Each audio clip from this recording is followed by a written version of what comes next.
Ayandaba, ayandaba, ayandaba, ayandaba.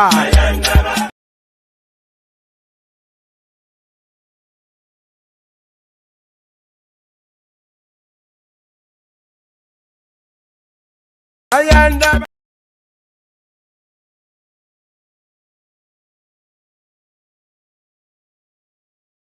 Ayandaba.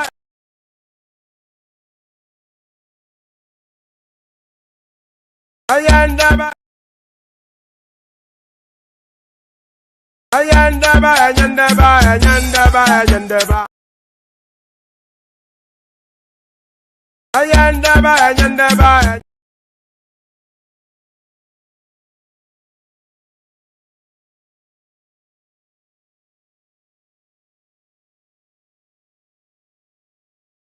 Ayandaba, ayandaba, ayandaba, ayandaba. Ayandaba, ayandaba, ayandaba, ayandaba. Atima ayandaba, ayandaba, ayandaba, ayandaba.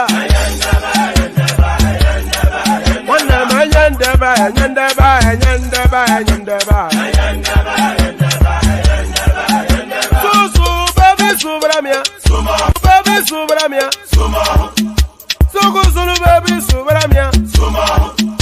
Suku sunu baby subramia. Suku sunu baby subramia. Ejemo, anamana. Ejemeje, anamana. Wana mejemo, anamu. Para tuba jodiri tukuma tuku tuba jodiri ndimmawu egu mawego. Para tuba jodiri tukuma tuku tuba jodiri ndimmawu egu mawego. Obodo jisike nubosi erona. Oyibo obiego. It is everyone. Befere. Ayandaba, ayandaba, ayandaba, ayandaba. Ayandaba, ayandaba, ayandaba, ayandaba. Atima ayandaba, ayandaba, ayandaba, ayandaba.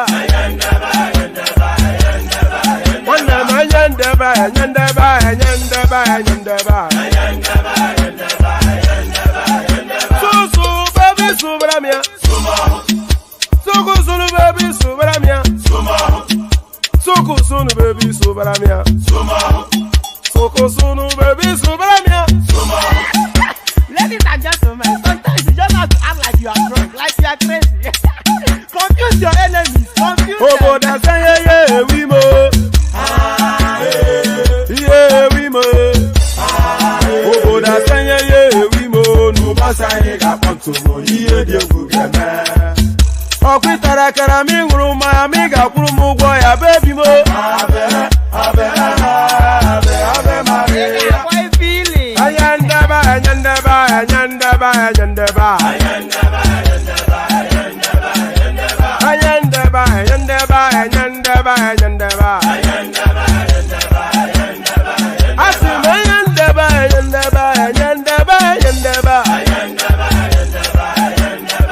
Wanama ayandaba, ayandaba, ayandaba, ayandaba. Susu baby subramia. Suku sunu baby subramia. Suku sunu baby subramia. Suku sunu baby subramia. Ask what they for your brand yourself when I knew since I was born, but now I am getting youth. I'm gonna move on, I'm gonna talk about.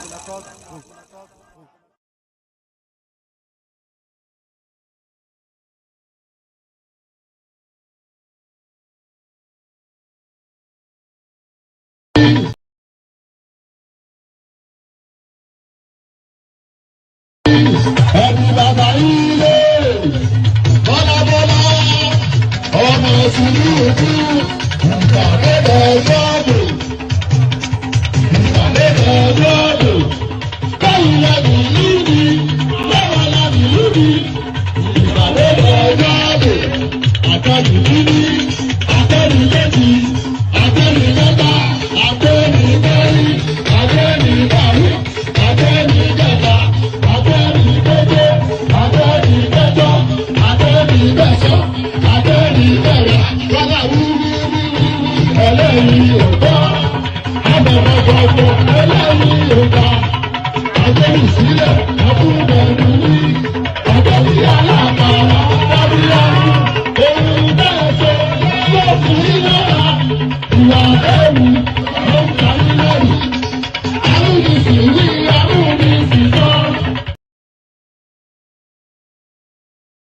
And there it is right there. I'm Munichiwe and Munichi. So apologies for the glitches at the start. The sequencing usually goes a lot smoother. I think I might well need a system upgrade. So that is your hint then to start to ramp up the super charts, because I'm not paying for it, so you guys can pay for it. But no, that as an aside. Good to see you. Good to have you here. And how are you? So good to see you. Good to have you here, and how are you? Always a delight. Never take it for granted that you will turn up, but so then it is always with gratitude that you received. So you cannot wait in anticipation that people will turn up, because it is a choice that you make to spend your time with us. So that choice with gratitude we receive. So thank you for turning up. Please pull up a seat and stay with us for the duration of the session. But before you pull up that seat, the usual protocol, click on the like button just as soon as you're coming in.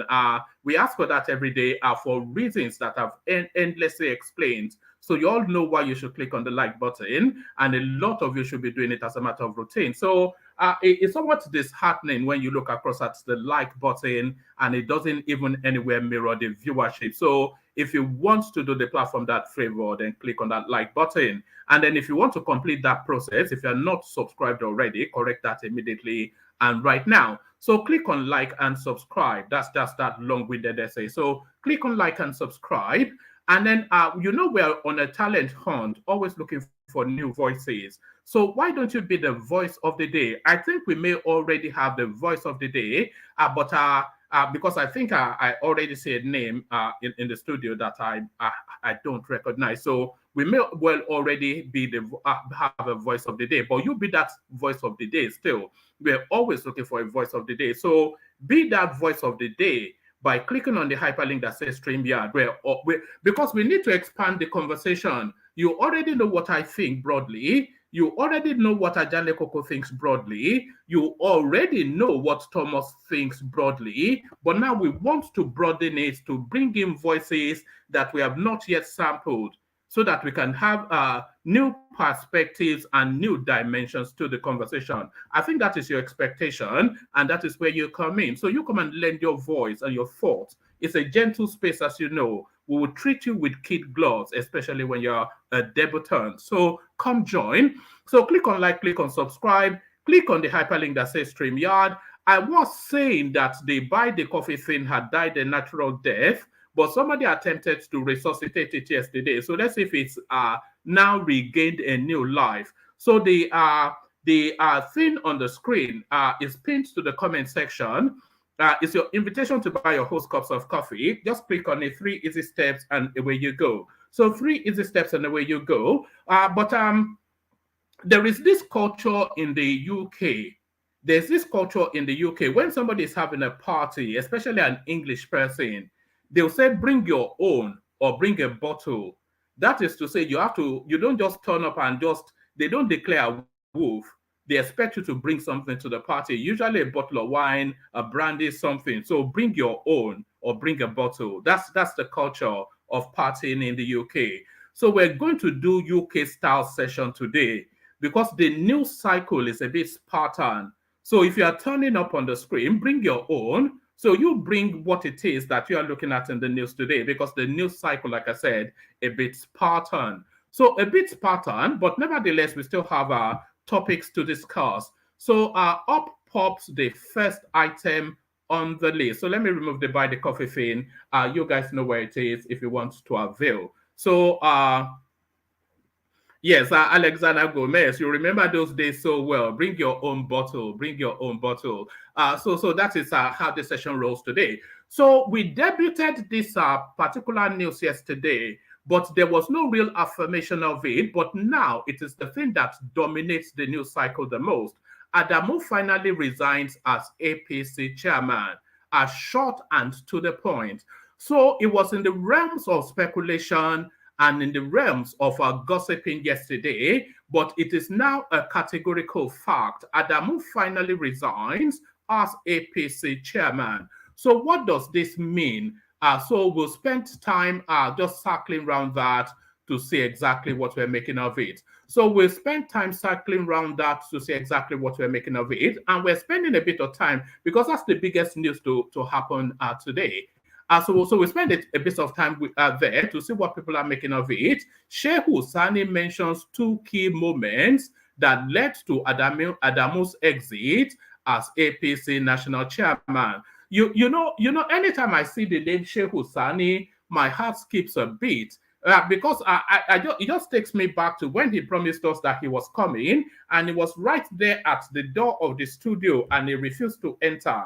You know, the guy has not apologized to me for that. Shehu Sani mentions two key moments that led to Adamu's exit as APC national chairman. So now let's now see what he is making of that.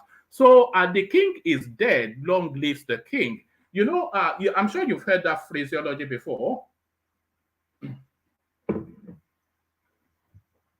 The king is dead, long lives the king. And what that metaphor speaks to is that there should never be any vacuum in power.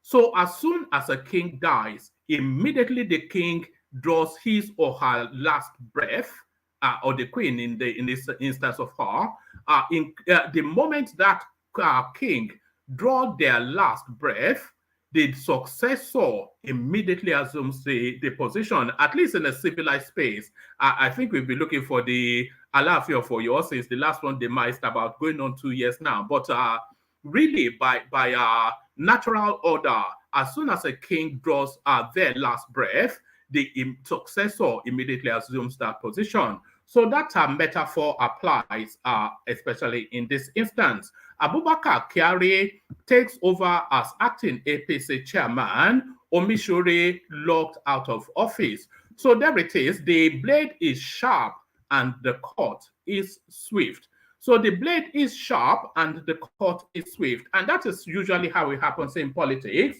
When they take your head off in politics, it's in one swift, felt move. You know, they don't go seconds. They don't chop and chop and chop. So the blade is sharp and the cut is swift. So when they behead you in politics, your head falls. Abubakar Kyari takes over as acting APC chairman. Omosore locked out of office. So the blade is sharp and the cut is swift. So now, we're taking a departure from politics to go into lifestyle and entertainment. I'm not quite sure if this falls under the category of show business, but this is one of the biggest things that people are talking about within the Nigerian cycle today. This is one of the biggest things. This is now next headline. So I don't know any of these characters, but they're being talked about, so why don't we talk about them? Popular Nigerian punter, Killer Boy, denies mutilating his girlfriend's corpse after being accused of fetish practices. So this guy had made a confessional, yes, it's long and winding, but essentially this guy had made a confessional statement to say that he actually killed his girlfriend. But then, of course, when they went in to find the body of the girl, the body was dismembered and there were body parts missing. And of course, when body parts are missing within the Nigerian cycle, then we of course know where that storyline leads to. So we spend a bit of time there to find out exactly what our people are making of it. So we spend a bit of time there to find out exactly what people are making of it. But swiftly then going back to politics. So this now next headline is what has been agitating the Nigerian news cycle within the last 48 hours or so. I tried to stay away from it because I thought we've been overabounding.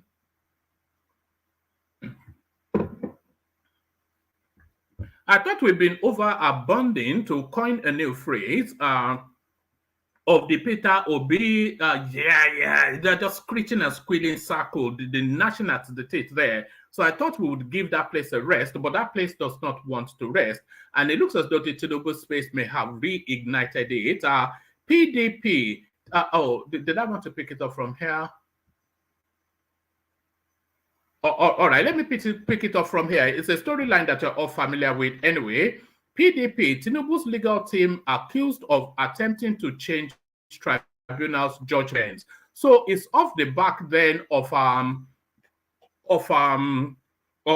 commentaries by Tinubu's legal team that if the tribunal reinterprets what is an obvious interpretation of the 25% ABUJA, that might well lead the country into anarchy. So it was just a throwaway comment in the closing remarks of the Tinubu Council as the petition winds to a close, awaiting then a judgment. So it was just a throwaway comment in the summaries of the Tinubu legal team. But then, of course, that's been latched onto by the APC space, and more so the Nashas at the Tate, also known as the Obedience. So they've gone to town with this, screeching and squealing and stripping naked in the market square as is their want, screeching and squealing, gnashing at the teeth, and running naked in the market square, as we know them for. Tinubu's legal team accused of attempt to change tribunal's judgment. So we're not sure that the tribunal has come to a judgment for that judgment to be changed. So from there, we still stay with the same storyline. So that was the PDP. Here is the Labour Party now, the Nashas at the Tate. Labour Party to Tinubu, your lawful removal from office will not cause anarchy. So you can bet you they will do chapter and verse on this, and their usual watering hole. This will give them a new energy. So this will give them a new energy. So now this is our next headline. I'm going to read it in sequence with the Adamu removal headline because it allies with that more. It allies with that more. APC chairman, why Southeast should produce Adamu's replacement, Osita Chidoka. So Osita Chidoka, so he comes into that space, and also there was commentaries being run by Reno Omokri. There was commentaries being run rather by Reno Omokri along the same line that the vacuum then. In fact, I'll try and see if I can get that Reno piece as well, because that probably explains it more. You know, Reno very elegant with language, so he's able to elucidate in more poetic prose flow. More a poetic prose flow. So a poetic prose flow, but a man that is not known for poetry, more known for brandy. So everywhere I'd appeared on social media, I'd always insisted that the portfolio to go to Wike is not going to be a ministerial position. It's going to be a Niger Delta specialism. And I think he's handing in his CV for that space. NDDC is cash cow, needs review. Wike tells Tinubu. So I'm stating it here now so that when it happens, I can claim that I told you so, and I can claim to be a soothsayer and a prophet. The NDDC portfolio or the Niger Delta space is what Tinubu is going to give to Wike, because it needs a strong man there to go and clean it up. And Wike already indicating that that is what he wants. NDDC is cash cow, needs review. Wike tells Tinubu. So we look at that as well. So a rich harvest. When is it never not a rich harvest? So lean back, kick back, take it easy, relax into it. The usual protocol, click on the like button just as soon as you're coming in. Subscribe if you haven't done that already. Hyperlink that says StreamYard, your invitation to come and join us on the studio, and your invitation to buy your host cups of coffee, along with the $sign that at the bottom of the comment section. Those are all opportunities to take towards the platform. So do all those, but especially the like and subscribe, and very strongly the invitation to come and join us on the screen. So do all those. So as you said about those, let me take another micro musical intermission. And then when we come back, I'll launch. I'm not going to go, I would launch straight into the throes of it.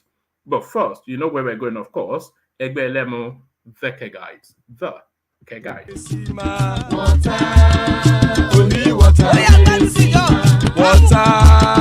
only water, where they see my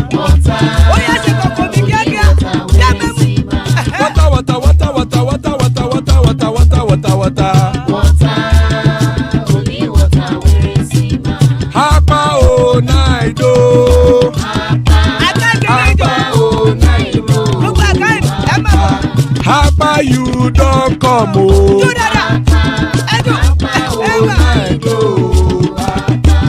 Hapa oh Naido.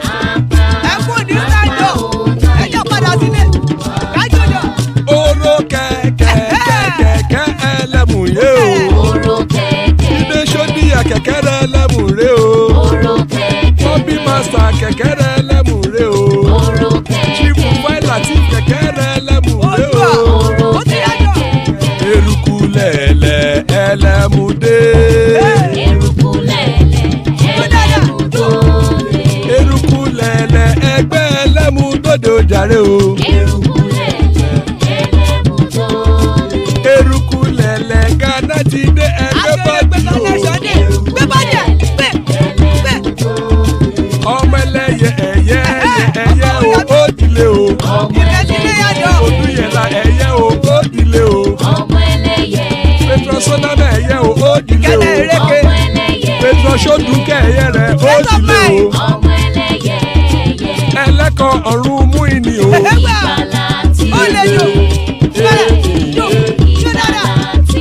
Àkùkọ ọ̀run méjìkọ.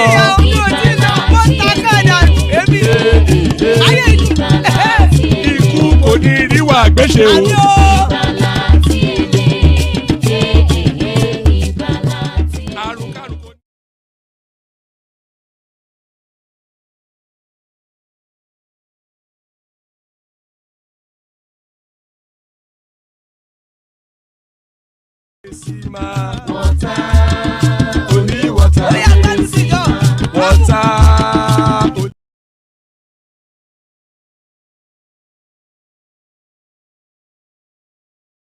Labour guys. I'm not quite sure why that looked back on itself, but Eleko Onum, and I'm not quite sure. The Gremlin seems to be working on the intro phases, but Eleko Onum Muinio, so the pop sellers of the skies, of the heavens, don't move yet. Akuko Onumeiko, the cockerels of the heavens don't crow yet. Iku koniriwa gbese, may death have nothing to do with us. Can you imagine a prayer more important than that? Amen to that on behalf of myself and you, my friends. So there it is, right there. Iku koniriwa gbese. So Iku koniriwa gbese, as guys, I bring you this. Short and to the point, Adamu finally resigns as APC chairman. So this was long coming. Senator ABDULLAHI Adamu, the All Progressive Congress APC national chairman, has finally resigned from the position. Senator ABUBAKAR Kyari, the national deputy chairman North, said Kyari told newsmen at the end of the National Working Committee meeting of the party in Abuja on Monday that the National Secretary, Iyiola Omishore, had also resigned. He said that the meeting was attended by 17 members of the National Working Committee, with only Mr. Felix Moka, the party's National Publicity Secretary, and the women leader, Dr. Betta Edu, absent with permission. It is now incumbent on my humble self, Senator ABUBAKAR Kyari, as the Deputy National Chairman North, to assume the office of the acting National Chairman of the APC. And subsequently also, the National Secretary, Barrister Festus Funtar, will now assume the office of the acting National Secretary of the APC, he said.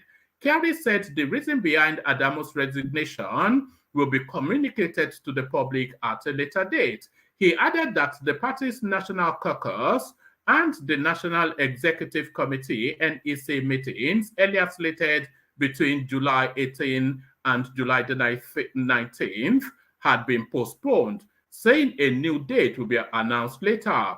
The News Agency of Nigeria reports that for months now, the APC National Vice Chairman Northwest, Dr. Saliu Lukman, had consistently accused Adamu and Omishore of mismanaging the party. He also alleged that they failed to give proper account of the party's finances as well as abuse of office. Lukman was a former Director General of the Progressive Governors, an umbrella body of the governors elected on the APC platform. Adamu was elected as APC National Chairman in March 2022. So there it is right there. So there it is right there. This comes as no surprise, of course, because as early as yesterday, the rumor started to fill into the news cycle that this guy was about to step down. And it looks as though he has stepped down. But did he step down or was he stepped down is the question. Because they said a lot of pressure was mounted on him by especially Nuhu Ribadu and Governor, what's his name? The Fulani maid, whatever his name, Hopuzo Dema, to step down. So it looks as though he may well have been forced down. But should he even have tarried long enough to have been forced down? So that's the thing. So should he have tarried in that post? Because I was saying just as early as yesterday that this guy should really have left with Buhari because to all intents and purposes, Abdullahi Adamu was a Buhari project. He was put in to try and stop TINUBU from getting that ticket. But then events had superseded that, and that plan had not worked. And then he also tried to foist Ahmed Lawan on the party.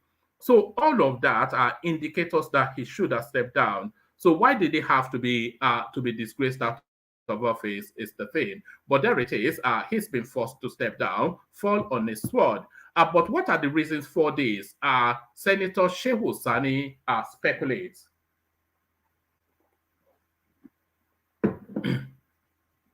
Shehu Sani mentions two key moments that led to Adamu's exit as APC national chairman. So let's now see what he has to say. Former Senator Shehu Sani, who represented Kaduna Central at the 8th National Assembly, has highlighted the two major offenses that led to the unceremonious exit of Senator Abdullahi Adamu as the national chairman of the All Progressive Congress APC. Sani said the moment Adamu announced the Senate President, Ahmed Lawan, as the consensus candidate for the APC, and was, let's take that again. Sani said the moment Adamu announced former Senate President Ahmed Lawan as the consensus candidate for the APC days, I don't know what the days are doing there, and was left stranded by President Buhari before the national convention. So yes, you know, oh yeah, that's and doing the welcome super chat. So I am keen for other people to be joining in that to highlight your super chat before we carry on. If this thing will let me, okay, where are we? Hold on one moment. But would not have announced Ahmed Lawan as the consensus candidate for the APC without the tacit, even the implicit consent of Buhari.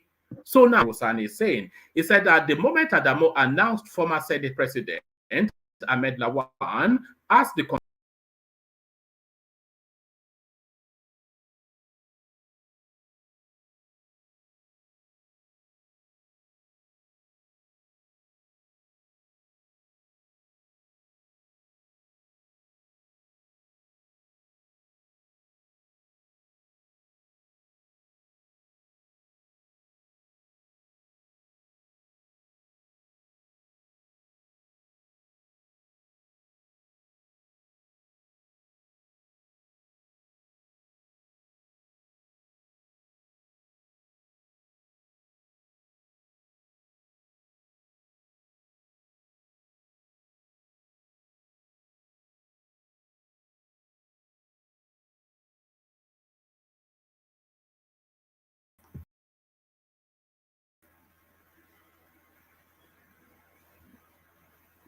I'm not sure how much of that you got. I was whittling away and I suddenly found that I was off the screen. I was just prattling on. So let me re-prattle then, since my previous prattling seems to have been gazumped by the system. So let me prattle again then.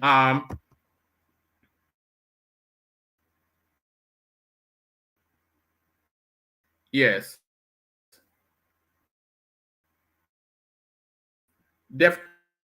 Definitely a system upgrade is needed without a doubt. Shehu mentions two key moments that led to Adamu's exit as APC national chairman. Former Senator Shehu Sani, who represented Kaduna Central at the 8th National Assembly, has highlighted the two major offenses that led to the unceremonious exit of Senator Abdullahi Adamu as the national chairman of the All Progressive Congress, APC. Sani said the moment Adamu announced former Senate President Ahmed Lawan as the consensus candidate for the APC and was left stranded by former President Muhammadu Buhari before the National Convention in 2022.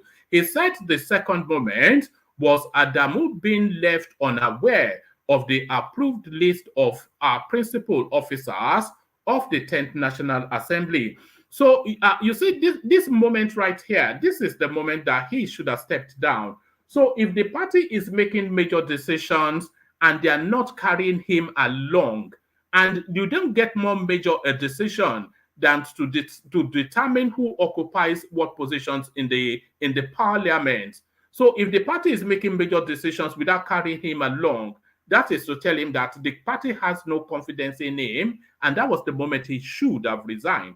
So well spotted by Shehu Sani. He stated this on Monday, July the 17th via his verified Twitter handle at Shehu Sani, adding that those two moments showed that Adamu was walking a tightrope. So yes,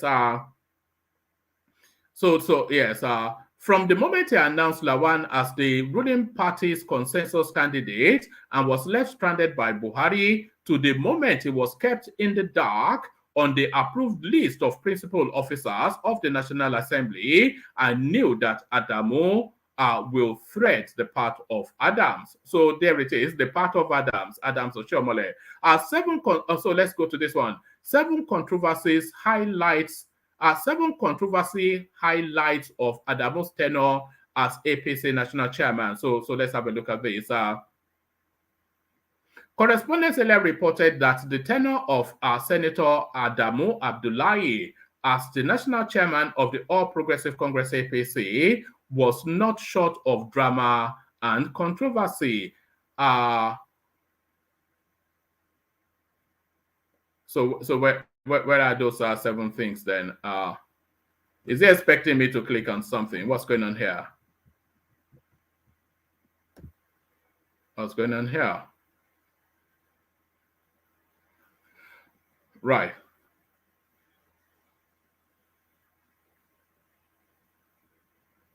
Okay. Well, that doesn't really offer you that much. So that doesn't offer you that much. So let's go swiftly onto this one. ABUBAKAR Kyari takes over as acting chairman.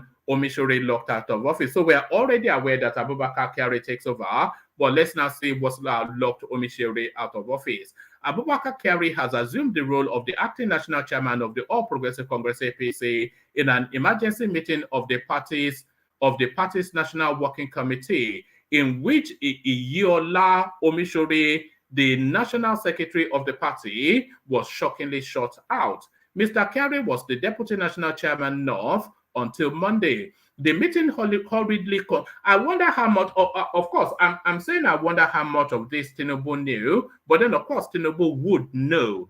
We cannot not know. So he just runs away to Kenya as they stab Adamu in the back. The meeting was hurriedly convened at the party's national secretariat in Abuja on Monday after Abdullahi Adamu's reported unceremonious resignation as the national chairman. Mr. Omosore quickly exited the secretariat's premises after telling journalists he was unaware of Mr. Adamu's resignation. He said he will visit the former Nasarawa governor to understand the situation. Mr. Kyari's meeting Mr. Kyari's meeting had Deputy National Chairman South, Emma Enekwo, National Vice Chairman Northwest Salihu Lukman, National Vice Chairman North East Salihu Mustafa, and National is there not a South well, all the national whatever. So there it is. So that there is that space. So still staying with that storyline. So now, what is his name? Abubakar Kyari.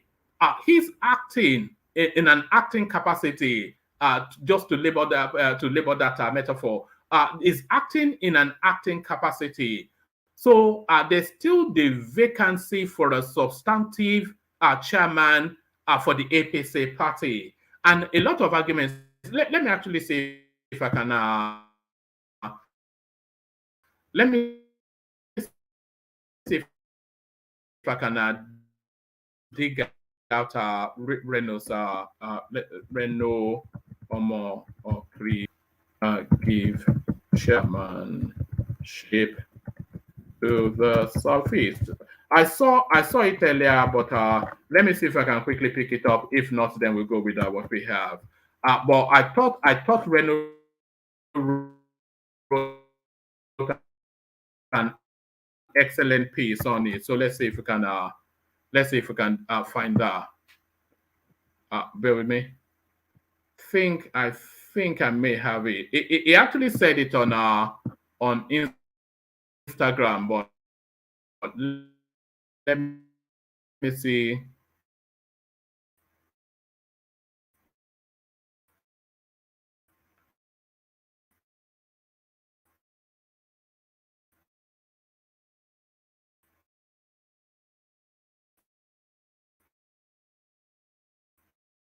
Because about to read. So let's take it from Bruno. The APC missed a golden opportunity to reduce the tension in the Southeast and bring that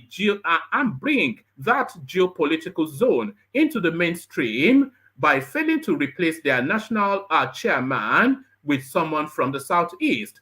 Part of why there is so much unrest in the Southeast is because they feel unrepresented in the national power structure. The president is from the Southwest, his vice from the Northeast, the Senate president from the South-South, while the Speaker of the House of Representatives is from the Northwest. The Chief Justice of Nigeria is from the Southwest, whereas the President of the Court of Appeal is from the North Central. Where does that leave the Southeast? Completely naked politically at the federal level. The imbalance is suffocating. No zone will accept what the Southeast is expected to accept, and the APC ought to have used this vacancy to placate the Southeast and prove to them that Buhari's dot in a circle philosophy went with him. So that was how Renault saw it. But let's now go to a senior voice in the Southeast to see what he's making of it. Osita Chidoka. Let's see what Osita Chidoka is making of it. It says, APC chairman, why Southeast should produce Adamu's replacement, Osita Chidoka. You know what a name, Osita Chidoka.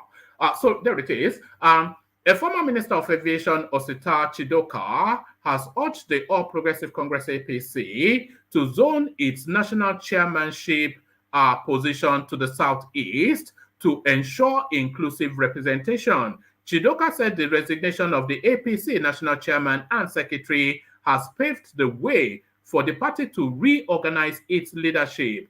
Correspondence reports that Adamu, the APC chairman, tendered his resignation letter Sunday night. However, the Deputy National Chairman North, Senator ABUBAKAR Kyari, has taken over the affairs of the party. In a statement on his verified Twitter handle on Monday, Chidoka said even though not a member of the APC and ordinarily should not comment on its internal matters, its actions have serious implications for national unity and well-being.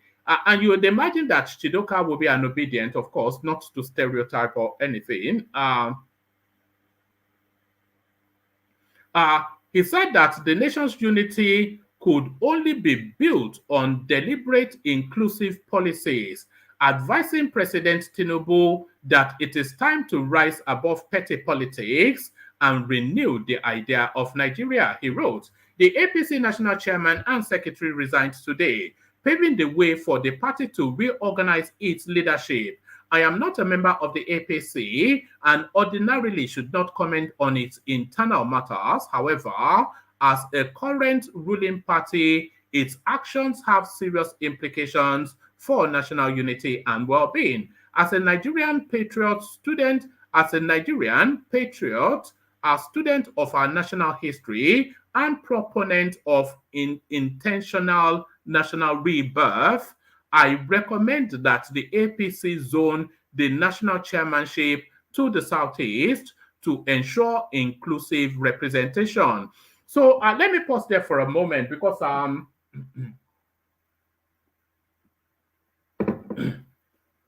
let me pause there for a moment. I have to say that I concur.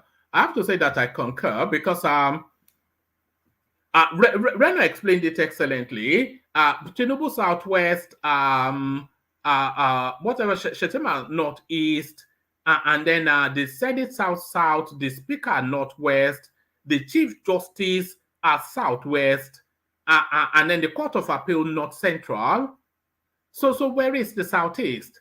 So where is the Southeast in Nigeria? This is really where the thing is, and this is really, and so this opportunity opens again, but they never really seize the moment, because of course they are removing Adamu as a northerner, so they would not want to replace him with a southerner in order not to have people crying foul. So almost certainly this Kyari now acting will probably be substantive.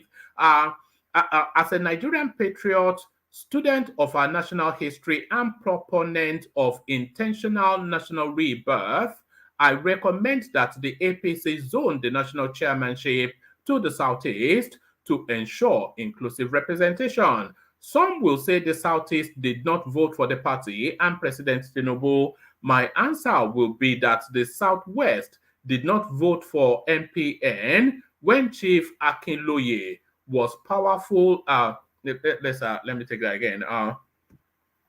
Some will say the Southeast did not vote for the party and President Tinubu. My answer would be that the Southwest did not vote for NPN when Chief Akinloye was the powerful chairman of NPN. Also, the Southwest did not vote for the PDP when President Obasanjo was nominated and elected president of Nigeria. Our national unity can only be built on deliberate inclusive policies. The resignation of the APC chairman presents an opportunity for the party to reaffirm its national credentials and depart from its inglorious past of naked nepotism and gross insensitivity to our national consensus by zoning the position of national chairman to the Southeast. Mr. President, Asiwaju Bola Ahmed Tinubu, the time to rise above petty politics and renew the idea of Nigeria is now. A Southeast national chairman for the APC will be a step in the right direction. So excellently put, and I concur with that chappie. So I concur with the chap, whatever his name is, Osita Chidoka. So I concur with the chappie. So I concur with the chap, but I don't concur with this now next character. So I'm picking this storyline up halfway through. So let me give you the backdrop to it. This is an element that calls himself Killer Boy. So he's one of these popping, hopping, hips majawing sort of, you know the usual Instagram elements. So he's gone and killed his girlfriend and he's now made a confessional statement. But then when they found the body of the girl, they found body parts missing. So that is the story up to this point. Popular Nigerian punter, Killer Boy, denies mutilating his girlfriend's corpse after being accused of fetish practices. So this is the human interest storyline for this session. Popular Nigerian punter Killer Boy, who confessed to killing his actually there's a link to that confession. So let me actually let me pick it up from the beginning. So let me pick it up from the confession. So let's pick it up from the confession, then we go to the fallout.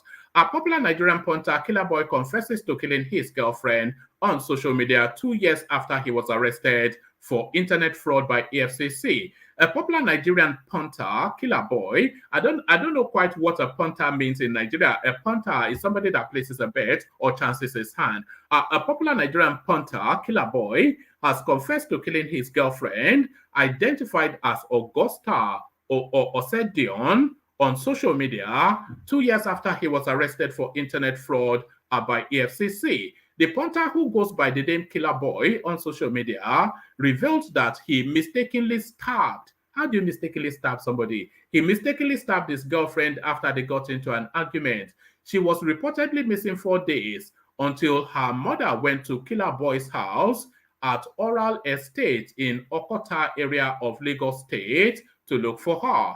Prior to Augusta missing, her mother had tried to reconcile her and her boyfriend over an issue they had.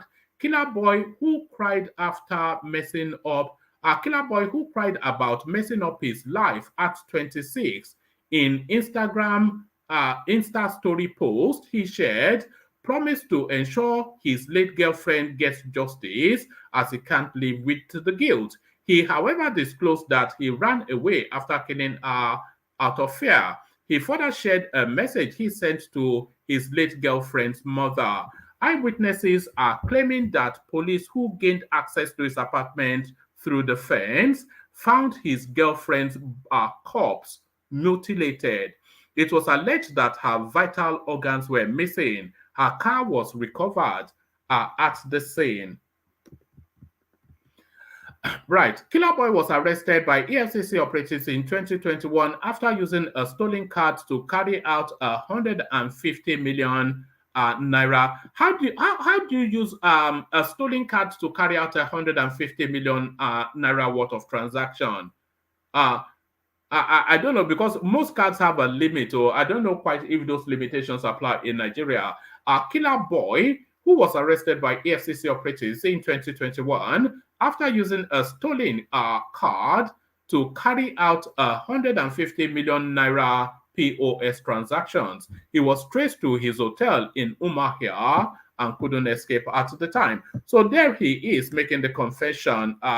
He says, so this is him on Insta story. He says, I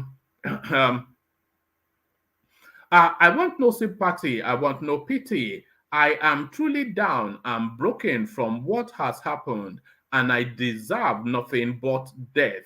Yes, I truly do. I want to for her soul to rest in peace. I will turn myself in, I promise, and she will get justice. So this is the guy now making that confessional statement. It says, it doesn't give us the fullness of it.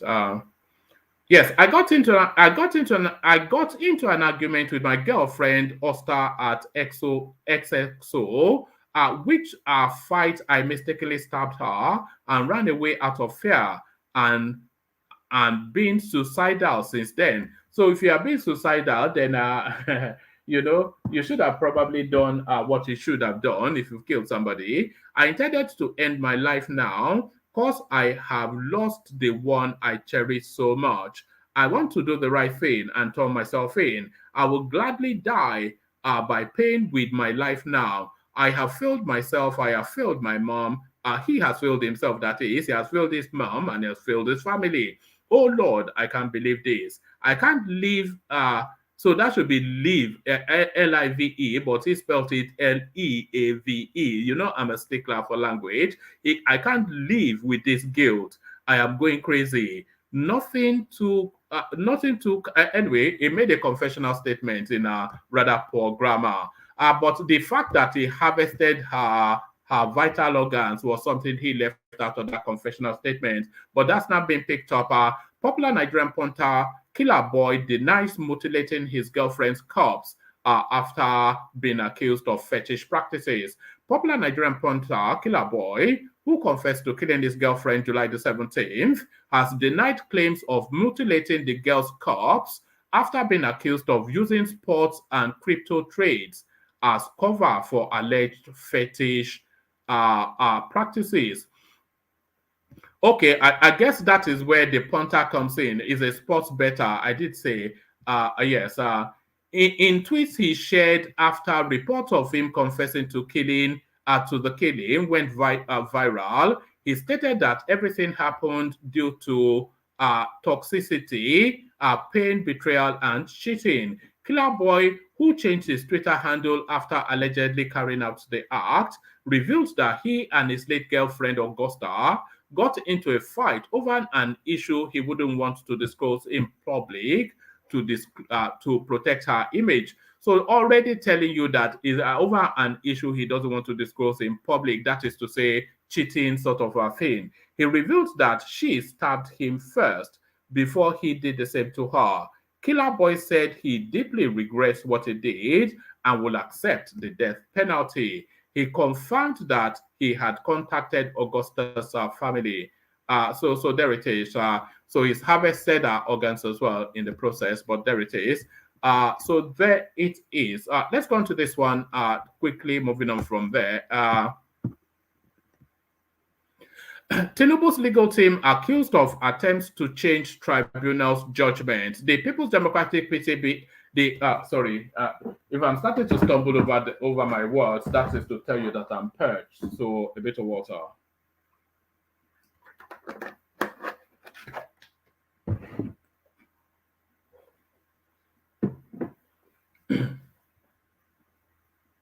The People's Democratic Party PDP has voiced concerns over what it perceives as an attempt by President Bola Tinubu's legal team to influence the judiciary. The claim was made in response to the legal team's written address to the presidential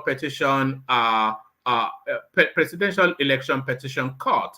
The National Publicity Secretary of the PDP, Honorable Debo Ologunagba, made the claim in a statement in Abuja on Monday.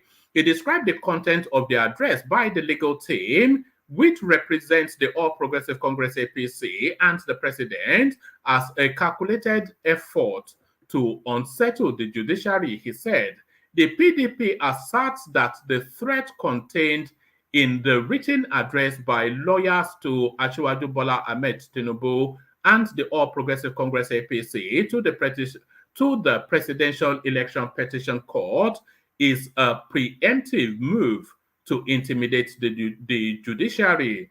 The statement by the lawyers in the said written address threatening crisis and anarchy in the country in the event of the court ruling that their client did not meet the constitutionally required 25% vote in the Federal Capital Territory FCT is subversive, an affront to democratic order, an assault on the corporate existence of the country, of the nation. It is alarming and disturbing that the APC externalized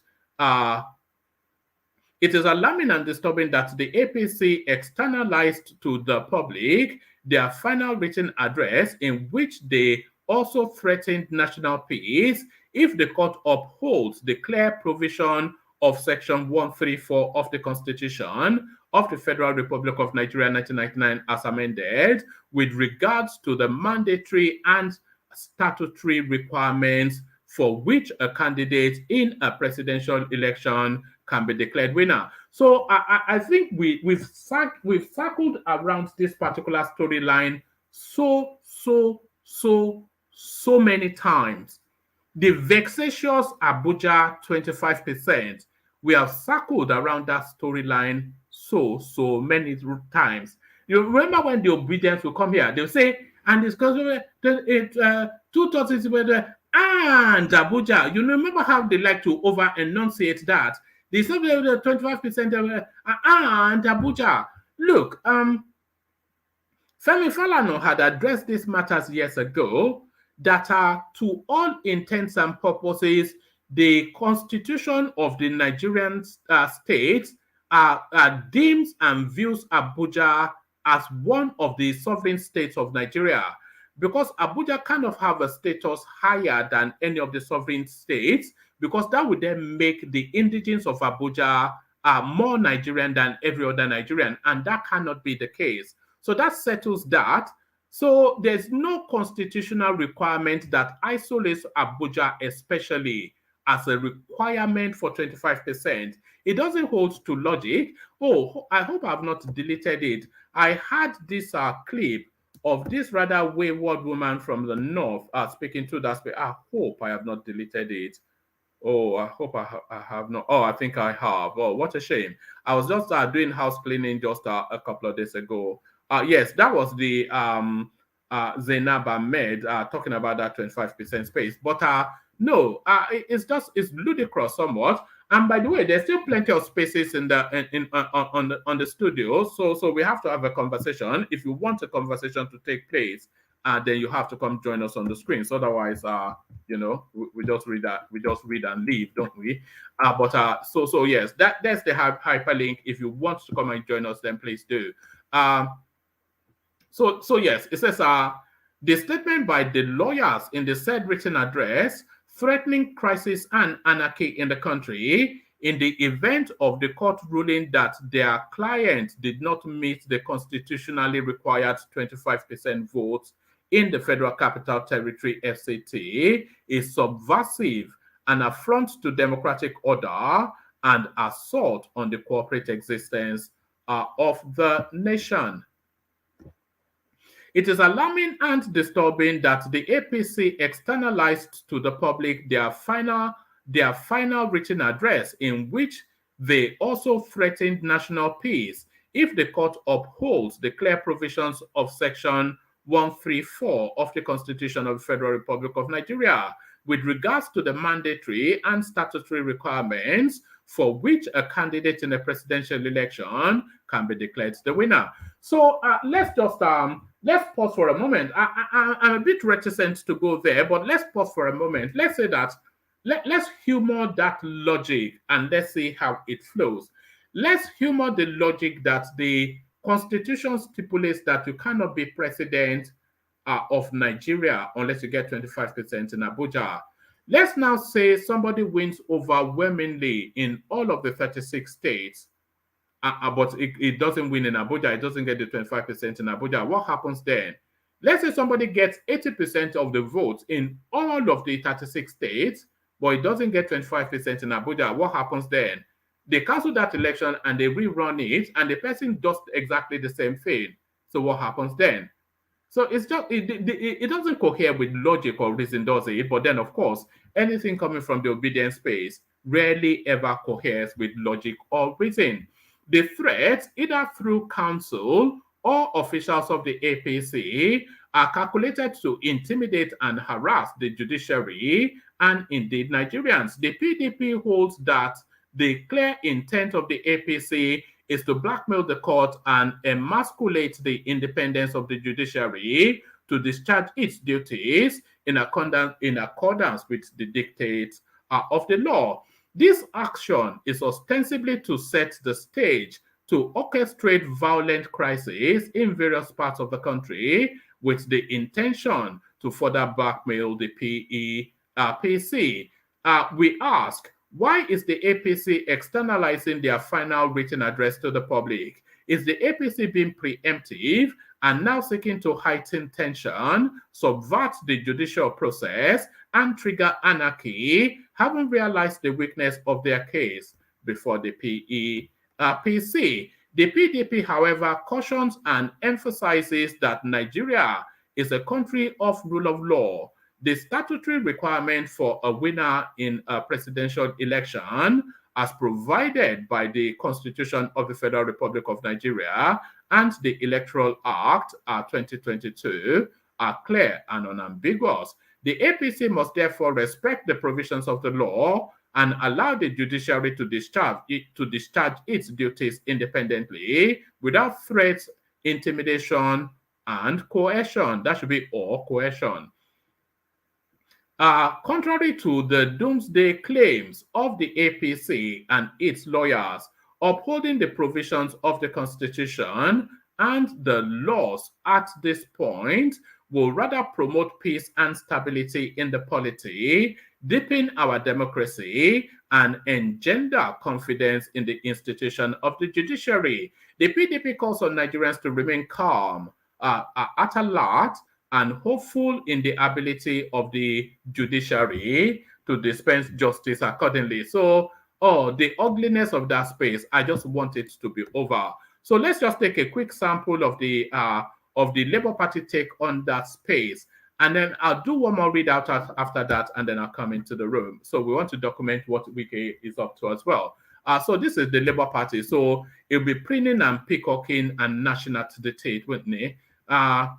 Labour Party to TINUBU, your lawful removal from office won't cause anarchy. So let's have it, the gnashers of the teeth. The Labour Party has said, contrary to the veiled threat to the judiciary by President Bola Tinubu and his legal team, wherein they allegedly want the Presidential Election Petition Court against applying the 25% of lawful votes cast in the Federal Capital Territory requirement as provided for in our laws, because doing so could lead to anarchy. The nation will be better for it. Acting National Publicity Secretary of the party, Obiora Ifo, said this in a statement he signed in Abuja on Monday. He said, the Labour Party has taken note of the news making the rounds, purportedly from the leader of the All Progressive Congress. You see, this is what irritates people from this is what irritates people about the Labour Party. You know, they don't let fact or truth get in the way of a good story. You know, I mean, this is something that is in the public space, by the way. So I'm not quite sure why they're lying. This is something that is in the public space. So this is just the thing. This is what damns them the most. So listen to this. Before you listen to this, of course, the vexatious submission that has led to all of this was in a written document. It's in a written address by the APC / Tinubu Shetima legal team that are misapplying or misinterpreting the 25% ABUJA could lead to a somewhat of an anarchic situation. So that was in the address of the legal team as part of their final submissions for their case. So we all know that. But listen to what the Labour Party is saying. He said, the Labour Party has taken note of the news making the rounds, purportedly from the leader of the All Progressive Congress APC, Bola Tinubu, wherein he allegedly wants the Presidential Election Petition Court that interpreted. So it's not from Tinubu, is it? Because I don't think Tinubu is micromanaging.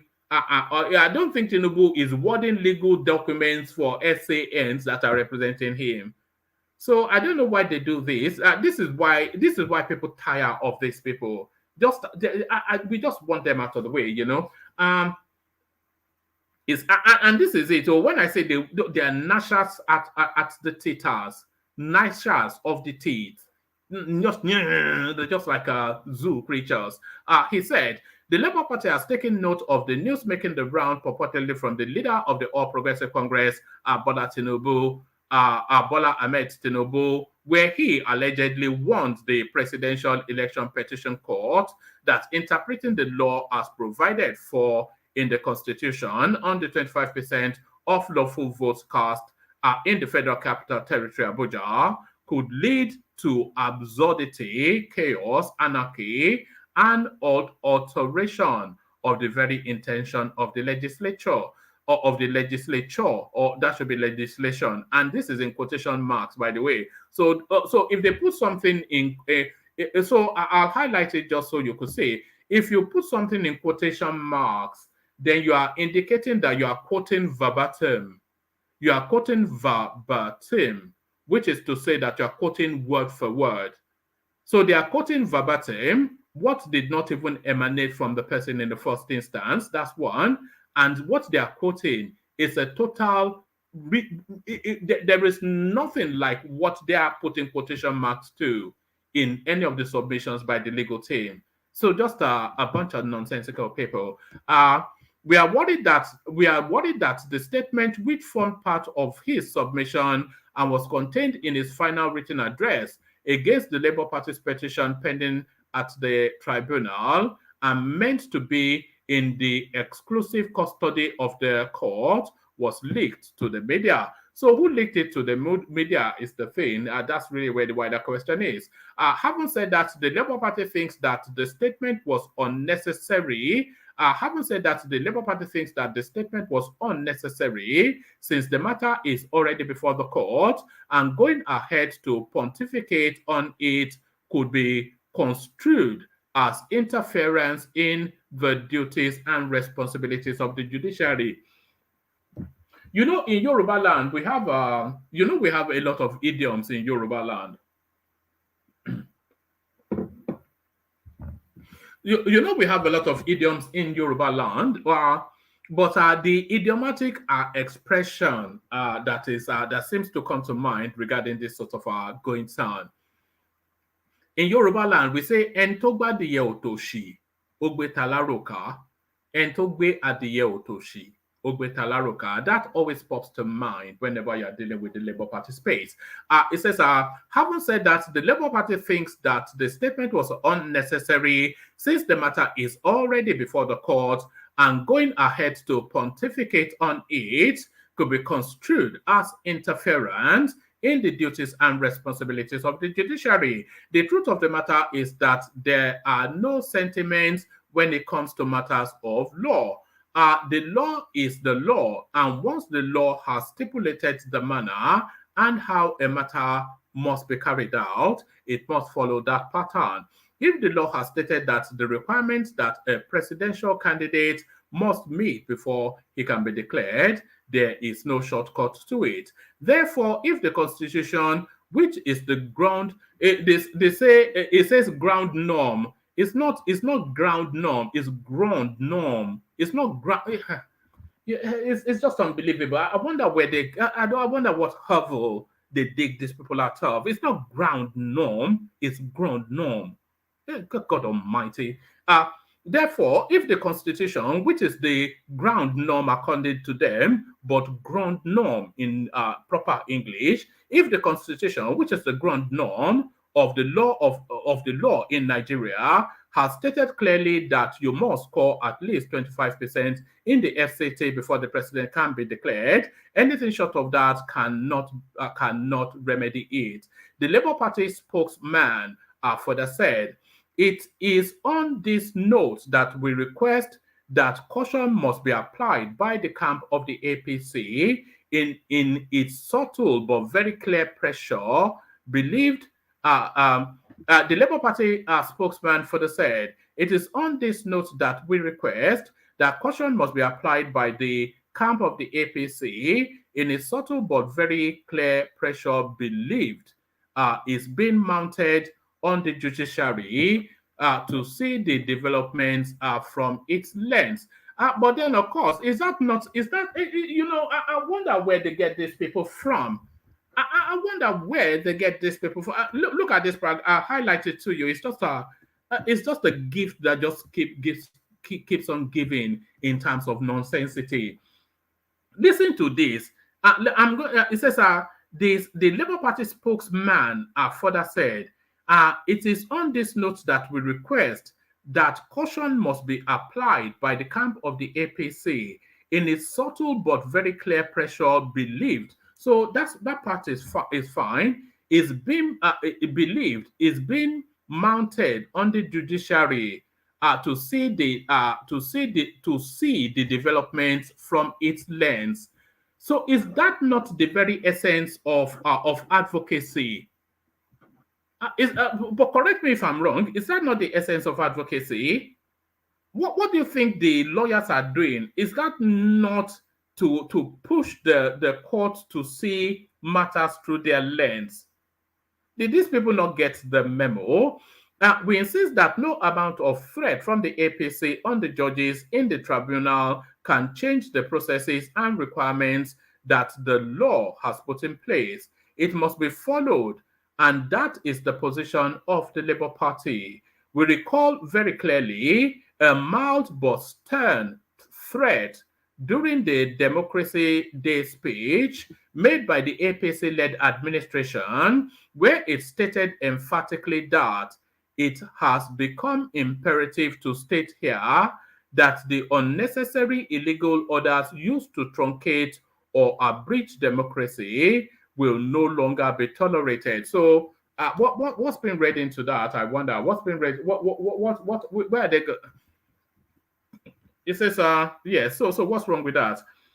We note then that the warning appeared threatening enough as it sounded more totalitarian, but today we are confronted with a sterner approach to whipping the judiciary into a pathway. A development, if allowed to go unchallenged, will spell the doom of the nation. Everything spells doom for the nation according to the obedience space. If somebody sneezes the wrong way, it spells doom for the nation.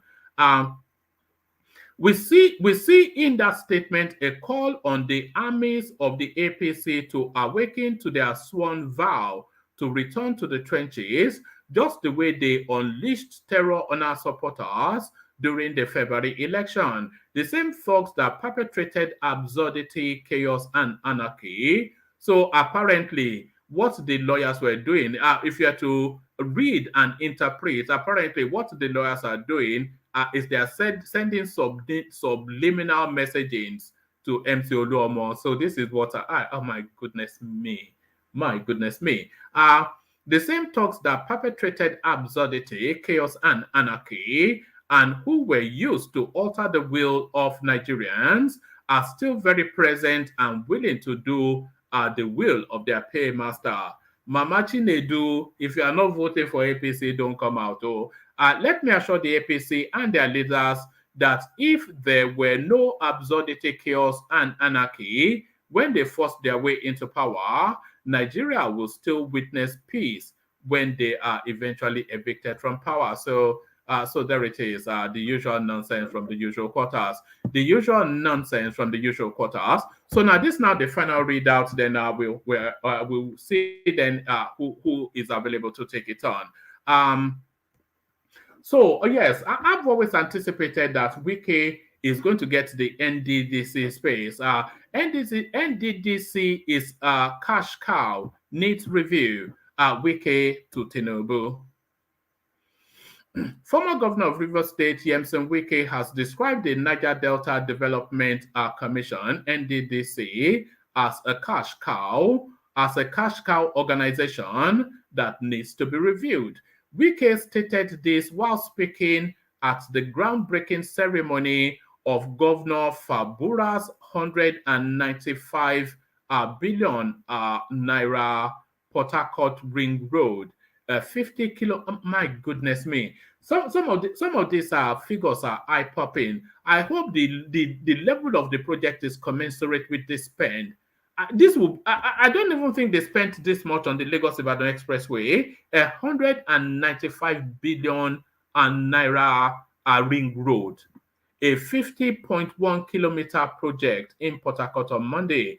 The dual carriage road project to be executed by Julius Berger spans 6 local government areas with 6 flyovers and 1 river crossing bridge to be completed within 36 weeks. He said, ordinarily, this project we are doing is meant to be done by the NDDC if it was a development commission.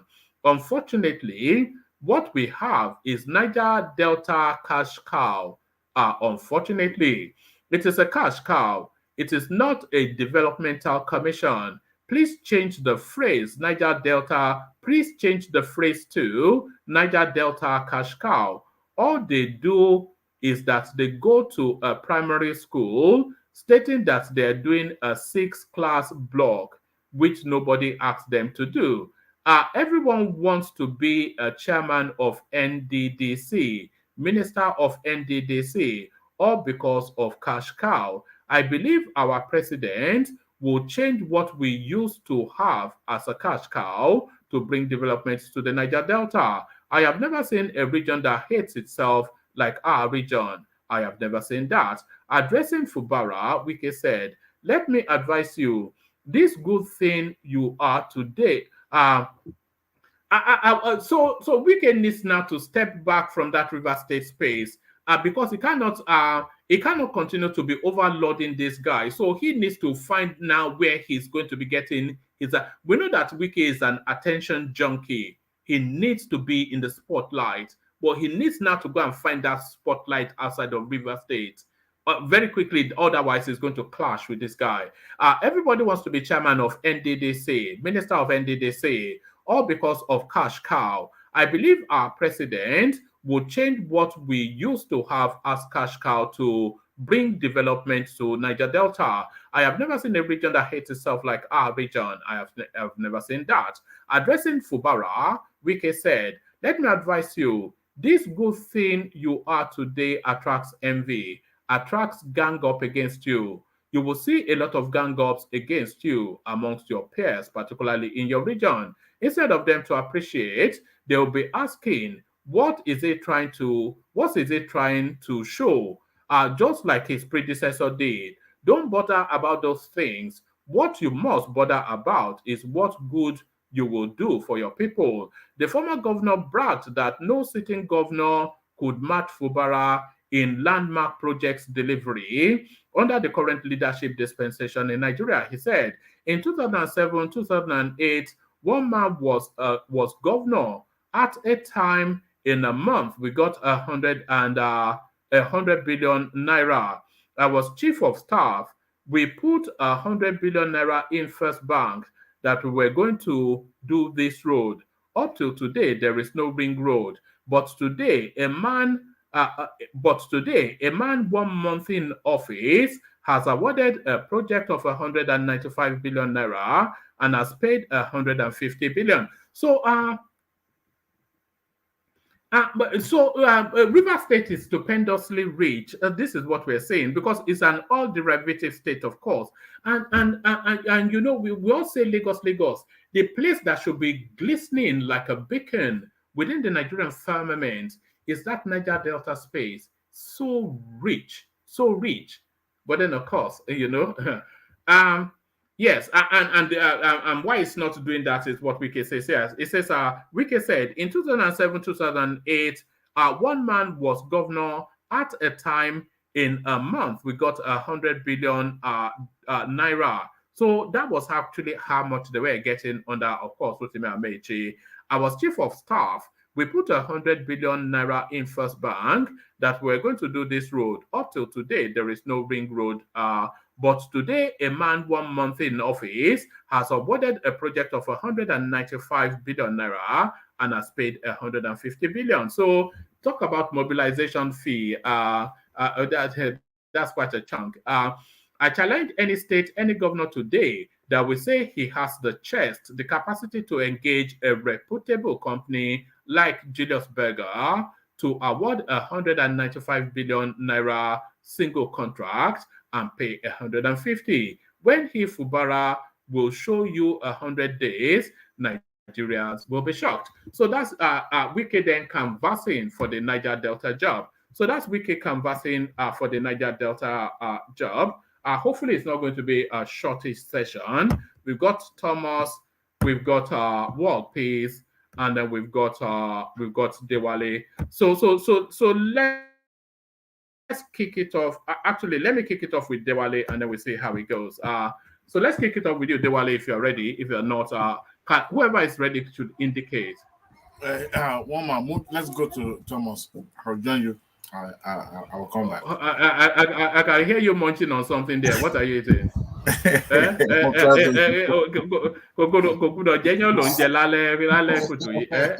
at this man. All right. So who's ready? Whoever is ready indicates to me, and then we go with you. Thomas, are you ready or what, please? I'm here, one man. Can you hear me? Well, can you hear me? All right. Let me take you then to the Adamu space. Adamu finally.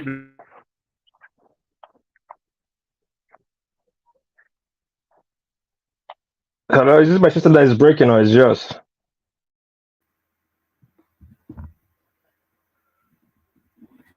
Dewale, can you hear me? Can anybody hear me? What's going on? Can anyone? I can hear you, oh man. Yeah, I can't hear World Peace anymore. What's going on? I can hear. Can you hear me? Yeah, can you hear me?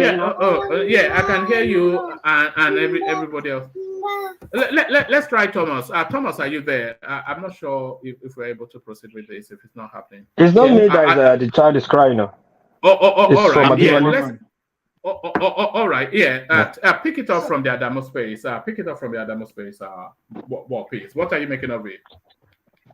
Yeah. Good morning, woman. Good morning, everybody. Please like, share. Like, share, and press the thumbs up button. And you can come in to the show through this StreamYard and join us. Yeah, that Adamu stuff. Though I wasn't shocked, I wasn't surprised, but it's not when I expected he would be out. I thought he would still stay there for a little bit, but the statement he made, was it 3 days ago or 4 days ago, that I was telling that he made a statement that he didn't vote for TINUBU. You know, he wasn't a TINUBU man, but yes, he worked with him. I know that statement will come with consequences, and for me personally, I knew that for TINUBU to succeed, to carry out his mission in APC as a president, Adamu must go, because Adamu has his own fraction. I think it's the last standing cabal in that cabal space that I guess TINUBU. So could see his hand playing when they were taking, when they are making their nominees, you know. So anyway, say surprise, that is kind of a little bit far, but it came too soon. It came too soon, one man. Can you hear me? Yeah, I can hear you. Let me take you to this space. Are you following the narrative of this guy, Killer Boy, he calls himself, who has now come out to make this confessional statement about killing his girlfriend? Is that a storyline you're following? I saw it.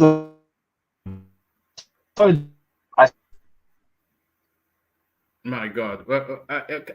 Are you breaking up or am I breaking up? It is network. One man, we can hear you loud and clear. Yeah. Let me go with you, Thomas. It's too woofy with what pace. Let me go with you, Thomas. Are you following the storyline of this Killer Boy? I don't suspect that you would be. No. I don't even. This is the first time I'm hearing it. That I've never. No. All right. Let's go to Adamu. Yeah, let's go to Adamu. Pick it up from Adamu then. Good morning from Australia. Good afternoon and good evening wherever you are. Like Radio Biafra. Like, share, and subscribe if you haven't done so. One man, Adamu deserves to go. I even think it's too late. TINUBU supposed to concur his own his own cabal and throw Adamu into the bin. One man is unfortunate. Adamu and Buhari, they are in the same category. Their body language, their actions speak as if they are working against the party, which I think TINUBU really crossed through many hurdles, even to become the nominee, to win the primaries, even to win the presidency is a war on its own. So Adamu, it doesn't come to me as a surprise. I know someday, sometime, he has to leave that seat. For TINUBU to be successful in anything he's doing in that party. One man, the president is the leader of the party. Anybody indirectly is the leader of the party if you are nominated as the president. Yes, I think he's the leader. Yes. Do you think TINUBU would have known about this, that they were going to get rid of him? One man. The one Yoruba, they said the witches cry yesterday and the child died today. Don't you know that the witch that died yesterday is the one that killed the child that died today? So Tinubu, he has to do that, one man. He has to do that. I don't even think maybe Adamu even vote for Tinubu. I will not be surprised if he didn't vote for Tinubu. Me either. They work. Sorry. I said me either. Like I don't think he Yes. voted for him. No, I don't think he voted for Tinubu. I don't think he voted.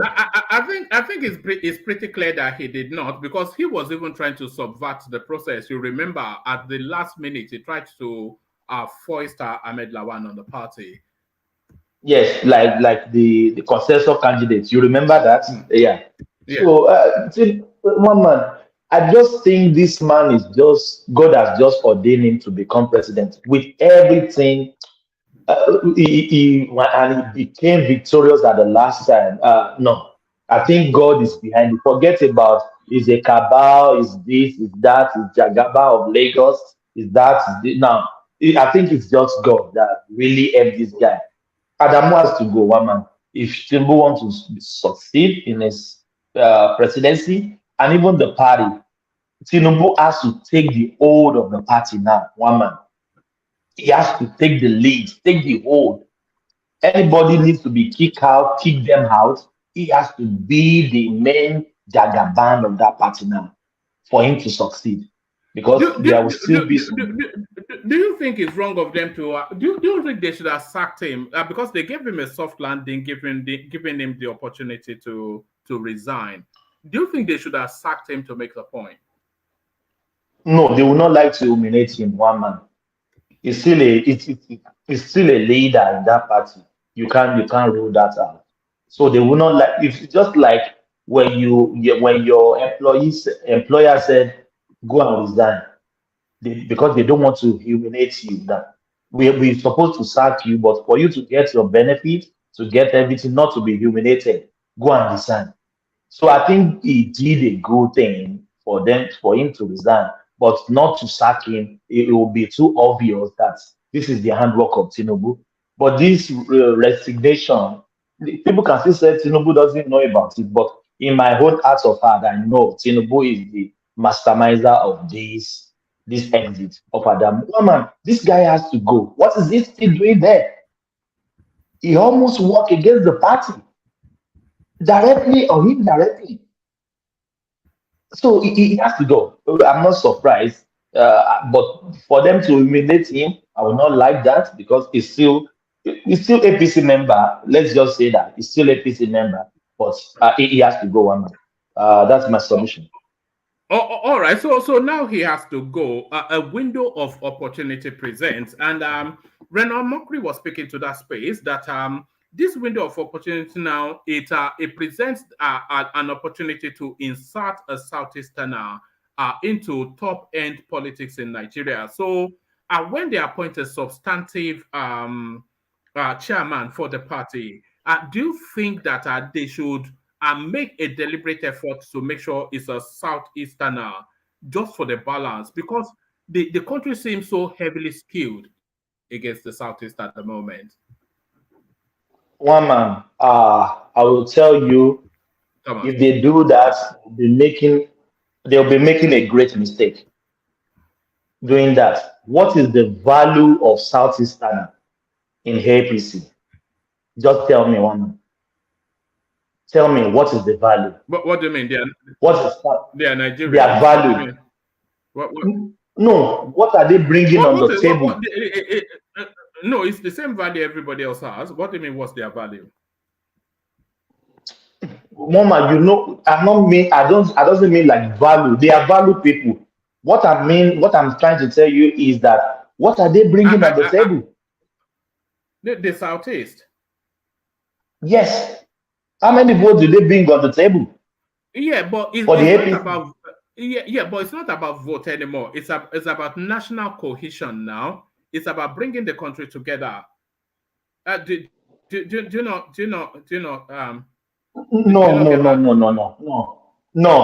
No. They will be making a big mistake of their life. Picking a Southeasterner. What do you mean? They will handpick the Southeastern, and they are not going to go and pick it from the obedient Nandekano camp. Somebody like Joe Igbokwe, he's not at that level, but somebody of that quality, But you know. Can I interject?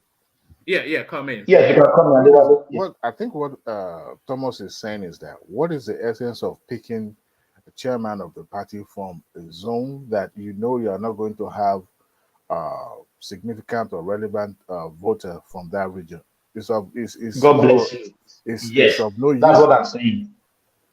But for national cohesion, this is a party affair. It has nothing to do with Nigeria as an entity. This is just a party. All right. Let me bring you these 3 paragraphs, and then you respond to it. It says, the APC missed a golden opportunity to reduce the tension in the Southeast and bring that geopolitical zone into the mainstream by failing to replace their national chairman with somebody from the Southeast. Part of why there is so much unrest in the Southeast is because they feel underrepresented in the national power structure. And by the way, the chairmanship of the APC of the ruling party is part of the national structure. The president is from the Southwest, his vice from the Northeast, the Senate president from the South-South, whilst the Speaker of the House of Representatives from the Northwest. The Chief Justice of Nigeria is from the Southwest, whereas the President of the Court of Appeal is from the North Central. Where does that leave the Southeast? Completely naked politically at the federal level. The imbalance is suffocating. No zone will accept what the Southeast is expected to accept. And the APC ought to have used this vacancy to placate the Southeast and prove to them that Buhari's dot in the circle philosophy went away with him. So we're talking about so we're not talking about party politics, we're talking about national cohesion. Yeah, but the leadership of a party has nothing to do with Nigeria. What is happening is the price. No, it doesn't. It does. What they've done is that they've tried to the APC has given Southeast deputy speakership position. But when it comes to the hierarchy of the party, if you look at the formation of APC, what is the total number of the ABGA and the PDP that was collapsed from the Southeast? What is the total number compared to the Southwest and what CPC brought to the party? You have to look at that. You don't just give, dash somebody position. You have to look at their contribution, the significant contribution to the party. And as of today, APC being the Adewale, I don't think you know this. The Southeastern Caucus Party, they vote against TINUBU in the Southeast.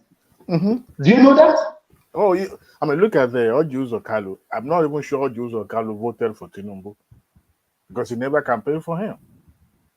Who are the APC strongman in the Southeast? Is it Okudozima that is even his leg is one leg in, one leg out? I'm not saying that he's not loyal to the party, but his second term is not even sure. So, to me, APC will be so dumb to say they want to zone the chairmanship of the party to the Southeast. For what? What Shidoka is even talking about. So you have a party chairman coming from your zone so you can manipulate, you being a PDP person. You remember the significant number of APC members are from PDP faction. So you wonder somebody like a stooge where you'll be able to manipulate. So of what important? Why is the Shidoka taking paracetamol for APC for crying out loud? What is the reason why he's getting involved? Oh God, good morning. Good morning. Yeah, what you should have asked one man is APC constitution. Does APC constitution allow the president and the chairman from the same zone? That's the question you should have asked one man. I think it's not in their constitution. When the president is from the north, the chairman is from the south. So there's no way Igbo will get the chairmanship right now because TINUBU is from the southwest. Then the chairmanship of the APC will be going to anywhere in the north central or north east or north west. So there's no way they will give it to an Igbo, give it to a south eastern person according to APC constitution, except it has changed. So that's why you will be asking one man that they should give it to Southeast. It's not in their. It's not even in their it's not in the turn for the South to get the APC chairman right now, because Tinubu is the man that just left is from the north, and they will replace it with the northerner too. That was the case of Oshomole before they appointed Look, Malabuni. everything is malleable in politics. But this is not politics, right? It's party. It will be too suicidal for the APC to zone that chairmanship to the southeast. It's just not. Hold on. What piece? We're struggling to hear you, but I think it's driving. Yeah, I'm driving. Sorry. Yeah. Yeah.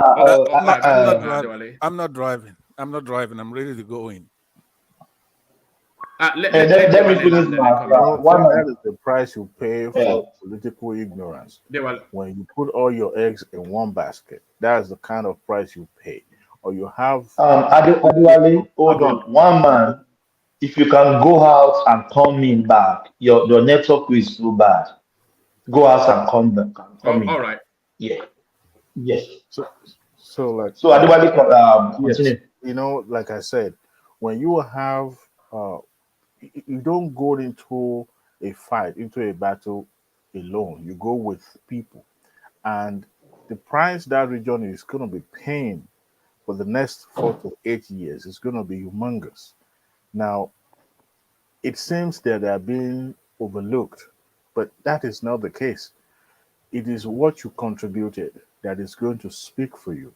Now, when you have a region where the affiliation to the ruling party is more or less the percentage is less than 20% or 10%. Now, there's a price to pay for that. To me, this party politics is different from national cohesion or national integration. The APC assets right now, they can't even give the secretary of the party to Southeast. It's just not possible. As a matter of fact, I kind of found it a little bit intriguing why Omosore also resigned. I'm hearing about, financial misappropriations and all that, but I haven't really seen where, he was having coalition with TINUBU's faction, because it seems he's solidly behind TINUBU's camp. So, but that's why I'm finding Aduwale, what can you say Southeasterner can bring on the table? I mean, maybe for the next they can bring their 4 years. they can bring their voice. They can be the different voice in that region by speaking up, and also involved in that party, like more of being total loyalty, not just one leg in, one leg out. And for crying out loud, they need to rally around, because those who belongs to APC from that region cannot go into the battle alone, because they will be a lone voice. Look at what happens to Ojus Okalo. Ordinarily, that that position should Senate president. that should have gone to Ojikalo. Is to be somebody with a credible background, or the region is suddenly behind him. But he was alone. He was naked, and at the end of the day, he had no protection even in the house. So that region need to put calculate and look at the risk involved and look at what they need to do. They've slaves enough for PDP, and where did that launch them? Nowhere. Adewale, when I hear that APC member in the Southeast work against the party, vote for Peter Obi, of course. Are you hear that? I wouldn't blame them. You know why? Because that region, as at that time, the general election was being conducted, not the gubernatorial election. Yeah, let me come in when you get a chance. Hold on, please. Let him land. I will call you when I want to call you, please. Yeah, hold on, please. They were, I'm not gonna be here forever. You have to wait for your time, pass up. You are not jumping line. Some have been on the line, in the studio before you.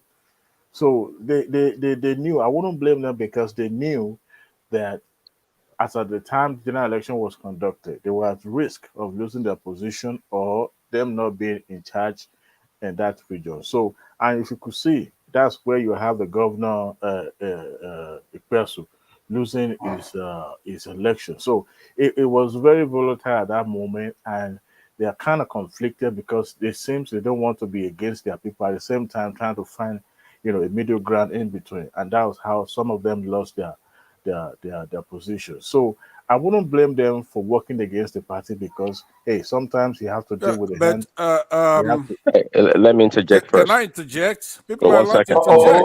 Hold on, I mean please. interjection, not my turn. Just I interject. said, hold on, please. Hold on, please. Passat, come in.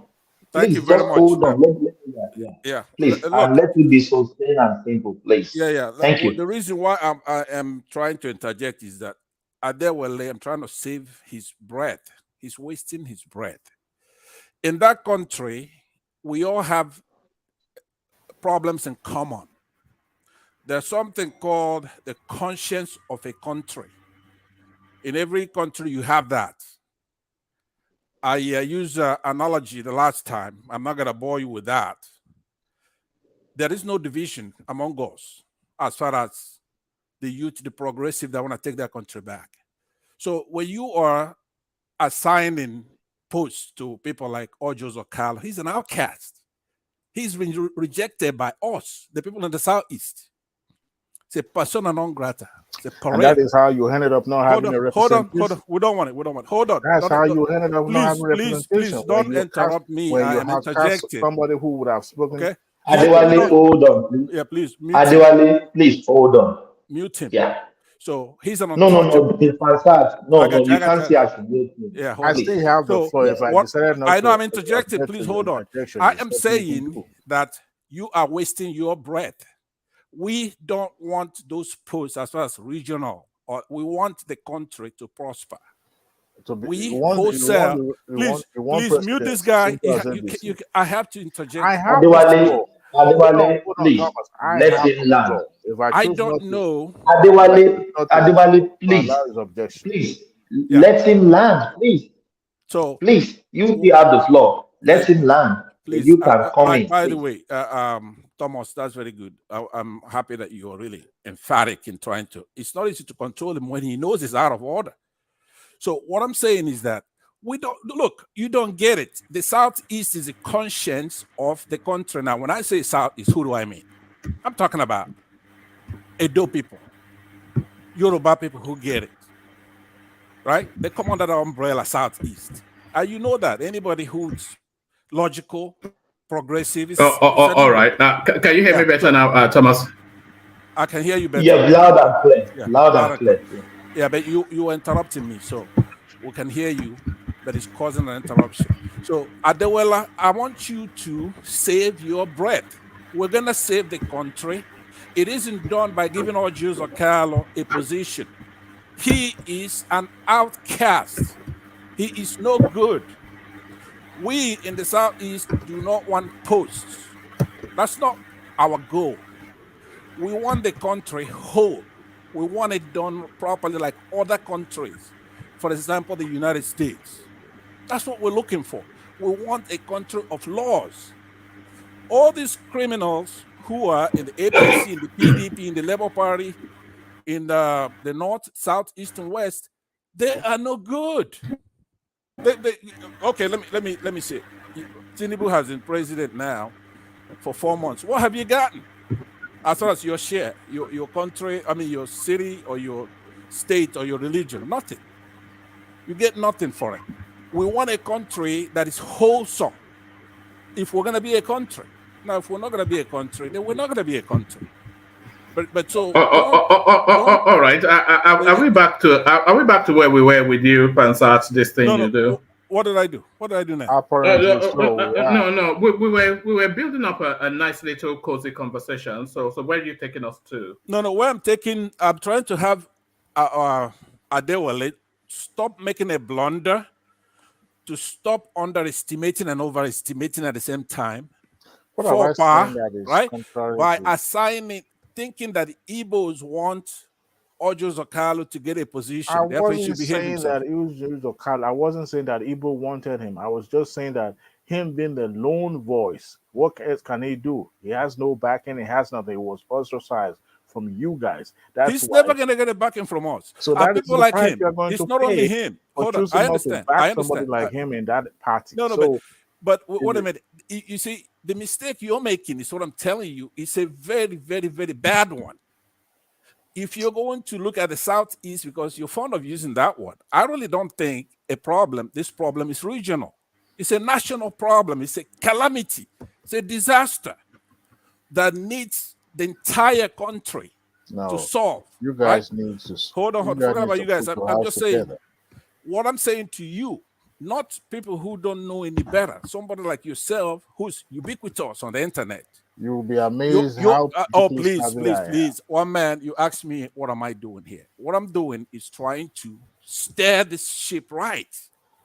It begins with these conversations. Now, sometimes I make my points forceful, right? Let me just say this. Let me just say this, Paz. Can you hear me? Yeah, I can. Hold on, Paz. Yes. I don't want you to take us in the direction that you usually take us. We were having a tidy little civilized conversation, so I want to get back to that. Whatever it is that it's too early. Give me a couple of minutes and I'll round it up. No. Hold on. Whatever it is that you are trying to get across, you have been trying to get it across for going on 2 years now, and nobody is buying it. So it comes a point to drop the dead donkey.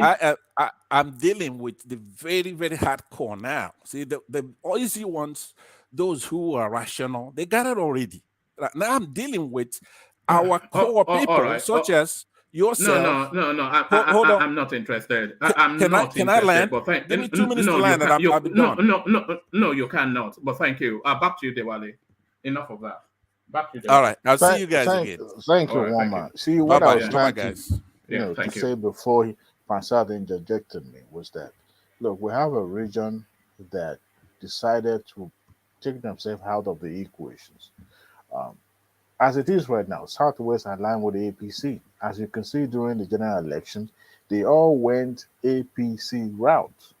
And because they knew that that is the only way they can align with the federal, and that's where they can benefit from. Can you imagine Lagos State not in the same platform with the federal government? When you remember when we had PDP in charge of the affair of the country. So, but can you imagine an entire region decided to go a different route, and here you claiming marginalization? Those who actually came from that party has no voice because some of them are just maybe second tier or class B politicians. They are not like the big shots, the one that actually contributing money. Otuzo Kalu, was one of those who migrated to APC early. He was in PDP. But if he had gotten the good backing from his region, by now we'll be talking about the Senate president as Otuzo Kalu. But no, what we have is someone who has no voice because he's been silent. His region was not behind him. And if that region continued to play their politics this way, they will continue to be at the lower half of the affair of the country. But hold on, Dewale. The thing is, that region is a senior region within the country. It is one of the major ethnic groupings within Nigeria. I don't disagree with you.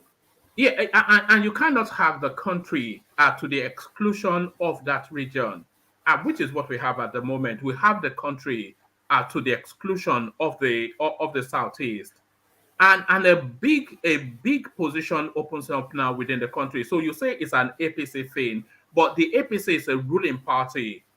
So whoever the chairman of, because Adamu was just complaining now that he wasn't consulted about when they were picking parliamentarians who occupies what post.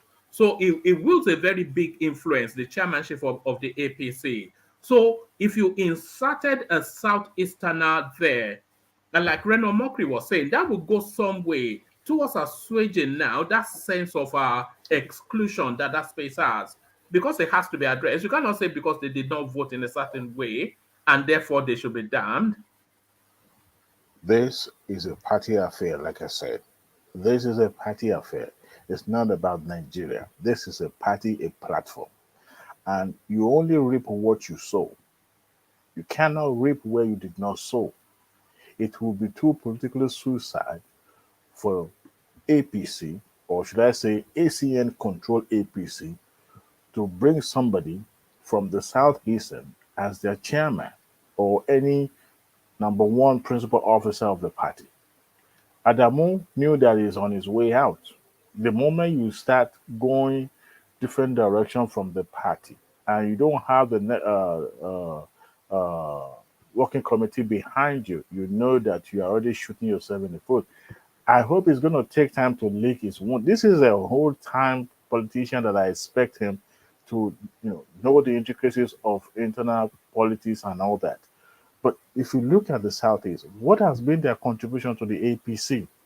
Someone like what is his name? He's former governor of Imo State, Rochas Okorocha, right?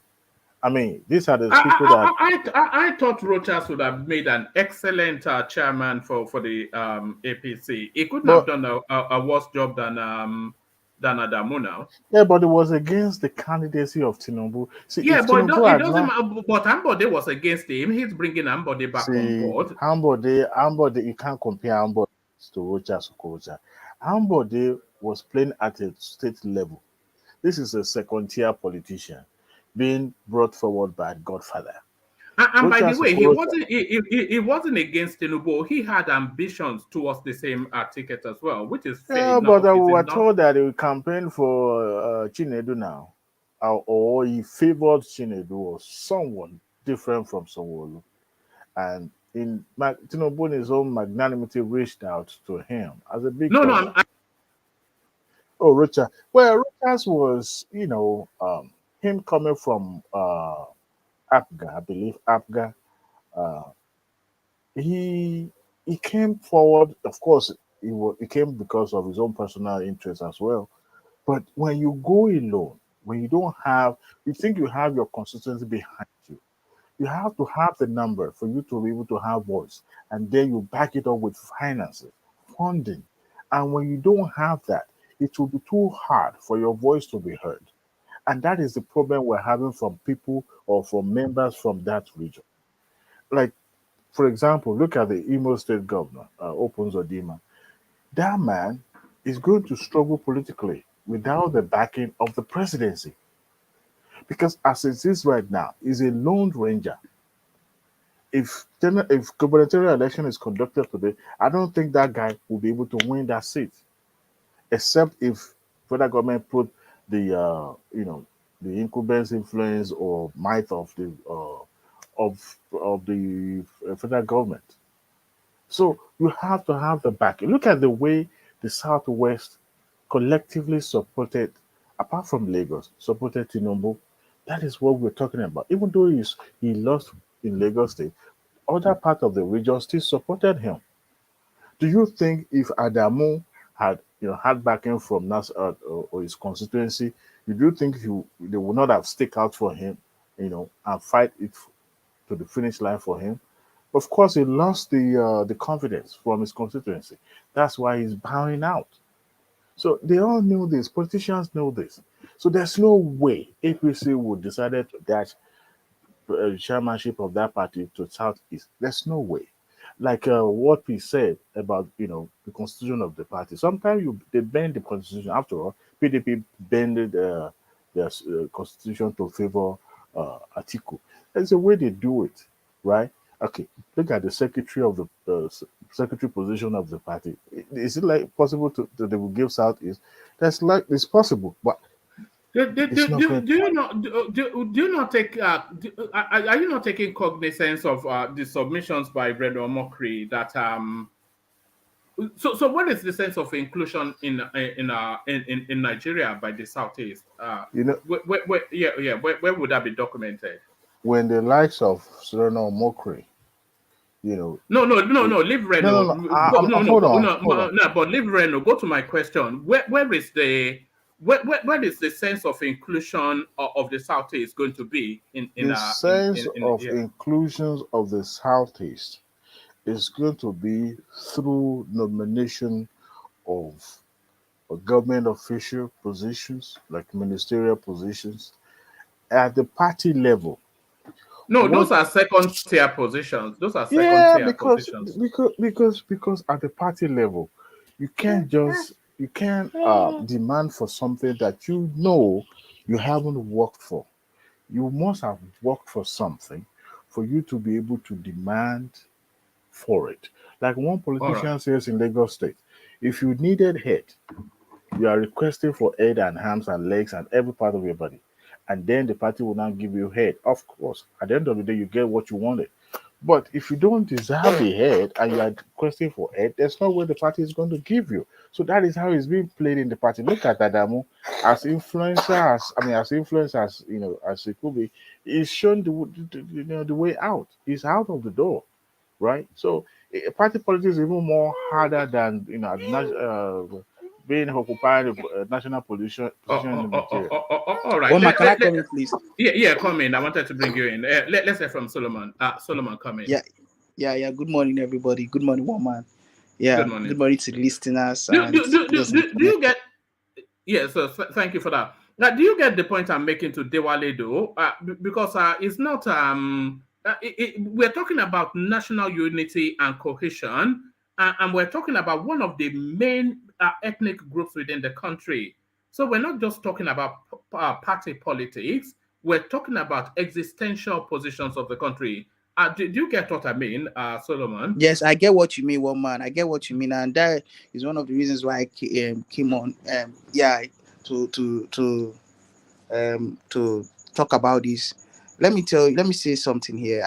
I understand that. See, the party politics is different from national politics. In fact, to me, I feel like the party, the how active each region is in the party should reflect in the federal level, with the way I feel and the way my own understanding. And in this APC, the southeast, the people that are even representing the southeast from APC, there are people that I don't want to use the word that they are not relevant. They are not relevant in the space, in that space. And but one thing the party should do is, I see these politics and politicians as people like, just like preachers, being able to convince people. You have to do good things. You have to do things that will convince reasonable people. Imagine like somebody like P2B is in APC now. I'm just giving you stars with the way he's known now in the southeast. You not as in yes. If they say that they should give him like this party chairman, I will say yes, because this guy, he has the numbers at his back. But somebody like Ojuzo Kalu now that even his own constituency, senatorial district self, he could not even, he's even rigging he's rigging anyhow, and his people are not really cool with him, even though they claim that they are cool with, that some people claim that they are cool with him. So this kind of person, you can't give him the party chairman. Is it to Kora or Saka? That's Rachel Sukorocha or Hope Uzodinma. These people are not. So what APC need to do now is they need to I say go and, they should convert us, go and meet people, and they should bring in people. Is because it's still good for national unity, even though the party politics is not just something that you serve somebody on a free table, but they should still do their own this thing to carry the other regions along, and the other region, like I mean southeast, and the southeast people, we should be free, we should open up, and so that these people we don't like will not just come and occupy those membership space and will not have any relevance, because we have people that are good in southeast that can even fit in. And I agree with Reno, assuming, but I agree with him that assuming if we had any reasonable, to me, any reasonable person there, that they would, from the southeast, that they can give that chairmanship position, I would have I would have it would have been, I would have agreed with him totally. But since because the people there, I can't, there is nobody for real. I'm not seeing anybody among these persons from the southeast that they should give this APC chairman, because they did not contribute anything. They are not doing anything. They are just there representing, taking the, maybe for instance now, the 5% share they are supposed to get for the region. That is what they are just doing there. So I agree with what Mr. Dewale said here. I'm not sure that I agree, but there it is. Whilst I have you here, this seems more your Woman, you space. So don't have to agree with me.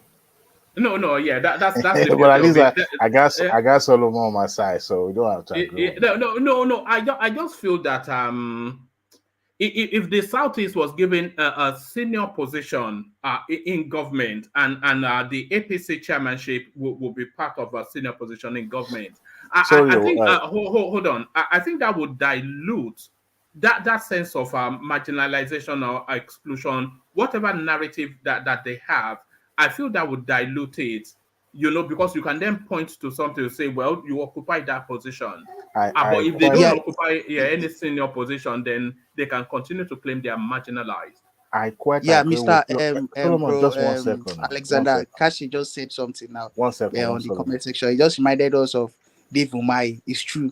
We have somebody like Dave Umahi. Yes. But another thing is the backing again, your region, the kind of backing your region is giving to you that will still determine if they should still give you that position. Yes, he's a competent person. He's somebody that is qualified to get that position. But the backing his region is giving to him is very low. In fact, it's only his only state, and not his state. You have to divide it into two that are giving him 50% of the states that are giving him that backing. So it's not really, he doesn't really have that support from the region. So that is why it's still another reason why they cannot give him that position. But he's very qualified. Solomon, thank you very much. Yeah. Okay, Omar, can I make a comment?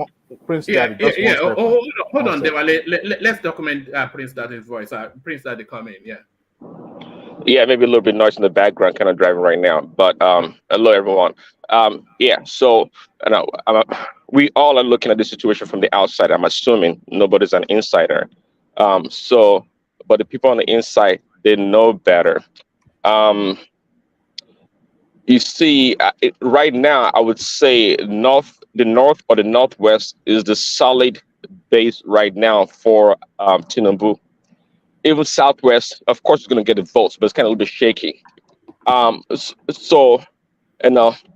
This need for a marginalization of the southeast in the party politics, I'm not sure, because at the end of the day, those that are contributed should be rewarded. Okay.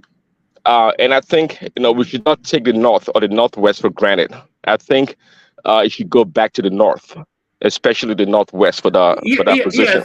Yes, but Prince, the north and the northwest and all the north, they already occupy plum positions within governance. The Speaker of the House, the Deputy Senate President, all of this, they already occupy plum positions.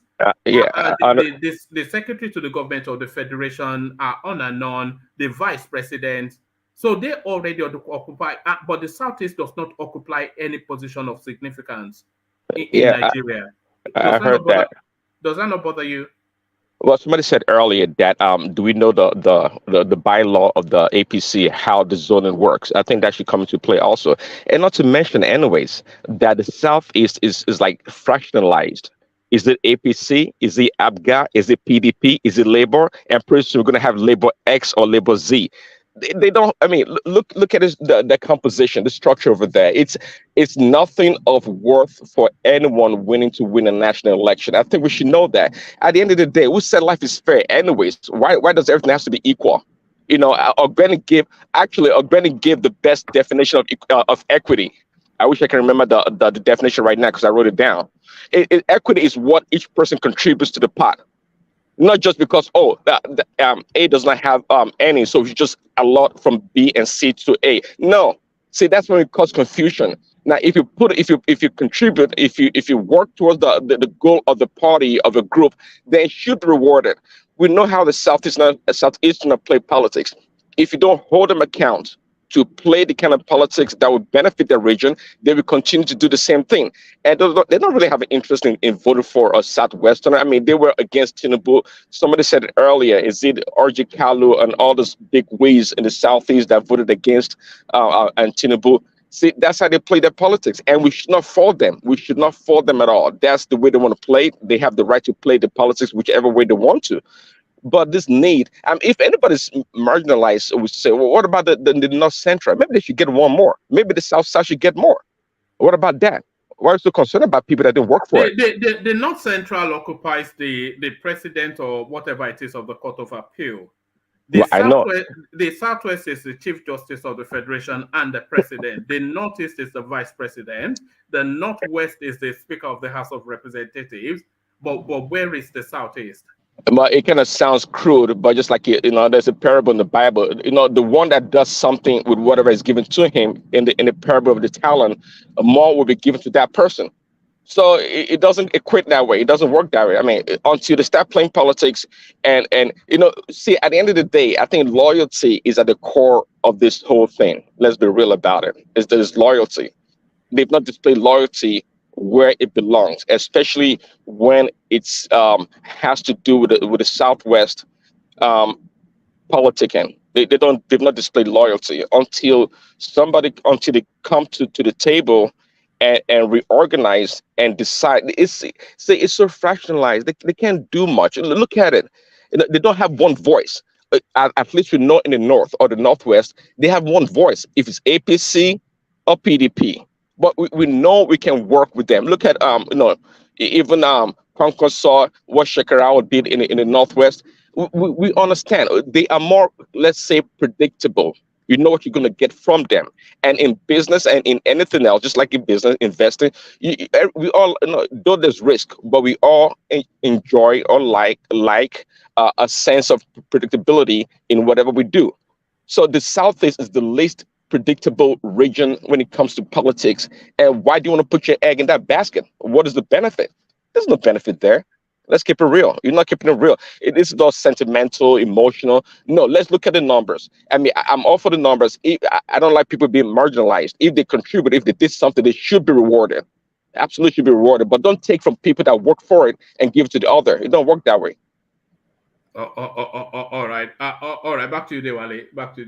I'm still sticking with my position. I think they should bring the Southeast in. Little you know that Southeast is actually my constituency. I'm not from Southeast, but I have a stake because my best friend is from Southeast, and I think I align more with Southeast.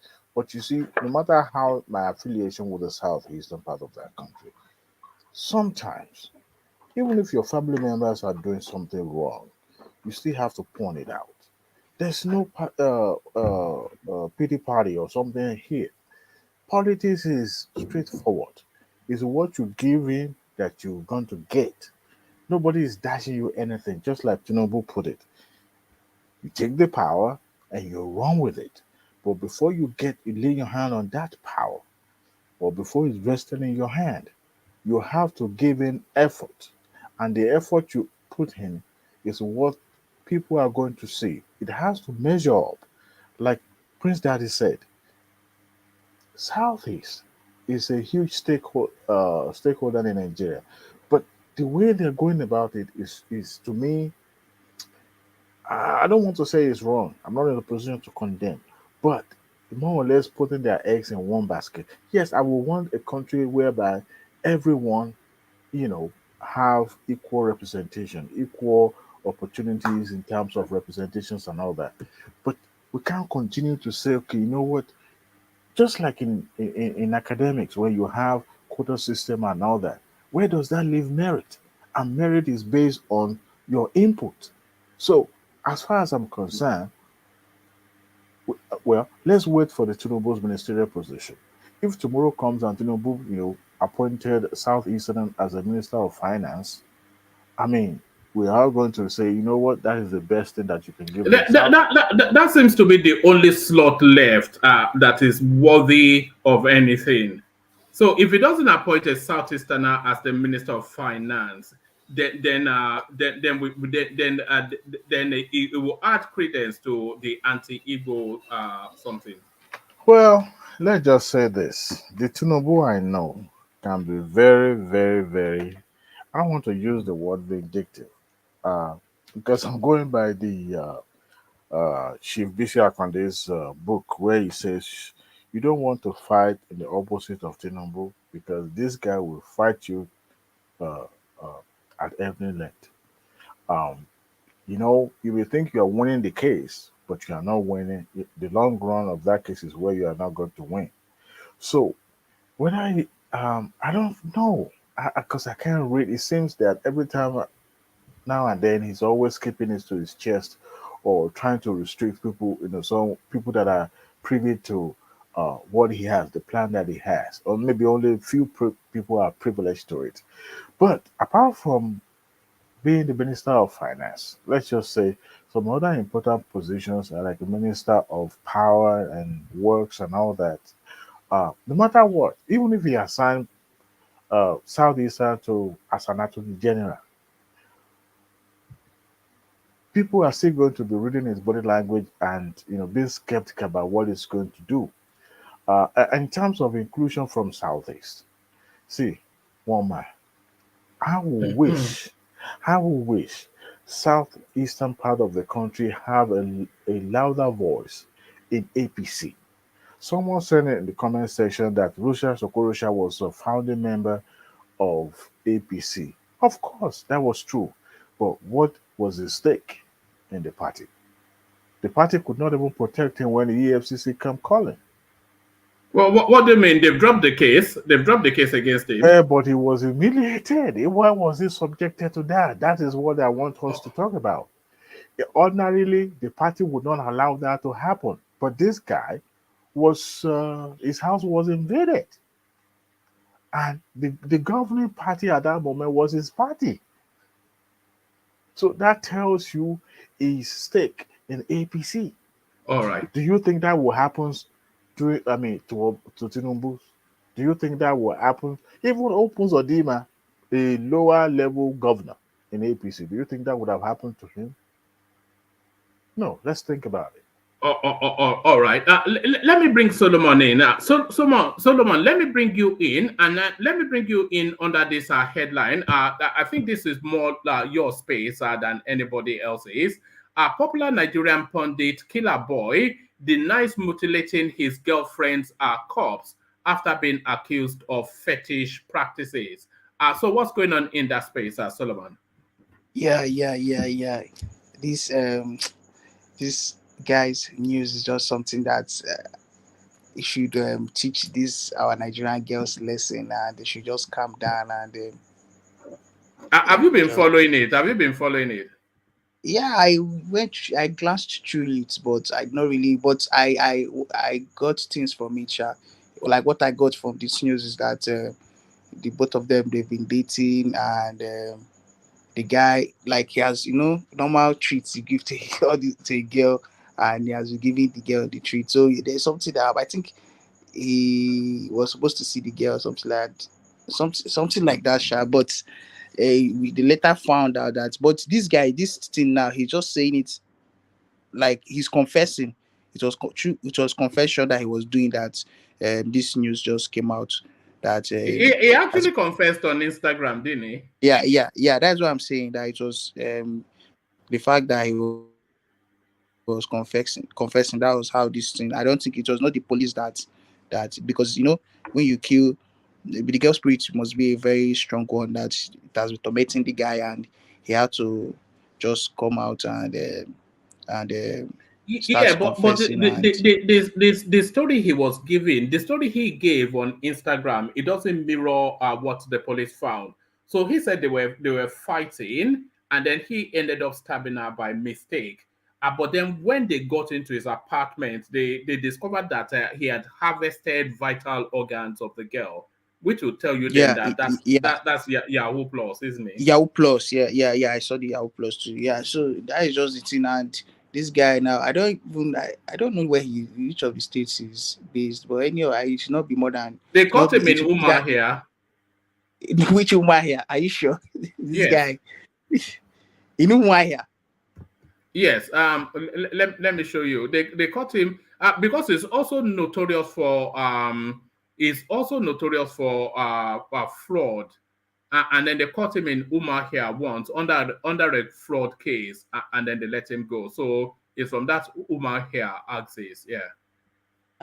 This thing is, I feel bad for this thing coming as like this guy having a close tie with Umahia. Like, wow. So I know anyway. Most guys in Nigeria, This is what people in Nigeria actually do. Most people in Nigeria do, and yeah, it's not a good thing. It's not a good thing at all. And the girls too. The girls too. I think really, I don't wish this thing. Like, I'm not happy about this girl just going, this beautiful girl like this. But this thing should be an eye opener to other girls out there. There's somebody that dropped a write up this evening now, like, the girls that want to live a fast life, like go to like this Seychelles now. Is this Seychelles that they call that place that they just banned Nigerians from going? Is one They, of the they, they, place. they call it Seychelles. I don't know why you guys call Seychelles, it sorry, Seychelles, sorry, Jack. Seychelles. Yeah. Seychelles and Maldives and these Zanzibar. Man, people want to go there, or like, if you've not gone there in Nigeria, you've not even started. You don't know what's up for real. For the real, um, for the big girls, if you've not taken any girl there, you've not even. They don't do from maybe Abuja to Lagos or Lagos. Those ones are just so upcoming. But for the real people, you have to go to these locations. And I think that was what the person was just saying. All this fast life and all this, people should just try and calm down, and because at times it will result to this. And same this kind of thing happens in Abuja here too. But yeah, this guy is very bad. It's very, very bad. The guy You really know, tormented him. it's turning into quite a phenomenon. All this, because there's been so many countless stories of girls found in hotels. They've gone there from somebody they met online, and then they are dead. Their body has been harvested. This is turning into somewhat of an epidemic. Yeah. And the we have to our security agents, that they need to buckle up and follow up this stuff, because it's really, people are really going this diabolical way and doing things so that, for money. So they need to really sit up and stop these necessary things they are doing, and fight the real people that they are supposed to fight. Most of these guys, is not really their fault, but it's not, you can't justify these actions of going to do this kind of thing for real. Is Oh, somehow, oh, it's not so. all right, brilliant. Does anyone else have any thoughts on this killer boy before we go back to the politics? Anybody following that space? All right. Let me take you back to the politics then. Labour Party to TINUBU, your lawful removal from office won't cause anarchy. So that anarchy space has been something that's been agitating the obedience space for quite a few days now. So what are you making of that commentary and the feedback from it? Yeah, this Labour Party, this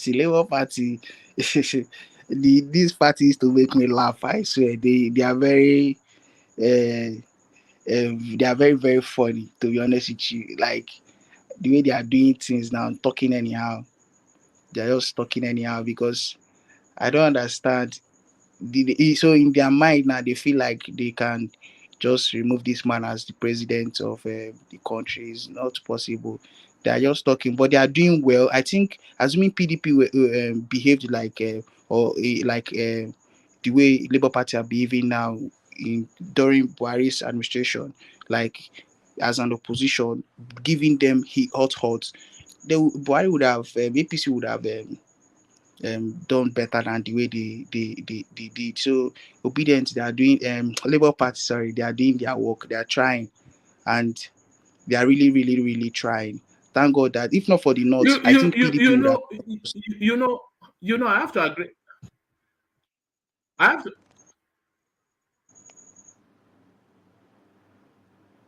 Yeah, can you hear me?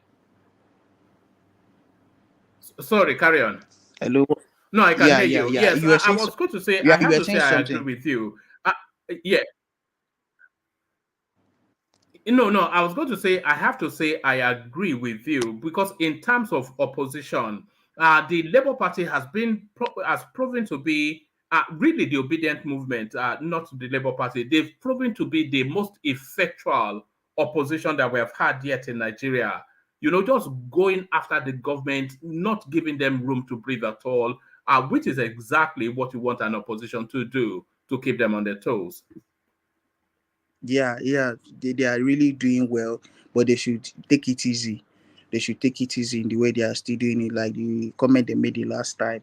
And I know that is why they countered this Tinubu's comment, this comment now that he made. So, but they should take it easy and they should strategize for 2027, and because it's already gone. This one, no, this ticket, this election has come and gone, and there's a result already. So they should just sit up. I know that. I know those people, those Labour Party people. They were part of PDP and APC. So them now, they are using experience to play their politics now.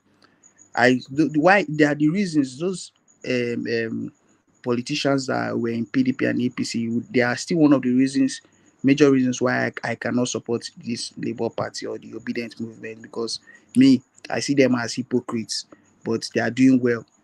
They can't tell me somebody that was like, when you talk about somebody like Pat Tommy, and they will be like, this guy is an intellectual and all that kind of thing. I'll be like, but he was part of the people that ushered in APC in 2015. What has changed? Maybe because he never had relevance. We've not heard from Pat Tommy in a while. I wonder what happened to him. Yeah, right. You will not hear from him again now. He knows that he has moved on, but he will still be chipping in one or two things, encouragement, words of encouragement to obedience, so that, but it will be on the low key. He can't just come and be doing it in the public again, because other colleagues of his will be laughing at him, as he will make mockery of him. Can I interject real quick? Yeah. I heard that he's going to be nominated for ministerial position. How true is that? No, I heard that rumor too. Yeah, I saw this thing was like 2 weeks after Tinubu was sworn in, and the one thing that was just circulating like that people that might get appointment, and I saw his name there, but I think a week later, or that same week, they said he made comments that he can't be part of that and of this administration. So let's be hoping. This is politics. Anything is possible, but I don't think he would accept any offer. But the one person I know that cannot accept any offer, even though I don't have a close relationship with him, is Reno Mokri. I'm very sure, because I see that guy as somebody that is a man of his word, and he's somebody, he has integrity. So Solomon. No, to be honest with you, the way Reno has been romancing Tinubu, you must be joking. No, Reno is a rational person. You see that name, Mr. Rational Mind, this year is for Reno. It's not for Mr. Rational Mind. That name is for Reno. Reno, to me, I read his articles, and Reno is a rational guy. To be honest with you, for real, seriously, with the way I like the way he writes. Solomon, have you ever wondered why some of his write-ups and tweets is usually, supporting Tinubu? This guy, go ahead. Yeah, like you now, you like you people of let me just say of those days, like, you know what's up. Why were you able to support, or why did you support Tinubu? Because you already know the politics of Nigeria. This guy, I see Reno like with some other persons on this platform. I see them like people that were that they really they were brought up, as in they know about the system well, that they can tell you how the results will be in the country, and how things can go in the country. So that is how I see Reno, and that is why he knows that.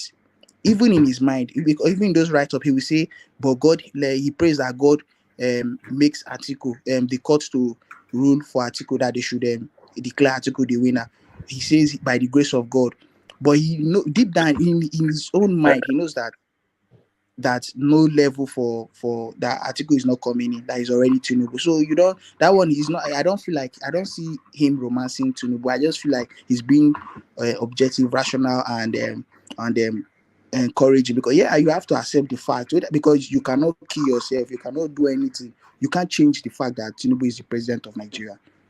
So he's not romancing the man, to be honest. He even criticizes him if he does anything that is not good, and he applauds him when he does something that is good. So we should not say he's romancing for that guy. I don't no. I don't see Reno coming to. He's not taking any appointment.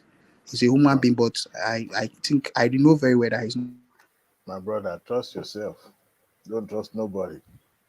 When it comes to politics and people that are actually into that game, please only trust yourself. He has been given the obedience a lot of water. It's No, more than what obedience are his everyday customers now. There is everyday.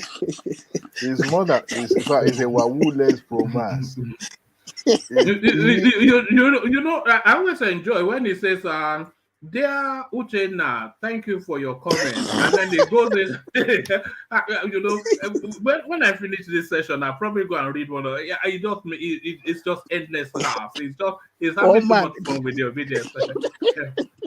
You know, the funniest thing is that I started getting more active on Twitter lately, and I don't know why.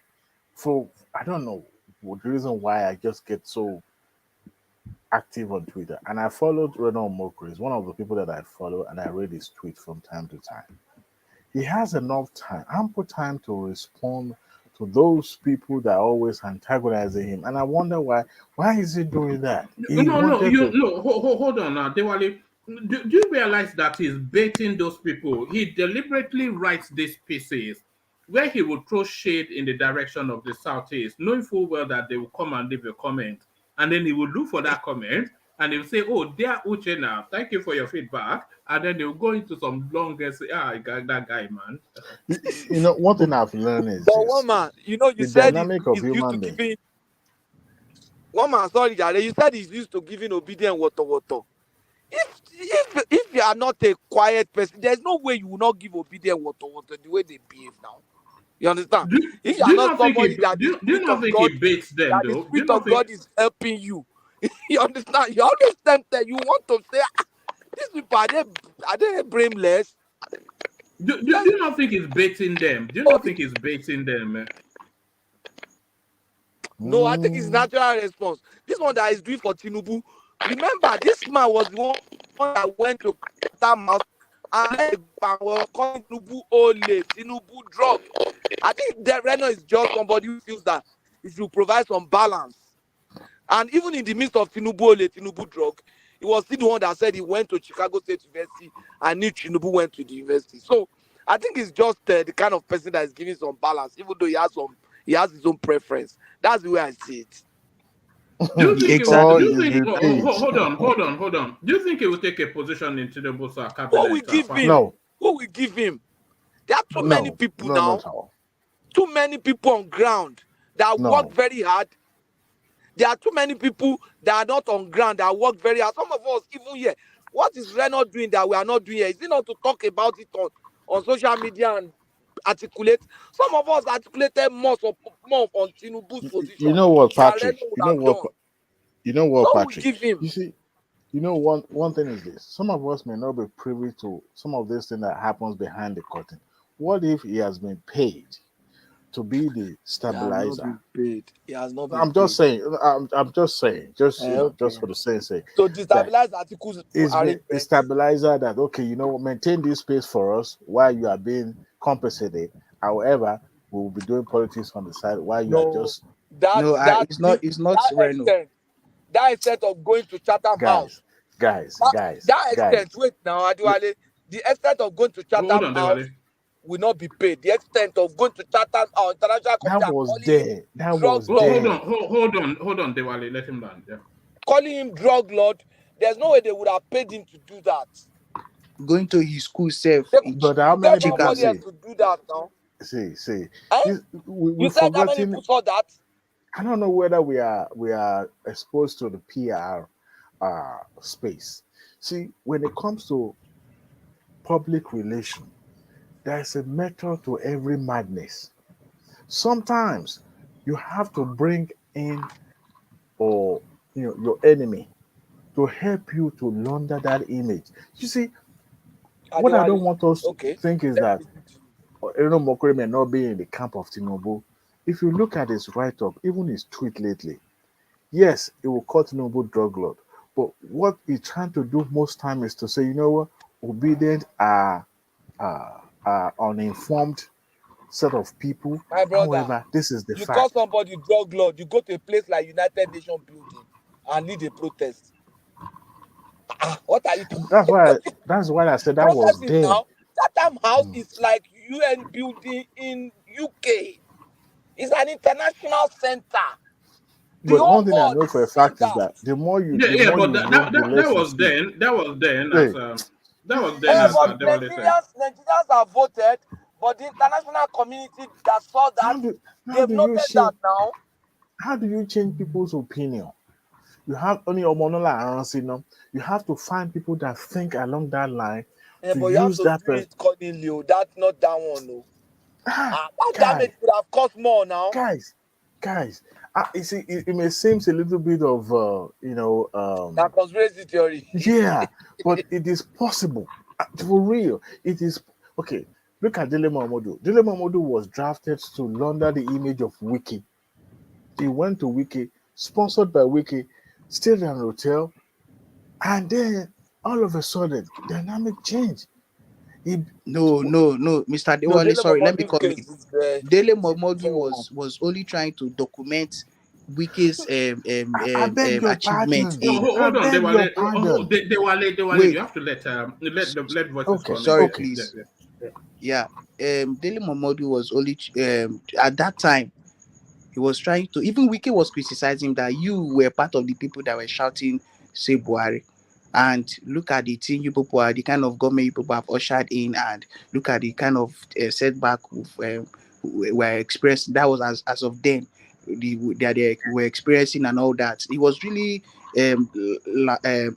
getting back at this guy, but on a friendly in a friendly manner. So, but when after the primaries or before the primaries, Dele Momodu was insulting, as in like not insult, but like throwing words at Wike, even on his because I follow Dele Momodu on his sometimes even on the live and on his live Instagram live. Solomon, is there any distinction really between Dele Momodu and Reno Mokri? They are both political prostitutes. No, I don't see them as political prostitutes. One Hey. man, I feel like no. Wait. I see Mm, mm. like they are the they are the two, like two of them are like they're one of the two rational educated um um that is in the sport, like people that are like how would like should I use the word celebrities yeah, that I one of them that I know in or I follow that on social media, not like people like FFK. They use their own brain to do to impact positively. FFK just uses his own to just mislead people. But these guys, for real, they are not Dele Momodu. And no, Dele Momodu is a very Solomon, yeah. Solomon, I think Lele Momodu is just someone who is trying to maintain some political relevance, and is using the fact that he had a relationship with Tinubu in the past, and now taking a position against Tinubu as a platform. If you look at him, everything that is politically against Tinubu, Dele Momodu stands for. When it was Ambode, Dele Momodu was the person that was pushing Ambode. Look at Adeleke, even though he had a relationship with the Adeleke family, he's standing against him. Look at the presidency, he's supporting Atiku.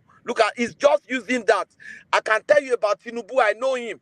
Then that picture where he was strolling with Tinubu on the street of London will be there. I've known him as a young one. He can do this, he can do that. But all his political position had been against Tinubu. And he's doing that because he wants to be relevant. He has no political class. He's politically zero. Look Yeah, at what if did it's he score in for the political class, primaries? What did he score in if the it's for primary of political PDP? class, it's true. Zero. He has no You know political one thing, clout, and guys. You He know didn't one even thing, vote for guys. himself. You know what amazes me most time is when we think we know these people in and out, up close, personal, and we are vouching for them. However, they are not even members of our families. And here we are saying, oh, this is what I think this person does. Oh, No. Hold on. They But are that's what they political are also figures. doing now. Yeah. Hold on, Patrick. They are political figures now, so we know them somewhat. give We know me a them break. somewhat. We only go by what we read on the pages of dailies. We don't know. No. Hold on. We know more than what we read on the pages But of the how? political daily. How? From which Hold on. medium? If you let me speak, then I will tell you. We know them more than the pages of the political thing, because we know their antecedents, both in politics and their personal life. We know a lot about these people. So there's a predictability to it. There was a predictability to how Buhari governed because we have seen his governance style before. Maybe it was even more extreme than we anticipated, but there was nothing about Buhari that caught us off guard because we know his antecedents, because we know the antecedents of most of these people is really the point. One man, what you read on dailies is Not what we where. read. Did you not even hear Hold what I on, said? Yes. hold on. Yeah. What you think is the truth may not actually be the truth. You see, sometimes I'm on your show right now. Do you think you know me? Do you have an idea who I am in real life? You don't. No, I There don't. will I be don't know high you nothing now. personally, but You I don't know your know me leanings. personally. We somewhat know your leanings. We See, know let me Patrick's tell you something. leanings. Do you think it's possible for me to come on your show and put a facade up and trying to act certain way, but I'm different? Well, Yeah, but yes, you not can all put the up. time. So it's possible, right? So just like, Adewale, yes, you know why that is a bit difficult? If you are somebody who has been on the public scene for a long time, there's no way you can sustain that pretense. Look at the article now. We know article is a betrayal now. you know We one know. thing, Patrick. I don't. You understand? Because I'm he not could be there disagreeing for with a your short assertion, time. but I'm not disagreeing with what you just said. But you see, sometime what actually led to this discussion is that how Dele Momodu was handling briefs for Wiki and eventually turned against him. Even he himself, Dele Momodu, wrote about this. We may think we know these people and their antecedents, right? We're trying to judge them by what they've done or what they've said in the past. Sometimes they shift the ground because of where their bread is buttered. But Exactly. but what I want us to do is that we don't actually know who they are, except what they said, and we take it and run with it. Not what they said, what they have done. Can I You're What not please they've getting chime in it. done. real quick? If you don't mind. Sometimes they could do something at that moment because that was what that situation dictates. No. A consistency of behavior, a track record. You You see, know. you'll be so shocked when you see a Oh. spy. But Okay, Adewale, yeah. you are saying the What? same thing. You have just told us that they are unpredictable. And it's because we have studied them over time No, to because be like that. pendulums swing in different You are saying direction. that, wait now, you are saying that they only go for where their buttered bread are buttered. That means there's a Yes, pattern. Yes, you are predicting them yes. now. No, no, Yes, no, you don't no. know Okay, him too. let me Okay, chime in real quick. Hold on. They will let Prince come in. Prince, come in. okay. Yeah, I agree with one masturbation, really. These people are human beings. What they do and what they don't do, what they say, all these things can be evaluated.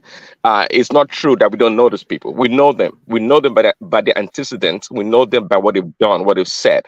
See, even the people you live around, that you live around, um, or you hang around with, you may not even know them, especially if they've not performed. You don't know their decision making. You don't know what they do. So, for example, like Peter B, right? A lot of people got to know about Peter B, like maybe in this past election. But I've been studying Peter B, so to speak, for the past 4 or 5 years, from the last election, when he was the VP for Atiku. What he said, what he read, what his thinking leaning, all those things. That's how I came about who Peter B was, or he is right now. So it is not true. We know these people. See, they're not perfect. They make mistakes along the way and they expose themselves.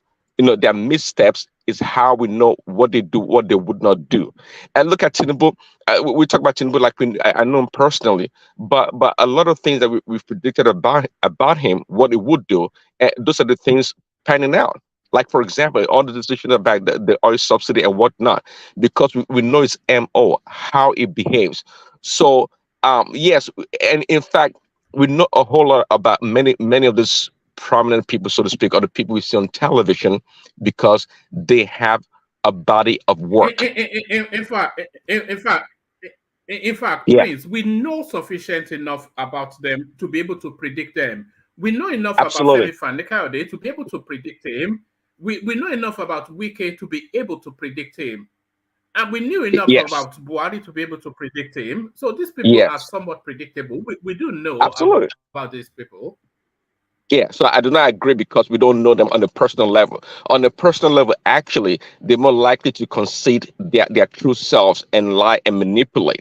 But when they put on a stage to perform, they and not just one-time performance, but they have a body of work again. So we can tell, we know these people. They're not these are human beings. They're not that supernatural or great. They make mistakes and they expose themselves. And that's how we know these people. All right. Back to you, Dewale. Hello, Dewale gone. All right. Yeah. Yeah, carry on. Let's hear from Kumi. Kumi, we've not heard from you. Okay. Kumi, are you there?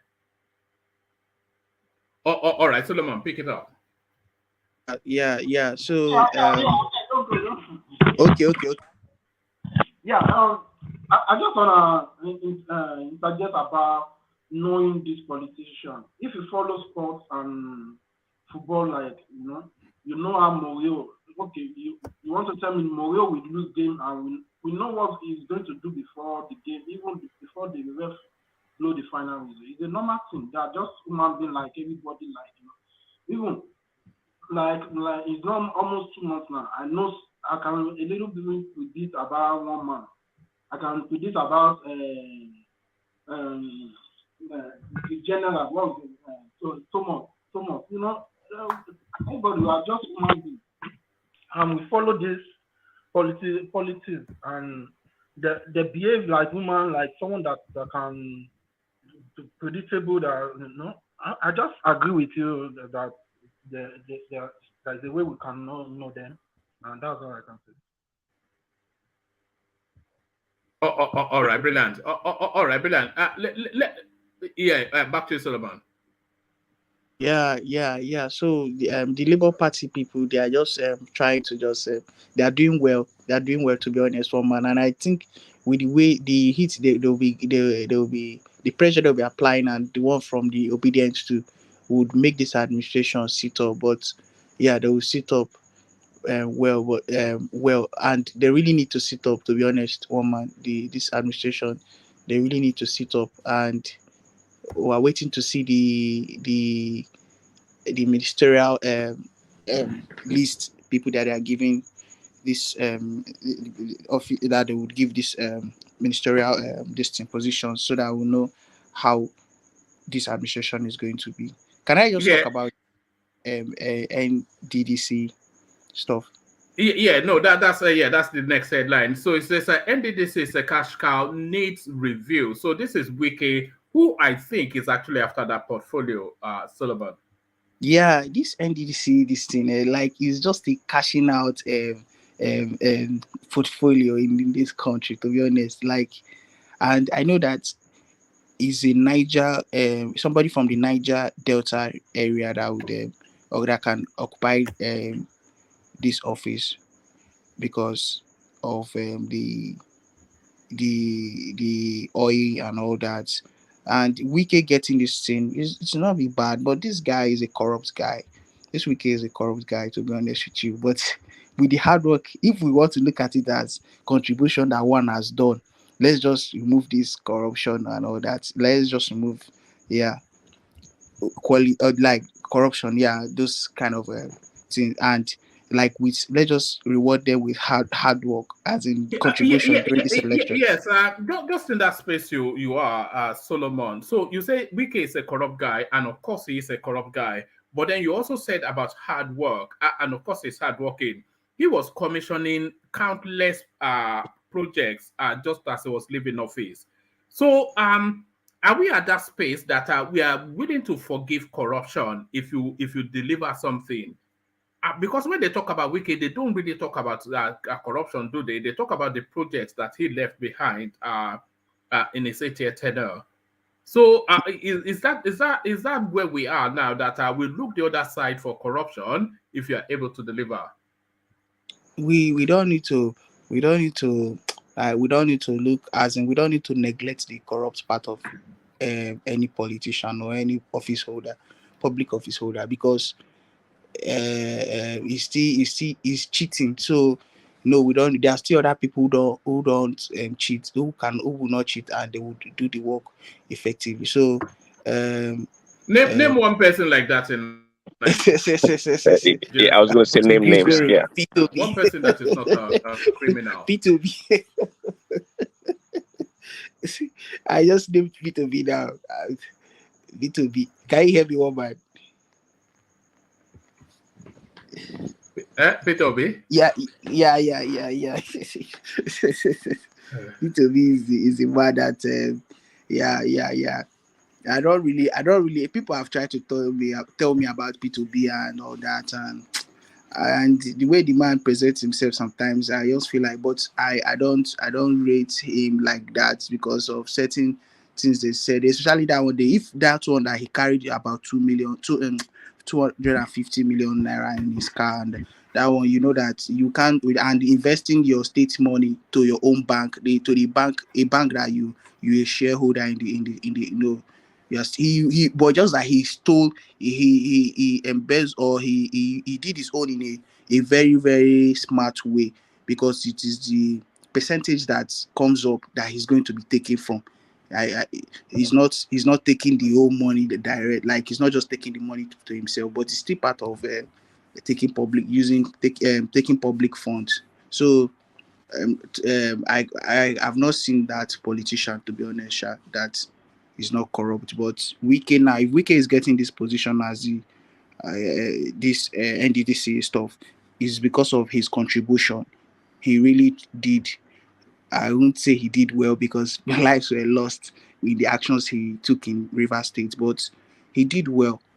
He did well, Sha. He did well. At least he showed that he's a loyal person to a cause. Like anything anybody he works with, or he tries to be loyal to that person. Are you hearing me, one man? No, perfectly. I wanted to take you to this headline when you land. This was just sent in by one of our subscribers. They wanted your thoughts on this, Solomon. Okay. It says, Nnamdi Kanu condemns charlatans unleashing mayhem in the southeast. So this is Nnamdi Kanu's bringing this to us. Let me just quickly through it. It says, Ifeanyi Ejiofor, the lead counsel to the proscribed indigenous people of Biafra, IPOB, says Nnamdi Kanu, leader of the group, has condemned charlatans causing mayhem in the southeast. In the 2023 Global Terrorism Index ranking released in March 2023, IPOB ranked as the 10th deadliest terror group in the world, with 40 attacks and 57 deaths in 2022. The separatist group has introduced sit at home to demand the release of Kanu, who is being detained by the Department of State Services, DSS. Simon Ikpa, a self-acclaimed disciple of the IPOB leader, has declared a total lockdown in the southeast geopolitical zone. Okay, let's go to where Kanu speaks. Speaking on the development, in a statement on Monday, Ejiofor quoted Kanu as speaking during a visit to him at the detention facility, that those orchestrating constant attacks on the geopolitical zone are enemies of the people. Oyendu was deeply worried about the heinous activities of charlatans who are unleashing havoc and mayhem on our peaceful people in the southeast under the guise of unauthorized sit-at-home order.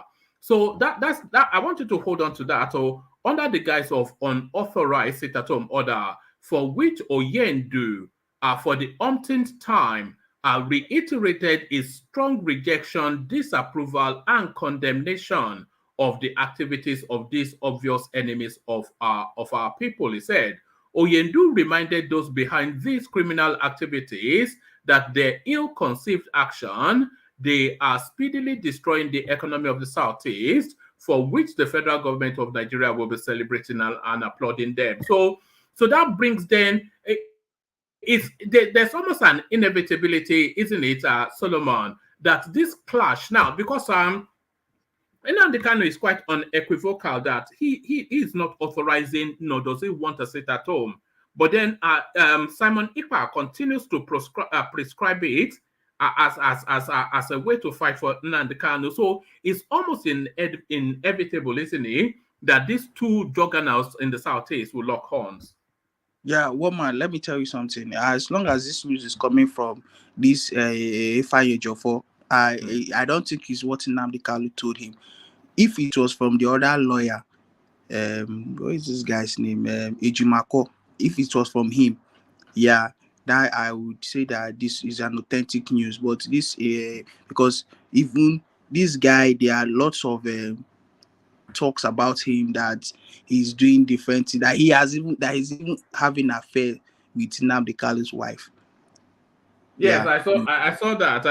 That was a few months ago that came out. Didn't they say she was pregnant? Did they say he got her pregnant or something? Something like that was still detailed in that If that was true, he's the bad boy. He's really bad.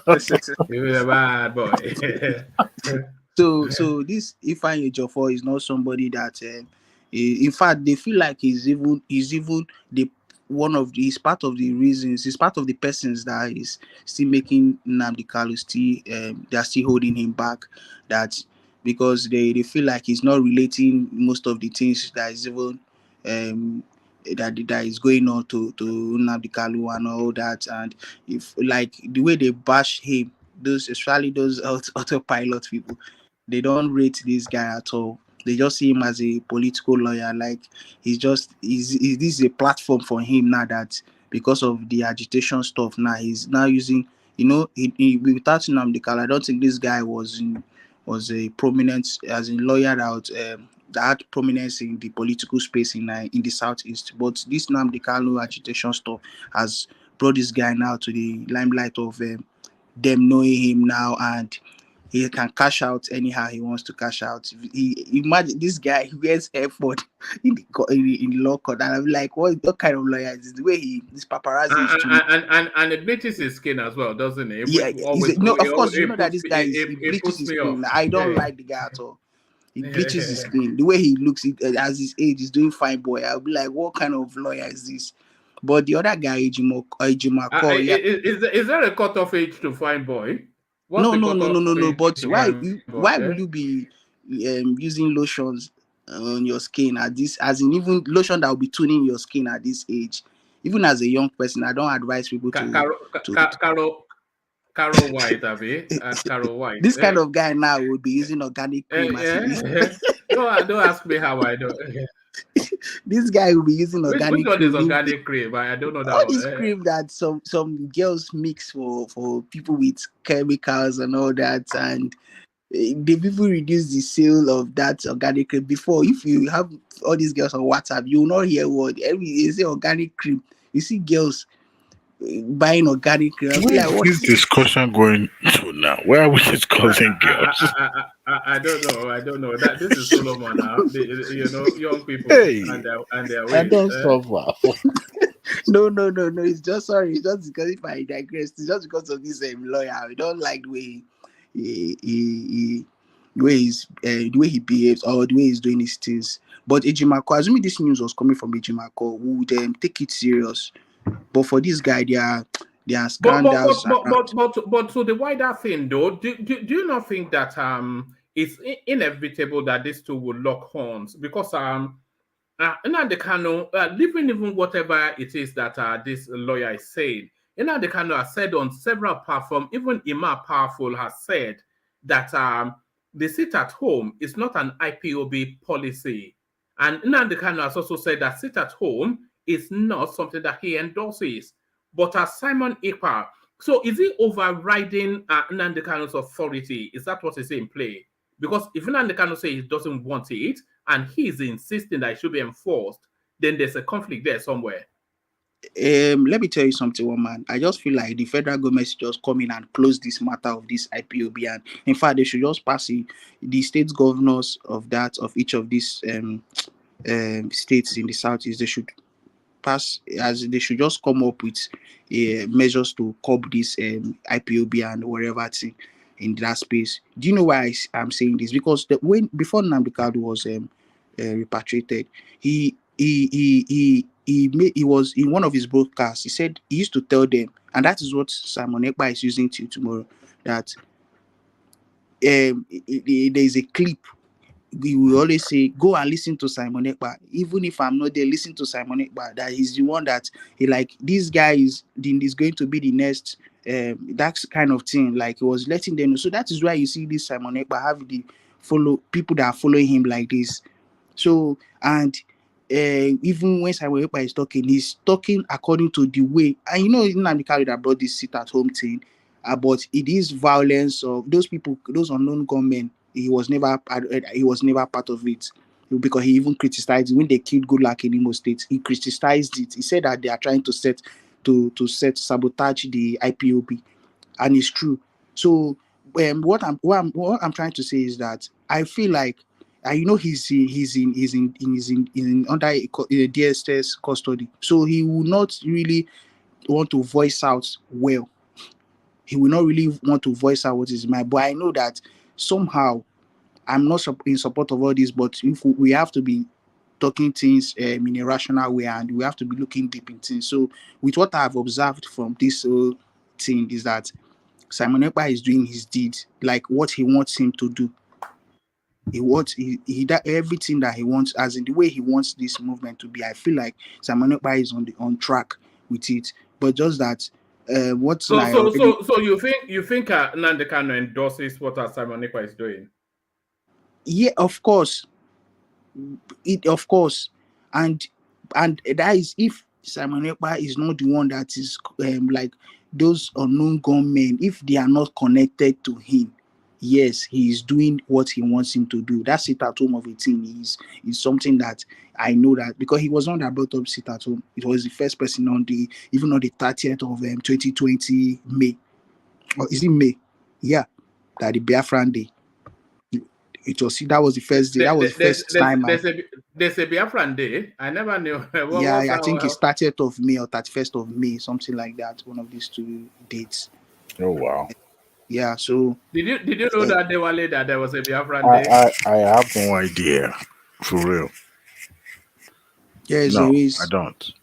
Yes, there is. So it was that was the first time, because he said that they must observe that sit at home to remember. It's like a remembrance day for the according to him, the 3 million people. But some people say that they are not up to 3 million persons that died, 3.5 million persons that died in that this thing. My grandfather was one of the persons that died in that Biafra in 1969. Yeah. So that day was set out for is already set out for and I we should always remember those fallen heroes that died for, even if we don't want to say Biafran, but for let's say the Igbo people. Are they actually heroes, or That's a wider that's a wider conversation. Do you want to open up that space, Dewale? No, really. I don't know. I'm just trying to.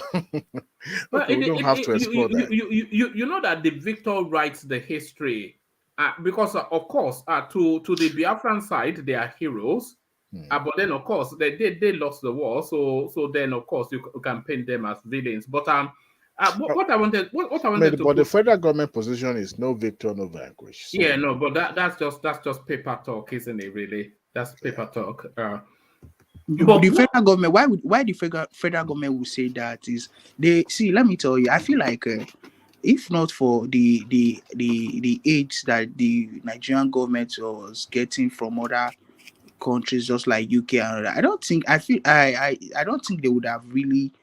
But well, I feel like they would have not really defeated this Biafran soldiers. What I wanted to say, That is Solomon, true. is that, That is true. well, I'm not sure if that is true, but Yeah, Woma. But let's. I can hear you, Woma. You can go on with your this no, thing. no. What I wanted to say was that should there be a Biafra Day is really the point. Because of course we have Democracy Day, which commemorates the date the Abiola space. But you want to think that that Biafran war, it was a bigger space within the Nigerian firmament than the Abiola space. So should there not be a date, a public holiday that acknowledges that Biafran space? It doesn't necessarily have to be Biafran. It can be like Nigeria Unity Day or something, the day that Yeah, the war ended. Should that yeah. not be a dedicated public holiday just to acknowledge what happened? Of course, we have to recognize that they need to have that day. Like they should recognize it, and because it just looks as A if lot of people died, No, a lot of people. Yeah, irrespective of whatever the figures are, they'll say 5 million. Some people will say if it's One, 50 people, it's too many. one, A one, so, lot of some people died, and one. yeah, we've not done enough to clean up that like space. I me don't think. telling you that my grandfather died. How did he die? He was when the Nigerian soldiers came to my place, and because my grandfather was one of the elders was one of the elders in my place, so they came out to welcome them. Not even because they've already started getting the hint that the war is already getting over and all that. So they came out. They never knew that once the military come, you don't come outside, you don't come out, and you just stay first so that they would be the one to. But they came out so that they welcome these people, and that is how they opened fire on them, thinking they came out to attack them. Do you understand? So these because of scenarios like this, we should, plus those that were killed in the battlefield, we have to recognize even for the Nigerian soldiers too. And sorry, what is Nigerians? But yeah, let me just say for the Nigerian soldiers and the Biafran soldiers, we have to recognize that they and stop neglecting this thing. It doesn't mean that there will be separation. Somebody like me, I don't want separation. I don't want this country to separate. Even my father fought the Biafran war, and I never talked about separating Nigeria, and because he embraced the politics of Nigeria. Yeah. So Do, um, do, do, do, do you think I'm Normal. right that is more seismic an event than the TINUBU annulment election? Do you think is more significant, the Biafran? Do you get what I mean? please can you recap, please? Solomon, No, before you no. answer that question, Yeah, go on. I wanted to let one man understand. Even here in America, the southern states celebrate Confederacy, where you have the southern country decided to separate from the Union of United States of America. So yes, they will celebrate their little victory, but at the same time also, uh, reminiscence on what happened and where they were and where they are and where they needed to go. So celebrating Biafra, sometimes they also have to look at their victory, the little victory that they recorded during that war, and what they were able to achieve. And what I would like you to know today, we make reference to Biafra, and now it's being revived, right? So to me, it's a little victory because they are able to say that what was dead, or what was we thought was completely forgotten then is now being revived. So they will celebrate it as a victory because it's now being brought back. So if the Confederacy states were able to celebrate, why not Biafra? That's the way No, I stand. no, but it's not the Biafra though. And it's not so much it's not so much to celebrate, but to commemorate. So it's a commemoration, not a celebration. And Okay. really, what I was just what I was putting forward was that not so much, not the emphasis on Biafra, but the emphasis on Nigeria. And then the day that the Biafran war ended, it should be declared a public holiday, and then there should be a somber celebration of a never again. You know how those things that you have a candle and then you have Scottish bagpipes. Woman. That sort of, yeah. Just So are you uh, saying that if your wife divorces you, you are going to be celebrating? what are you talking? I mean, What who was the Biafra for? It's secession. divorce from the union. but they came back No, together.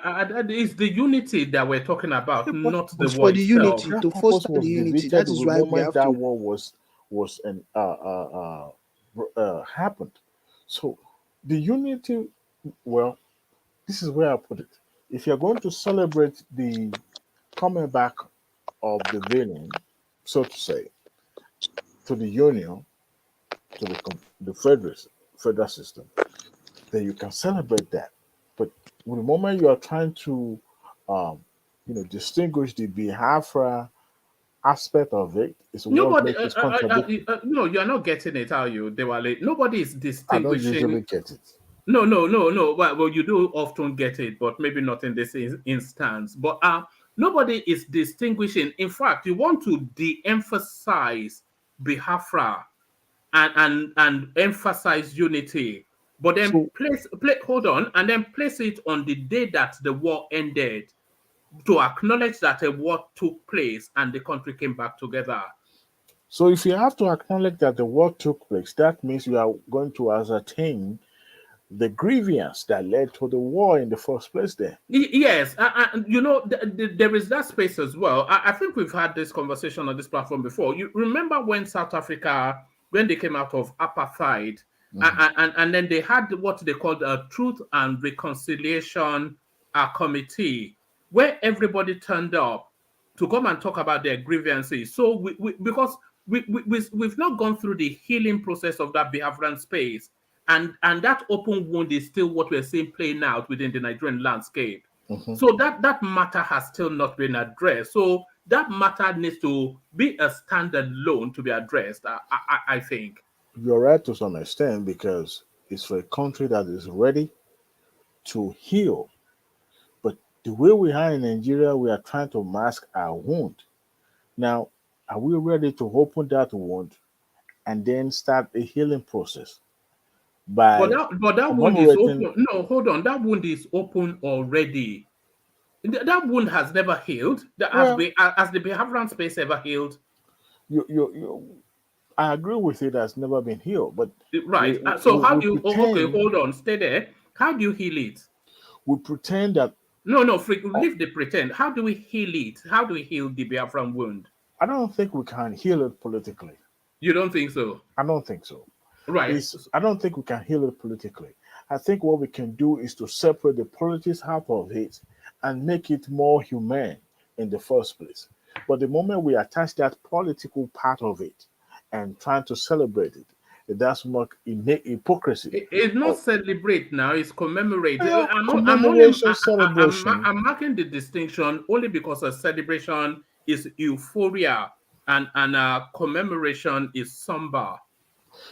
Well, the moment you're trying to commemorate, you're also trying to acknowledge every single players, every single person that sacrificed their life, their Yes, time to the cause of what led to that movement or right, to that yes. issue.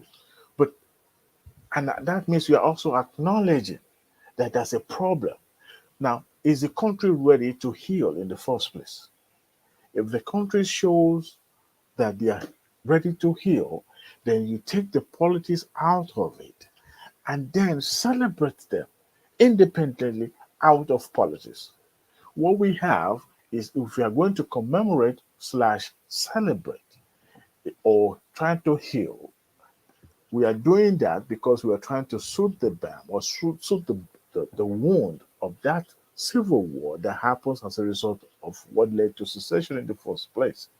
So my stand is do that outside politics, and it's going to be seen as being genuine How do you do that outside politics? What does that mean? by acknowledging that apart from politics, let's say 2 years away from any electoral process or electoral time, and then you're trying to, acknowledge that something happens that led for people to revolt against the state, the union called Nigeria. So, however, this is where the country needs the stand we need to take. Remember, Gowon took that stand by saying that One Nigeria is non-negotiable, and NYSC was established. That was outside politics. So something that could replicate the NYC process, but it's not going to be, have any coloration of politics. That is where the government can come in. And that is when the healing, to me, the proper healing can occur outside the politics. That's where I think it should be. All right, thank you. Solomon, come in. Okay, yeah, Solomon. one man. Yeah. Yeah. So see, like what Mr. Dewali was just saying now, what he just said now, things like schemes like or programs like NYC there should be more programs like NYC. It's going to foster the unity in this country. Let me be honest with you. Some like people were saying they should make NYC optional. They should make it mandatory, and they should stop this redeployment of it in. To be honest with you, I think they should stop redeployment. Forget that maybe I have faster, but they should stop redeployment. Anywhere you After post, you redeploy, did you not redeploy? Look at this guy. I did, but one man, no, they should stop redeployment. I know what I'm saying. What are you eating? What are you eating? It's chicken I'm eating. Okay. They should stop redeployment. Like it's part of the things. These are the things that when we talk about corruption, the corruption starts from these places. If they can start from these small places and start curbing all these things, this corruption will start going down. The NYC, once they post them, anywhere they post, you go there and go and serve, and they should provide security for them and everything. The basic amenities they need there, they should just provide it for them there. But they should. We need more things like NYC. They should never scrap that program out. I know what I'm saying, one man. It really fosters unity for the people. Some people are just hell bent in believing that most coppers, in fact not most, but a lot of coppers actually end up living in because then they get a job there and then they end up more like a lot of southerners that live in the north. They went there through NYSC and they just stayed back. One man, let me tell you, the best place to live in Nigeria, forget your southeast, your southwest, sorry, is in the north. To be honest with you, like the weather, in fact, the lifestyle in the north safe. That is for those people, except for those people, not those people that want to just come and be doing any, like if you want to live a moderate lifestyle, come to the north. Come to the north. They're a lot more civilized, aren't they? They're a lot more civilized. I feel like they are more civilized. All those ones that are telling you that they are all those ones are like, if you stay in a good place, you know that the north is really, as in you. Where is the best place? You don't want to end up in a place like Kaduna or Kano, but we're in the north, where they're a bit more gentle, a bit more serene, a bit more laid back. Where would you say? I've not really come to that side, like gone to those places like that, but I heard Kano is a good place. Even Kano, I have a friend. Kano is a hub of extremism, though. It's a good place if you're a Muslim. If you're not, I'm not sure if it's the best place for you. But there are areas like Sambogiri. They say that they are Igbo people, as in people from other, especially Igbos, that is their own settlement in that place. So definitely all those they are huge bad stuff. I don't think they can operate in these places like Sambogiri and all that. Yeah, but that's an apartheid. That's an apartheid system now. Why should there be a Sabo? Why should there be a Sabo for you? Are you not a Nigerian? Oh man, I feel, see, we will not take out that forget maybe the Western system, the Western culture, that we will not take out people's indigenous land from them. Just like me as an Igbo person, you as an Yoruba man cannot come and follow me and do you want to come and claim rights more than me in my own place. I won't take it from you, to be honest with you. And somebody was asking me when was the last time I went to Abia. I went to Abia last year in November. So we knew now. You told us when you were going. Yeah. One guy was sorry, Mr. Prince of Prince was asking when last time I went there. So NYC should still be here, and they should keep it. It should be part and parcel of Nigeria um, um, stuff like program. They should never scrap. Instead, they should introduce more programs. And I think people should start opening their hearts. Forget, I know this election has really done things. We have to understand our different people, but we can live together with understanding and love. Yeah, one man. All right. So this, yeah, let me just complete this, finish up Yeah. this now space.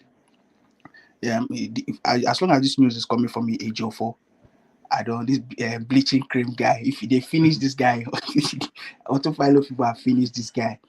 As long as the news is coming from him, it's not 100%. I'm telling you the truth. But if it's from a Jumako, even Mike or Zakome or what his name, will even pass a more authentic news than Ejimo. For this guy is not trusted. He's not trusted at all. He's just there siphoning to take his own cash out. He's not trusted. And But Simon is this still part of Nnamdi Kanu's legal team? If he's not trusted, why is he still on the team? he will still be on the team now, but I don't think he's still the legal is he the counsel or what? The legal the head of the lawyers for the case or Nnamdi. For the lead counsel. He's not I don't think he is again. I think another person. I think this Ejimako, it should be Ejimako now. This guy No, is not. I think it's Ozokome. Okay, Ozokome. Okay, Yeah. you know Ozokome came in lately, so this guy, this news, I don't really. There may be atom of truth in it, but it's not 100%. Yeah. All right, brilliant. Stay there, Solomon. Let's bring Mike into the conversation. So Mike, it's a slow news cycle. So we're just meandering through, we're just gisting now, more or less, inserting a bit of politics here and there. But then we've now landed, as we often do in the Biafran space. And what's been suggested is that that Biafran narrative is still a gaping wound that the Nigerian country has not yet found a way to heal. And we were just somewhat discussing that we have so many national holidays, the Abiola one being the latest example. Should we not have a national holiday that acknowledges at the very least the end of that war? And then it should be a somber commemoration of what happened in that period in time, and then sort of like a never again sort of theme. Is that something you will buy into, Mike? No, I wouldn't do that. Why am I not surprised? No.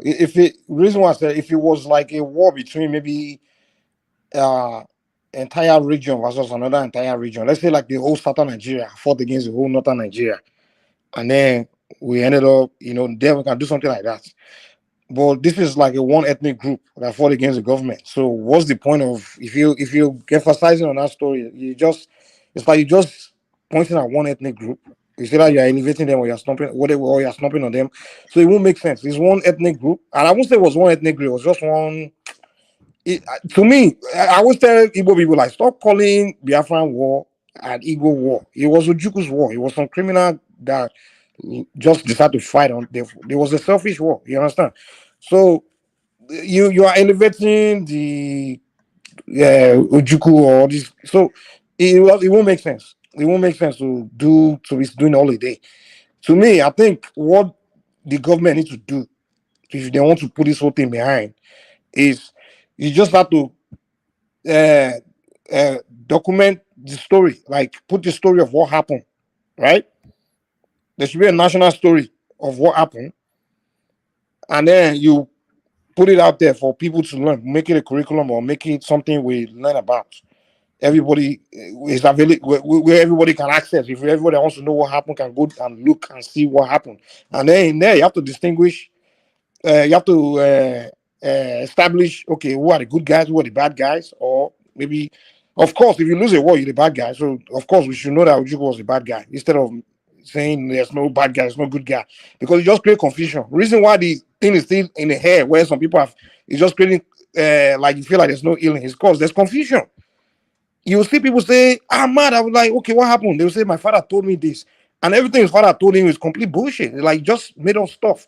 So it's a lot of brainwashing going on regarding what happened. So this confusion is what's making people like act that way. But if you actually had a story, the actual narrative of what happened by the government was documented by historian and it's there, they are, everybody,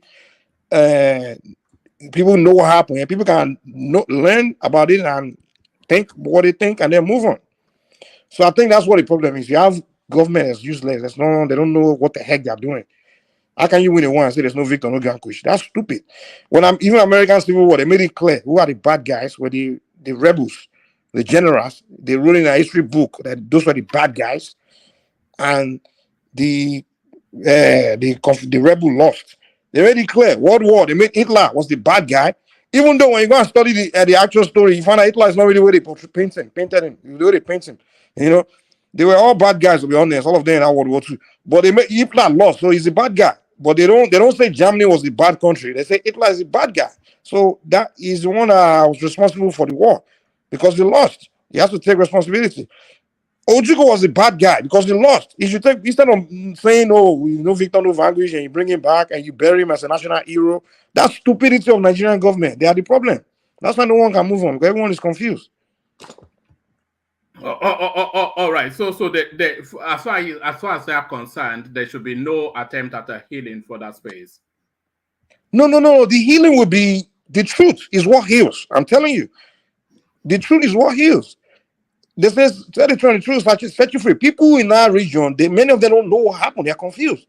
So a lot of them are just hearing different things, and a lot of the elders are leveraging that event, right? In fact, they are using that event and the lack of the ignorance of their people, knowing that the Nigerian didn't document the event. They are using it to kind of what's the word? To kind of use it to brainwash the young ones to kind of align with what they desire. You understand? Like those that desire secession or those that desire political position. So they use that event to convince their people that, look, those people are the bad people. They did this to us. They did that to us. They just tell them stories. You understand? And then the young ones, you are consuming all this rubbish. It's kind of like in the Southwest, how they will try to use they will tell us that the North is the problem. The Northerners. As a kid now, you start thinking the Northerners are bad people. That kind of thing. And then as you get educated, you realize that no, what are these ignorant elders? What are they telling me? Like Northerners are the problem. When you actually check the whole fight, you find out that no, all of them are the problem. So it's they use it as a political tool to get their people on their side. So everybody just play that game. But if you have the actual information out there, the truth out there, and everybody can access the truth, then no one will be feeling anyway. You go learn and you know the fact, and then you can be grieving for a while, but after a while you move on. You move on from it. All right, brilliant. All right. Well, whilst you are still there, do you want to run commentaries on Adamu finally resigning and the call to have a Southeasterner replace him just for national unity? APC. Yeah, for national APC. unity. What does it have to do with national unity to real long? Like, APC. APC, the way I see it, that party right now, it looks more like a North-Southwest unity. You understand? So if they're trying to do make it a party of the national, union, unity party, it will be good for the country, but it may be bad for the northern the southwest politician, because to be honest with you, they enjoy this north southwest union right now. You understand? It will help them in the future in terms of another election where average northern will see APC is a northern party, and average southwest say APC is a southwestern party. But once you make it a party of everybody, where no one sees it as, okay, this party is this regional party, then you can manipulate a region to vote for you anymore because now everybody will see as okay, I just a party, Because right now the division, the way people look at it is okay. APC is a Southwest party and North, maybe it's part of the North, yeah, many part of the North. But if you start making it, everybody's in. Everybody's equally powerful there. Southeasterners are equally powerful there. Then, for now, it won't help people like the Tinubus. But in the future, I think it may be good in the future because after you're done, maybe after Tinubu has done 2 terms, yeah, you can throw the party out there for everybody to grab. And the Southeasterners can use it to, to run to become president. But for now, if he's smart, if he's a smart politician, just keep it that North Southwest union for now because you need the Southwest and the North to vote for you to win the second term. To be honest, keep distance, keep the Southeast away from me for now. If he's smart, if he's a smart politician, that's what I mean. Oh, yeah, I remember you saying that yesterday. Winner take all sort of politics, Abby. That's what's going on. If you go and make mistake and okay, for example, even look at Lagos politics now. It became Yoruba versus Igbos, right? And that's what made some only really win the election, to be honest. Like the Yorubas came out like, wow, they want to take our place too. You understand? So they came out to stand for their man, their tribe, and he was able to win. Now, if you now say, okay, let's do tribal unity here in Lagos to Kiniko, there's no this thing. So the next time it comes out, the Yorubas will not feel like, okay, we are coming here to voting for this guy, we are defending our ethnic group again. And guess what? The guy might lose. So if he's a smart politician, hey, just keep it the way it is for now. Hey, maybe keep it like, hey, I'm for my people for now. So sometimes politics can be dirty. If you want to, sometimes you have to get your hands dirty to win. You understand? To maintain your level, your position. So that's what I think. I think, hey, right now, if you start flooding that party with people from other region, the Southeast, where the opponents are, you might lose people that are jumping on your side because they think your party represents their side. You might lose them, and that can cost you. So it'll be a big political mistake. For me, if I would advise you, just keep your party North, South, West the way it is. Just keep it like that for now. For now, then later I can, do all that. Let's come together bullshit. But for now, you are divided, and you are in a advantage position. So you keep it like that. All right, brilliant. Let's bring other voices into the conversation. Patrick, you've been quiet. Patrick, this reconciliation thing, it looks as though a lot of people are not buying into it. Are you still there, Patrick? Yeah, I'm here. I didn't get you. No, we were talking about so commemoration for the Biafran War, that there's still not a national acknowledgement in terms of a public holiday to acknowledge what happened during Biafra, like a sort of a never again, never must this repeat again sort of a day. So that's not necessarily to nod at the Southeast, but to look at the totality of everything and to have like a somber day of a national public holiday. Because that place has not fully healed yet, is what people are saying. Yeah, but I don't know. I might be wrong. This Armed Forces Remembrance Day, was it not the day the war ended or something that they used to commemorate sure. Nigeria? Yeah, I think so. Nigerian Forces Remembrance Day. It was, I think. Yeah, but is that not skewed towards Nigeria, though? Is that not skewed towards Nigeria? No, you see, whether the point is that died in the ECOMOG or died in the Civil War, it doesn't matter. They just celebrate. No, what I'm saying is that before we had ECOMOG, now they've been celebrating it now. ECOMOG came during Samuel Doe's Charles Taylor period. Now we've been celebrating Armed Forces Remembrance Day as far as when I was even in primary school in the 70s. You understand? So I think it has to do with the Civil War. They didn't call it Biafra Day because we don't want to necessarily. There's no country that is Biafra. That's the truth. There's no country that is Biafra. Biafra was a country in the dream that some people wanted to fight for, but it was not a successful fight. You don't create that kind of country. For example, if we had wanted to fight for our independence as Nigeria, if we eventually didn't get our independence as Nigeria, we won't suddenly call this place Nigeria. You understand? Like Southern Cameroon now. It's not called Southern Cameroon. It's called Cameroon. You understand? So the is not without with due respect to my brethren in the southeast. You understand? Now we have Nigeria. You understand? We don't have an amalgamation of two countries. No, we have Nigeria as a country that was threatened to be fragmented, but luckily enough, it wasn't. So that's it. We celebrate the people of Nigeria, and that includes my people in the southeast, because the people who fought in that war were Nigerians.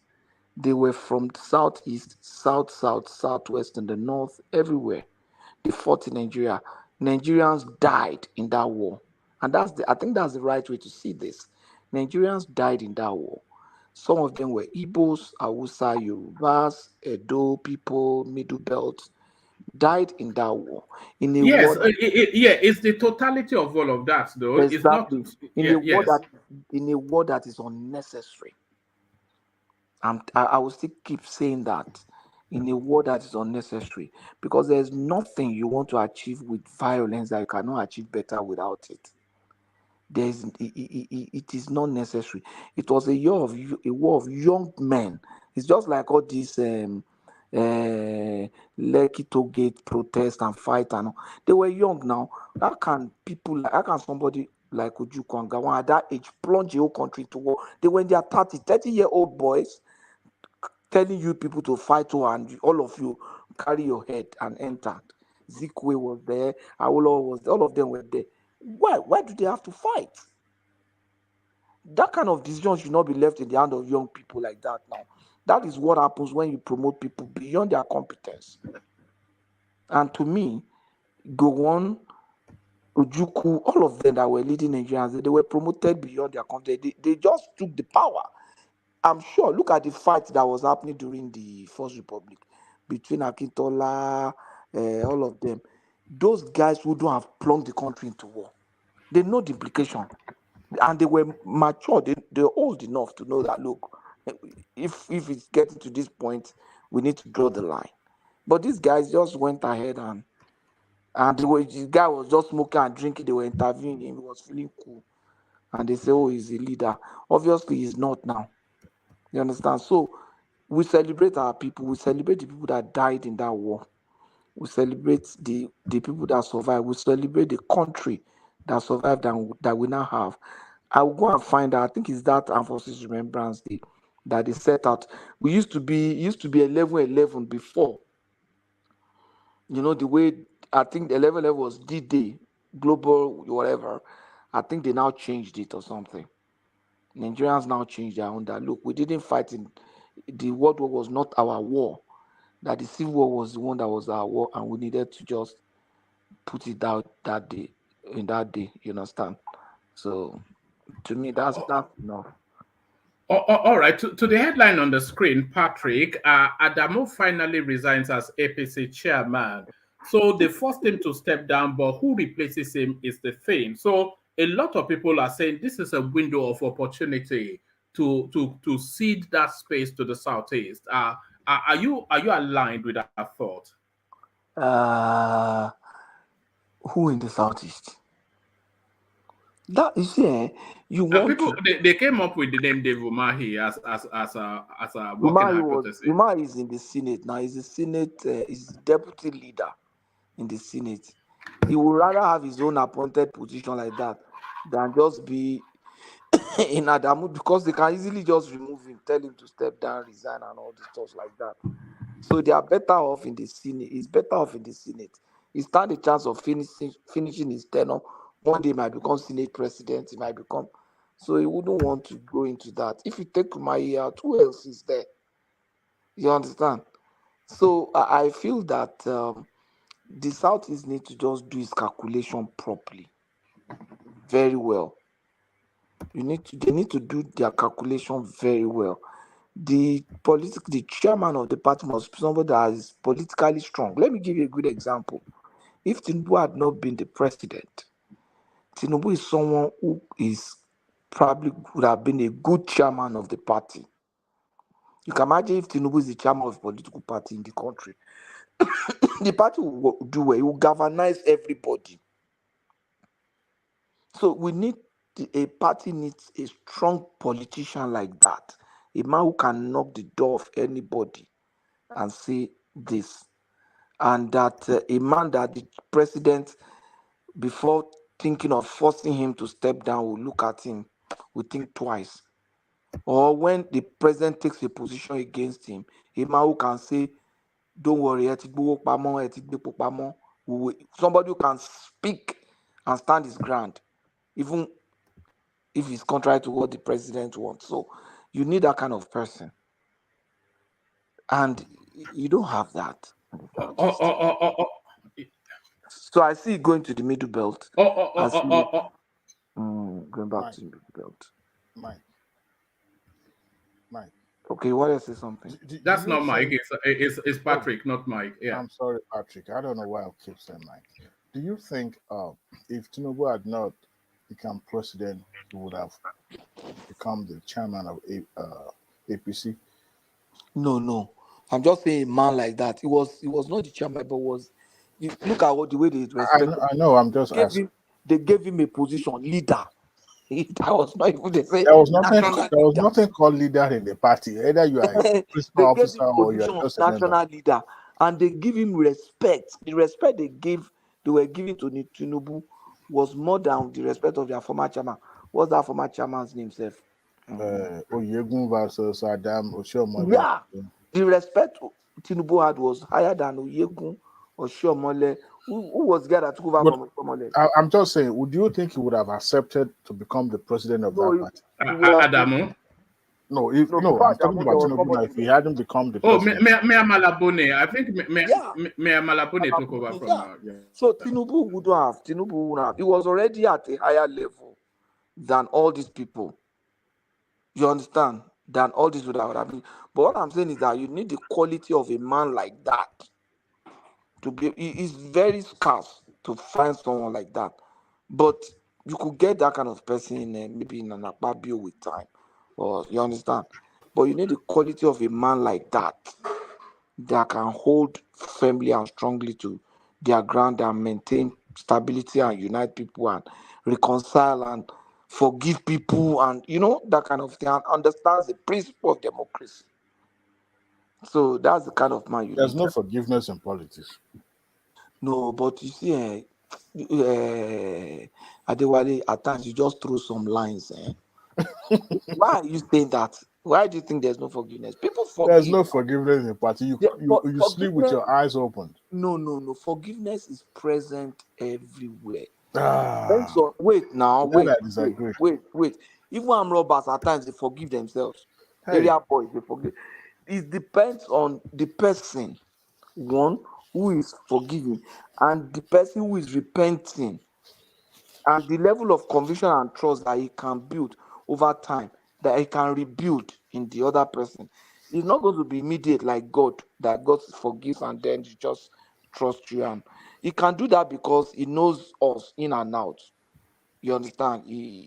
Nothing is hidden. So, but they keep forgiving Fanika.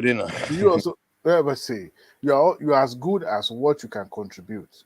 The moment your value is the moment your value is down, you're no longer useful. Everybody is indispensable. No, but you can still be drawn near. I'll give you a good example. Look at Obanikoro. Obanikoro is not too much. The political consequence of Obanikoro in Lagos is not that profound. Again, because it was inconsequential. It's a damaged good. But look at Tinubu has brought him close. I see him anytime they go to the mosque, he's sitting in the same line, two, or even directly 2 seats. Before they saw Tinubu in, he used to sit beside him. Now that they saw him in, I think they had to create some space because of security and protocols. Anytime it's a number. It's very, what I'm saying is that It's close. That's what it means. It's back in the family. There's grace and strength in numbers, but you No, know, it's you back in the also have family, to but it look has at no the value. political consequence now. I mean, it would do Tinubu no good by ostracizing Femi Pedro, Obani Koros, and the likes. As a matter of fact, it will benefit more by bringing them back into the fold. So if he Yeah. choose to, deny them access to himself, he will be shooting himself in the foot. Let me give But you a you good are as example. good Let me ask as you one what you question. can Sorry, produce. can I come Let in? me Can I ask you a come in? Sorry. question. Sorry, Adewale Solomon. Sorry. Tell me the political consequence. Hold on. Femi Let's Pedro. hold on. Let Solomon come in before, and then yeah, so that you can add Yeah, to what yeah. you want to Sorry. say. Yeah. Tinubu, we need to applaud him. Like the way he's playing, he's just playing his senior. Like that one, the rating and the way they were qualifying him before the election. Like I think he's truly who he is, who they say he is for real. In the way he's bringing in these people like this Pedro, Mr. Pedro, and this other man that they just mentioned now. His politics is very matured. He's a true politician. So what I'm trying to say is that we need to applaud him. Apart from the adding up as in being added numbers or like bringing in numbers for him, you can see he won. These people were still, I think they were still against him during this election, and he still won. So, and it's only Lagos State these people have influence. So if they don't come in, it's Tinubu that you should give the merit for this unity is bringing in. I'm the one who has not eaten, has he? Absolutely. Oh, sorry. Absolutely. All credit goes to Tinubu. I'm sure you are waiting, Patrick. So look at No, this guy. I'm the only one. That's why I was asking my daughter. Àwọn boys yóò ti jẹun o. All right, carry on. So I think the political relevance of those people we just mentioned depends on Tinubu's a political assertion. Because at the end of the day, if you look at it, if Tinubu is not progressing, these people are just local champion. They're just at the lower. I think the only person that I've seen being operating at the national level is Kwejabi Amila, and he played crucial role in the emergence of the candidacy of Tinubu. He strategically placed him there for him to play that role, and he did play it. And at the end of the day, look at where he is today. He's the, what do you call him? Chief of staff, more or less de facto, the person running the government, running the show. So the likes of Obani Koros, their political relevance is, depends on their godfather, or the person who actually brought them to that limelight, the political limelight. But he will not benefit by trying to push them away. He will rather bring them in. But in the way you close with your two eyes wide open, so that you will not be stabbed again, because that will be detrimental if you decided to close your eye.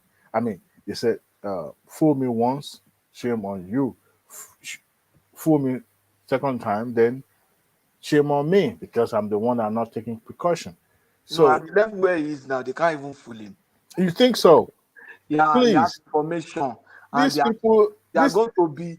They are. He's not a mumu president. hey, my brother. He's not naive like maybe a Jonathan.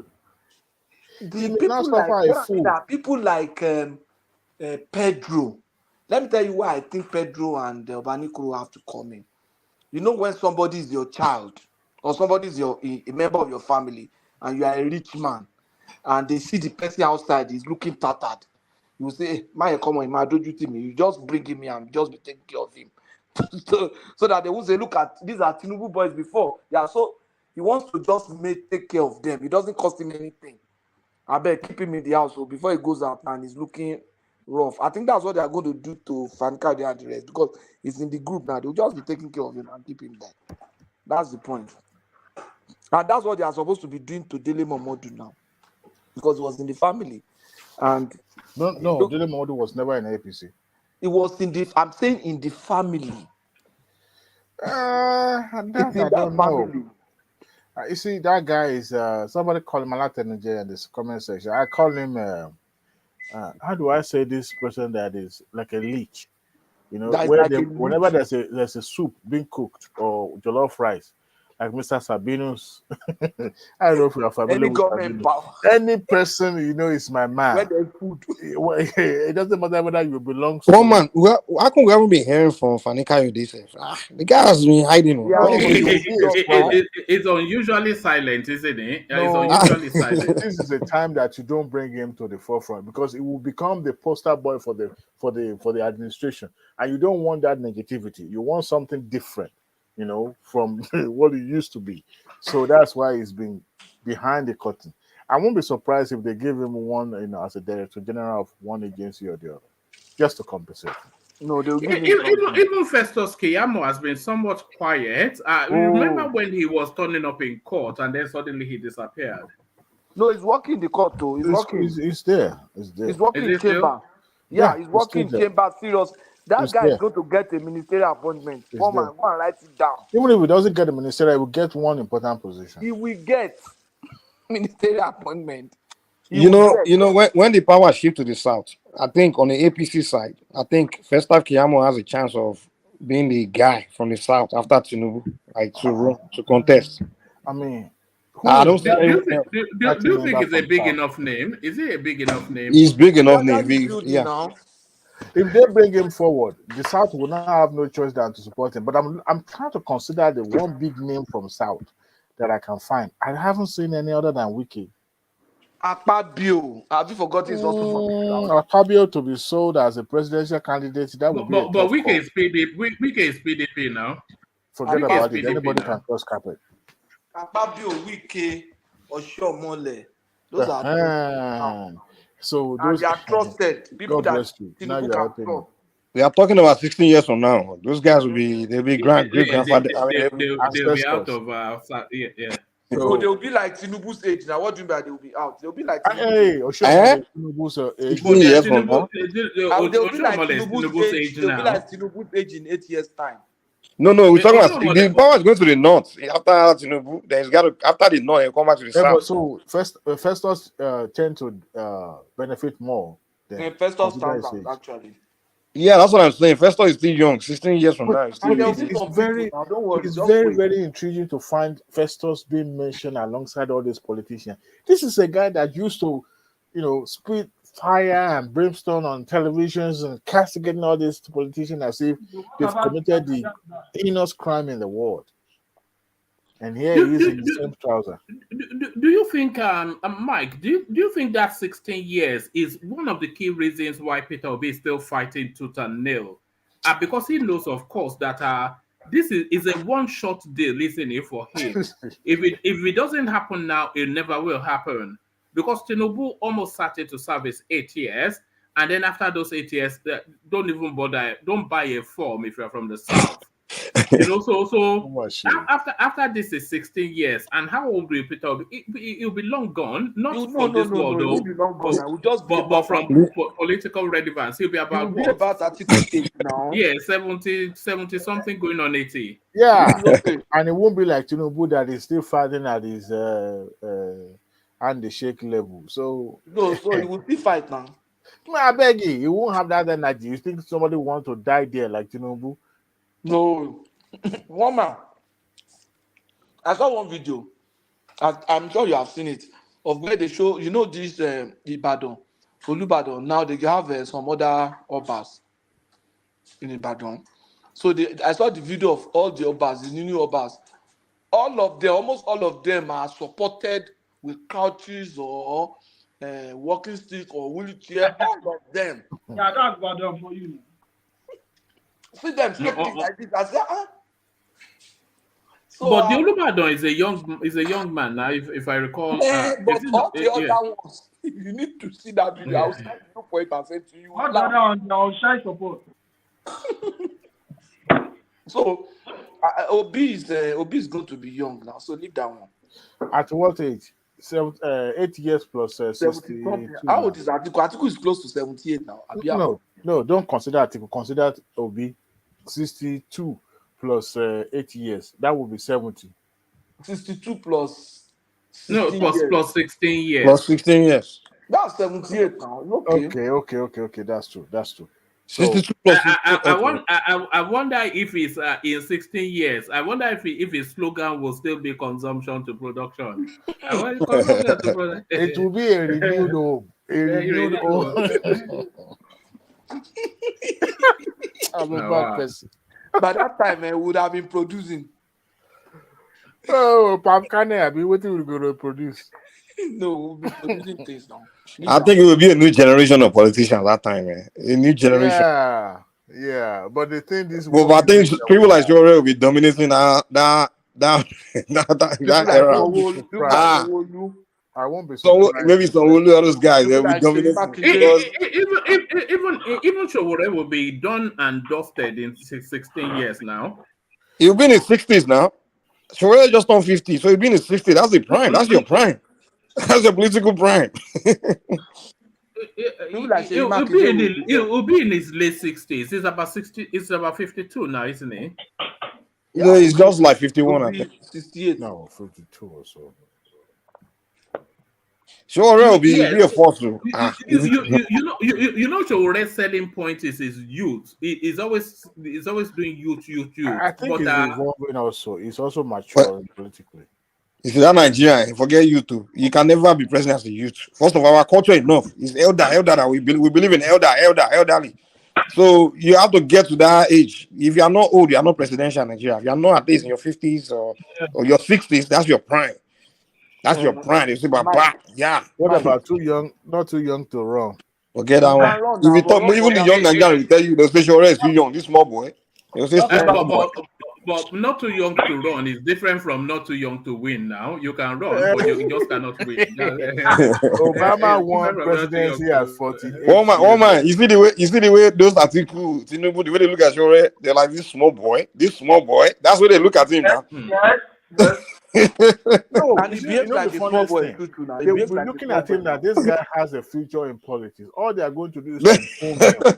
By the time he gets to 60, would have matured, slowed in energy, and at that time we have no energy to dissipate anymore. So all those revolutions now will now become, look, renew hope, everybody. Now let's get together.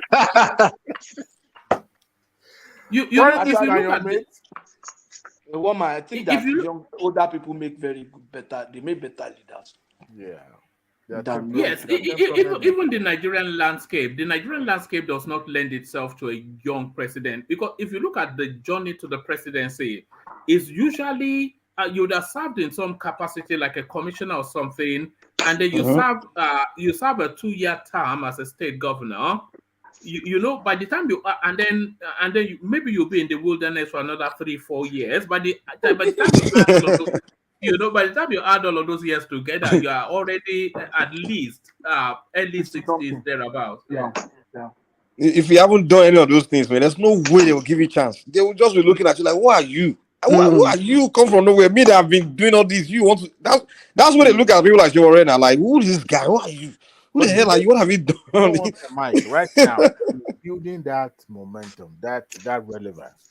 In the next decade, he will be much more relevant because people will have accustomed to his style. Yeah, that's the point I'm making too. Sell himself and say, "Look, I've been." You mentioned Shore. Yeah. You'll be like the elder at that time. People will say, "We've known this guy for a while." It's kind of like a ticklish because they were around in the 90s. So. I think Shore's time is gone. I think the space he occupies has been taken over by the obedience. So that narrative now, his narrative belongs to the obedience now. I know what was really funny. Do you know the real beef Shore has with Obi? You know, Obi came out of nowhere. Do you know? He stole his story. He stole his story because Shore has a strategy. He was always sitting in court in the country. He wanted to claim that hypobian space. You understand now? The southeastern space. He thought, because that obedient movement was supposed to be Shore thing, because that was his strategy. He wanted to capture that southeastern youth base and everything, the noise on the internet, by going to court to see next to Kanu and that was a big mistake for him, by the way. So all of a sudden, Obi just came from nowhere, just sweep. That wasn't a mistake, because if Obi had not come on, I think Sowore could have cut very heavily into the No, they southeastern would have No, south. left you know what I Southeast. think the mistake? The guy was gaining ground in the north, to be honest. Sure, he was gaining ground in the north. He was even gaining more ground in the north than. But then when he started taking side, we didn't. Just say this guy just kill your position in the north. He kill your fan base in the north. So that was a bad move. He should have stayed. He Mike, should have stayed Mike, non-ethnic. He should have continued to Mike, play his Mike, non-ethnic politics. Mike. There's no way he's gaining any ground in the north. Forget all those things. I'll tell you why. In his political alignment, he's siding with Ezaki, which is a Shiite. If you are a Muslim, you know the animosity between the Sunnis and the Shiites is almost more than what is between Southeast and Fulanis. And majority, 90%, 99% of the Muslims in Nigeria are Sunnis. The only Shiites we have in Nigeria are those Ezaki group. I think every other Muslim is a Sunni. So, and they just don't. You see, that's why they are not sympathizing with Ezaki now. They just don't like that group because they have. I have some information, but I can't really discuss now because we don't have time. That makes it different from their own sect, and the Sunnis don't believe that the Shiites are actually real Muslims. You understand? So that's the problem. And decided, apart from that, now he's aligning with IPOB. So I think Sowore is not as smart as we used to think. I mean, the moment I saw him aligning with Ezaki, I said, who's advising this guy? And then with IPOB, I say, oh, look at this one. There's no way he can align with IPOB and that they will vote for him. The Southeast will always vote for Atiku or PDP. It's just because they have Obi that they are not doing. If Obi is not running by 2027, now you see them, they will vote for PDP. Do you think Obi will run in 2027? I think he will run. He will run. He will run. Do you think he'll do better than he did this time around? Or do you think you only have one chance in politics. Nah. If you don't hit depends on Tinubu's performance. So under which party will he run then? Labour Party. It'll still be Labour. I don't see Labour ever winning shit in that country, man. I don't even see it, man. Hello, don't see it. But it's not. In politics, you only have one chance, one opportunity, few minutes to prove your point. If I think what of Buhari now? Buhari had so many chances now. That's some exceptional cases, and it doesn't come often. And that is why you have to grab every opportunity that comes your way. So if you don't grab it, not everyone will have that. And run away with it. Exactly. So if you don't grab it, you are on your own. Because you devalued politically. One way or the other, you are going to devalue. How the likes of TINUBU are able to sustain that momentum and remain relevant politically is what is still should be studied. Because these people combine power, money, and influence. And for years, decades, they'll be able to operate, silently, covertly, without being detected. And today, they have been, I want to say TINUBU bought everybody's conscience, bought everybody. You have no choice. You will abide by what I say, by my own duties. Look at it. He hijacked the entire party. Now, the entire chairman of the party is on his way out, courtesy of TINUBU. Now, that is what I call power. Not just somebody who is just hesitant to come on the stage and think you can hijack this platform and launch it. No, it doesn't work that way. You go up, later call me, so that is how that theory goes. All right, but the TINUBU journey to the presidency, I've always said that TINUBU, he has been campaigning for that presidency since, he had always, since 1999, he wanted to be president. There was never a time, but he had to wait for that moment. He had to wait for that moment. Remember when he even gave his party to Ribadu? He had to wait for that moment. And that's just the and then you cannot turn up in 6 months and then say, what is just ridiculous. You know what I respect about TINUBU? I don't think he won't run when he's not sure that he'll win. Just like you said, give the party to Ribadu. He could have ran, but the guy knew, let me not waste my energy. He probably knew Ribadu won't win. Everyone knew Of course, that. he knew. But That's how you know He's a Tinubu bad understands boy. politics very well. Yes, sir. Adewale, aren't you surprised that Tinubu is this close to Ribadu? And look at Ribadu is one of the closest, if not the closest northerner to him now, apart from Shetima. Very close. Ganduje is Yeah. there too. No, it's not close like Ribadu. You think Ribadu so? is in 5 and 6. Yeah, they've Ribadu is the closest. been everywhere. That's why all the cabal they don't give Ribadu any appointments. Go and check now. Under Buhari government, they don't give Ribadu any appointment because they know it's very close to Asiwaju. They know. It's very close to the man. And to make him his national security advisor. And let us don't be surprised. Ribadu So will that proves that Ribadu will Ribadu contest. might be the next president after Tinubu. Thank you. Yes. I thought about So that. where would that leave Shetima? No, he finished his job now. It doesn't matter now. I can't lie to you. No president and vice president will ever be Nigerian president. They will go together. They are going together. Oh boy. They are going together. The Bible is positioned. Depending on how you play the game now. Shetima too is young. Huh? Shetima too is young. I'm talking about relationship. Well, We are breaking. I'm talking about relationship. And I'm surprised. I look at it and say, this man is this close. You know?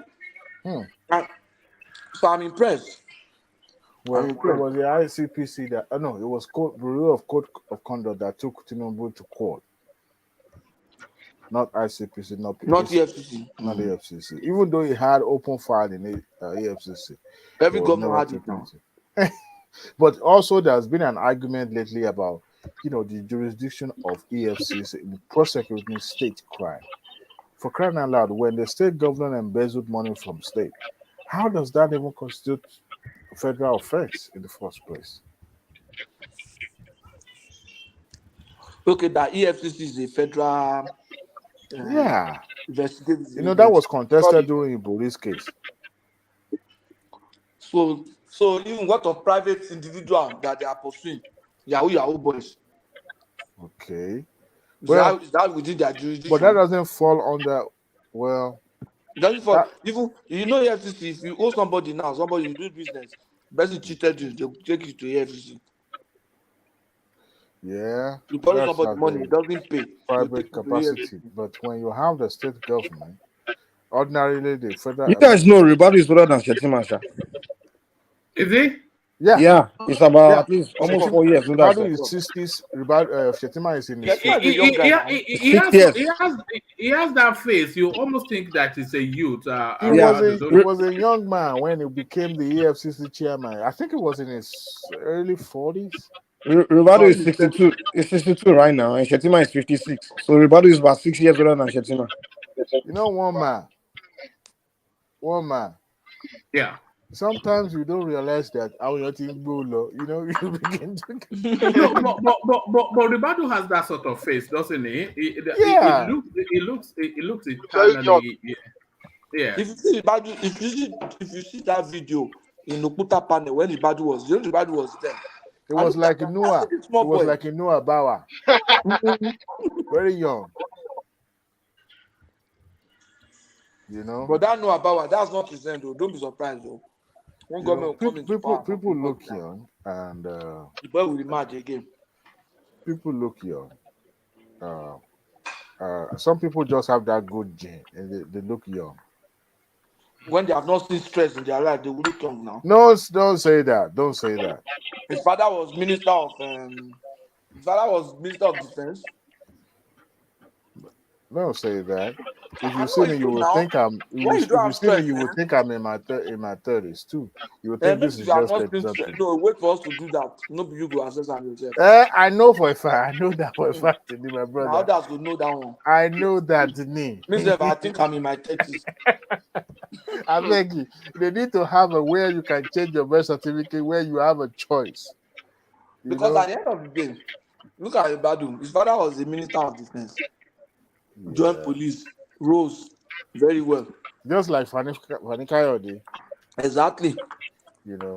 Joined the police and rose and became somebody. Yeah. You know, the people It, that I it, respect, that their father was a poor man, or people like Erufai. So that was just a farmer. Ribadu is more of a technocrat that He's just been in all is some an stuff. aristocrat. Yeah. Yes. Just like you have Sanusi's, Ramzi Lamido Lam is also an Sanusi's, and aristocrat. these people are overly educated and just being regional champion If you are or from that group, just if you have like a master degree, you have gone far. With your own level of education now, assuming you are in that group, you are from that area that of the class. Yeah. country, you won't be in US now. I probably We would have been discussing you on the platform. You know, that's a thing. It's very rare that you see a northerner abroad scrambling in the way that we scramble abroad. No, no. yeah. No, they do travel abroad, but they just No, don't not to where we The I quota They know are they go beginning to to do Europe. it. Almost, they are doing it now, man. Even I yeah, ran Yeah, into but some of them when I most was of going these to quota people Nigeria disclosure. are last. either Kadunas or someone from Yeah, particularly Kogi. Kaduna, those area. Yeah, Yeah, and if somebody they comes are from going to Kaduna, I China don't now. even see them China. as northerner. Because if you are coming from Samfara or you are coming from Borno, that's how you would know that okay, you are a really conk northerner, and I wouldn't be One man, surprised to see you. do you know why I think so? My experience when I was younger, primary school then, I was trying to go into secondary school. I wanted to go to NMS then. So I went to write NMS exam. We used to write it in the Army Children's School those days. So before you write, they will tell all of you to remove your shirts, only your pants. They will examine you and then they will call you and Ah, Kilo Chele, what's going on? hey, that's sexual what it is. In harassment. the Army school, they will We need examine to us sue them. physically. Hey, we need to sue. There's My no statute goodness. of limitation. We need to sue them right now. They they will tell you to remove only your pants. They will examine your body if you have major scar. Then they Yeah, check your leg if you are flat-footed, all this kind of stuff. And they will now tell us they will arrange us state by state. Used to be Bauchi State. That was the first state then.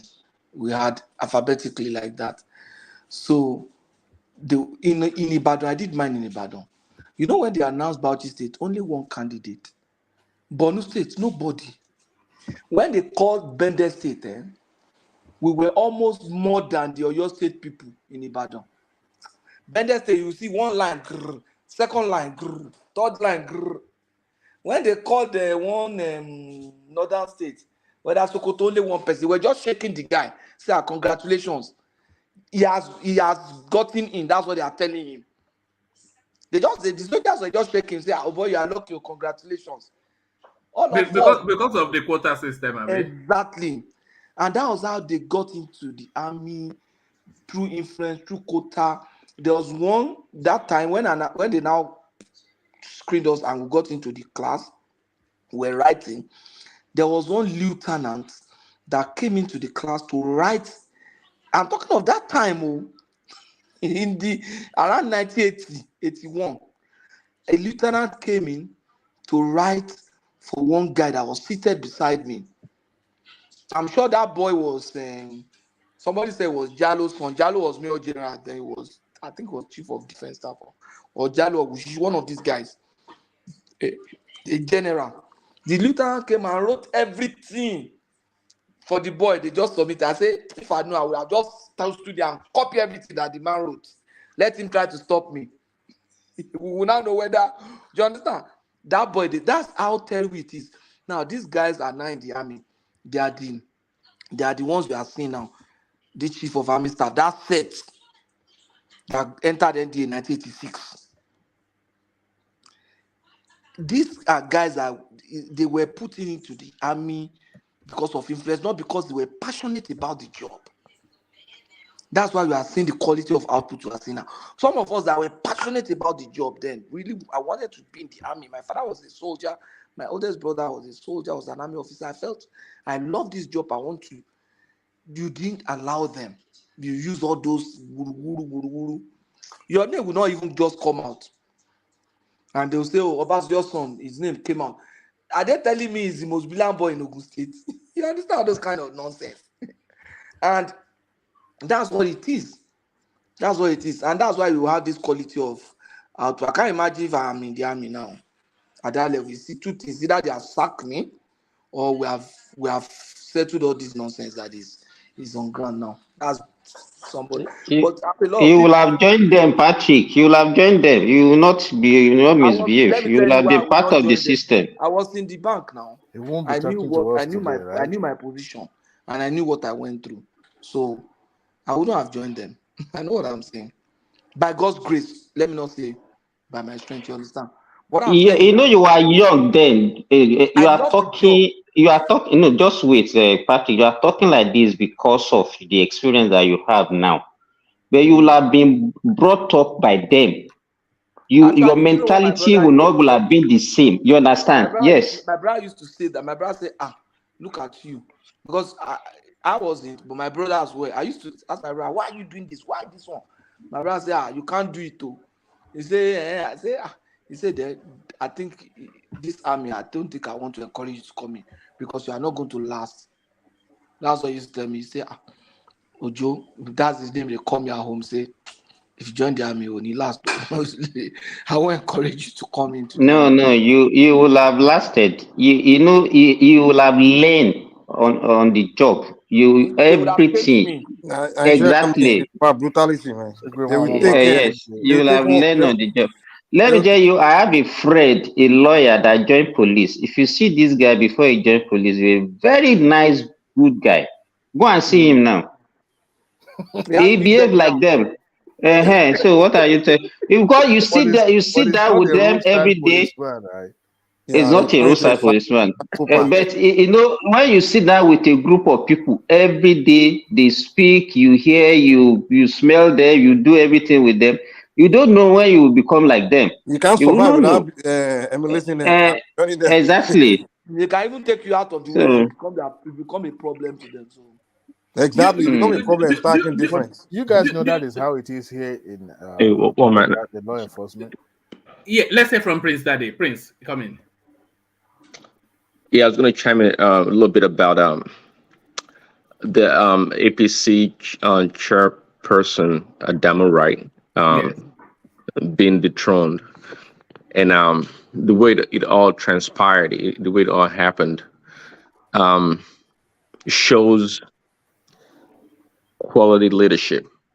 I mean, we all knew Adamu and some of the APC upper echelon people. They were against Tinubu all the way. But he showed Tinubu's patience, and when the time came, they orchestrated and tried to remove Adamu. And Adamu, I mean, it's okay for people to have their own choices, but Adamu is a very respectable person and is a very smart man. I don't think anybody's going to doubt that. But it's allowed to have his choice. But his choice may not align with that of Tinubu. So it is what it is, politics. I just want to juxtapose that, what just transpired to that of Atiku. And I've said it before, Atiku is perhaps the worst leader in Nigeria. That man does not have any sense of administration or how to manage anything. And they were trying to gaslight us during the election, the unifier. The unifier. That's a joke. I mean, those are the things that work for the obedience people. The unifier. Atiku could not keep his house in order. Just dealing with no, Wike. Huh? don't mind one man. It's one man that says the unifier because he married across the whole ethnic group. Don't mind. oh, Don't mind No, that. no, no. I said it's the most Nigerian of the candidates, which it Okay. is. Yes, because he It married. is. He The married. most He married. pretentious candidate I've No, ever no, heard. but we have to be fair though, man. I Because think it was not I mean his politics is not really regional, to be honest. It's not I beg you, that man a But it thief, turned man. regional at some it's not point, regional. though. I trying to play the regional game. It's not the card that was being played by Obian. It's so it that turned. the Obian what's the name? Tinubu were more like regional in a Not sense. Though Tinubu regional, but wasn't being regional, but not any Yoruba in the campaign something. What are we talking about? Go and check now. Party Shama Hausa, Party Shama Hausa, who? all those Atiku? article, yes. What about Dino Milai? Dino Milai was the main guy there now. Do you remember the Yoruba? Dino Milai and Remember, Dr. C, those were the main people there. Dino Malaye is a Yoruba man. He's a Yoruba man now That's from He's a Kogi. he. He's He's a a Yoruba Kogi, he's a man. Kogi guy. Forget it. He's not a proper Yoruba man. not He's a Yoruba. Well, northerner. you know, No, no. what you call Omoroga in Kogi State. You know, when you go to Ajayi State, he has a problem with people like Dino Menai. Yeah. He sees himself as a northerner. He doesn't see himself as a Yoruba man. No, no. Believe He me. seems that was a Yoruba Nah, man. He always really, said it. Yoruba man. All right, back to you, Prince. Back to you, Prince. Yeah. So that is an article for you right there. Yeah, it's not true. It's not. It's a treat Nigerian when it comes to marrying all the women from different part of the country. But as a he played ethnic politics. He played religious politics also when the time came. It is what it is. But you guys were talking earlier about having an opportunity. I think Adewale said it. But it's one thing to have an opportunity, one-time opportunity, and is another thing to have one-time golden opportunity. And that one-time golden opportunity was this past election for Atiku. Okay, and the guy squandered it. It made a mess out of it. It made a mess out of it.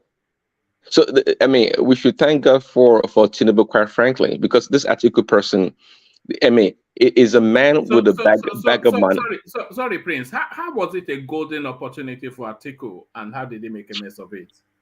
Well, come on. You see, Obi should have been slain. I mean, the Obi should have been slain. Obi was a big problem. The G5 was the problem. I mean, this guy, he had everything going for him, and coupled with the fact that the APC were against TINUBU, from Buhari himself to Adamu to Emefiele. What is it that was not against TINUBU, one man? Everything was against this man, and was a golden opportunity for Atiku to seize the opportunity and display his leadership skills and everything else. But this guy squandered it. It's such an embarrassment. Yes, his ego got ahead of him. I think his arrogance. He thought the North would deliver come what may. I thought the worst space that he mismanaged was the weakest space. I thought he just made a mess of that. Yeah. Well, let's be fair. If you take Obi out of the way, I think we would have won, man. With all these things you guys talk about, the real obstacle was Obi, because that southeastern vote, that's all it needed. I mean, everything else forget it. Yeah, everything else forget it. With everything else, without Obi, would have won it. He would have gotten our southeastern vote and be the president today. Now, well, see, we have to look at that. That is true. Obi was a big factor, but if he had managed the G5, there was a consequential effect. It won't matter, man. Even if he managed the G5, it won't have mattered. Trust me. But Mike, you will also need to. The G5 will not help me with his 5 eastern states. No. What the 5 is? Listen, Obi. No. Obi would have won the 5 eastern states. You know the margin between TINUBU and Atiku. It was only about 1.something million votes. Exactly. Yeah, but Mike, you also. No, it's about 2 million. It's about 2 million. But you're looking at it from a linear perspective. See, there are some other things that have come to play. See, Obi would have won the 5 eastern state, but look at PDP's performance in Lagos.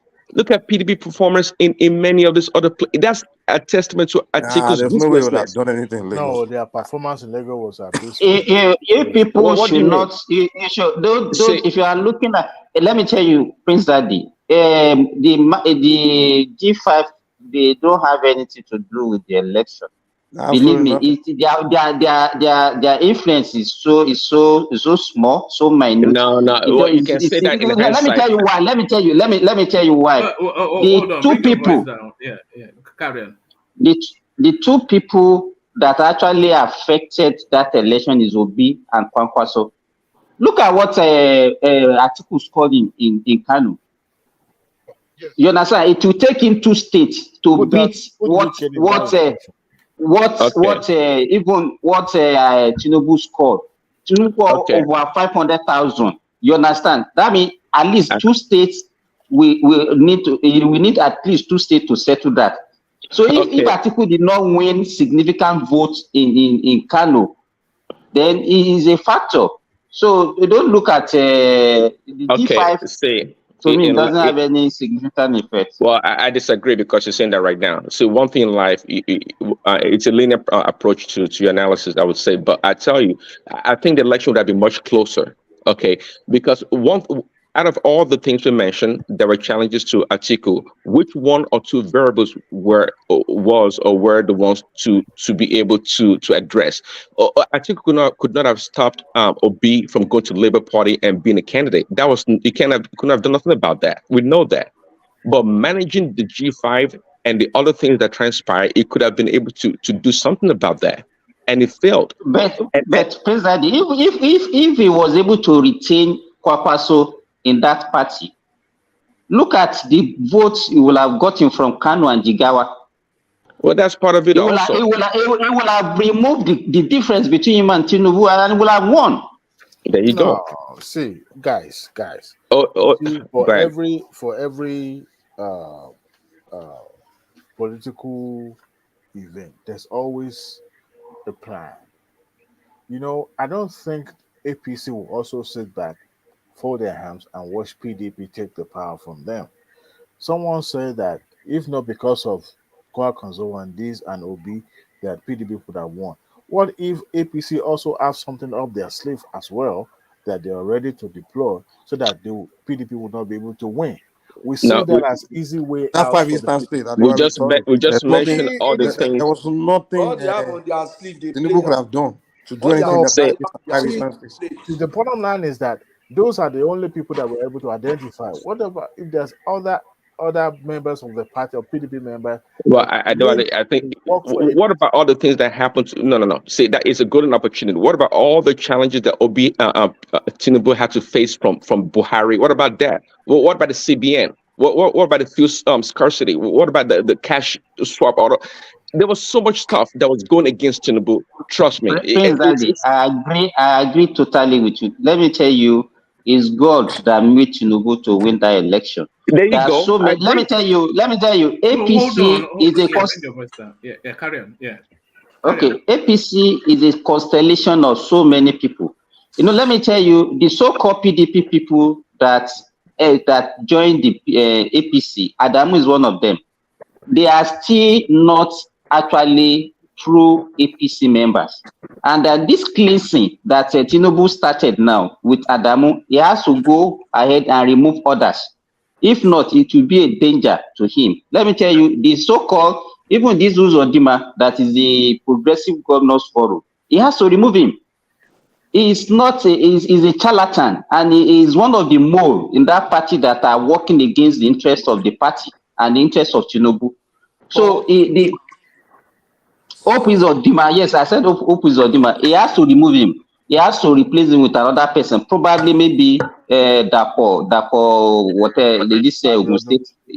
Abiodun. Yes, he has to remove him and put somebody that's more lawyer. Like a Yoruba party or something. Forget about all this Yoruba thing that we are preaching. Forget about this. I don't even know where is this thing coming from. Yesterday I was hearing that we are talking about his appointment. Which appointment? No, the appointment one, I get that one, but the party and it's. Hold on. Land that point and let Mike come in. Yeah. Okay, so what is all those kitchen cabinet appointments? They are not really significant, and it's very unfortunate that it's even coming from our mouth, the Yoruba, that are supposed to even supporting Tinubu and saying that his appointment is skewed towards Yoruba. They are not the key appointments. Hold on. Do you think people should support Tinubu because he's Yoruba? Do you think the Yoruba should support him? Yes, we have to support our own. He has not done anything wrong. Okay, if we don't support him, don't say no. That is one of our problem. You are on this platform. You are one man. Have you ever seen any Igbo against whatever they are doing? Even if you see all these shenanigans that is going on, they are still supporting their own. You understand? But we will come and we'll be pretending that we are good, we are liberal, we are this, we are that. Let me tell you, I will never see you have your northerners that you love so much, the like of Azan, Ribadu, and when they come here, they don't condemn whatever happens in the north. So and I don't know why we got this. We should not support Tinubu because if it's we are getting it wrong. we can go behind and correct whatever he's doing, but Simba. publicly we should not be condemning our own. Simba. Hold on, Dewale. Let Mike come in, and then after Mike, I want to document Bartholomew's voice as well because it's been quiet. But Mike, let's hear from you. Yeah, where I agree with Simba is this mentality of Yoruba people always trying to pander to other people just to prove that we are fair, we are good people. No, others don't do that. That's where I agree with Simba. And but with the party argument that he's making, within the party is not involved in direct governance. When you talk about ministerial appointment, yeah, you can focus, put your Yoruba people there. But when it comes to the party itself, you don't want to do that because the party is where your campaigners are. So what I will advise Tinubu is let me tell you, Mike. Why should no? I want to raise a question. Okay. Hold on. Let him speak, and then after him, Bartholomew. What he needs to do is he wants to keep that party united across region. And me right now, the way I will advise him is, as far as chairman of party, make sure you put a northerner there, like key positions in a party, mix it up with northern and southwestern, keep it like that. You can grab somebody from maybe rivers, places where you won election, you want to appease those kind of places. But I'm not saying you should do that with the governance and ministerial appointment too, because that one, no. That one, make sure you just pick competent people, because at the end, what we judge whether people vote for you next time is your performance. So on that aspect, on that part, the governance, pick the competent. But within the party, because the party is not really that they are performing anything, it's just to show that, hey, we are here. So make it not key places where you win votes, pick people from there. That's what I think.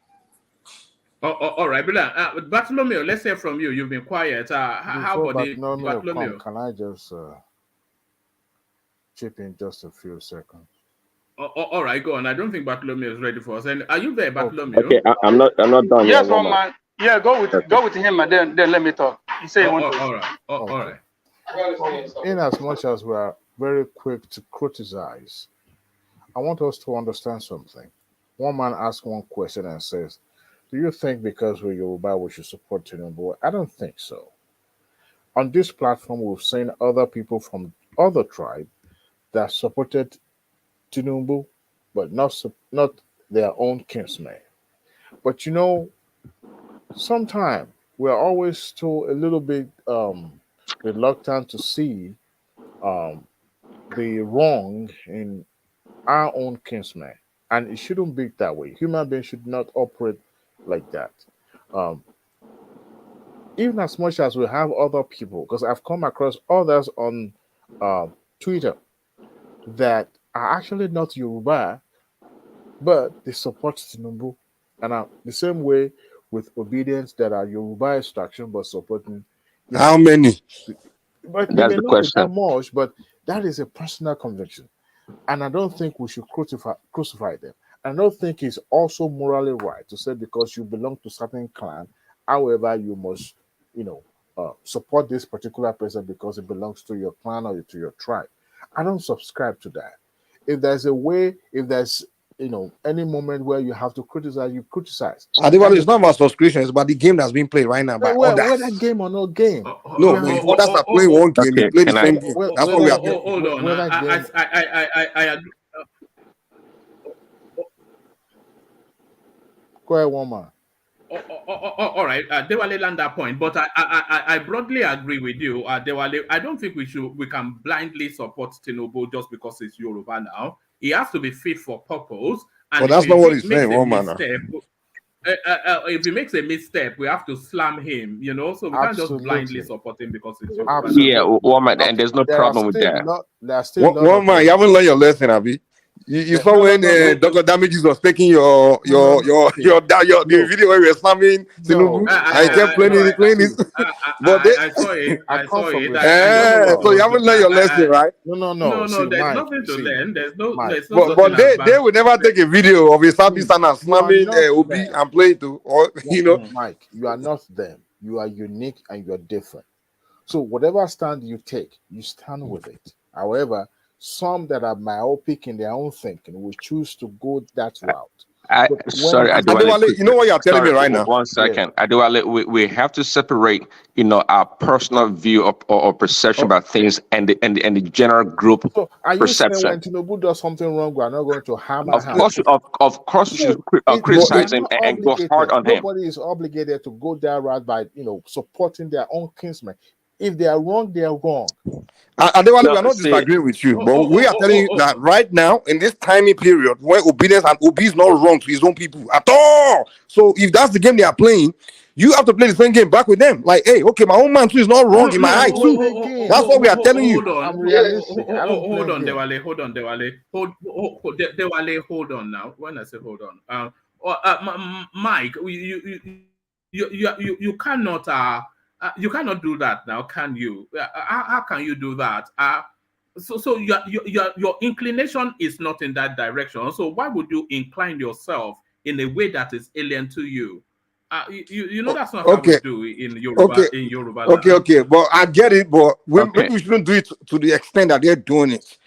But we still got to play the game back with them to some degree. Maybe we shouldn't do it to the extreme that they're doing it. We got to be a little bit more moderate with it. But we can't say we want to be completely, no matter where we are slamming Tinubu, just hammering him. Why these other people will not be taking our own words and say, look, his own people too. Where they ignore the wrongdoing of their own guy. If they're playing that game, it's kind of like you telling me that if a guy that's a bully step up to a non-bully, slap that non-bully. It's time for that non-bully got to stand his ground and slap the bully back. You understand? Because you can't say because you are not a bully, you won't behave like the bully. At that moment, you got to step up to the bully. That's the way it works. To Mike's point, 1 second. To Mike's point, hold on, Dewale. I want to invite voices that have not spoken yet into the conversation. So, land that point, Prince Daddy, and then I want to hear from Bartholomew and then AY. But Prince Daddy. Yeah, to buttress Mike's point, we don't. I agree. I don't like people being what they're not. You know what I call that? I call that weakness. Because somebody does something to me doesn't mean I have to reciprocate the same way. But I can do other things maybe to protect myself. To Mike's point, we don't have to behave like the obedient people. But nonetheless, we should be careful to produce the same result. We can chastise Tinubu. When he does something wrong, we can go against him, but we have to, at the end of the day, look what benefits the group interest, not individual. If you told me right now, hey, Prince Daddy, the number one, Tinubu's number one supporter is from the Southeast. Guess what? I won't doubt it or even think twice about it. But that's not the point. It's beyond that one person. We have to look at the totality of it, not just one lean away on one side of it. Of course, there are many people that support Tinubu also. There are non-Yorubas. I told you, two of my brothers, they supported Obi for that matter. So that's not the issue. But there are more people that support Obi than Tinubu on the other side. But let's not be blind. We have to play the game, just like Mike said, the way it's being played right now. Let's not be too righteous and pious. That's what is going to hurt us in the long run. So then that we have to change our way of being in order to be a different way. It's that woman. Let me tell you, it's not peculiar to us. That is the way it's being played all over the world. You will not see a white man where you are now that will support you against a white fellow. So this saint of the pious way of behaving. And it's very common among Yorubas, and it's affecting us. It's killing us, and we don't know. Can I just chip in a little bit before we move on, woman? See, what you guys are saying, I get it, but you see, we can't all just slip and face the same direction. Sometimes we have to look at things objectively. Okay, not everything the person close to us do that we are going to, harbor them and not chastise them. What we are saying is that you give them back the way the coin they give to you. No, life doesn't work that way. If not, we will continue to live in perpetual, in hatred and all that. What I think we should do is, if somebody comes, a lot of time when I come across some stuff online and I will look at it, I'll have the urge to respond. But the maturity in me would stop me from doing so. Because what is the point arguing with somebody who is narrow-minded? And if somebody come online to attack me, that doesn't stop me from believing what I believe. You see, a lot of this ranting and all those stuff don't, being perpetrated online are just online. Yes, they voted for who they choose to, but at the same time, that doesn't mean that we should join them in their own game. I don't play game. I don't think we should be playing game. Majority of the people on this platform should not be playing game because we are matured enough. We are old enough to see beyond what they think they know, and we know better. So at the end of the day, we will gain more by understanding the game they play than we joining that same game. That's what I'm trying to say. We Mr. don't have Wale, to join them. you are a gentleman. You are a gentleman. Do you really remember how Tinubu won this election? Do you go on Twitter space? I don't As a matter mind. of fact, I'm well active on it right now. If it was up to Adewale, Chinedu would have been the governor of Lagos today. I'm telling you, if Yoruba don't stand up on their feet, do you think this election will go the easy way? Everything is good looking at. Don't you see how all these other people? Don't you see how they are coming back to back? Even all our celebrity, nobody they attack anybody until when some Yoruba youth decide say no, this thing must be stopped, and they are giving back to back. That's why everything now coming down a little bit. They start bringing they don't like us. They want to do something to us. Come They want if to you change are, us. if the Hold on. population of people like Adewale is they are more, we will be in Mr. trouble by Wale, now. yeah, Mr. Wale is a Yes, All gentleman. right. now because they All will right. come on the platform and say he's a good man, and his head will be swollen. You understand? All right. Dewa, let me mute you for a moment so that we can hear from Bartholomew. Bartholomew, let's hear from you. Hey, one man. One man. Good evening, everybody. Good evening. Yeah. So how are they now? How we do? How buddy? How New York? Yeah, we did, my brother. Thank God for everything. New York. A city so great they named it twice. My brother, what a man go do? Yeah. So I'm listening. I'm very, very enjoying the conversation. So, but I just want to chip one little thing that I can be able to step by the side, allow other people to come in. So on this very this APC chairman, something they were talking about. I hear where they say, I hear where you were fighting. They should consider the Southeast, whatever it is, and many of us disagree in a way politically. Many of us disagree in a way other side of where But I think my problem is not about giving the Igbo or the Southeast the chairman is my problem. And I can tell you that the majority of the Southeast, particularly the Igbo people, are not even worried about giving the post or any high post for the Igbo. But my worry is whosoever holding the position in Nigeria that called himself. Your line is not very clear, by the way, but carry on. Oh, sorry. Let me speak a little bit louder. So I'm saying like whosoever holding any post in Nigeria, calling himself one Nigeria or herself one Nigeria, should do what he or she represent.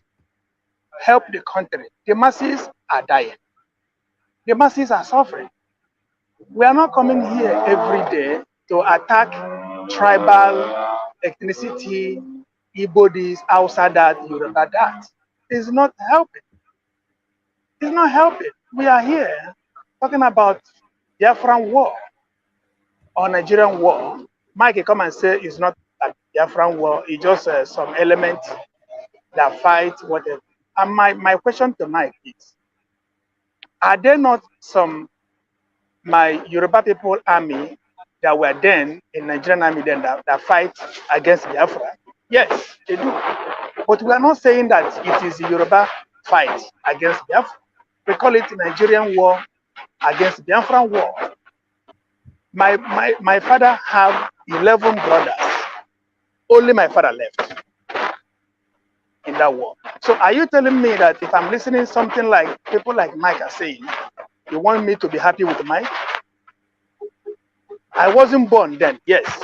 But the same war or whatever he said that it was a Ojukwu scam, whatever it is, your hatred and everything can never make you grow, can never make you move forward.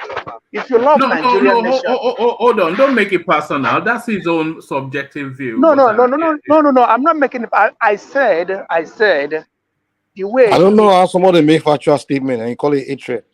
I made a factual statement. Was it no Juku's personal war? Do you know what is personal? When you say personal, it's like Ojukwu alone went to war. Yes. Is that what you mean? Yes. So okay. So who killed my father's brothers then? War. Against who? War. Against who? It's what happened in war. People die. Even I have relatives that died too in Ore when the Biafran soldiers came there. But I don't blame any tribe. I just know it's war. It's war situation that kill people. That's what in war. War. You want to know what killed them? It was unnecessary fights. A fight that they were not supposed to have fought on both sides, both the Nigeria and the Biafra. That was what killed them and killed a lot of people. War kill people. That's what happens. Which was unnecessary. You understand? My brother, have you ever heard where they say it's all fair in war? It's all fair in war. There's nothing that's unfair during war. Because war is about destruction. You know what, man? I don't like too much of We are just telling the truth, man. It hurts, but that's a fact. You can't call my factual statement hatred. It's not hatred. It's just a factual statement. I don't like that. I don't like too much argument. We're trying to have a good conversation as a group. We are saying that we are going to help our country, Nigeria. Let us come here at the platform because we are talking to the whole world. Everybody, the whole world, come here at the platform and discuss something that will help our people back home because our people are suffering back home. I'm not against my brother Jonathan winning the presidency. If I pray for him to live long and get good health and move Nigeria forward, at the end of the day, the poor ones over here, remember him. And I call him. I don't care about Kofi. I don't care about I don't care about what I care about is hunger is. We're really struggling to hear you, by the way. But okay, sorry. I know sorry, are you out and about somewhere? You're out and about. Yeah, What I mean, I say that I don't care about all these politicians. What I care about is, let anyone that is managing to be the president take care of people.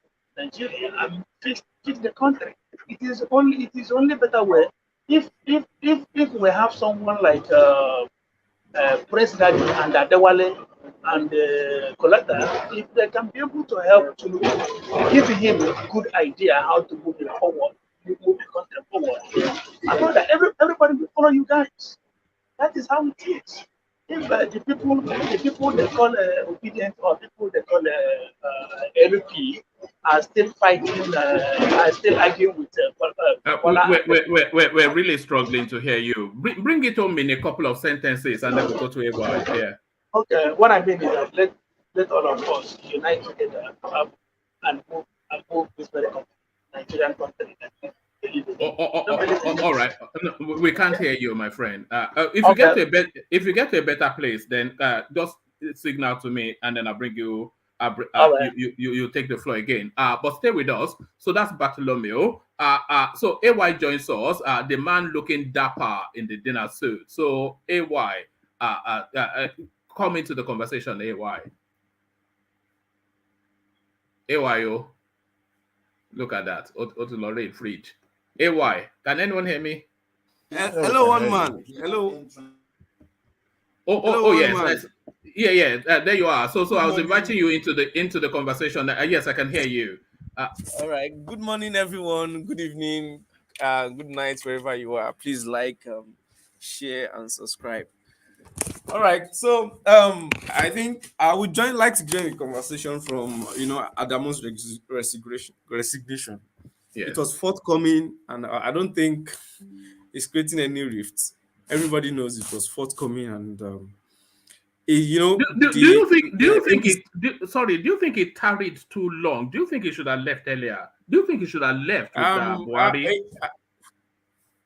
Yeah, I don't think. I think this is the best time for him to. Hello. What everybody's signal today is just not. One man, what is One going man. on? Everybody's One signal man. is bad today. One man. Yes. Yeah, you know, Adamu being the party chairman in the first place, it was an anomaly. Because you cannot have Buhari from the north and have the chairman from the north. The normal thing to do is to zone the party chairmanship, because you know that it was Oshomole that they removed before they put Adamu. It was one of those anomalies that. Are you back, AY? It was really people are not. Yes. Can you hear me? Can you hear me? Yes, I can hear you now. But let Simba land his point, and then we get AY so that we have one voice at a time. Land that point, Simba.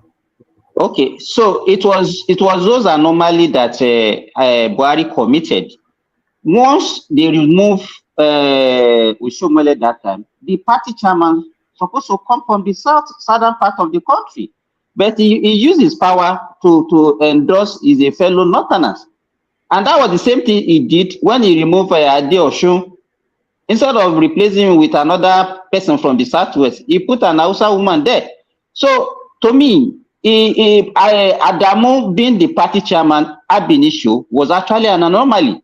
So as you said, he's supposed to have left with Buhari. He should have seen the handwriting on the wall. And himself, he was not even helping the situation. He was antagonistic to whatever the party is doing. How can the party chairman be saying that whatever they are doing in the party is not aware? Whatever they wanted to do, he was not in support. He was not in support of the principal, the leadership of the House of Assembly. He was not even in support of Tinubu's primary. He was not even in support of everything that the president is doing. So to me, there is no need for him to even be there one day after Buhari left that position, because his occupation of that position in the first place was an anomaly. All right, back to you, AY. AY. Ayo. Have we lost you, AY? AY, don't go buy suya. So it's Oh, so sorry, AY. Okay, carry on. Yeah, carry on, AY. All right. Okay, so as I was saying that there are elements of PDP in that party, and believe me, Tinubu will want to flush them out. People like Akpabi is an ex-PDP person. Anybody that has been to PDP and moved over to APC technically is a PDP person. So they are original ACN members that metamorphosed into APC. And those guys that have truly imbibed the spirit of the party are the ones that are planning to rebuild the party. So, and for this thing about bylaws, Buhari really is not. One thing we don't know about Buhari is not a Democrat. People keep forgetting that fact. Buhari, they call him Reformed Democrat. It's just a necessity at that point. Tinubu just needed that alliance at that point. Because of Buhari's followership. Buhari really is not a Democrat. People call him a Reformed Democrat. He doesn't understand the tenets of democracy. And that's why Tinubu is trying to rebrand that party. That's really trying to rebrand that party. And believe me, according to APC bylaws, your deputy, according to PDP bylaws too, when they reformed in 2018 and all of that, APC also rebranded their constitution very recently. After that Oshomole saga. So the constitution says that the chairman of the party will come from a zone. A deputy chairman will also come from that zone. Then there will be, which will be deputy chairman north. Then there will be a deputy chairman south. So what happens is, in case of any misconduct of the chairman, the person from the same zone, who is the deputy chairman, will take over. So that is the bylaws. And it also happens in PDP bylaws. That's why Wiki was saying IU should go, and they were telling him that even if IU leaves, somebody from that zone, which is the North Central, to will still go ahead to take over. Why are you fighting? That's what they were trying to communicate to Wiki then, if we could remember, during in the lead up to the election. So it's a good thing that Adamu has left. For me, it's a good thing because he was trying to, pilot the party against the direction of the presidency. And we could know that it was really childish for him to come out and say and try and demean, the powers of the Senate president and the House Speaker. That was a very, very poor move. And if you look at that interview, they were signaling to him to not go ahead and, commit that blunder, but he still went ahead. So his time is up. It's very nice that he has stepped down, but he says it's a good thing because why did APC Omosore why did they get rid of Omosore as well? The two of them are conjoined twins, Abi? Yes, I think they are conjoined twins, and technically, I think they are also trying to, APC is, PDP has something like board of trustees, right? So APC is trying to have something like NAC, like GAC in Lagos, GAC, Governing Advisory Council. Now there will be a National Advisory Council. Those guys, you don't know them, you don't see them, they don't come to the media to talk, but they actually dictate, how politics moves in Lagos. We just hear about GAC. We don't really know them. We don't put it. They are the real cabals behind, APC in Lagos. So I think they were also planning for something like that, like NAC. You don't know them, you don't know, but they have really influence in the party, and whatever they say, the neck will actually, look up to them for advice at some point. I think TINUBU has that thing in plan. So ambassador of the party, maybe to be chaired by Buhari and all of that. So once you are finishing your political ladder, after you've got into the peak of your career, then you can move up to be an NAC member, which will give the party stability. So hopefully, maybe if Adamu decides to stay in the party, he might become an NAC member when they inaugurate the National Advisory Council. I think Adamu is too much of an extremist anyway. I just don't see. They should stay clear of him if they want to make anything. I won't be surprised if he even decamp to another party, especially PDP.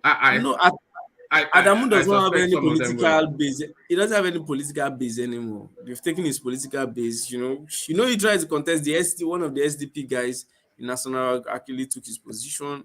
Adamu does not really have that political followership anymore. He doesn't have that political strength anymore. So. All right, AY, I want to play you a clip, and then I want to. Sorry, who am I hearing in the background? So if you're not in play, then just for the. I'm here, my man. I'm here. No, yeah, you stay unmuted, AY, but everybody else mute. Otherwise, we'll be hearing your background noise into the feed. But AY, let me play you this clip. This is TINUBU at the African Union meeting. But yeah, let me just play it and then you react to it. It's only about 5 minutes.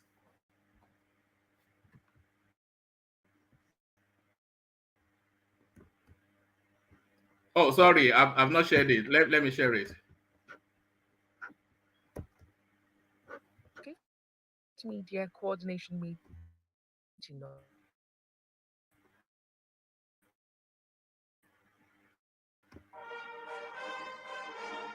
Anthems of the African Union and the host country, Republic of Kenya, the 5th media coordination meeting of the African Union, the regional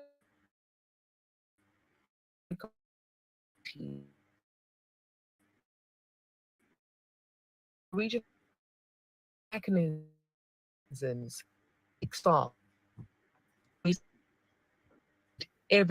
among the integration process in line with continental aspiration as embedded in Agenda 2063. Deputy Secretary General of the United Nations emphasizes the need for Africa to address its challenges and shape its own narrative. Let me salute you as African leaders against this challenging global and continental backdrop. You continue tirelessly, day after day, here and abroad, to make the powerful case for Africa.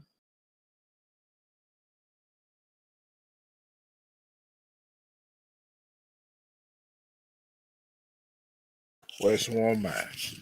One man has disappeared. That is, hold on, please. Good afternoon, everyone. Yeah, I Good think that evening. is from the obedience. They are targeting one. Our family, our village people. He's been targeted. He's been targeted. I don't know what they want to share with you guys. Thomas. Yes, but I would like to ask a question. Yes, please. Go on. In the entire Africa, is it only the southwest or the western part of Africa that we have military ruling, or we also have it in other region of the Africa where we have military ruling? I managed to keep myself out for some reason. There he is. I don't know, man. Alexander Gomez would be mocking me now if he was here. But I'm keen for you.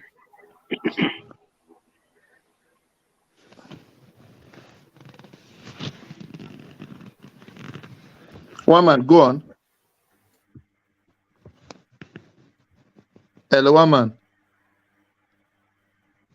The village Hello? people are not done with the system. With the network. Yeah, I can hear you. Can One you man. hear me? Now we can hear you. You were talking to yourself before.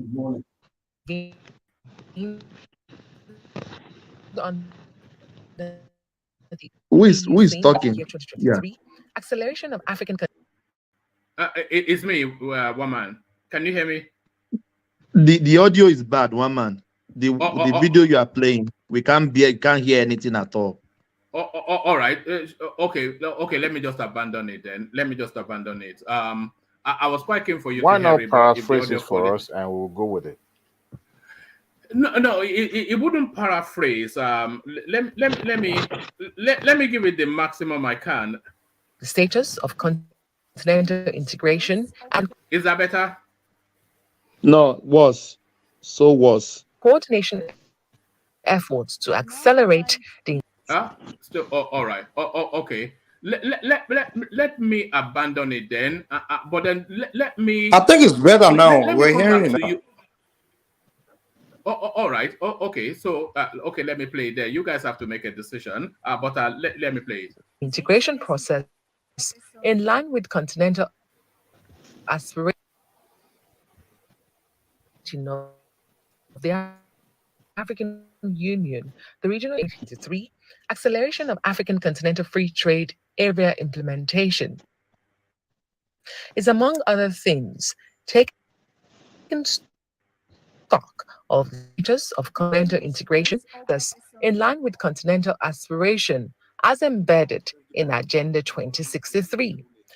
Deputy Secretary General of the United Nations emphasizes the need for Africa to address its challenges and shape its own narrative.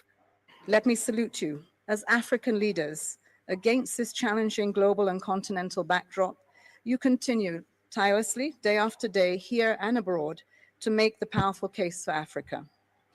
Africa as the new horizon of possibility and as the source of solutions for its own challenges and those of the planet. Excellencies, you have the United Nations' complete solidarity. In a similar vein, President of Kenya calls for self-reliance and a fit-for-purpose institutional architecture within the African Union, emphasizing the importance of fair financial systems and addressing debt and liquidity challenges. We must have a collective position on matters to do with debt and liquidity. We must all agree that it is time for a new financing mechanism. The reform of the multilateral development banks is no longer about if, it is when that is going to happen, so that we can eliminate the current structure that is unfair to the majority of the people in global South, and especially in our African continent. And secondly, that we were left behind in the fossil fuel energy industrial development. God, in his own wisdom, has put Africa at the center. We have climate change as an existential crisis to humanity. But also, we have green energy, which we have renewable energy, which we have in plenty, as a development imperative to be able to go into the future. In his maiden speech at the meeting, Nigeria's president and ECOWAS chair announces plans to bolster the ECOWAS standby force to counter coups and terrorism, emphasizing the need to learn from past exploitation and avoid its repetition while affirming Africa's unity. Challenges we face mean that governance will be difficult. They also mean that visionary good governance is necessary. Some observers assert a new scramble for Africa is afoot, and it is much like the old scramble that plundered our country. But here and now, let it be said to whoever the new scramblers might be, our continent may be old, but our spirit is new.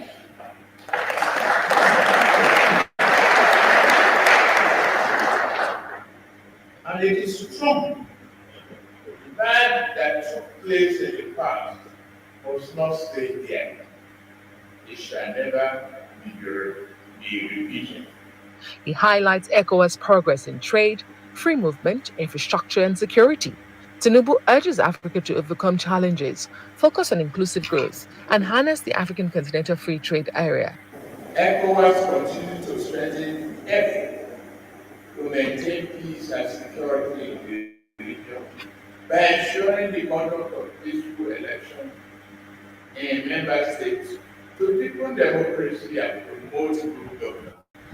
He calls for peace and stability, warning that violence hampers economic integration while appealing for international support. 14 heads of state and government, 51 foreign ministers of the African Union member states, high-level dignitaries, and approximately 1,500 delegates are participating in the meeting, according to the Kenyan Foreign Affairs Ministry. Adesua, Omoran, Arise News. All right. So, AY, a lot of things struck me in that clip. That's why I'm bringing. Are you still there, AY? Yeah, a lot of things struck me in that clip. Yes. Yes, a lot of things struck me. That's why I'm bringing it forward. So, the first thing that struck me is that Arab guy behind Tinubu. The way he's looking at him is, what is this and can I eat it? So that look, what is this and can I eat it? But look at that look, man. Is that he wants to barbecue your president? But no. The first thing that struck me was the Kenyan president, who seems to be. You remember him from the Paris summit, where he was speaking frontally to Macron. Yes, I remember him. Yes, where he was speaking frontally to Macron, that the way the global finances is skewed is in such a way that it keeps our people, especially the African continent, in perpetual Yeah. Okay. Can you hear me? Yes, I can hear you now. All right. I was just saying that in that session with Macron, he was speaking to him that the way the global finances is skewed, it is in a way that keeps the African continent in perpetual servitude. And he was calling for a realignment of global financing. So he said that in Paris, but he's doubling down on that narrative in this space now. So that seems to be a theme that he is running with. But what Tinubu was speaking to is this new. There's a lot of what Tinubu was speaking to is this new scramble for Africa, and he's saying that Africa is ready now. So if you look at Tinubu's journey from the ECOWAS summit, his speech pattern there, and then now his speech pattern in the not the way he's speaking, but the theme of his speeches. The theme of his speech at the ECOWAS summit. If you marry that with the theme of his speech at the AU, what Tinubu is saying essentially is that free milling on the African continent by the Western space, that time is up. Are you reading that into his wordings, or am I being a bit carried away? So for me, let me start with Kenyan president. He's saying the right thing, but for me, he's saying the right thing. But the thing is, he's not in position to say that. Yes. So there's you meaning right, having the right intention, having the right, intent to free yourself from your supposed slave masters or an injustice, a system that is not being fair to you. But the truth is, you are not in a position to be saying that. Why do I mean? On one hand, you say the system is not fair. On the other hand, you are also failing your duty to repay back. Of course, you are calling for debt restructuring and all of that. Your country is in a lot of debt. And the thing is, so the question I should ask him is, when they were signing those things in the past, were they not thinking? Were they not thinking about it when they were trying to take on debts that were more than them, or more than their productivity level? What were they thinking? And the truth is, they can't tell me that IMF and World Bank are the only lenders, world lenders. No, there are other alternatives. And it's business for IMF, it's business for World Bank. If conditions for taking a loan is not fair to you, you don't cry about the conditions, you look for alternatives to fund whatever project you want to do. So I admit that the system is not fair to Africa, but the truth is, with the state of his country, the state of the economy, the state of the internal turmoil in their country is not ready to take that on. I think he should leave it for the big brothers to take it on. And it goes down to what Tinubu is actually addressing first. Before you go take on an outsider, you have to clean your house. The truth is, we've always seen, even as Africans, we've always seen African Union as a charade because there's no unity. There are a lot of, bureaucracies, a lot of formations. You hear these ones are part of Sahel, this one are part of economic of this, these are organizations of this. Same countries, different formations with different agenda. You see people like, you see the Arab world, the Sub-Saharan, they will tell you they are not really part of African Union, they are more of part of the Arab world. So there are still those level divisions within AU, and that's where they were calling for basic restructuring of AU itself, of everybody knowing what to do because they are targeting to get a seat at the G20. I don't know, they want to add Africa to it to become G21. So they have to get their house in order first. And Tinubu is actually sending a signal, which when people were saying he didn't talk in France, now I'm understanding why he didn't really say much in France, because even though he's hugging Macron, the signal he's sending to them is not sitting down well with France. Because if from ECOWAS is able to successfully turn the hearts of, there's no way he will successfully, if he draws all these francophone countries together and opens their eyes, they will begin to turn against their masters, and it will not sit down well. And that's the truth. So Tinubu is, Europe is, we need their money, we need Western money. If you cannot get Western money, we need money from China, at least to revamp our economy. So, and he's treading on a path in which we have to be careful and we have to defend on ourselves. It's a good thing, I like it, but the thing is we have to get ourselves in. My own focus is we structure that country first before we then move on to take on ECOWAS and African Union on all these kind of matters. All right, brilliant. I still want your thoughts on this space. I'm not sure if it's a space you are following. Popular Nigerian pundit Killer Boy denies mutilating his girlfriend's corpse after being accused of fetish practices. Is that something? One man, really, I don't really follow this kind of stories because I thought my own perspective is I thought you it's because of the state of the country where this kind of boys, they make money, and they don't know they don't really do things that are productive with the money.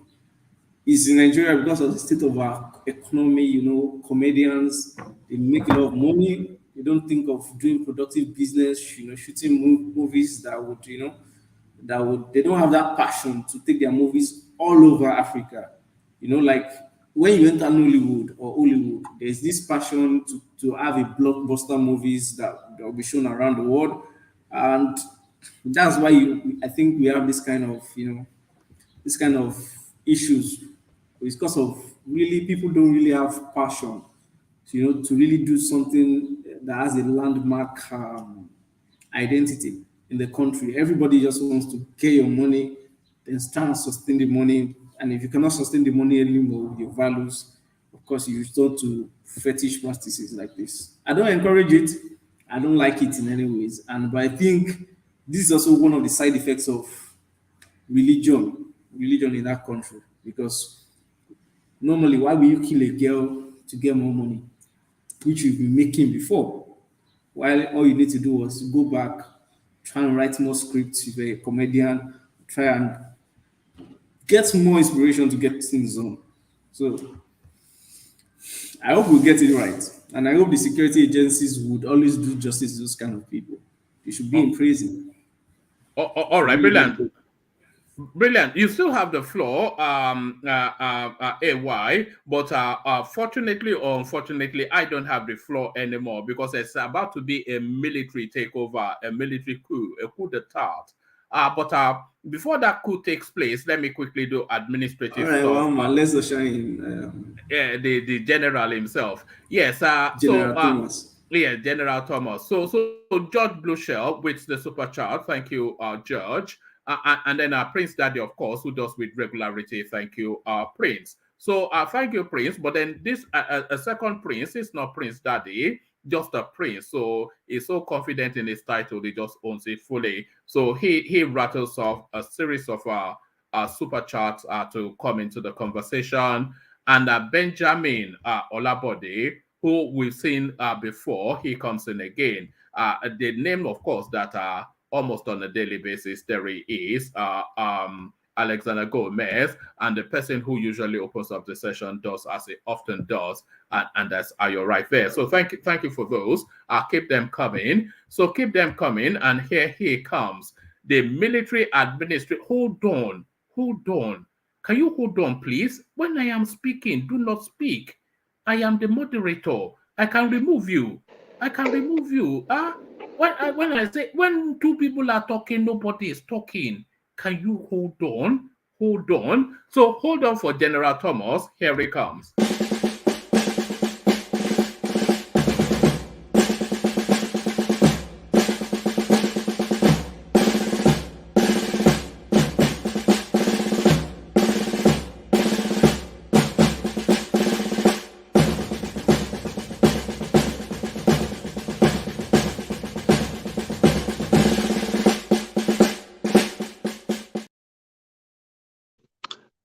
One man no good. One man, you no go kill me. Did I do a good job mimicking your voice? Hold on. All right. All right, to you, Thomas. I'll see you. Yeah, I'll catch you later. Yeah. I think Mike wants to say something, isn't it? If I'm right. No. AY. AY. No, yeah, AY, go on. Yeah, go on, AY. Hello? Can anybody hear me? You can hear you. Me, I can hear you. AY, I will be there to get here. Maybe we'll move the conversation forward. Yeah. Because I thought he had the floor before Mama left. Yeah. You come in. Okay. I don't know about but for me about the African Union stuff. What I can say is that we need a leader that is going to bring every Africa together so that we can know exactly what we want, and we should have a visionary sight that we know we must have a target. This is where we are going. This is how we want our economy to grow. Imagine from Africa, you can't trade from Africa from Africa to another Africa. All these things need to be solved. We need to clean our house, put ourselves in order before the Western world will take us serious. That's the take I can I can say about the African Union stuff. I don't know about other news. I don't know. And the Adamu stuff, Adamu issue. Adamu is over.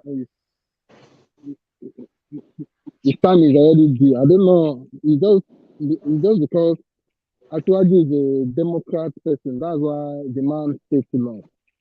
Some APC governor don't even want the man to stay one day, especially someone like this Sanfara State governor, Yaya Bello. Many stakeholders from APC, they don't want the man anymore. And I think Atuaji played as a leader, as someone that, as a good leader to make everything go smoothly without not dragging themselves on TV station. But that's all I can say. Oh yeah, thank you. But don't you think Adamo's exit is too late? He should have followed Buhari. And if you have followed Buhari, that's why I'm saying that the leadership role as well to play on the matter, because if you follow Buhari like that, everything will look just like, oh, I will take all the people you put in the government before, it will look somehow in the face of the northerner header, That's why Asuwaju use that leadership role and make sure everything. You see how everything goes smoothly. That's not too much dragging, not too much blah about leaving the office. Here they know Oshiomole. You see a lot of blah because of the leadership role former president play on that issue, and you can see the difference between Atuwaju and Buhari. That's all. Yeah, and TINUBU saying Thomas, can I speak about this African Union of the thing? yes, of course, yeah. Coming, yeah. Seba, you have the floor. Okay, one thing I've observed is that we don't have strong leaders in Africa again like before. Even if you ask any African person to name 5 presidents in Africa, I think most people will find it very difficult now. In the olden days, even before independence, we know about the popular Kwame Nkrumah of Ghana, the likes Seba, of. are you Yes? trying to mock me? No. And then we have the likes of Nnamdi Azikiwe from Nigeria, the popular Do you understand what I'm president trying to tell you? that you don't know. I know.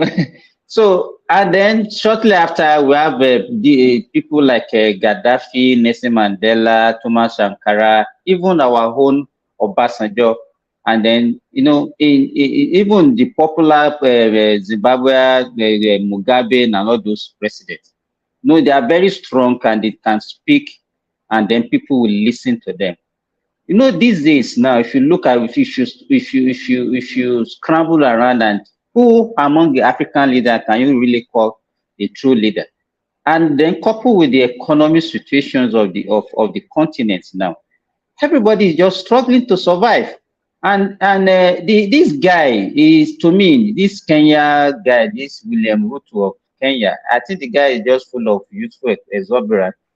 He is yes, and he's actually struggling for legitimacy also in his own country.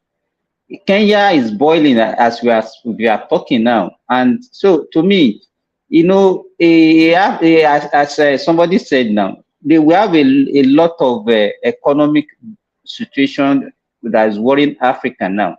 I think what we need to do, or our leaders need to do, is to put their house in order first. And then we have divisions, as the AY said. The Arab, the so-called the Arab, the Northern African, they don't believe they are part of the AU.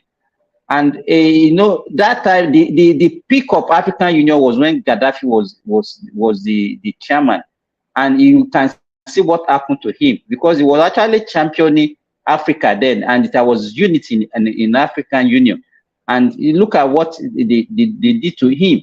So to me, now, who can we really say in Africa African leaders that can champion the cause of Africa? I don't think there is none. Maybe after some time, if Tinubu perform in Nigeria and then he move it outward and is a effect spread to other African nations, maybe he can champion it. But presently, whatever they are saying, whatever meeting that they are having, I don't think it can have any significant effect because I don't think there is that voice in Africa now that can actually even speak for Africa and the world leaders will actually listen to them. Even the South African president, Ramaphosa, is just, yes, no, it's just, even in South Africa, there is having problem. So I think there's a lot of problem in Africa now. So all of them, I think they need to go back to the drawing board, face their country, improve the economic situation of their individual country. So, and then after that, collectively, we can now have a voice. If we improve economically, then that is when you can now speak to the world. But by the time everybody is just scrambling for survival, we are just struggling to survive. We cannot actually match the power, the force that we need to actually challenge the Western world. I think that's what I can say about it. The Western one know what is going on. That's why they are using separate tactics to divide all the leaders. Imagine all Africa come together and someone who have gas come, someone who have gold come, all of them they unite. They start building the economy. You will see how the Western region, you see it's like these people they are putting their hands together. But they don't want to do that because everybody are just, especially South African president and Kenya. It's like you asking for food for someone who is taking care of you, and you are using aggressive body language, aggressive word to someone who is feeding you. You see, it's totally wrong. I believe if they can rally around Asiwaju know we have a kind of leadership way to, I don't know, maybe manipulate or address issue, maybe you can see how you can address the world leader, the European Union, and they can listen to Africa, how they can claim some of the debt, or they can see how they can improve the economy. Because even some European Union, some Western region need Africa now. A lot of European countries, they are struggling with the gas because of the war going on in Russia. This is the time we can take our own advantage, but it's not in an aggressive way, the way South African president and Kenya president and they are taking it. That's what I can say. I think if you look at it generally, I think there is a general decline in the quality of leadership that we are producing in Africa. Let's say, for example, look at South Africa. After the apartheid, look at the quality of somebody like Nelson Mandela. Then look at Thabo Mbeki that came after him. But you look at the one that came after Mbeki and even the present one. Zulu. It's zero. You understand? Even if you look at Kenya, you cannot.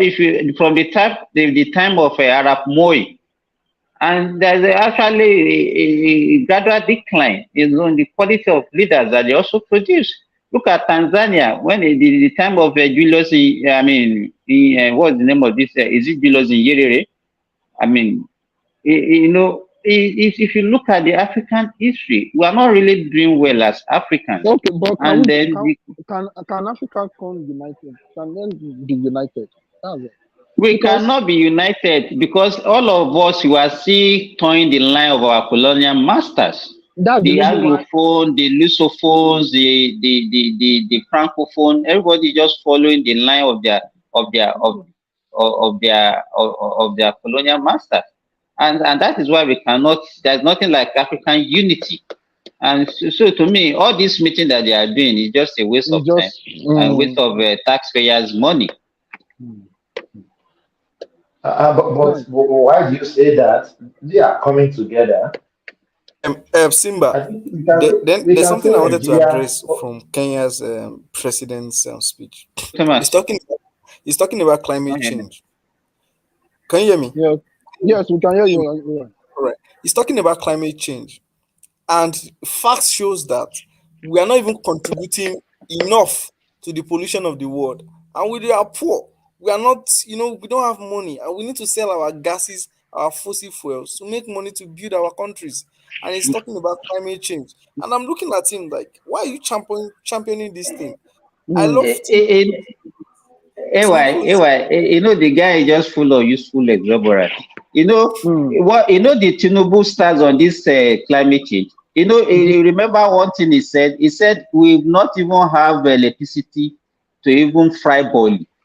We are talking about climate change.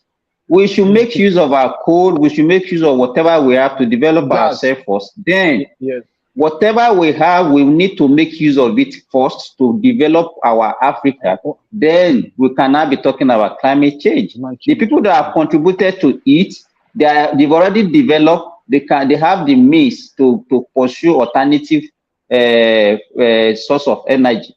But we don't have the resources. And somebody will now come and say we should be championing all those useless stuff. What has it done to improve the loss of the people in Kenya? So to me, it's just a misplacement of priority. You should just stop that. What we should focus more on Africa is to build our economy, irrespective of the source of energy that we have. I think that you are 100% right. I think we should use what is peculiar to our space to develop our space. All these green energy, we are not there yet. We are just deceiving ourselves. I can still tell you in 50, 100 years time, oil will still be relevant in Africa's sun. The other country, the Western country, can go away from oil, but we hasn't grown to that state. What do you Thomas, think? up till now, China is still using coal. Up till now, China, they are still using coal. Even South Africa. So what are they saying? So what are we talking about? But Simba, you know where I stand on this matter, right? Yes, go on, okay. You know where I stand when it comes to the climate change, right? Go ahead.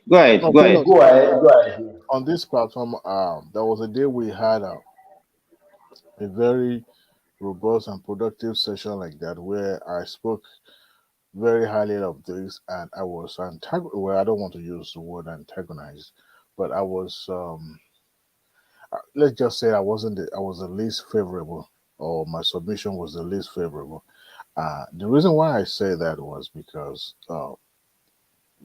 people are comfortable being in this same position, hoping that the gradual step we are going to take is not going to be very steep but very slow towards the futuristic future. Futuristic society. But it's like somebody who is smoking cigarette, and you say, well, no, smoke cigarette, but one stick it is not going to kill you. But you decided, let me just continue to slow down. Maybe I'll reduce it to one cigarette per day. But you are killing your lungs.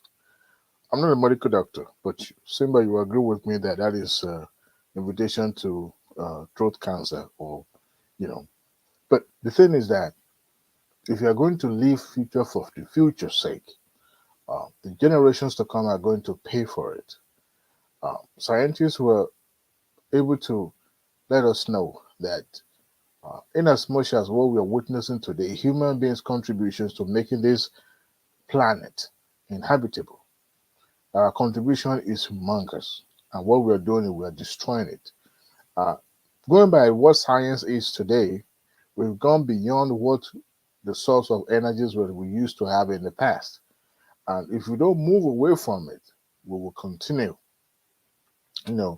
to imagine the future, but the future will never come.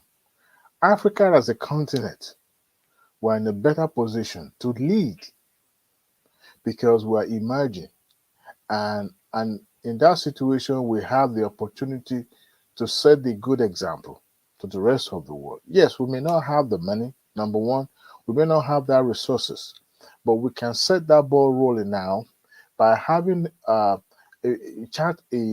clear cut path in which all our policy will be tailored towards having not just renewable but a sustaining uh, uh, uh, um, uh, energy that will be able to power the next century, that will be clean and will be anti or should I say, that would not be contributed to the degradation of the planet health. So what do I mean by that? What we are thinking now should be futuristic based. Our energy should be renewable and sustainable. Now, some of the time, some in our society today, we have people just burning tires, just doing stuff that as if it's not going to have effect. Some of these things are just small science that you and I can easily, figure out, but we never play close attention to it. But mostly, most of our excuses is always about, well, we don't have the resources, we are just coming up. It's Africa, we are poor, we're this. But for how long are we continuing to, some don't even believe there's a climate change. Some don't even believe that human beings contributing to what we have now. You know, every now and then we have all these uncontrollable floodings and erosions and all that. I mean, scientists uh, made us to understand. Even the going by the photographic evidence that was produced by NASA shows, the difference between few decades ago and what we have now is a quite clear difference, in those photos, evidence that was provided.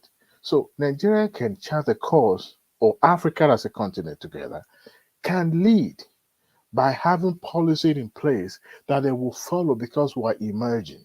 Now, there's no point, you know, deforestation create a lot of havoc in our planet health. I'm not saying we should not expand, but as we are expanding, we should also grow and plant more trees. And then we have energy that is sustainable. This coal of a thing that we just mentioned, somebody said we should go with, using coal as a source of energy. Yes, but what is um, you know, the impact of coal in the society? People that works in the coal industry, even in Americas and Asia country, will tell you their health. What is it? Even the environment where they operate from. The next couple of centuries, they will all continue to nurture one sickness or the other. Yet people will benefit from having energy, but while others are killing themselves. So we should be thinking that way. Somebody said, well, what we have, the alternative energy is not sustainable. Who says? If it is mass, produced, yes, it's expensive, but because it's not yet acceptable, because it's not yet, generally acceptable to people, and that is why is expensive. But what if that is the only main source of energy that we could find? So Nigeria needs to start charting that course, and I think the likes of Rutos, who are more anti-colonial, mentalities and all that. Even Tinubu himself, because it seems is um, what do you call it? Is national appeal or foreign appeal is more of look independency of Africa, and Africa can make decision. We should be invited, or we should be at the table where decisions are being taken and all that. They could also chart this course by ensuring that the rest of Africa that are poorer than the likes of Nigerians or South Africans and the likes can also follow suit. Yes, we may be poor, just like Tinubu said, that the church rats, but sometimes you plan to succeed, not plan to fail. If we are still thinking of hydro-powered source of energy now, what about in the future, where we don't even have countries to buy our fuel? So we should be thinking of what can we do to be self-sustained, that just been Hydropower or fossil fuel? Fossil fuel. all Yeah, you say together. hydro. You say hydropower. Hydropower is water. No, I It's understand. renewable. It's renewable. Yes, I'm talking. You're right. Fossil fuel, but at the end of the day, it's about self-sustaining, whereby you don't depend on others for your sustainability, and we should start thinking that way. Putting, you know, um, uh, policy in place. In 2000 and 4 years ago, 5 years, 4 years ago, during my wife's birth, no, during my no 6 years ago, I beg your pardon, I went to Paris for my birthday, and I rode a solar powered vehicle. I was surprised. Here in America, we'll have battery power, but it was a solar powered taxi.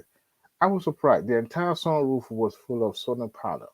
And it was actually during the night. We were, driving around the what do you call this tower, Eiffel Tower, or whatever they call it.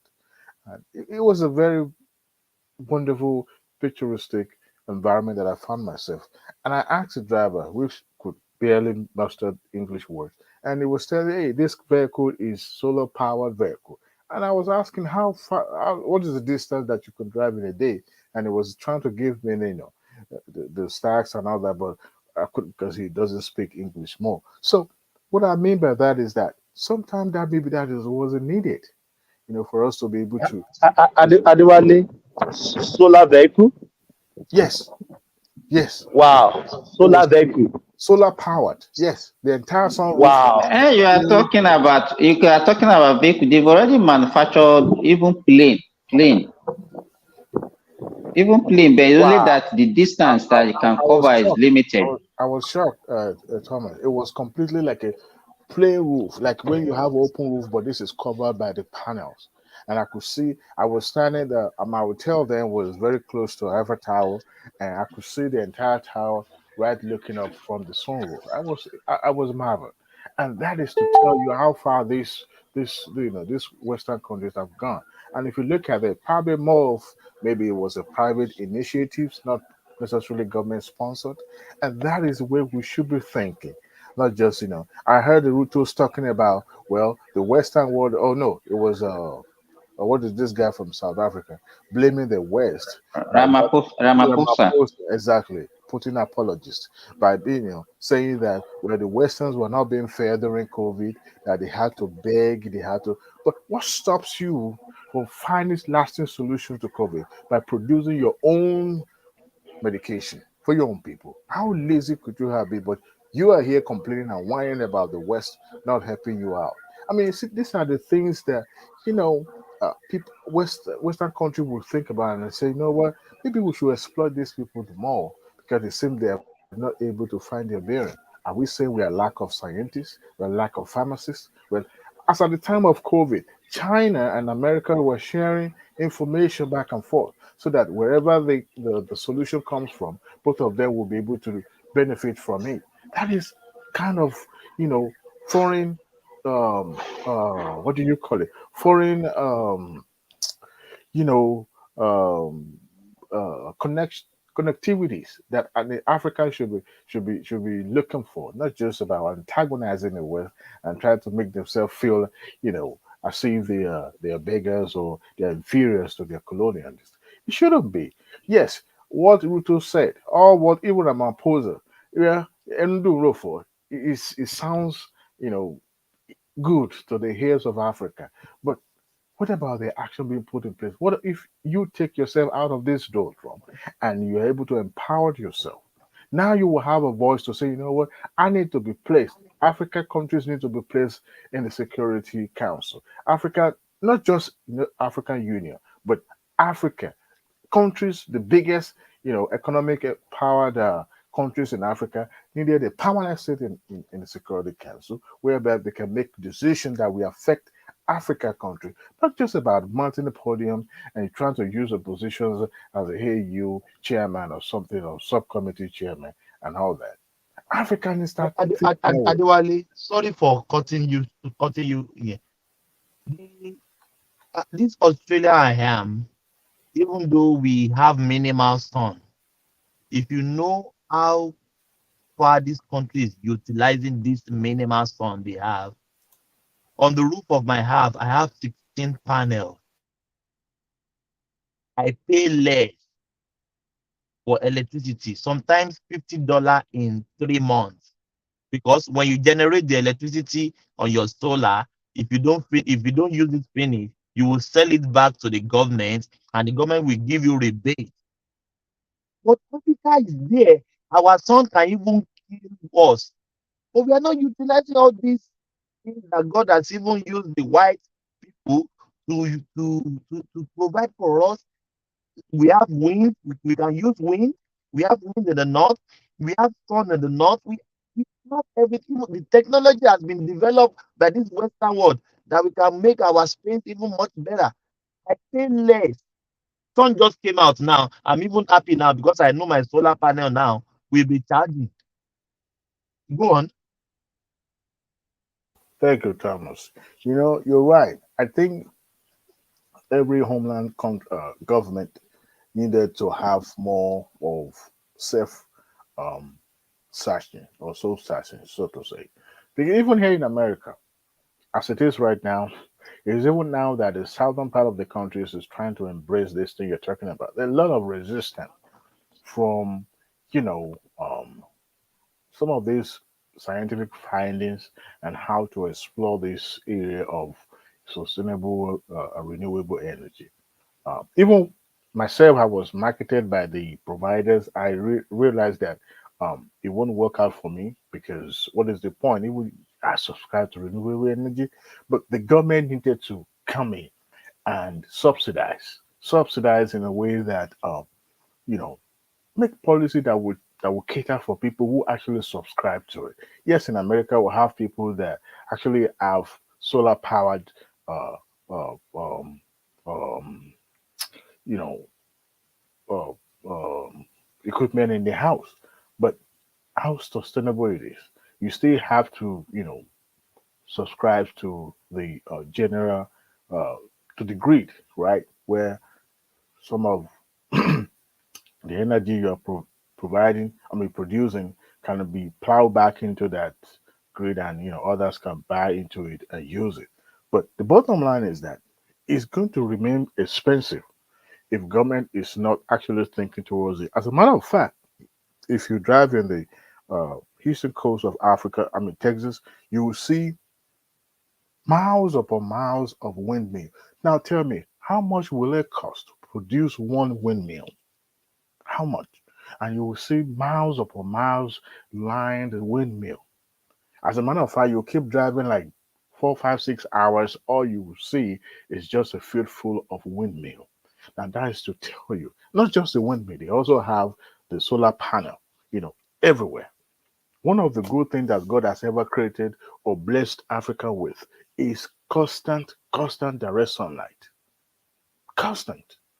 And I'm not a scientist, but the major thing is to store this energy and distribute and use it. No, Adewale, in as much as I agree with what you are saying, let's look at our present state in Africa. You are talking about alternative energy. Fine, it's good for the future. But you have to live the present before you think of the future. If you are still struggling with the cheaper source of energy, and presently in Africa, we don't have that energy, and you want us to now be pursuing something that is more expensive, even the cheaper ones, we cannot even afford it now. How do you want us to survive, to even live the future that you are talking about? Hmm. They said he who fail to plan to fail. It's forget about planning, it's part of the planning. You have to survive first. Simba. There was a time, not just in Africa, but in the entire world, where there was no cell phone.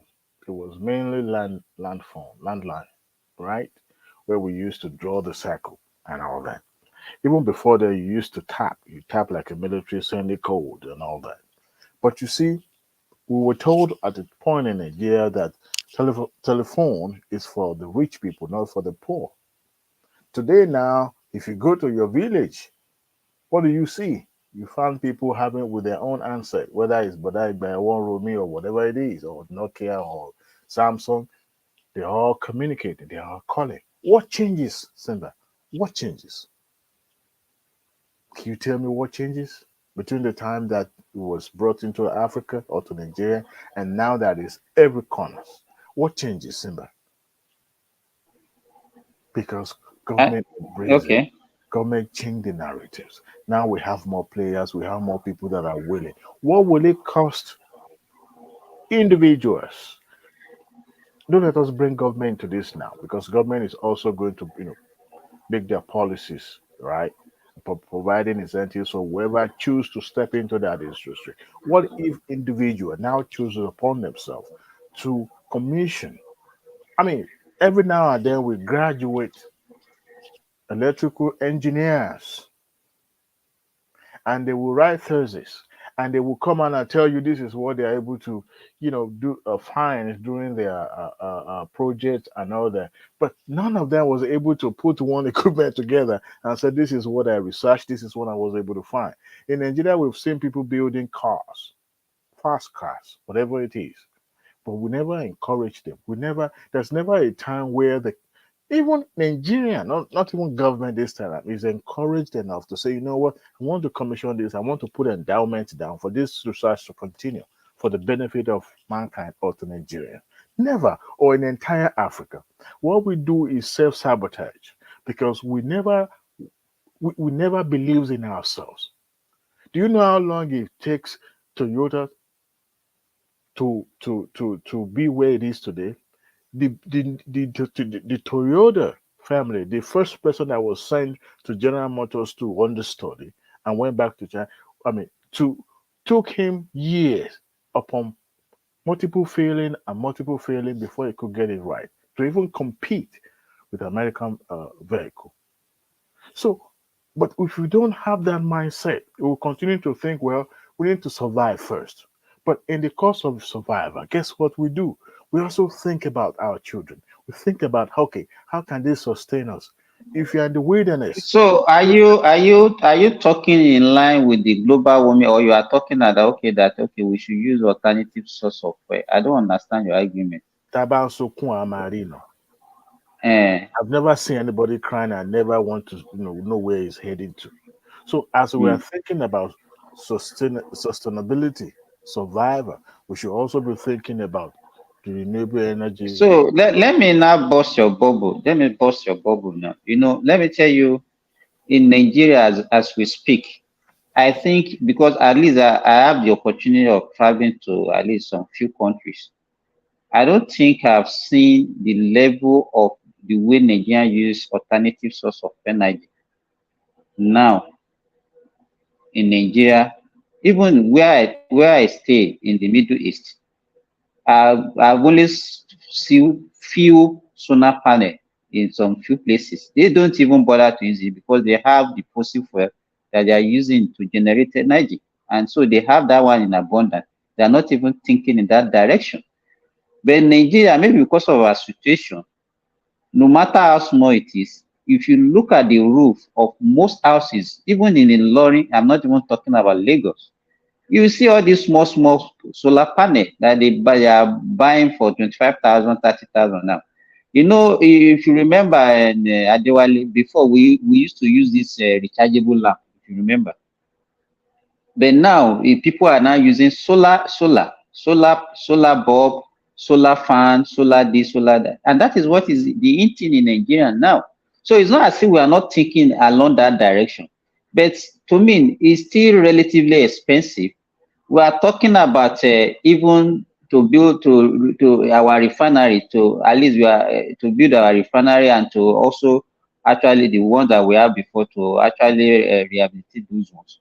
And we need energy. So you cannot be telling me that we should be looking for alternative source of energy to power those refineries. You understand? So what I'm saying is that we can combine the two, but for the larger use and the one that will consume a lot of energy, we still need this cheaper source of energy to move our economy forward, not for the use for now. Okay. Yes, we can think about that, but we still need that one to launch ourselves into the future. They use this alternative, this so-called non-renewable energy to develop themselves, and now they are thinking of the alternative source. But then up till now, they are still the one contributing majorly to this global warming. We are the ones suffering the consequence. So, and what they have been doing to us, They enslave us. They do a lot of things. They have stolen our wealth, our resources, and everything. Initially, somebody was talking. You remember what Abiola was championing that time? Reparation. What at the end of the day, what happened to him? What happened to Gaddafi? Now we are talking about renewable energy. They are the ones that caused this global warming. What are they? What is their own contribution to actually mitigate this? What are they doing to us that did not even contributed a dime to this problem to actually solve the effect that we're having on the problem they have caused for the whole world? But to me, I don't understand. Maybe because some of us we live in their domain, where it's also affecting the way we think, the way we reason, and is to me, I don't buy that idea.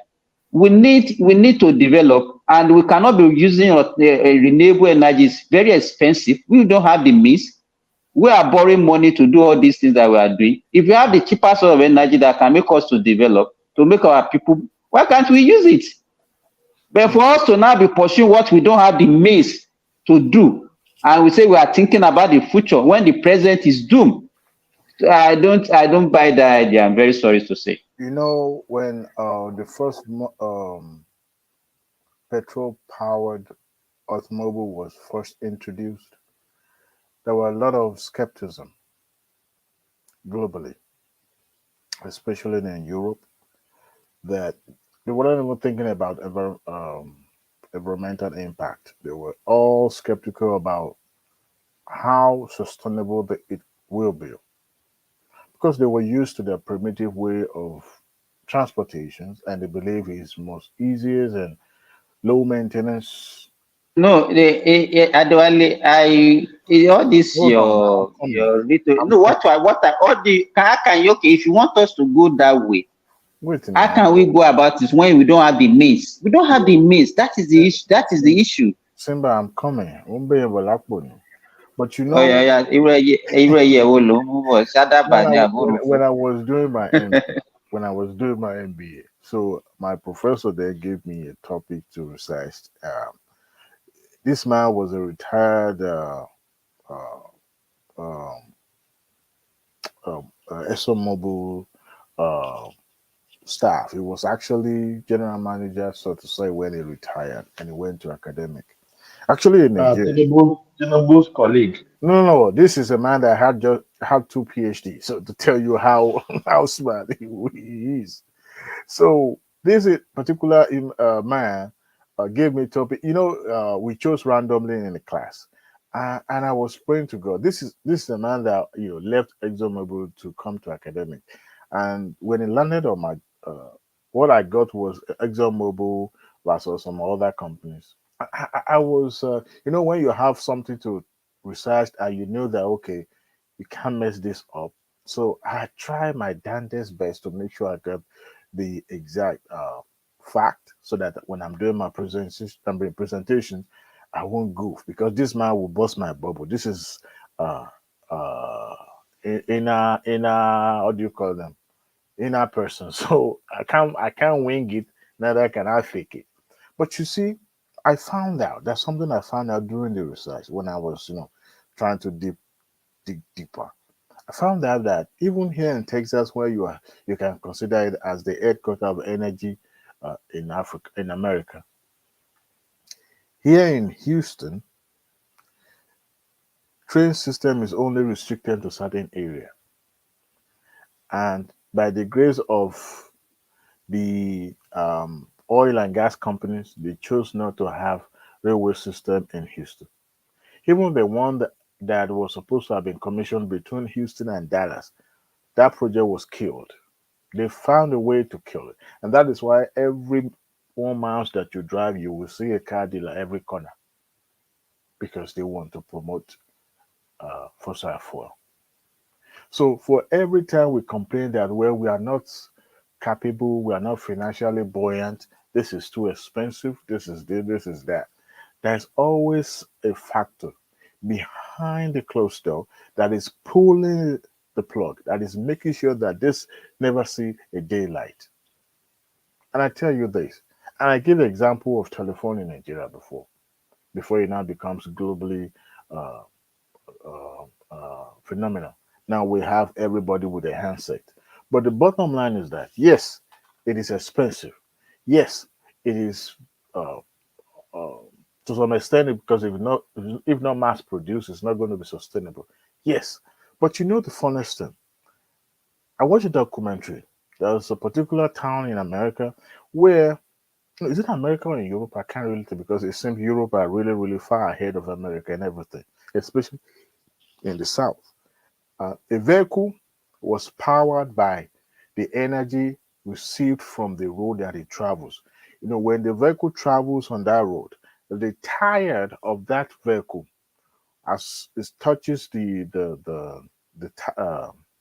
road, then it will start singing. You know, there's a music that it will generate, and while it's doing that, it will also generate, it will also power the vehicle.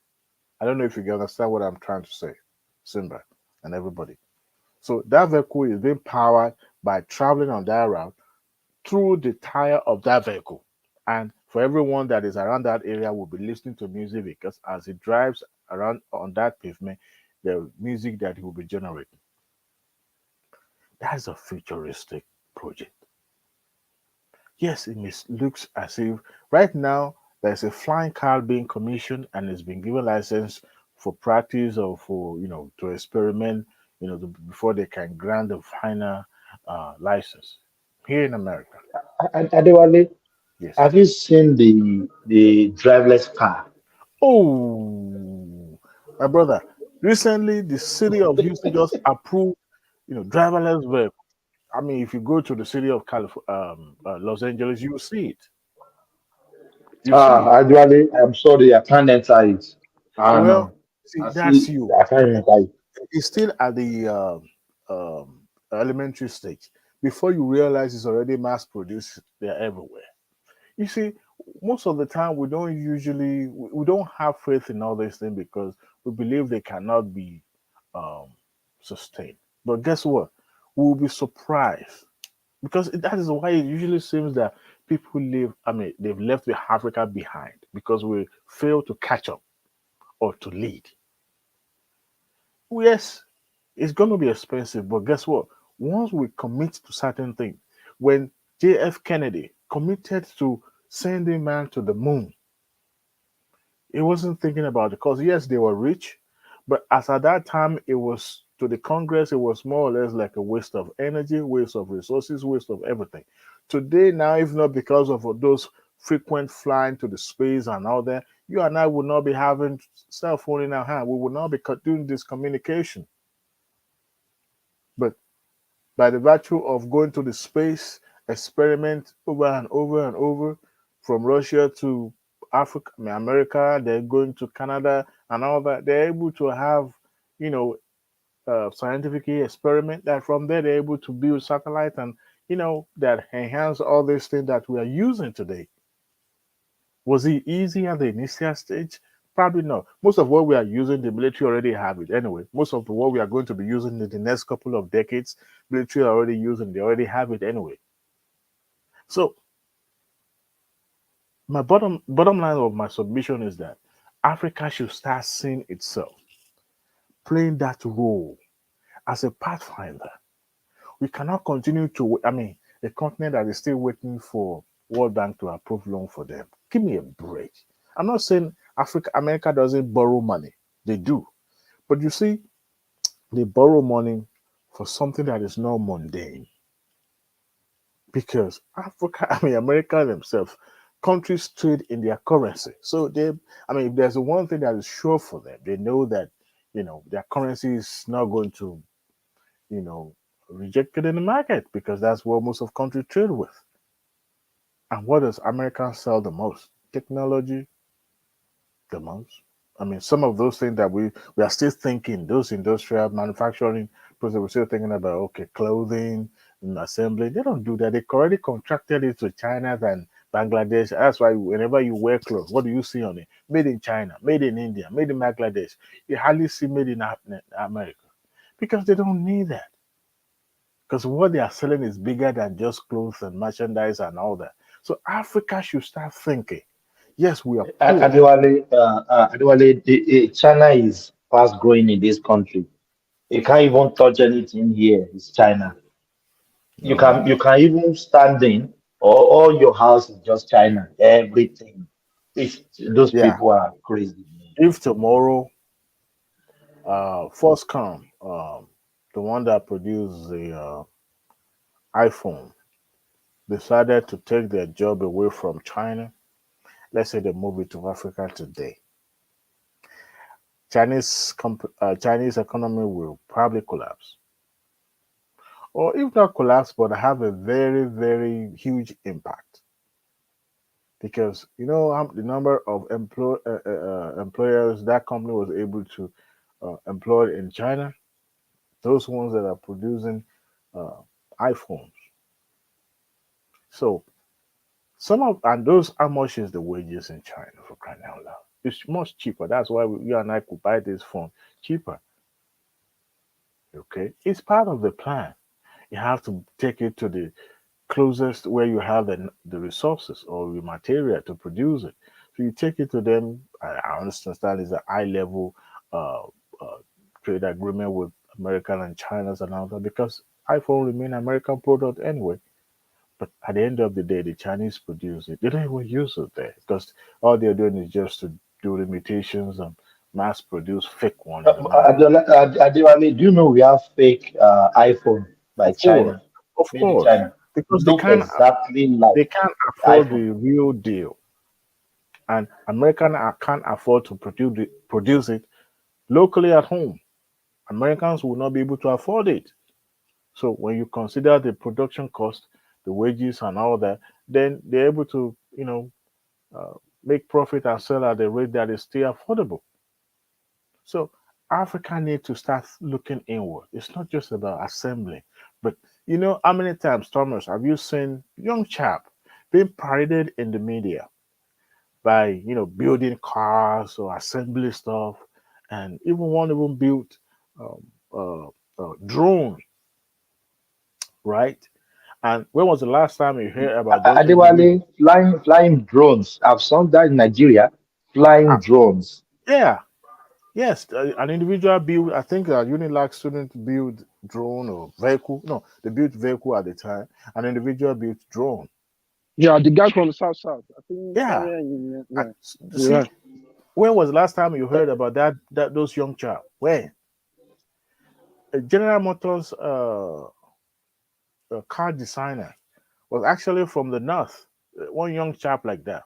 He was snatched by GM. Chevrolet. Was Chevrolet. it? There was a guy under Yeah, Chevrolet too, from and he was Northern. taken abroad. If that guy were to be in Nigeria, what do you think is going to be the end of that guy? Adewale, one guy from the southeast built a G-Wagon. He imitated G-Wagon. Not just that. There's another young chap in the north southeast too that built that powered the entire father's house with uh, one source of energy kind of, and they were using it kind of be like a transformer sort of. Build the build that the transformer or something like that, and the entire house was powered. What do you think happens to that guy at the end of the day? Probably not ever, maybe unable to speak good English like you and I. But what? Mr. Wale, I think Nigeria we need electricity for our youth to let them showcase their skill. A lot of Nigerian, that's why I agree with Simba about we need to look for something that's gonna make.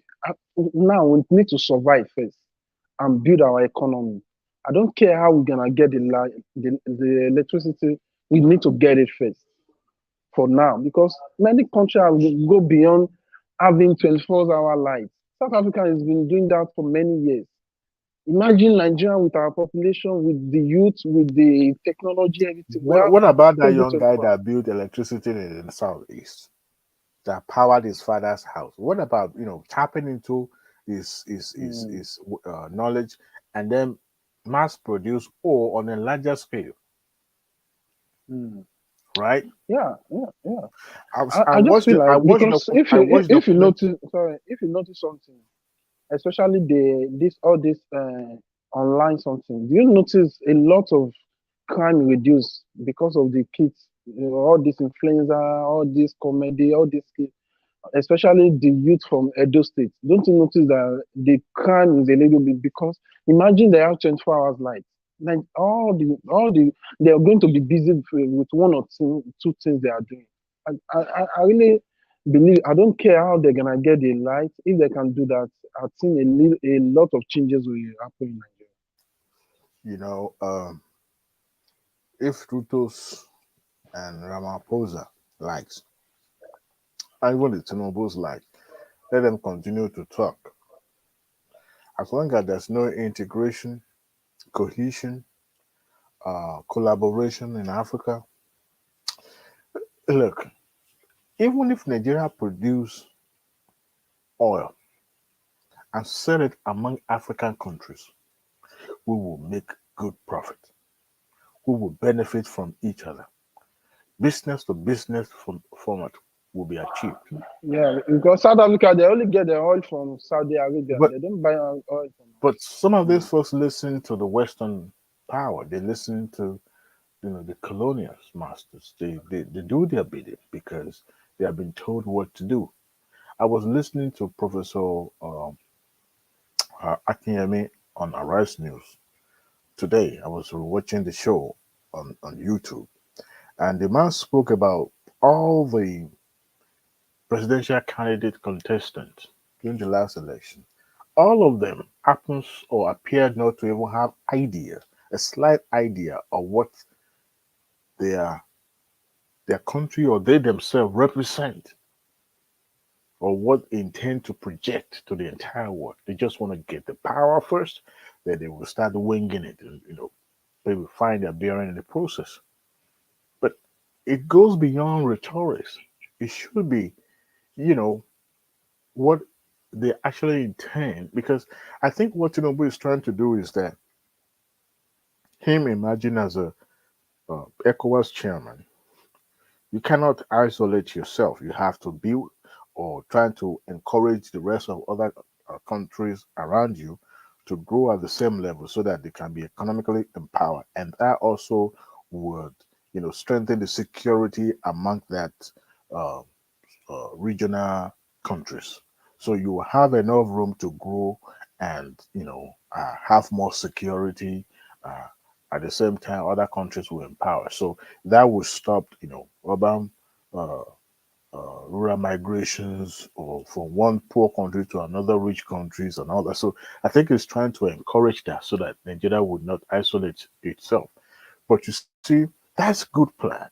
But we also have to have it being replicated in every other regional part of the Africa, and goes beyond. Trade is another. I wish Tinubu can adopt just trade only, because it seems African unions failed to able to, build trade relationship with among themselves. Because some of them have already entered into all these, when you enter, what do you call it? Secret court kind of a thing, that you are handicapped, you can't do nothing because I've been told what to do, what to say. So when you have other African countries that share the same vision with you, and then you can have bilateral trade agreement, and then you're able to grow together. Okay, let's give the Cameroon as example, right? Cameroon that's the closest country with Nigeria and Benin Republic. Check both those two countries. They're under France, right? They are now even under ECOWAS. How the trade economy want to work? How does it going to be? See, the Cameroon president, he live in France. All his life is in France. All this thing, I don't think the trade issue is gonna be very hard. Well, it can work on this platform. We spoke about how Nigeria itself. Dr. Adewale, you sometimes you look at if you don't follow history, then you'll not be able to reason for the future. As I said earlier, the way we were colonized is still the same way we are behaving now. You understand? The as Kumi said, the countries, the leaders, we see them like that, but they came in with the support of these so-called Western leaders. They're the one that supported them in actually actualizing their aim of becoming the African leaders. And they have to obey their masters. All these things that they will come together and then they will say they have a meeting. After the meeting, it's still the colonial master that will tell them what to do. So for how long have we been having this ECOWAS free trade, whatever, that so many leaders, right from the time of even the time of Nkrumah, the time of Nnamdi Azikiwe, what do we achieve with it?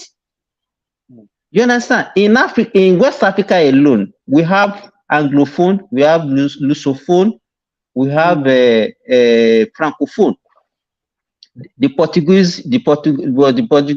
likes of the Guinea, the like of Sao Tome and Principe, the like of Cape Verde, they are Lusophone countries. You understand? Then we have the Francophone. The Francophone, in fact, there are many. You understand? How many Anglophone do we even have? Apart from Ghana, Nigeria, probably Liberia, and maybe the Gambia that speak English. Every other country in West Africa, they told the line of France, and they are still controlling them. So our problem is multifaceted. And if you don't look at it from that way, we are just talking as if you say this, then everything will be easy. It's not going to be easy. You know, there was a time they were talking about having a common currency, in West Africa. What have we been able to achieve that? Because France will never allow that to happen. That's why I was laughing at we guys were playing Tinubu's talking at the African Union. I'm like, this guy, it's like he's just talking back, he was just talking like backing. I'm like, oh yeah, you don't know what you're facing. This African thing, the African Union thing is just a joke. Like they just got out to, it's like a bunch of toothless dogs backing at reaper dogs with teeth. Nigeria have oil. South Africa don't buy oil from us. We are Nigerian produce cement. Benin Republic, they don't buy cement from us. See now. All these things is just there's no union in the the so-called African Union and ECOWAS and all this. That's his name. There's no union in this. Nothing. No business. No even business trade. No business trade. But you know, African Union. I think what we need. I heard African Union is even being funded by EU, sir. And then of course, it was China that built their embassy. I will not think of the only reason why we don't, if you don't have that, then because you.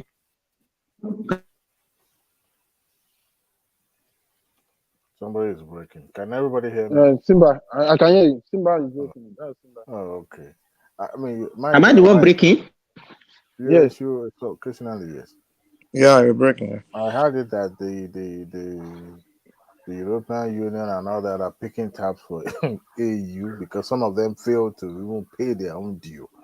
So can you imagine? Just like the way Nigeria dominated ECOWAS in the west part of the continent, you also have other countries that are just now playing their role or playing minimal role, which is terrible. I mean, yes, you are able to fly around, but when it comes to security and all that, you expect other bigger countries to provide that for you. If you see the role, as a matter of fact, when Tinubu visited Guinea-Bissau, I was marveled because this is what we see in America, where American president will visit Afghanistan, visit Iraq, or visit Germany and address the troop and all that station abroad. Now we have, an African country, our African president visiting another African country and addressing the troop from that country.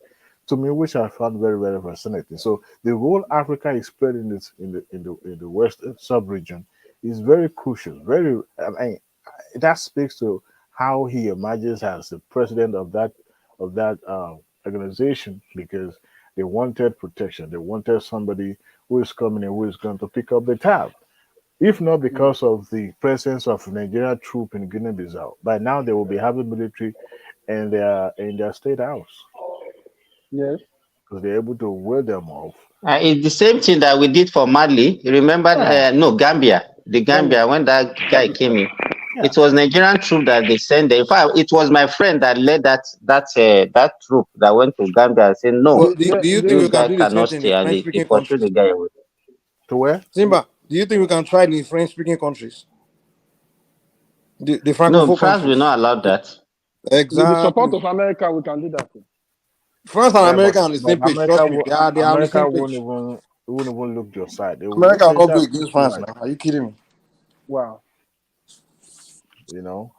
So well, we have a long road to travel, but I hope because those who actually brought African Union, or should I say Africa, what did they call it before? OAU, Organization of African Unity. They were pan-Africanists. They are not just colonialist apologists. They were pan, and they make sure every single one of them get taken out one way or the other. The Kwame Adewale, that is what I said earlier. That was what I said earlier. Now that the leaders that we used to have before, it's like there's a decline in the quality of leadership that we produce now. And I cited the example of Kwame Nkrumah. That's what they did. See, let me say this, right? You see, you guys are right. Those guys, the Nkrumahs, they were genuine. They were genuine. The whole union thing, they were serious. But I don't think when I look at people today, everybody wants to be the next Kwame Nkrumah, the next Malcolm X, the next Patrice. And I'm like, no, you don't have to be the next of this guy. Yeah, those guys were great, but you don't have to take their approach. You don't have to be like them. You have to find a different strategy because they failed. You understand? And that means for them to have failed. Now I won't say they failed, but they failed. They didn't succeed. For them to have failed, that means they did something wrong. And that's why I was looking at Tinubu today doing that tough man talk, trying to be the next Nkrumah talking. No, you don't do that. Whatever you want to do, do it secretly. Because the Nkrumah, the mistake they were making, all those guys, they were just motivational speakers. They were just talking. And the enemy is just looking at you. You understand what I'm saying? And those ones just took them out. So, and I see a lot of so-called activists today. Mike, all of them, they were killed almost at the same time. Look at what happened to, we have then, look at what in Nigeria, we have the lack of Zik, though our own, he escaped. The same time, the coup, no, just wait. The same time the coup took place in Nigeria, that was the same time the coup that dethroned Nkrumah in Ghana took place. Even Togo, look at what happened to Lumumba, Patrick Lumumba in Zaire. Yes, Patrick. Yes, in Congo DR. You understand? And that's the same pattern. The people that we have in the 80s, the Thomas Sakaras and the likes also, they were dethroned. And look at what happened to Gaddafi. That is what I'm saying, that these people will not allow to rest. And I agree with Mike. They have to, anybody who want to, let me tell you, I think the only way out is in the individual leaders in Africa. No, the thing they need to strategize. They need to change their strategies.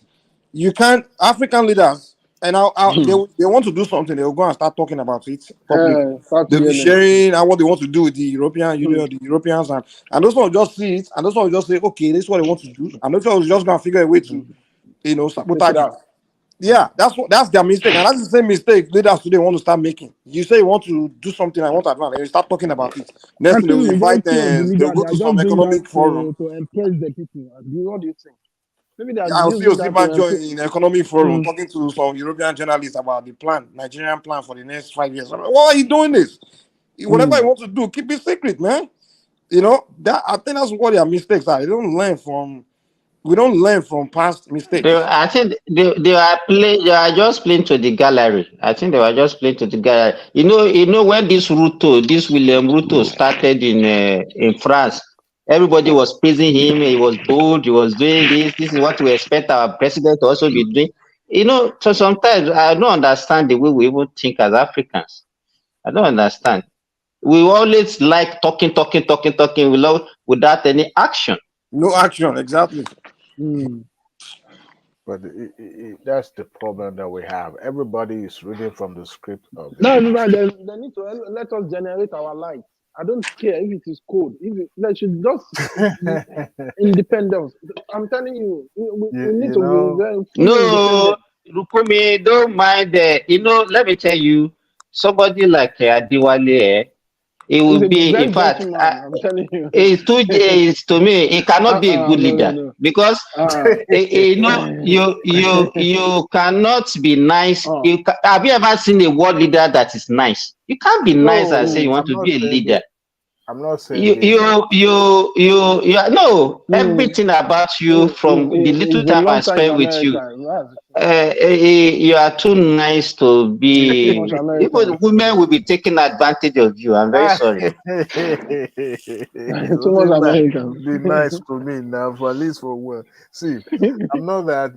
I'm a very optimistic person, and I'm very, I try to reason before taking action. I've supervised people before, and I believe those people we have, you know, things that they will criticize me about my leadership. But what I try to do is to democratize the way I supervise or the way I lead people so that everyone will have input, will have a say. But I'll make the decision, but they will have a say and be carried along. But I just believe that if everybody pull their own weight, the load will be more easier and lighter than one person just being a weaker link and everyone is carrying that weight for him or her. So all of my submissions usually look from that perspective. And I try as much as possible to not to please, but to see the way I think it's more humane, at the same time practicable, and at the same time achievable. Not just something that you set it in motion, but sometimes we dance around it, and because I'm a very calculative person when it comes to risk, I don't just get into Adewale, things. what you are saying, give me one example of a country that the way you reason has really worked for them. We are talking about China today. It has to come with some brutality that made them to be what they are today. But it When you doesn't look have at to come Singapore, with. It doesn't have to no, come. just wait. You look at Singapore that we are talking about today. Even the so-called America is by force. The Middle East that we are talking about today is because of oligarchy, and that is what made them do what they are. If they have democracy in that part of the world, they won't be like the way they are. Agreed. Tell me, and we mentioned it on this platform that we should mention one country apart from this so-called Western world that democracy has really worked for us, for them. None. Even it's not even None. work. It's It's slavish not country they use to working. develop the country. So They can't use the democracy to a develop all this human being, country. let me tell you, the natural tendency of any human being is to do bad. You need conscious effort for you to be good. So you need some stick to put people in order for them to behave and behave very well. But in the way you talk, you have to do this, nice. I don't buy that idea. I'm very sorry. Same as a It's too typical much African nice man. is too much. Well, You see, Adewale, you have to understand something. When you are dealing with people, you have to study who you're dealing with. I understand that different human beings require different approach. You understand? To deal with them. Like there's some people, right? When they're acting crazy, right? Maybe they act crazy towards you or they do you wrong, and you respond gently, right? Like you respond, like you normally respond, right? And that person will feel bad, like his conscience will kind of worry him, like, why did that guy's actually a gentleman, or I shouldn't have done that to him. And that person will come back to you and say, Mr. Adewale, I'm sorry for what I did. You understand? And then there's another person where he will come aggressive at you, and you will respond gently. And next thing you tell yourself is, this one I'm that guy's a coward, dude. I found someone I can, he's a coward for not responding aggressive back. And next thing we do, next time you see you want to come at you, it will come more aggressive. It may even punch you next time. And if you still respond gently, You might even end up Direct to cutting your customer. head off because you give him an inch, you keep taking him out. There are people like that. So when I come here, when I like the way I would respond to a Southeastern is different from the way I respond to somebody from maybe in the north or even some part of Nigeria. Because a typical Southeastern person, when you come at you, when you respond to him gently, you see you as a coward. He doesn't see you as a gentleman. He just see you as a coward, and he won't even respect you at all. I grew up around a bunch of all kinds of Nigerians now. I know every one of them. If maybe a Yoruba person, me and him, I will be gentle. But or a northern person, a Hausa guy, if you are gentle, we respect you, or even Ijo, all those people, Calabar, but Igbo person, Igbo man, seems like you are show weakness, or more, you will walk out all over you, man. Mike, even what I want Adewale to do now, let me tell you, as the example that I give you now. Look at let's take Middle East for example. If you take country like UAE, Kuwait, Qatar, Bahrain, Saudi Arabia, they're the one that practices oligarchy. Is a family that rules, and those are the countries that you can say that is working and everything they seem to be enjoying. But you look at Iraq, look at Iran, look at Jordan, look at Lebanon, where they seem to be having democracy. What can you say of all those countries? Are they the same like the one I mentioned earlier? But you see this same Western world campaigning against that no, democracy is the best. Where is it? Where is it best? You will see example of the oligarchy that is working and democracy that is not working. You understand? But because maybe like Adewale that has maybe spent a lot of time in America, they will still be preaching the same thing. They will still be preaching the same thing that is not working for us. You mean democracy? It's not working. It's not working. It's not working. Let me tell you. You know why? You would know why Nigeria is like this. Let me tell you. An average leader in Nigeria will not perform because even the masses, they don't know what they want. You need to go back to them and beg for their votes. Do you understand what I'm saying? So that means they have to dance to what the masses needed. These same people that you want to help, by the time you're asking for their votes, they'll be demanding for money. If you don't give them money, they will not vote for you. You understand? And at the same time, they will be the one crying after the election. Is he not the politician that created the avenue of buying votes? It's the society. It's they give what the society demanded They didn't come for. from the sky now. Are they from the moon? Are they from the moon? When Nigerians always You understand? Let me tell you, I have colleagues that are politicians. One of my colleagues, he was an honorable in Osun State. Occasionally, we used to go out together. There was a time we went out to a joint just to go and eat this fresh fish, this catfish. And if you can see the number of people that came to meet him and demanded for money, right there. Somebody came and demanded for school fees for his. One was telling him that his wife was about to deliver, that he needed money. All those mundane things, and they've been making, because that is what the society is expecting from them, that they will put him there, they will have access to him, so that when they needed money, they will go to him and demand for the money. That is why they vote for their people. Why should we be asking for that? Is my clansman that I want to become president or to become a minister or to become this? No, it's not because of development. Okay, let us look at it this way. Obasanjo, that is 8 years as the president of Nigeria. What did he do for the southwestern part of Nigeria? Even Goodluck Jonathan, what did he do for the south people? But see, we will be demanding for it must be our person just because of appointment. That is just it. It's just to share to have their own. Thomas, do you think if they reshape the democracy in the sense that the only people that will be allowed to vote are actually selected people that actually have the brain to kind of like that's what China does. You understand? Like you are not qualified to vote. You have to be someone. That is marginalization. That is marginalization. No, I mean, no. The only thing is we just make sure we make it balanced. We make sure it's equal number. Now it's not democracy anymore.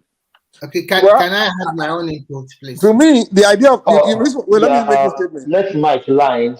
Mike land this. Then Remy Where will I come agree in. with Simba that democracy is bad because democracy is defined as government of the people by the people for the people, right? So the people, meaning the masses, will vote for their leader, and we all know, like majority of human beings are not very smart, not smart. Majority of human beings just are not smart, especially in places like Africa where majority are just not educated about the system. So there's no way they will make the best decision to pick the best guy. We all know that. So that's why I agree with you, Simba. That's why I think maybe they should come up with an idea where they will select people who will vote and not not just allow everybody to vote. Mike. Good morning, everyone. Yeah, let's hear from Remy. Yeah. Good morning, everyone. It's good to be here again. I've been listening to you guys. You talk about EU, talk about the democracy and the war and the rest. I will start with democracy. If I have not lived in Asia, I still have the notion, like Adewale, that democracy is the best form of government, just like it's being practiced in Western world, especially America. But when I went to China and I see that they are not really practicing communism, to be frank. Maybe before they were practicing that kind of government, but now I think they just mixed everything together. Both communism and democracy, they just mixed them one way or the other. But one thing I found out about them is that because they have strong leader and they believe in their leader, the leadership world is bonded and is final. Nobody can challenge it. And that was the reason they were able to develop very quick. And not like the so-called American democracy where they want to take decision. It takes a long time. The House have to deliberate about it. Discussion after where are we going to locate it. It can take 1 or 2, even 1 or 2 years to take decision. I think when we did the Nigerian contest, we did a very bad. It's a wrong mistake totally from Nigeria to copy entirely the so-called presidential system of America. I will tell you some of my reasons. First, Nigerians are not as literate as Americans. And when maybe over only 50% or 45 or 48% of your people are literate, then you have a problem.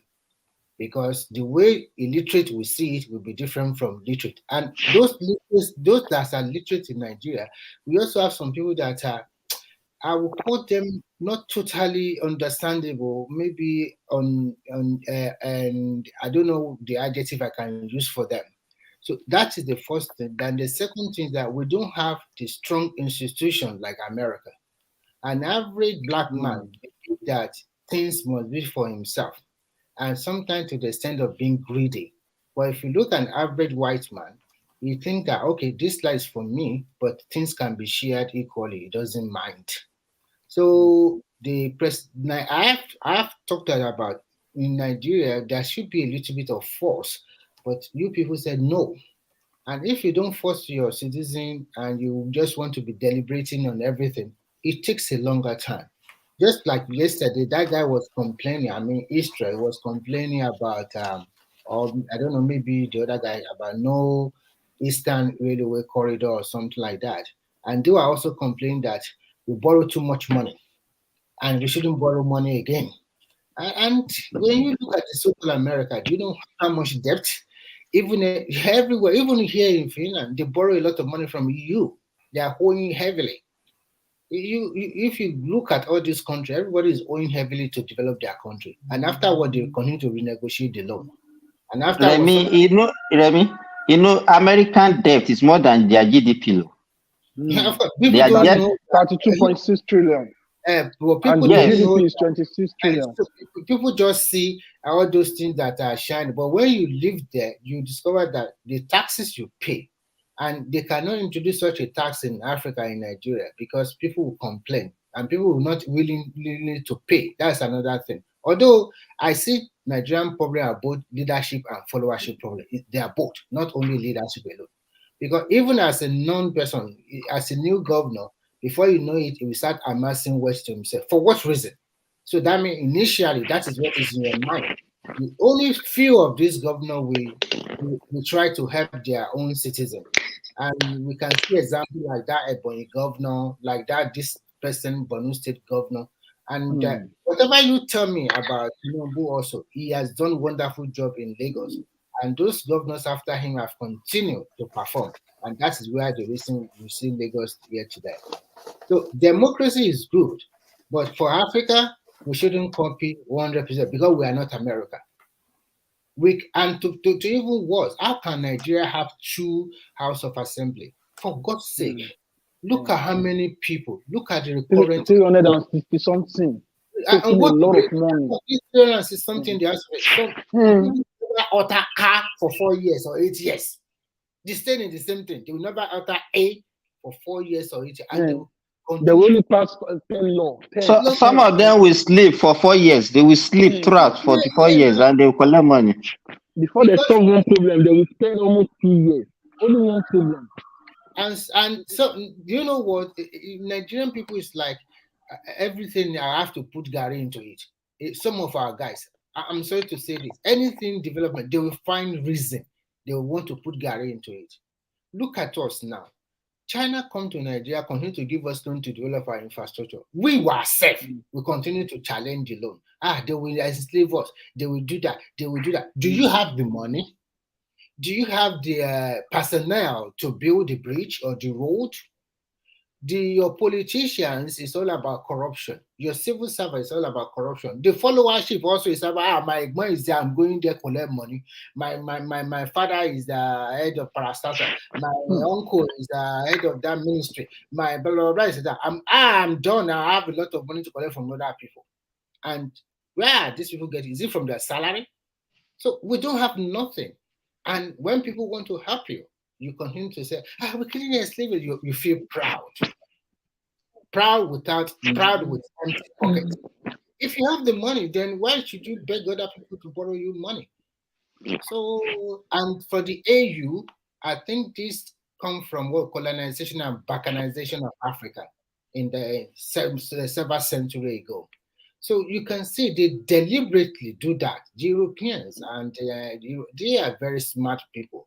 They don't have nothing, and this dummy head. Let's assume that in Africa, our great-great-grandfather, they are hostile towards them from day one. Africa would not have been conquered that way.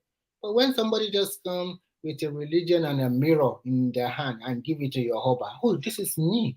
I look so handsome. I look so ugly. Come in. We are so like, sometimes we are so like, easily taken, okay, we want peace, come, give him food, give him something like that. And before you know it, they take over all your land, they start to divide your land, try to conquer. And most of the world institutions, where are they? They are in developed countries. The World Bank, the IMF, the blah, blah, blah, everything, they are over there. They are just the instrument that they are using to continue colonization. What the Asians do when I don't know where you have the Asian tigers. What do they? If you talk about Singapore, they have a very strong leader before, very authoritarian, and it turned around that small country, and it's a developed nation. I've been there; it's very beautiful. Their airport is one of the best in the world. And when you look at countries like Japan, they make sure that first thing, hard work. And they are smart people too. They don't have a lot of things like that. They also fought a war among their neighbors. But these people sat down, think, they send their children as early as 2 or as early as 4 years old or 5 years old, their kids can cross the road. They make sure education is very key. No time for play. You just have to study. And when you finish study, they also put that patriotism in them to help their country. Not that you go and study and then you just stay back. So, and then they continue to create. It's about helping the country, developing our country, look for perfection, and they continue in the automobile, in technology, in everything. And China is also authoritarian because what China did was very simple. They just send their people all over the world, developed country, developing country, go and study in America. The first thing China did was that go and study in Harvard, go and study in America. They continue to push their kids to America because they have already given them a good background. I mean, basic education, which is very good. They don't allow them to play. It's about study, acquire more knowledge, They continue to do this and push. They push them to England. If you go to China, you will see that and India too is doing the same thing. But India have one problem. The problem they have is that they are too superficial people and too religious people. And because of that, it's affecting the growth of that country. You cannot do this because of religion. You cannot do that because of religion. And because of their class status, it's also a big problem in India. Because in India, there are some people already classified as rich people. And there are some people, your family has been classified as poor. So they already classify people on different cadre or different stages. So it's very different class. Thank you. Something like that. So at the end of the day, even if you are coming out from that poor family, the society sometimes they won't accept you.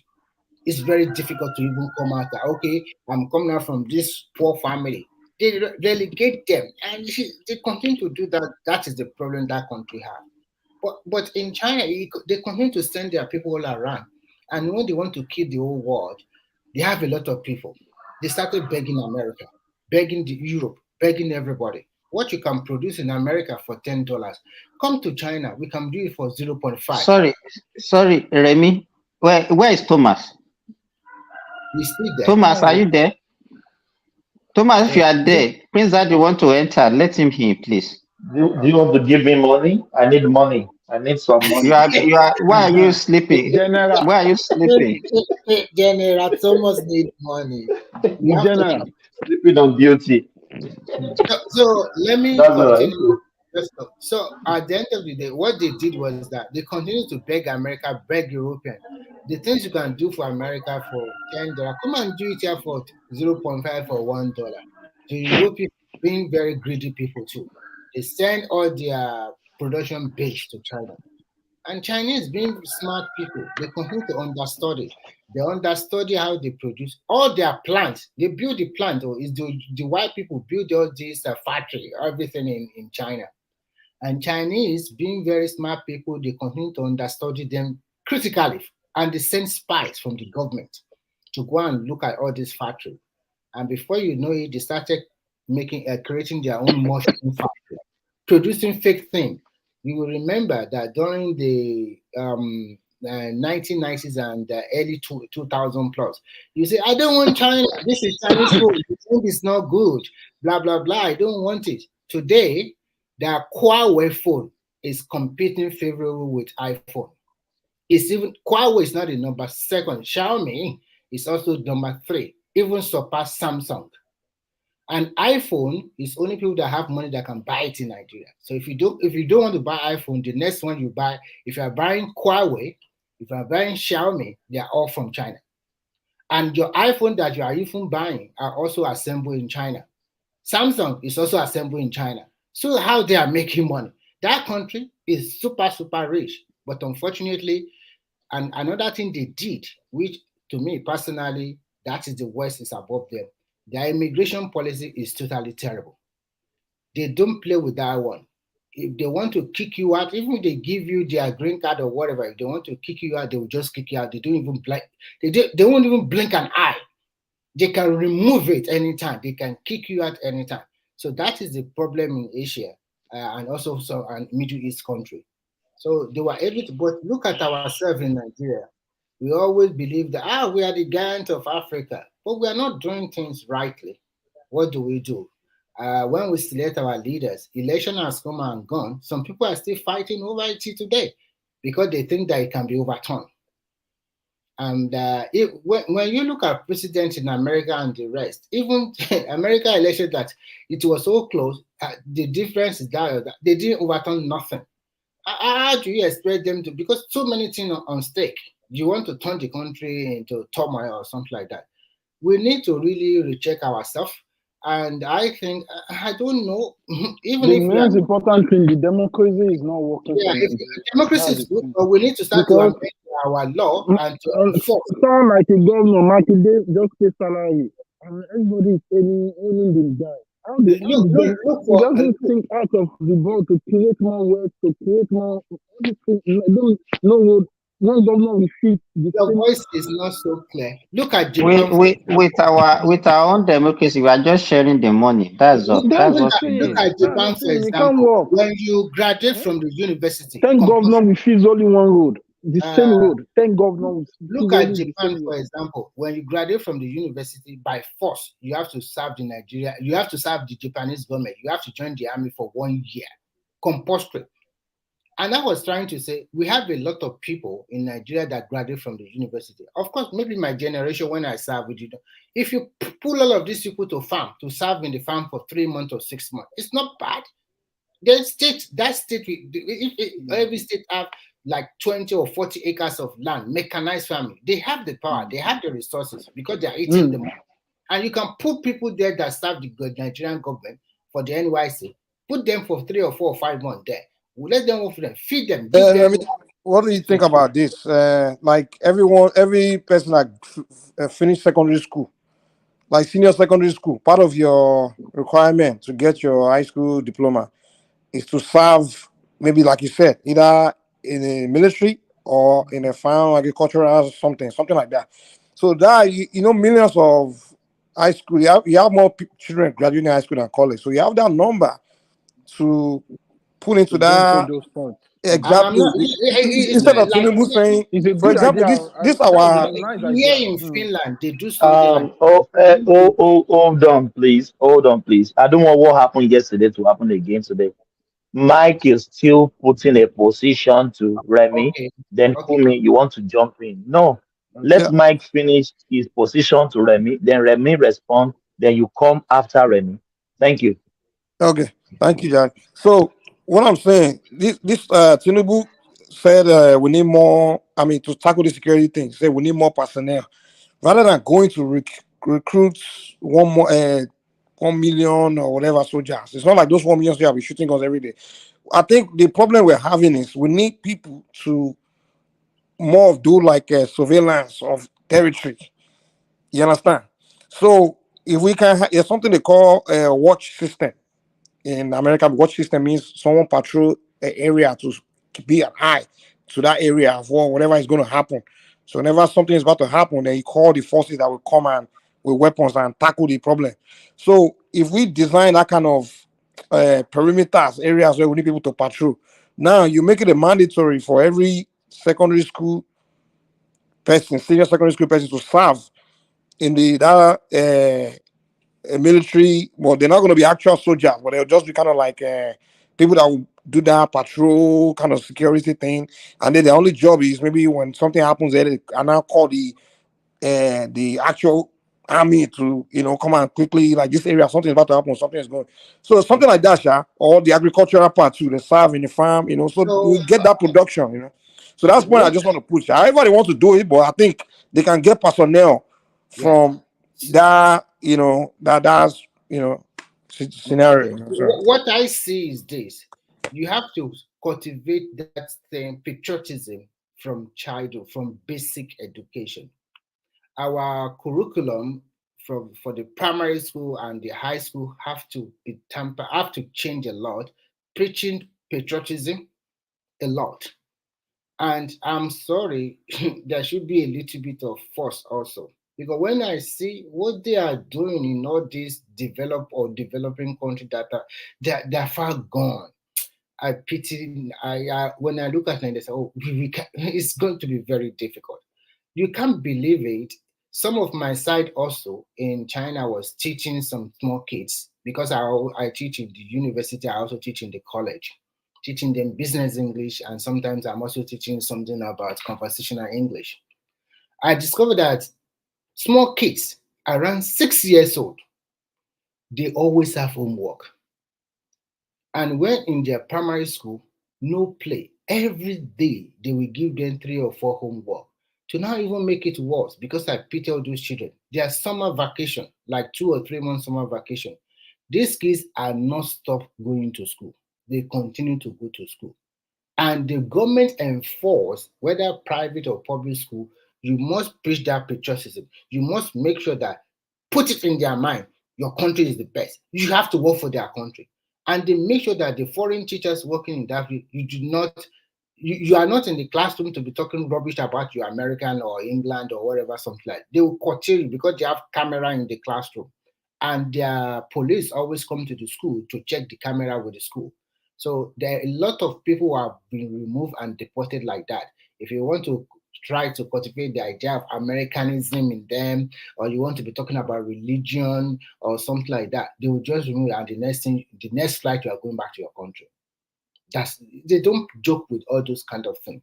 But when you look at our country, what are we practice? You can see that in Yoruba land, some say, my children, I don't want them to speak Yoruba, I want them to speak English, and they cannot speak Yoruba at all. It's very funny. I was going to ask that question about how can you talk about building this youth up when we don't even encourage the use of our local dialect? When somebody talks about, oh, we are a modern city now, we are a mesh of all these tribes, so therefore English should be the language of the city of a state.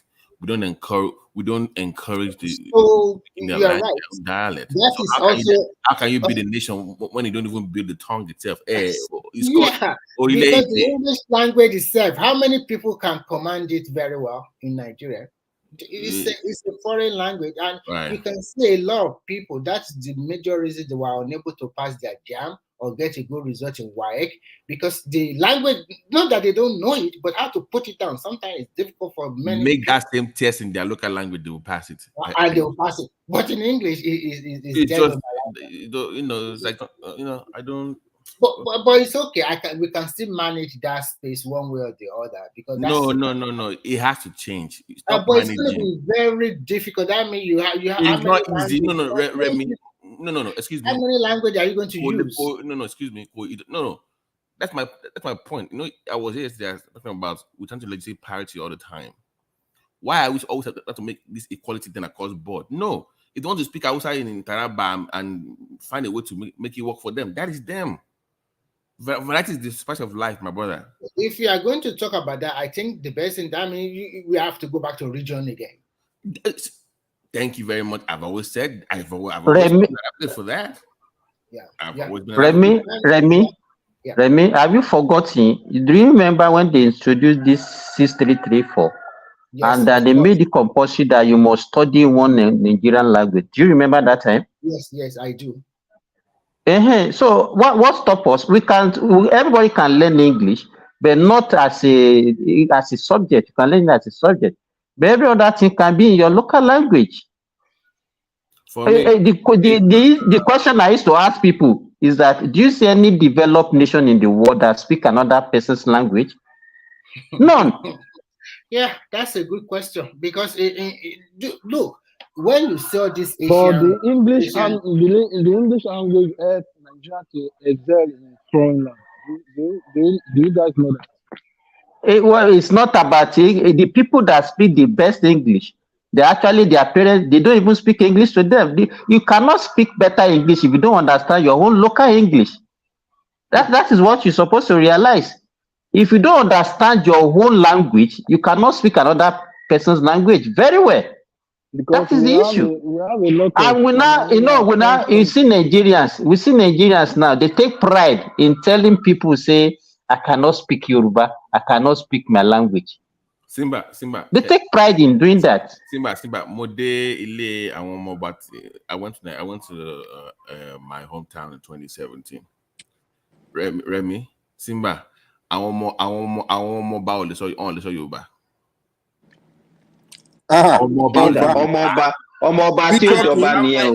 The future king. We're not finished. I mean, my niece and my nephews, because they are like princes and princesses now. They can understand it, but they can't speak it. I say, how can you come from tradition, culture, and you can't even speak the local language, and they go to private school? And so what? They should be teaching them. They'll be able to write and read it down because in the future you never know. Only come. So how can you have the king in your town to Bedelu? Tamati, ọgbọ́n yẹn kọ́, ọ̀wọ́ tó fi jọba ìwó yẹn kọ́. Tó ní pé she didn't take all the òrìṣà and put them in a museum.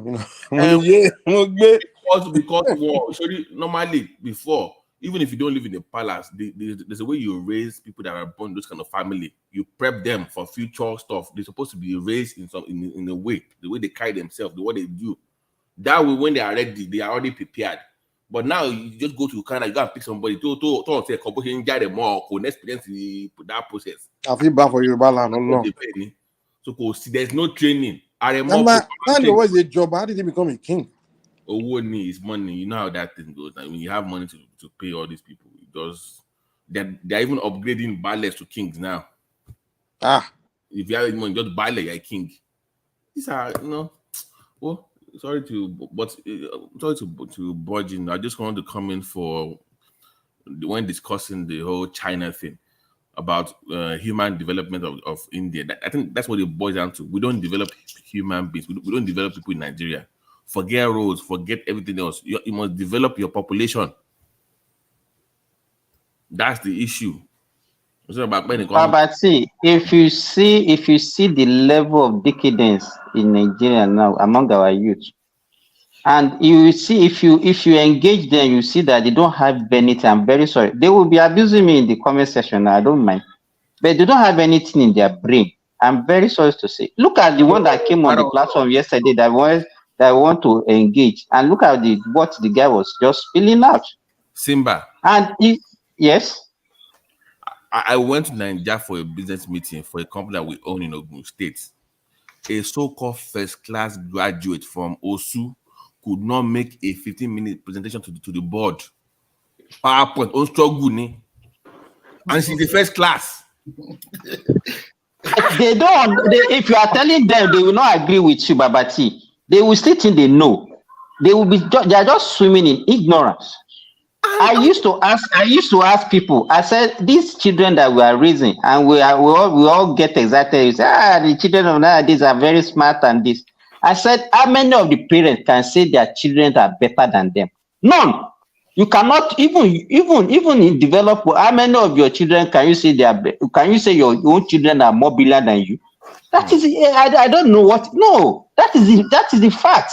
Do you even know what it was? That is the fact. So Simba, I think the society and parents in Nigeria are very culpable in this aspect.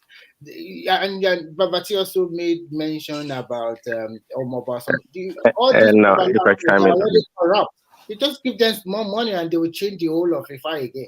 Things are not like in fact, I don't know. I don't understand it anymore because you will see. Prince Daddy, you want to talk? Okay, Prince Daddy, go ahead. Yeah, I was going to chime in real quick. And also, he said that parents are culpable and also the government. I know Mike probably don't want to hear that. But no, you live in China. What is the role of the Chinese government in education and how this society functions? Of course, it's draconian in a lot of ways. They monitor people's surveillance here and there. But the reason why the society is developing because the government passed policy. You said, just like you said, you can't go to Chinese school as a foreigner trying to teach maybe some things they don't agree with. They kick you out of the country right away. So a city without a wall, just like it says in the Bible, it's a city that's anything goes. The government needs to protect the people. See, that's why you know, right? I know you guys know that I think Twitter for sure, Facebook. They are not in China. Is there a reason for that? Of course, there's a reason for that. Now, and they make sure that, we're blaming our children. Come on, let's keep it real, actually. We're blaming these young kids. But these young kids, they have 24/7 access to the internet, to the rest of the world. The world is margin. It's becoming, quote unquote, the global village they're talking about. And a lot of our values have been lost. These kids have been trained online. There's something in marketing, there's something called psychography, right?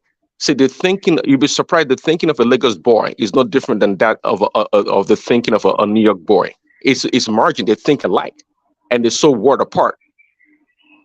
So the government has a role to play. If you allow anything to come through, well, you're going to get a society that you get. Prince Daddy, can we go? Can really? Sorry, Okay. Simba, I just want to add something to what Prince Daddy said. So you can see how these Chinese are very smart. They ban Facebook, they ban WhatsApp, they come up with their own WeChat. Their WeChat is even more powerful than your WhatsApp because their WeChat, they have the wallet, everything. You can buy ticket, you can buy in one single app.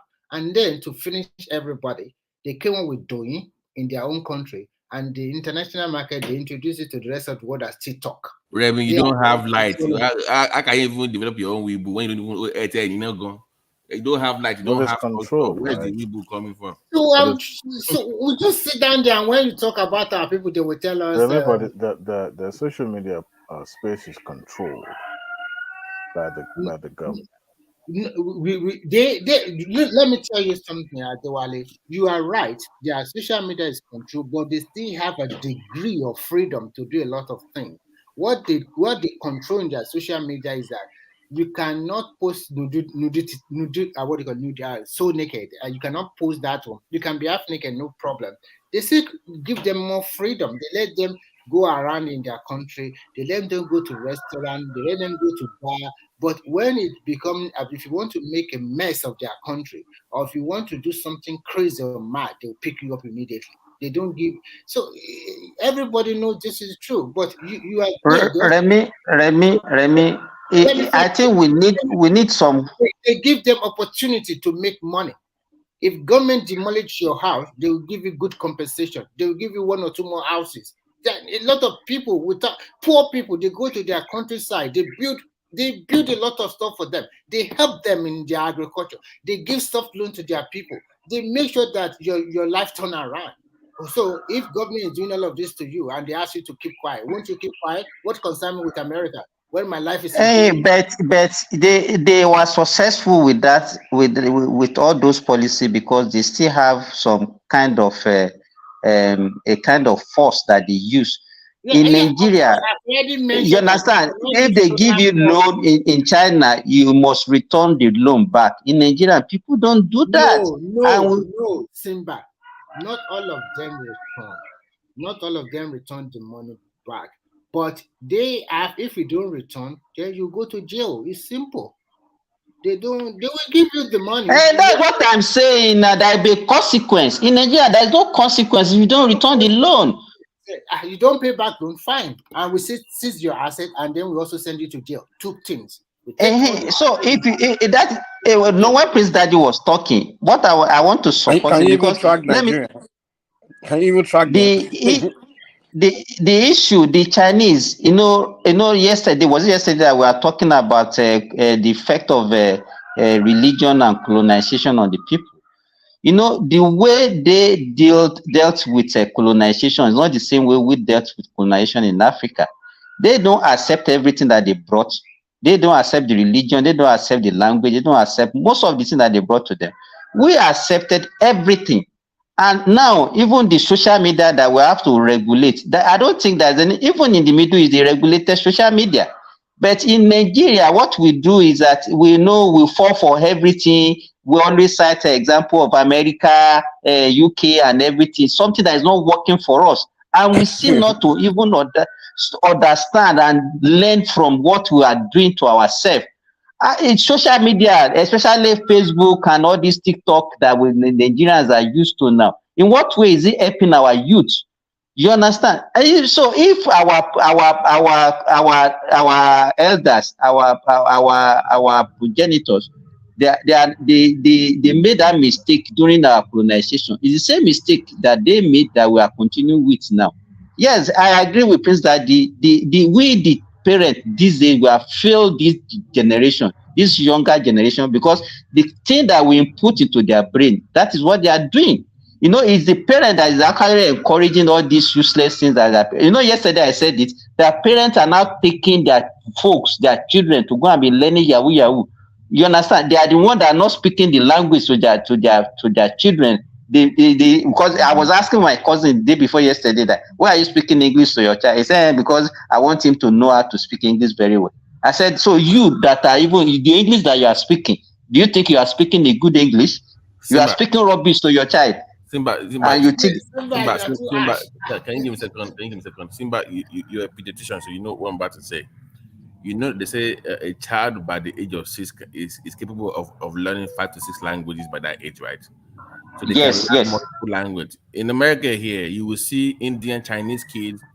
They are speaking English, they are speaking Mandarin, and they are speaking Spanish and French at the age of 6, 7. So there's no excuse not to speak multiple languages in the world we are living today. If you have the opportunity to teach your kids to have them learn it. So, but our own, it's like a thing of pride. Oh, they don't speak vernacular. it's a class thing. BT, we take it like a class thing that my child cannot speak Yoruba, and they are happy with it. Just Good morning, people. Please, can I come in, Thomas? Yeah, go ahead. You have to pay your dues. I'm not charging now. I'm charging $100. Almost enough. General Thomas, please let me just come in. Go on, my brother. Simba took a swipe at me, so that's what got me. You come for Simba. And y'all use them there. So, okay, what I want to share in this conversation. For me, mostly the problem we have in Nigeria in particular is the government. I've been in UAE for some time now, and I can tell you what I've learned with the access to internet I have in this country is it's unlimited. If I have that kind of access to internet in Nigeria, I will be frank with you, I will not move to any other country. I will just Israel, don't give us propaganda. Are you paying for that internet access? Wait, my brother. Are you paying for it or is it free? In UAE, internet. Yeah, are you paying for it? That's what I'm trying to say. It's like equivalent to free. Are you paying or free? No, it's a question. How much are you paying? I'm trying to explain. Where you are working, you have access to free internet. Then where you are living, you pay your rent and your internet, electricity, everything is in your rent. That means you are paying. So you are paying, but you want it for free in Nigeria. You are paying now. In Nigeria, let me tell you, in Nigeria, I want it for free. The internet in Nigeria is very expensive than what you have. It's not true. What you are saying, let me tell you, Israel. I also live in the Middle East. Please hold on. Let him land. Please. Let him land. Yeah. Let him land. In UAE, I can make a subscription of 50 dirham. 50 dirham in Nigeria is equivalent to 10,000 naira. And that 50 dirham, I will have unlimited access to internet, and that will last me for 1 month.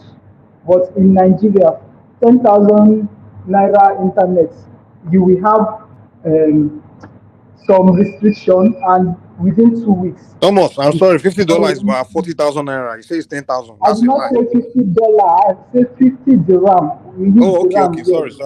Okay. So what I'm trying to say is this: there are some basic things that the government needs to fix.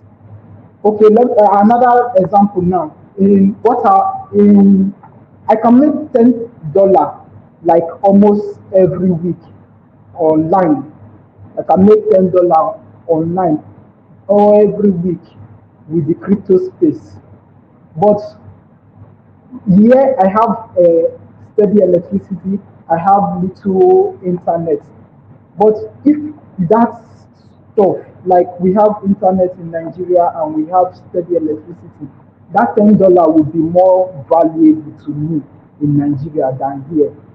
So that's just what I'm just trying to ship in. Most of the problem we have in Nigeria, the government need to fix some basic stuff like electricity and access to internet and leave the rest for the youth. Okay, you can say something. Luckily for you, Israel. Can I respond to Israel, please? Because there are some things that he said that are not true. Okay, go ahead. Let me tell you, I also live in the Middle East. Where I stay, I have a free Wi-Fi. In my place of work, I have also free internet.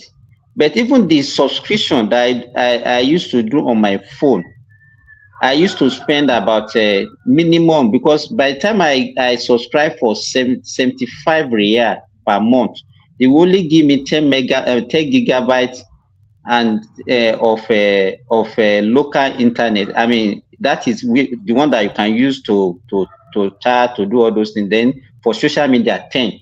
And if I don't manage it, it cannot last me for a month. This one that you are saying that with 50 dinner, you will get a internet service, unlimited internet service for 1 month, is not true.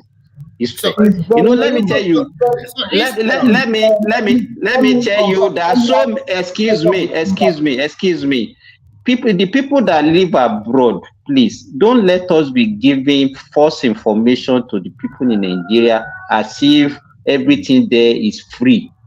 You understand? You are saying you are getting free internet. Meanwhile, you are the one that you are using in your house. The one I'm using in my house has been incorporated into my rent, and I'm paying for it. So it's not free. The only one that I have free access, the only one that I can say is free. Excuse me. Simba, hold on. Simba, please hold on. You guys know you can't talk on each other. Let Simba land, then you come back, Israel. Please, yeah. Simba land. The one I use at work is actually because we use electronic this thing for our work in the hospital. And that is Wi-Fi, yes. So it is because of the one that we're using in the hospital. It's not actually meant for us as staff, but because we can use it, because we use it. I use my phone to do consultation. I use my laptop to do consultation for my patient, and that's why they give us access to that. You understand? So I can't say that one is actually free. It's because of the nature of the work that I do. Even you can't. It's not allowed for your personal stuff. It's only official. It's not allowed. It's only official, but we use it for personal stuff just because we have access to it. So I think what Israel wants to say is that in public spaces there is Wi-Fi, which is very common in all these countries. Even the $10 you are paying, or how much you are paying. Public spaces, the only public spaces that I can see that they have it in where I stay is only in the airport when you are traveling. So that means your country is still back or compared to countries like Japan and Simba, when it comes to Israel, when you go onto the subway, there is free Wi-Fi for you. When you go to most shopping mall, there is free Wi-Fi for you. When you go to public park, there is free Wi-Fi for you. And then when you want to go for your house internet, I remember that I'm paying something like $70. It's a package, including with my phone for 1 year. I just pay my phone bill, but the package for internet is different. I pay about $70 for 1 year. But remember, China have huge population, and their internet is one of the fastest in the world. So the huge population, they make advantage of it. So our people in Nigeria, if we plan very well, we also have a lot of people. The problem started with we collect huge amount of money for licensing for our telecommunication, provider like MTN.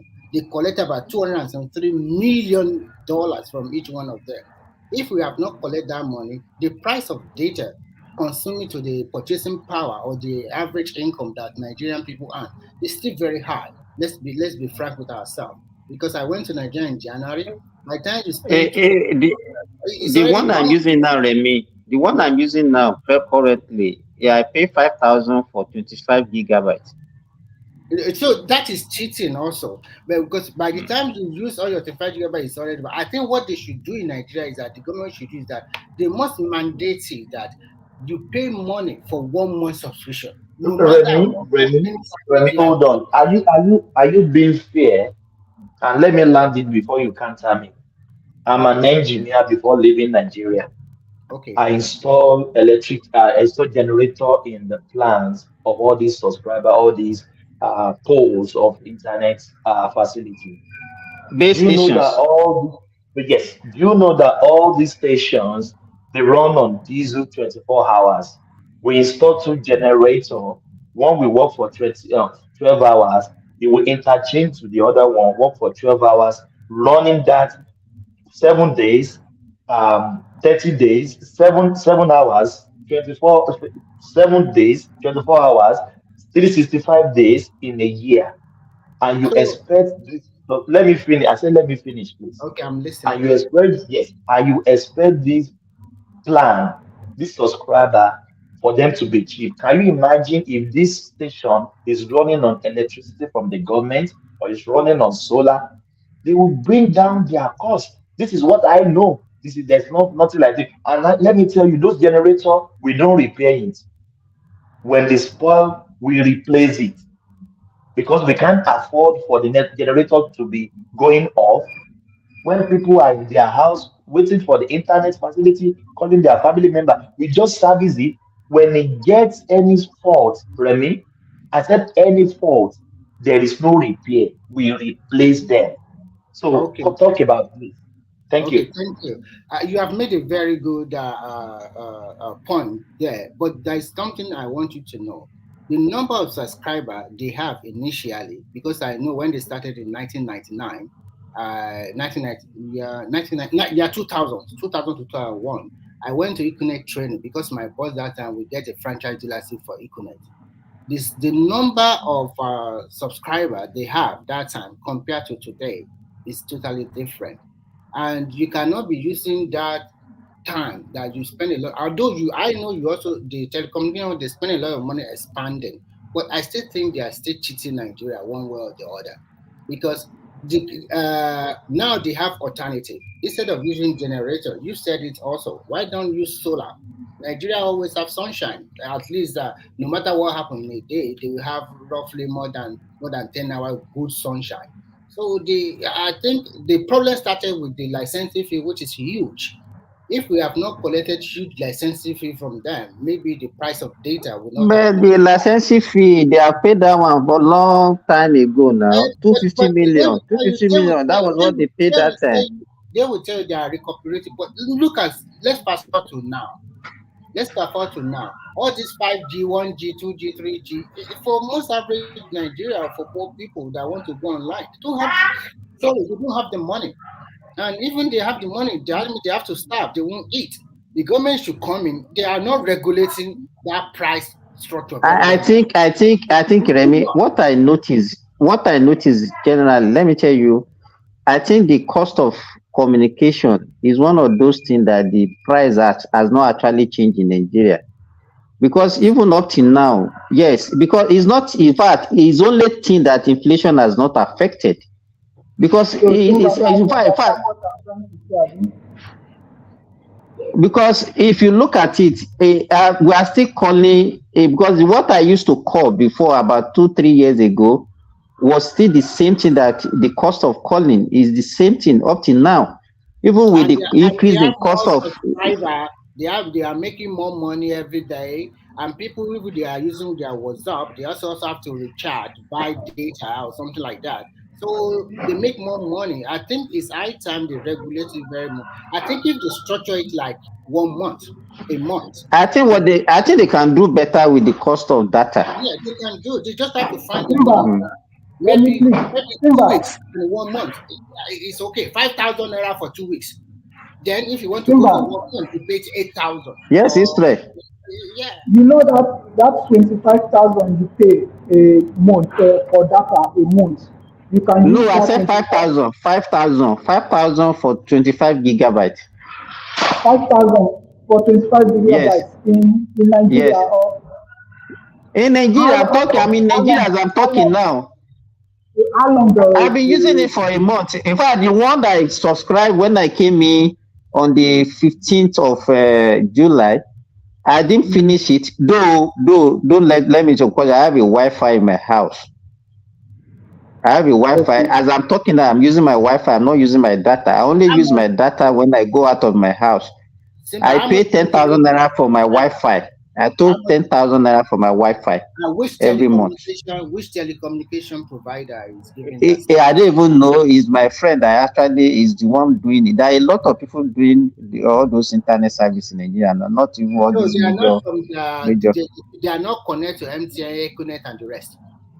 I don't know how he's getting it. I don't know how he's getting it. They are probably using backdoor method or one way or the other. In fact, my children, that's what they use to do, you know, I don't even do subscription on my DSTV again. If you can introduce they use it to me, I'll be glad because but it's local. It's local. You can only do it in Simba. So etun jali la tayin báyìí na kini ka pere báyìí. Etun jali re na o le re. How do you know? How can you say only? They will not subscribe now. You subscribe, you pay subscription. Illegal na. How do you know? How do you think it? No, he paid for it now. There are so many people. It's a pé legal. Ṣé ńgbà tí agbára wọn ò bá ká ti àwọn MC aládàá tó ra 35 giga tó kọ́ láàrin ọdún mẹ́rin. Ó fẹ́ dé màá wọn yẹn. Àwọn yẹn ti tó dé láwọn ẹ̀ náà ni wọ́n ti pọ̀ ju Mr. Thomas.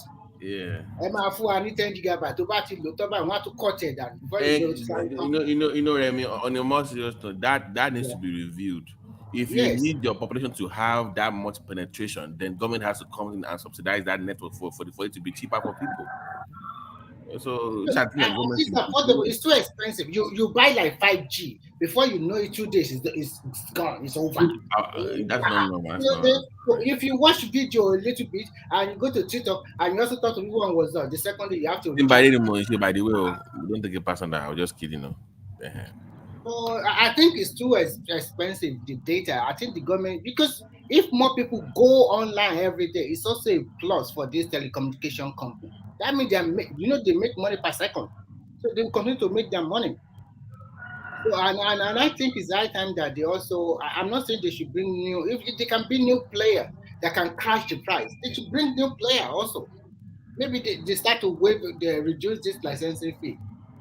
Because at least if people are more internet connection. I hope you know that even you yourself, if you have the knowledge, you can actually do that business in Nigeria now. You can buy those things, and yes, you can buy the data and you can be selling it to people on your own. What we did that time with our companies, that is why I know that some young Nigerians are very resourceful. One boy just around the age of 20 just came to our office because we used to print recharge card, and we also sell cards and everything with cell phones and some of this stuff.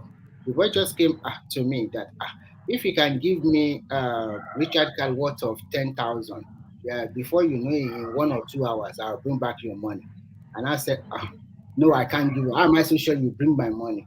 You know, I said, I can do it now. Okay, I said, okay, you know what? I just like the way he's talking. And he said, okay, bring a guarantor for me. Bring somebody for me. And then he brought his mother. And then we put everything on paper. And I gave him 10 recharge cards. He didn't give me nothing.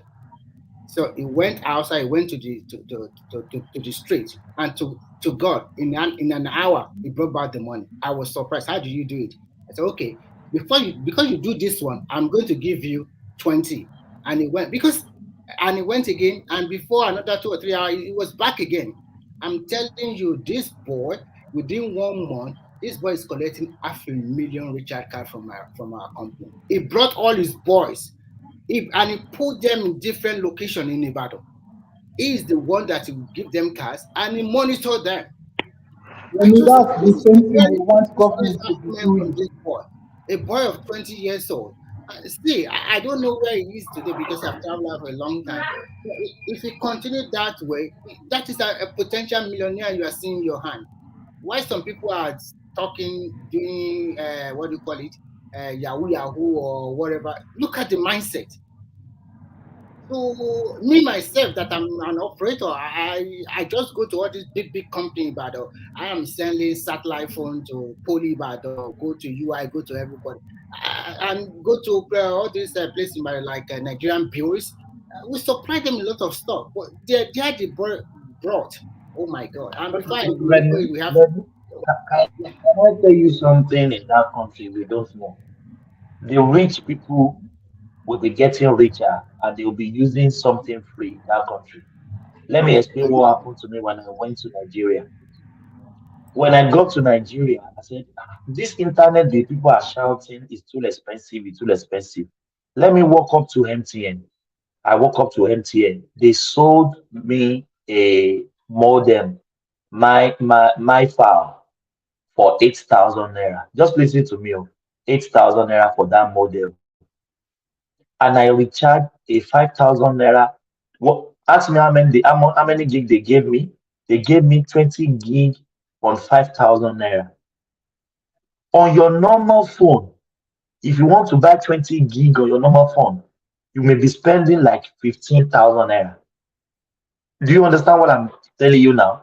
But because I have paid for that modem, I pay for that modem. It's like Wi-Fi, very Yeah, fast. I Since know. I've Like been one, living in my life, I have never experienced that kind of fastness of internet on that that one you are Wi-Fi. talking.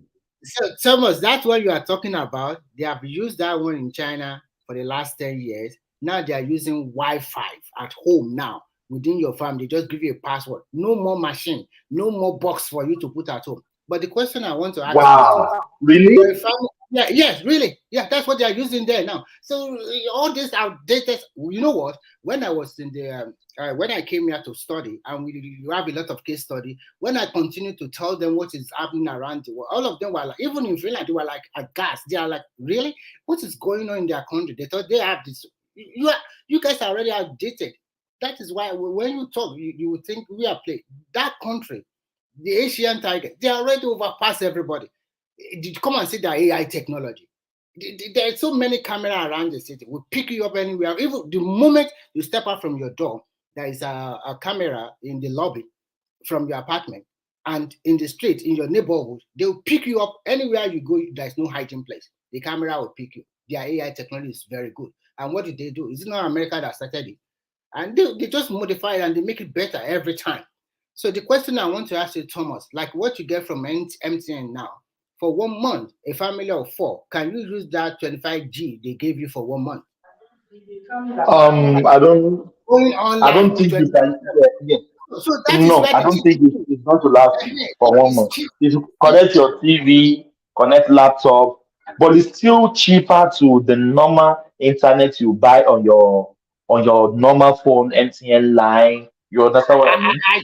I think if they even send Nigeria, come and buy this modem for 10,000 naira, and then you pay extra 15,000 every month. A lot of Nigerians will rush it at home. Then 24/7 you are online. I think Remy, most Nigerians they are still not aware of all these local ones that I'm talking about. Yeah, Like because the this one now, telecommunication. when the guy came to me, he's a friend because I have been using the alternative source of energy since 2006, and it was one that actually installed my inverter and my this thing for me then. So now, when he introduced this one for me, in fact, there was a time he built because I have a very big compound. He put his mast, but there was one heavy wind that blew the thing away, and in fact, it was God that saved us in my house because the thing fell on my house. But what I want to say is that he has a mast, and the guy is covering a lot of areas. The guy is a billionaire. He goes to China on his own and imports some of these things for That's why himself. he's going to buy most of the telecommunication equipment. But the one that Exactly. So, the like problem, this one now, is on the one is selling is unlimited, and that is why everybody in my house, if we are yeah, in they the will house, come for free. we just on our Wi-Fi, our phone, my television, and everything is connected. Even my camera is connected to it. So, and it's just 10,000 naira. So I guess your guy also register his company, because if he does not register, they will No, approve he that. register is he's buying this thing. It's not free. I hope you know that internet is not free. You can't get the free internet from anywhere. So He's also buying and selling. He's just buying. You buy and you sell to your I'm sorry, customer. so what you just said now, if we have that what do you call it, innovation on electricity for one local government or one particular area, just one person like this guy, just let's say, oh, this local government, I'll be providing electricity. That's what the new bill is trying to say. Register and then you provide electricity for them in this local government. You don't need to give all the state, and people have 24 hours supply of electricity. I think if You know that one, even that one that you're talking about is already happening in Lagos. There are some estates that some people supply electricity to. They call it fiber optic, and there is some estate they'll put it on the ground and they'll put in the Exactly. Nobody is carrying any modem, Thomas, anymore. That is outdated. It's several years ago. So it's just the thing is just a wire, and they connect it to each apartment or each house or whatever. I don't know how they do it. They do that stuff, and you cannot even the wire itself. Sometimes you cannot even trace it. They just put it inside the wall, and then voila, you go and you charge your Wi-Fi and you connect, and the password is for you, for your owner, and then they give you your password and you change it later, and you are on 24/7. No more destruction of Wi-Fi, no more kind of, and it's cheap. I'm telling you, internet is very cheap there. When I look at the price compared to what I have here I'm paying about 20 euro for 4G connection every month, 24/7. And if I want 5G, because they just introduced 5G also, if I want 5G, I'll pay about 30 euro, 29.75 euro. I'll pay that amount. But here it's also good because I've already paid my electricity and my water bill with my house rent. So water is drinkable here, and so I don't need to buy water outside. And my electricity is already incorporated in my house rent. So, and they make it affordable, and it's not all that cheap, but at least it's better. You don't need to worry about heating system. And in winter, the heating system now works very well because electronic control using gas. And it's regulated itself according to the temperature. It continues to change. So because we have a longer months of winter. So there's a lot of things we can do for ourselves if we truly have a good leader, and if we truly, the governors, because the major problem of Nigeria are the governors. All those people always shout. When something's not going, you'll be shouting, Buhari, Buhari, Buhari. Look at the money Buhari gave to River State. What does it do with the money? What about Delta? What about Undo? What about the rest? What did they do with the money? Ravi, did you see the this is the governor you want talking about? He lives in Abuja and he will show up when he likes in Igbo. That's the one I did want. That's the one that the guy said, okay, we are here for a meeting now. Before I go back to Abuja. When you hold their neck, they will provide. They have money. They are collecting huge. Remy, hold on now. The guy said on TV, "I'm here for the security meeting now before I turn back to Abuja." And he's the governor of a state of the same state. That's the one I want to develop. And you see the governor of Delta State junketing around the world, and when they all over the world, what do they do? They don't do nothing. That Imo guy is a clown. That guy is a clown. How can you be living in Abuja and you're governor of Igbo? I said it yesterday. Since inauguration, he has been a guy. Most of them, it's not only him. Most of the southeastern governors, they live in Abuja now. Don't talk about southeastern. What about your southwestern governor? Those ones that are not even living in Abuja, what do you do for their state, except Lagos State? But Mosimba, they'll be tomorrow. Now they'll be blaming federal government. Of course, that is federal government is the problem. The same call Akeredolu son, well learned. What has it done to him? Has it changed those states into? The man is sick. Not right now. The man is sick. Don't. Let's not bring somebody else's name up now. Not him. But it's not dead. So why are you talking? We're just talking. I don't understand. Okay, fine. But I don't want to talk about just the different names. What I'm saying. I'm frustrated with that governor in our state. You make it better. Take it better. That probably not letting. I will get it better. Don't start because it's. Pawaraja ni gómìnà yín. Pawaraja is the finest governor we have. Pawaraja ni. Oh yeah. Makinde is paying salary. That is why I said most Nigeria followership are also very greedy. This is sad. How salary? How? Please stop bringing up salary as some kind of positive achievement for a state. Please, no. It's annoying. It's annoying. I'm just saying that's what they're saying. Could be in another state. When you talk, they say, no, he's paying our salary. That's the teachers. They don't care about other people. Nothing. With the population of Oyo State, they can't generate any other revenue. They only wait for the federal government every month. That's That's How come? terrible. If salary is not a big deal, how come Autumn is not paying employees in Benue for 7 months or more? It is a big deal. Guys that will be crying every day as man clash. They have already attacked our community. They are doing their doing that. Oh my God. Every month ending. Let me Every clarify. month ending. Sorry. I think the point is that it should be a given. It shouldn't even be an issue. It should just be there. That should be automatic. I understand, and I totally agree. But in the Nigerian state, it's a luxury But to why are get we your that salary. way? But why are we that way is the problem. Why are we always that way? Of course, I mean, Why? because there's no accountability. I mean, how can people work and not get paid? Not only get paid, but get paid on time. That's key, especially if you put in the time. But They there's no. they even pay half salary in some places in Nigeria. They pay half salary. They pay half salary in some places. That's Aregbesola. I mean, come on, For man. me, I believe that the only solution to Nigeria is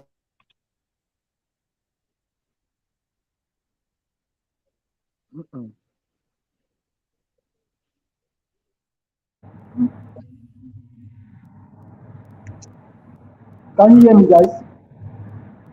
You were out for a second. Go ahead. Okay, I was saying that the only solution to the problem of Nigeria is restructure. Let every state be on their own. So we will know what federal government is providing and what state government is providing. Because most of the Nigeria population, they lack the knowledge of what is the responsibility of federal government and the responsibility of state government. But with restructure, you will know everything you need from your governor, not the president again. Then I believe Yeah. Nigeria can move forward. What see?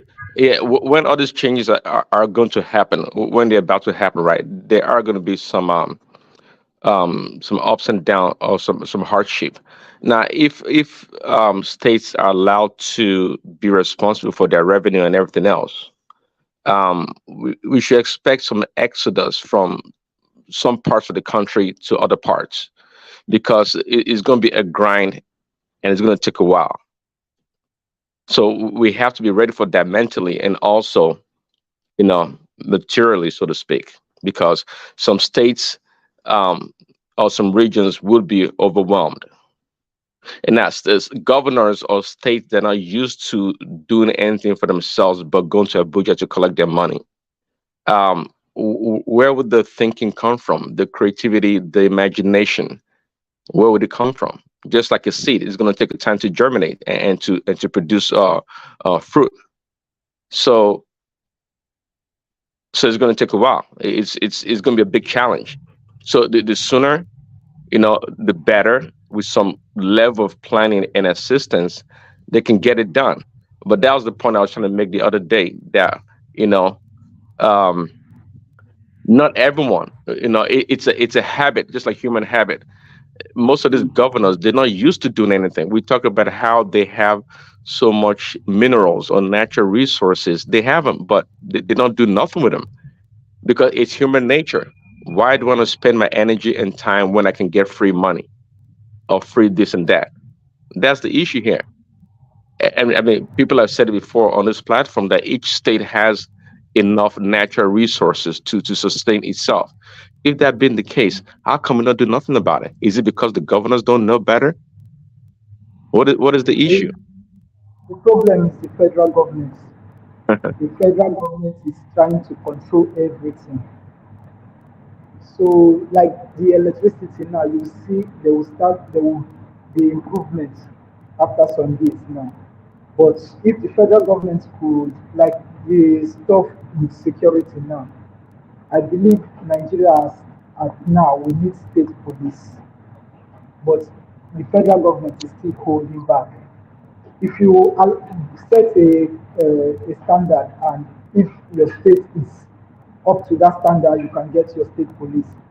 Every citizen of any state that have security issue will tackle the state governor to meet up to the requirement standard of the federal government so they can have state police. But if the federal government is still trying to control everything, we will keep having this same issue of insecurity in Nigeria. That's just what I believe. Yeah. Prince Daddy, someday I even suggested that maybe they should cut off the allocation a little bit for these lazy governors to work because they just think the money is coming at the end of the month. We don't need to do anything. Let's just sit down and fold our hands, drinking champagne. End of the month, the money is coming from the federal government. Yeah. They're not working. They are not doing no innovation, nothing whatsoever. But who's going to suffer at the end of the day? I mean, the governors are not going to suffer. Is the people that need their salaries paid would suffer. Is the the civil or the government employees, the teachers, even the doctors. Those are the people that are going to suffer. See, But Prince Daddy, why will allocation from the federal government used to pay the staff in the state? Why can't staff generate how they can be paid their own salary? Does that make any sense to you? Almost Ogata mentality now. They don't Ogata just pay the money at the end of the month. That's the mentality in government. It doesn't make sense. States should make the money to pay their staff salary, not waiting for allocation from the federal government. They're not producing anything in those offices. That's what I'm saying. They're not productive. Yeah. Yeah, and I want to respond to what Prince Daddy said, that a lot of people will move to a better city. That is normal. Even in America, California is the richest state, and a lot of people live in the East and West Coast because there are more opportunity there. But I think if you are moving and you are not an indigene of that state, there are some benefits you will not be able to get. So you can move in, and that is also a very good lesson for those states that are not doing nothing to vote out that leader immediately and replace him. So that is the beauty of it. I just like the electricity bill they just signing. Anybody that just, I think they should also probably say if you can provide electricity for local government, it's also okay. No, Remy, it covers it, but this is the problem. What happens when Lagos, Edo, Kano now have electricity? Everybody moves into those states. You're gonna put pressure. Forget Lagos. So Edo and Kano is about to get. They're gonna be double in the next 10 years. My brother, who is living in unfair to them now. It's unfair to those states. It's not unfair. What concern? Why? What is their governor doing? Why can't somebody? I don't know. I'm saying for Edo now, they have power now. Let's say Edo has power now. Edo have 24 hours now. I'm saying that when they now perfect it, that is official, they have 24 hours. So people start moving into those states. They will overwhelm the system eventually because they're saying they want to fail. But nothing you can do. If it's unfair. No. Lagos is supposed to have, according to what I was saying, it's supposed to have, for a healthy state, it's supposed to have 9 million people. They have 9 million people, for God's sake now. I disagree with you. Look at all these mega cities around the world. They have more than 10 million people or 15 million people. But Lagos is not well planned to accommodate all this now. Okay, go ahead. But nothing you can do because everybody wants to realize their dream. And if you ask an average Nigeria, where can you have Nigerian dream? I'm saying that they should pick up the slack in other states. Don't put pressure on 3 forces that have power. So what are you suggesting? You want let me give you one. There is no excuse on God's earth why Delta and Rivers should not also follow suit with Lagos in getting power. There should be no excuse for those two states. They have the money. You are close to gas, for God's sake. Gas is in your backyard. You have no excuse. Babati, before you start talking, what about our Ogun State? Is it not enough for us to have enough power? We have everything. I agree with you now, but you know how I feel about. I'll start getting emotional on your platform now. So let me discuss on the platform. So, Babati, see the stuff now is now that the federal government have removed hand from electricity. Those states cannot be having 24-hour electricity, and the people of Delta states will just put their hand and look at their government. No, that's the reason why I'm asking you from Delta. If you're from there, you must put pressure on your governor to get to be active now. Don't wait until you don't finish. You must get something up. No, but you understand me. Before, the governor have excuse to be saying the federal government control electricity. Right. But now, there is no excuse again. That's what we are saying now, bro. We are That's what we are saying. Let the same thing also happen with security. So Babati is trying to say we should curtail you Delta. Don't go to Edo when they have 24 hours. They should curtail you. Fight with your governor to also provide electricity. Because if all of you rush to Edo now, Edo will be overwhelmed. So that's what Babati is trying to say. So there must be a don't wait until Edo gets you to start fighting. Start fighting that fight right now that the law has been passed. Right now. So that Edo people will not kick you out and you not say, it's marginalization. No, they are marginalizing us from Edo. They don't want us to come to their city. So if that thing happens, don't blame Edo people. I understand, but you cannot restrict people from moving. The only thing is that I'm saying for Israel, for the good of for the good of Nigeria. Listen to what I'm saying. Lagos is wonderful. Don't get me wrong, but it's heartbreaking with the kind of influx of people into Lagos. It's not good for Nigeria. It means we're not good as a country. It's bad for Nigeria when people keep bringing into Lagos. That means we don't have that development across board. So if you have power in Delta now, for instance, or Rivers, I know some people will start moving down. And Babati, they are not trying, and they are not doubling the money revenue given to Lagos because people are coming in there. But they are not. Rivers, but this is my point to you, Thomas. Rivers and Delta, they are very close to the gas pipeline back there, so it should be no brainer. You have the resources on ground. It should be no excuse. You have the resources. You have the funds. So, but Babati, you know that Lagos State they are trying to help us by putting subways to our Ogun State. Maybe we should beg Lagos State to give us the choice in that point. No,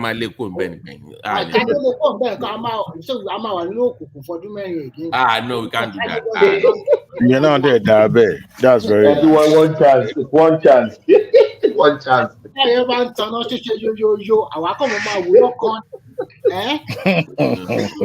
You guys should. That guy is a calamity. That guy is a calamity. I don't know. Why did you go to that guy? Even the so-called Kwara State government is doing wonderful over there. This is a guy, man. Come and say, say that I have all the industry. So many a lot of things.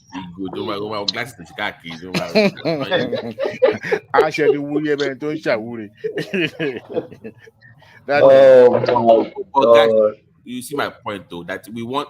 I want to say it's spread of that. I want to say it's spread at least 7 to 10, because the way we have right now, Edo, Lagos, and Kano will be the first to go. They already have the blueprint. I think Delta should just cover their face. They are.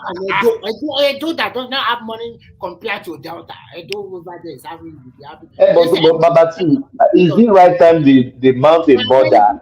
They will ask you, why are you going to Lagos? They should. I know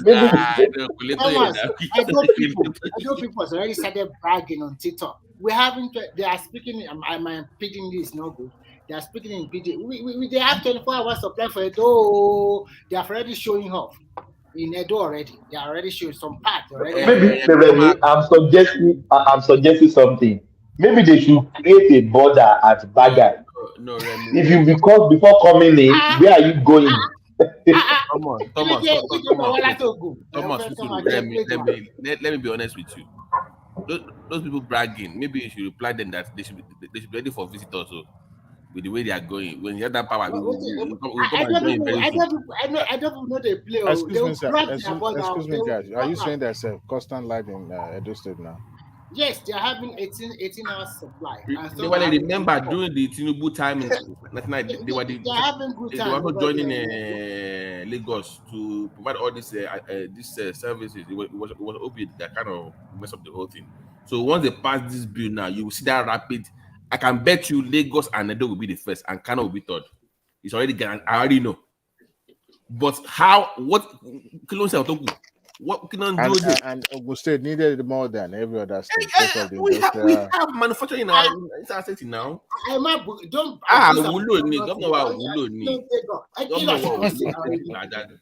do they do? I think he built a airport for you guys. Choose baby. Oh my God. It's an apology, really. Babati, look, the best option, let Ogun State merge with Lagos State to become Lagos. No. On most of they signed a deal with it's supposed to be Oyo, Lagos, and Ogun State. That's the power demand that they have. So hopefully, maybe Lagos will be the one providing there. But it's a shame. If you're a manufacturing state, you should be the one generating the power, not Lagos. That's true. I don't. But Lagos but Babati, if they don't have the capacity, what can you do? Thomas, I'm going to be like you. We have capacity. We have capacity. We have capacity. We have capacity now.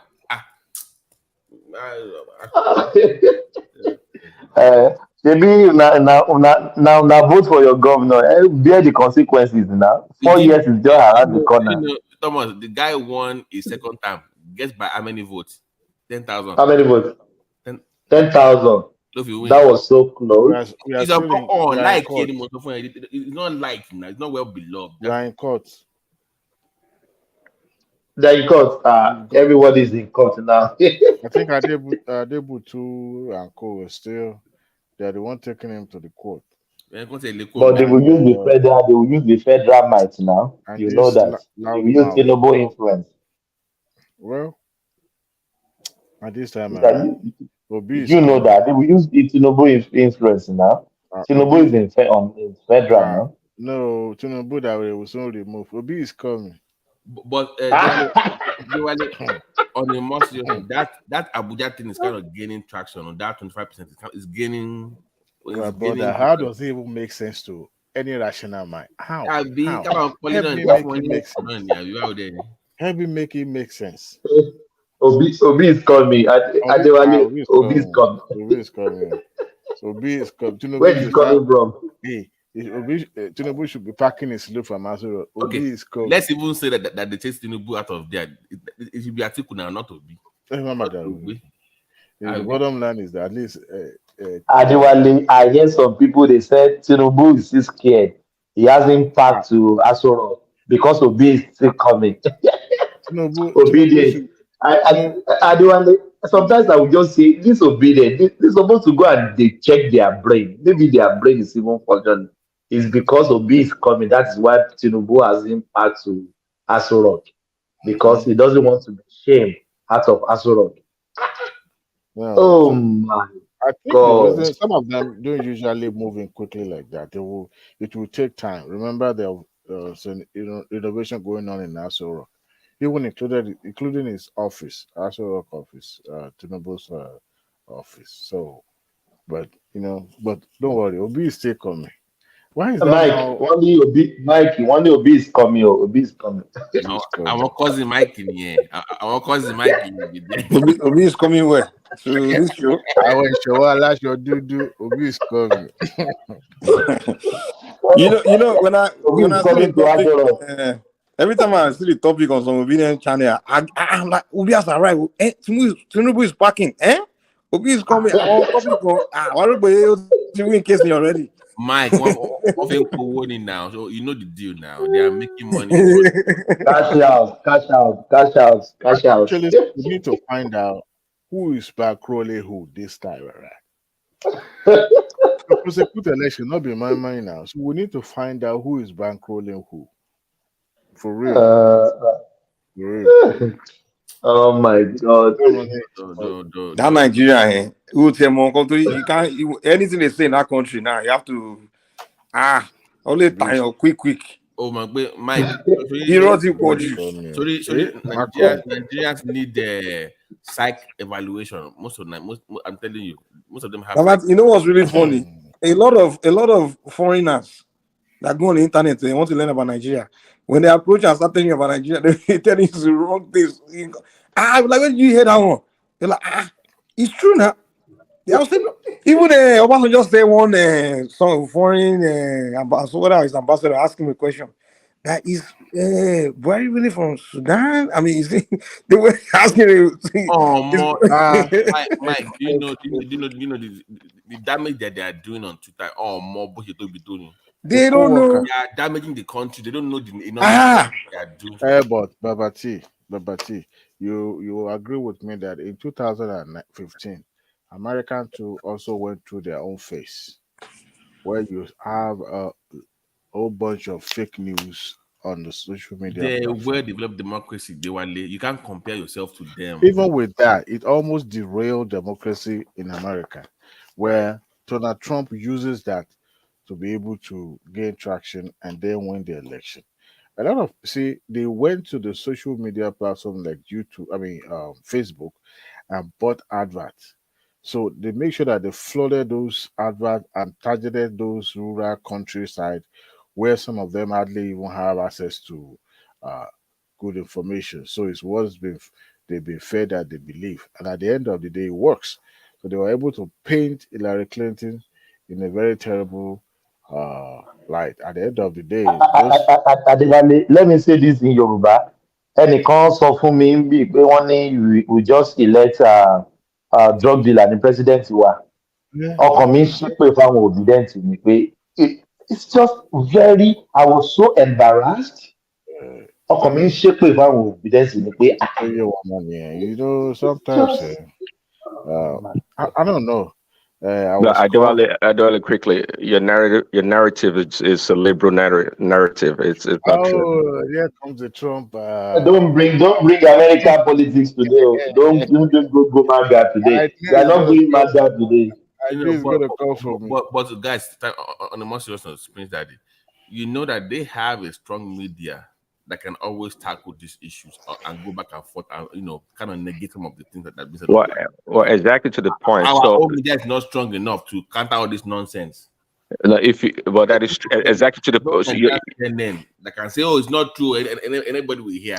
We don't have see, that. so your argument kind of negates Adewale's point about what is said, because we all know the liberal media from CNN to CNBC to NBC to CBS.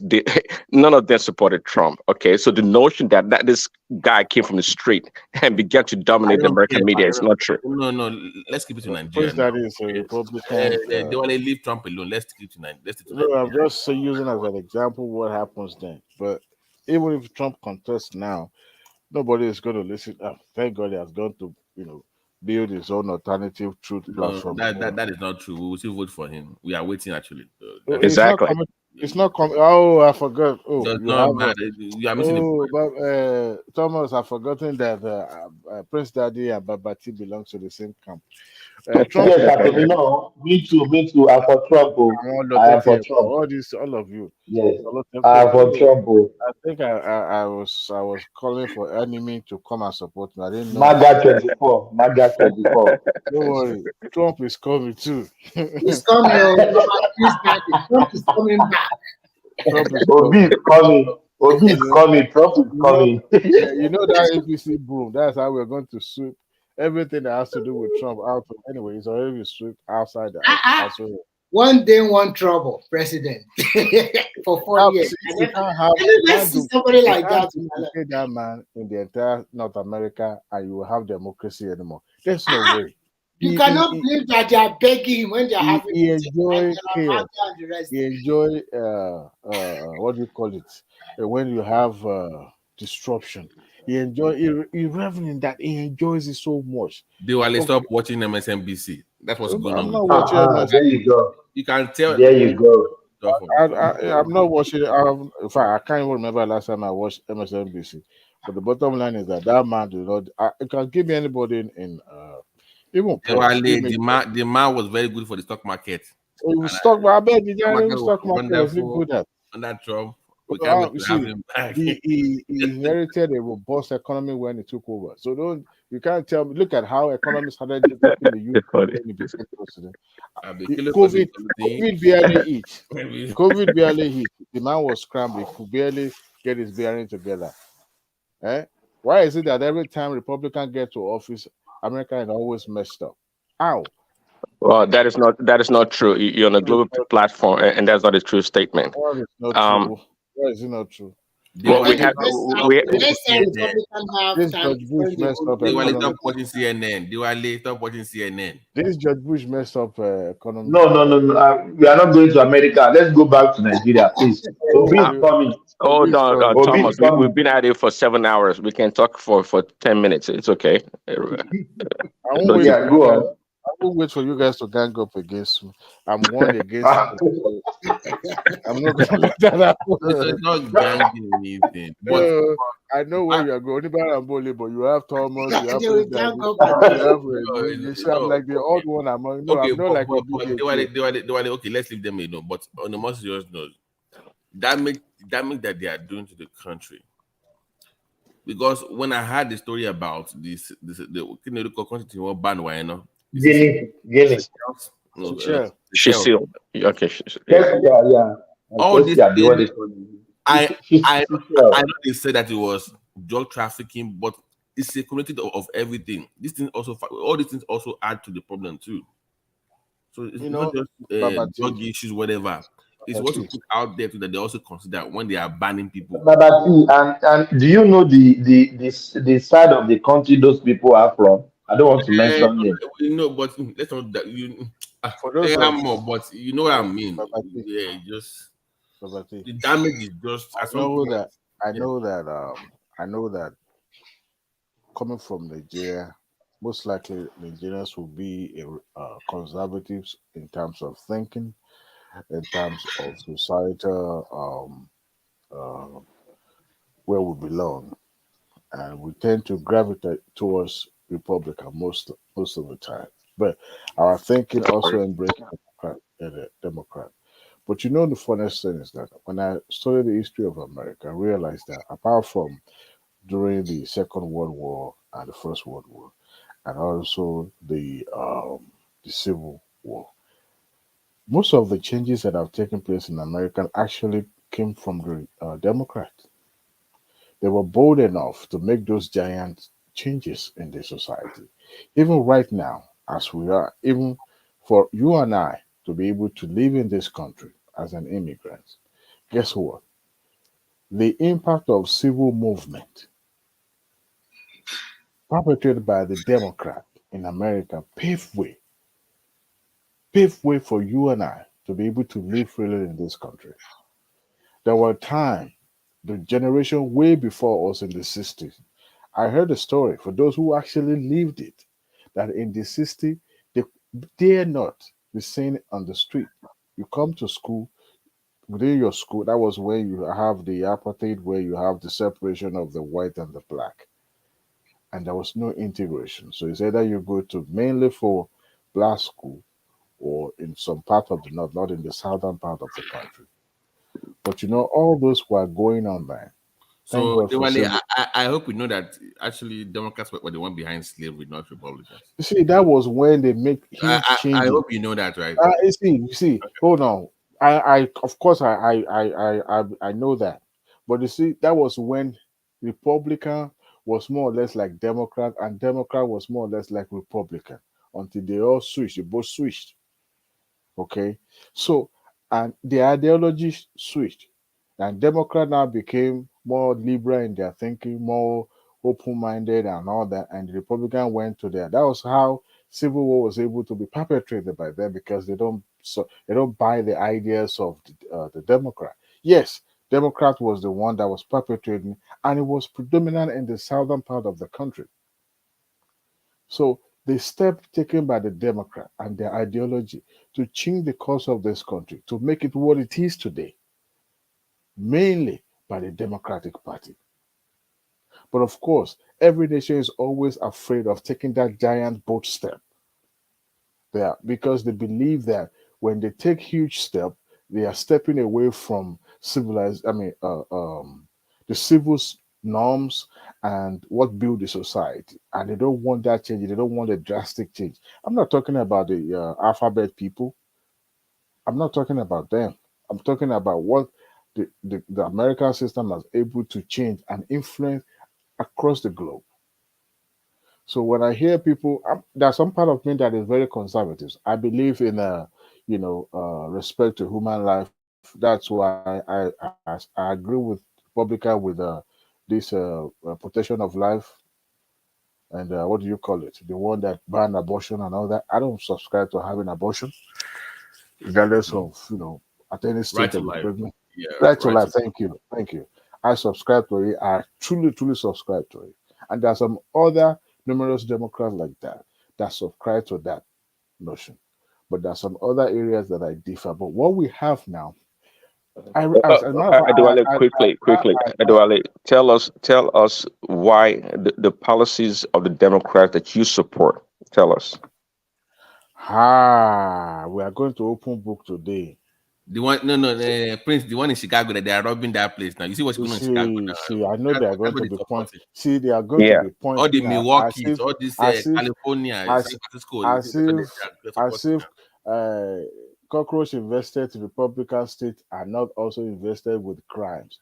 I know they're going bro. to be mentioned They those are names. closing down Adewale, it's better you don't go in details. We are shutting down the next 25 minutes. I'm not even going them to attack me. These are the Trump people because they are ready for me. Can you tell us Prince Daddy is actually going there now to start doing the can you research. Diwali, can you tell us apart from I know you live in Houston, apart from Houston and Dallas, can you tell us one major city that the Democrats run with that high crime rates?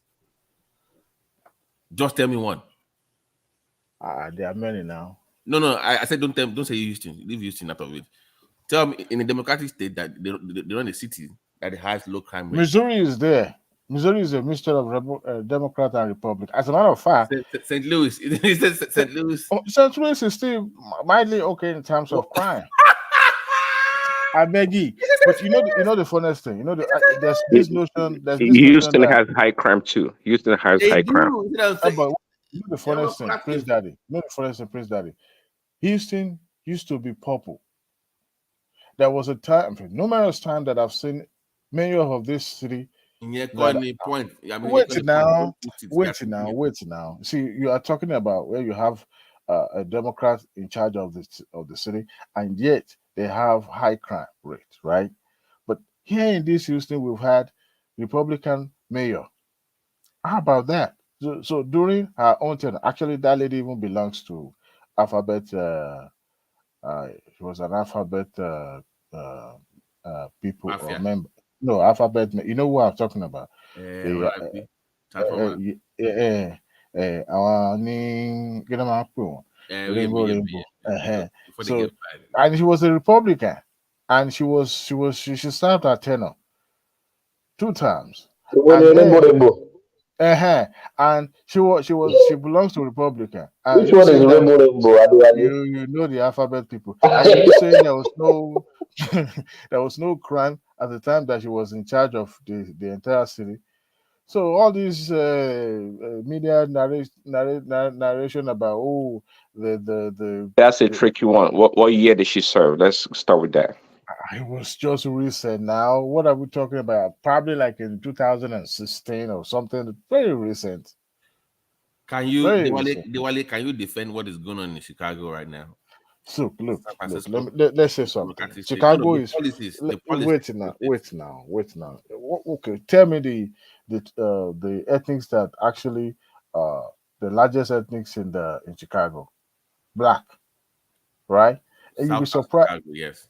But are you saying that blacks are synonymous with crime? No, I'm not insinuating that. But what I'm trying to say, I'm saying anyway you have Democrats controlling the cities, it's always shitty. No, it's terrible. Simba, do not toe the line of these guys. Okay, don't listen to them. Okay, they already have that mindset, and they always try to propagate that at every opportunity that they get. See, this is what I'm saying. Even in a Republican controlled city or state or whichever, they also have crime. It's the way they report it, the way media report it, that makes difference. Some of those Republican state areas, their crime rate is as high as anything. But some of those crime, they don't even report it. Look at the incest or rape that happens, in some household. They have a way of killing it. Corruption everywhere. and you'll be so amazed, you'll be surprised, you know, the level of corruption that these people perpetrate. You think Republican is about law and order? Give me a break. They will kill it. They will kill everything that they won't see the daylight. They were sorry. When we are done here, just take time to go what happened to in South Africa this week. They literally shutting down downtown, a whole downtown because of crime rate. It is terrible inside of all places. It is terrible. Downtown. Bro, but hold on, Diwali. This is for Diwali, real quick. I know Diwali is a liberal media propagandist. See, yeah, bro.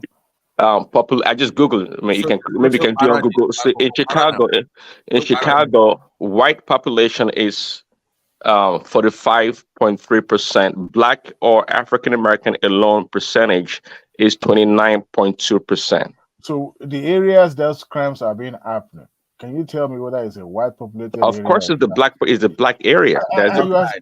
You want me to tell you why those things are happening there? You want to blame the white man?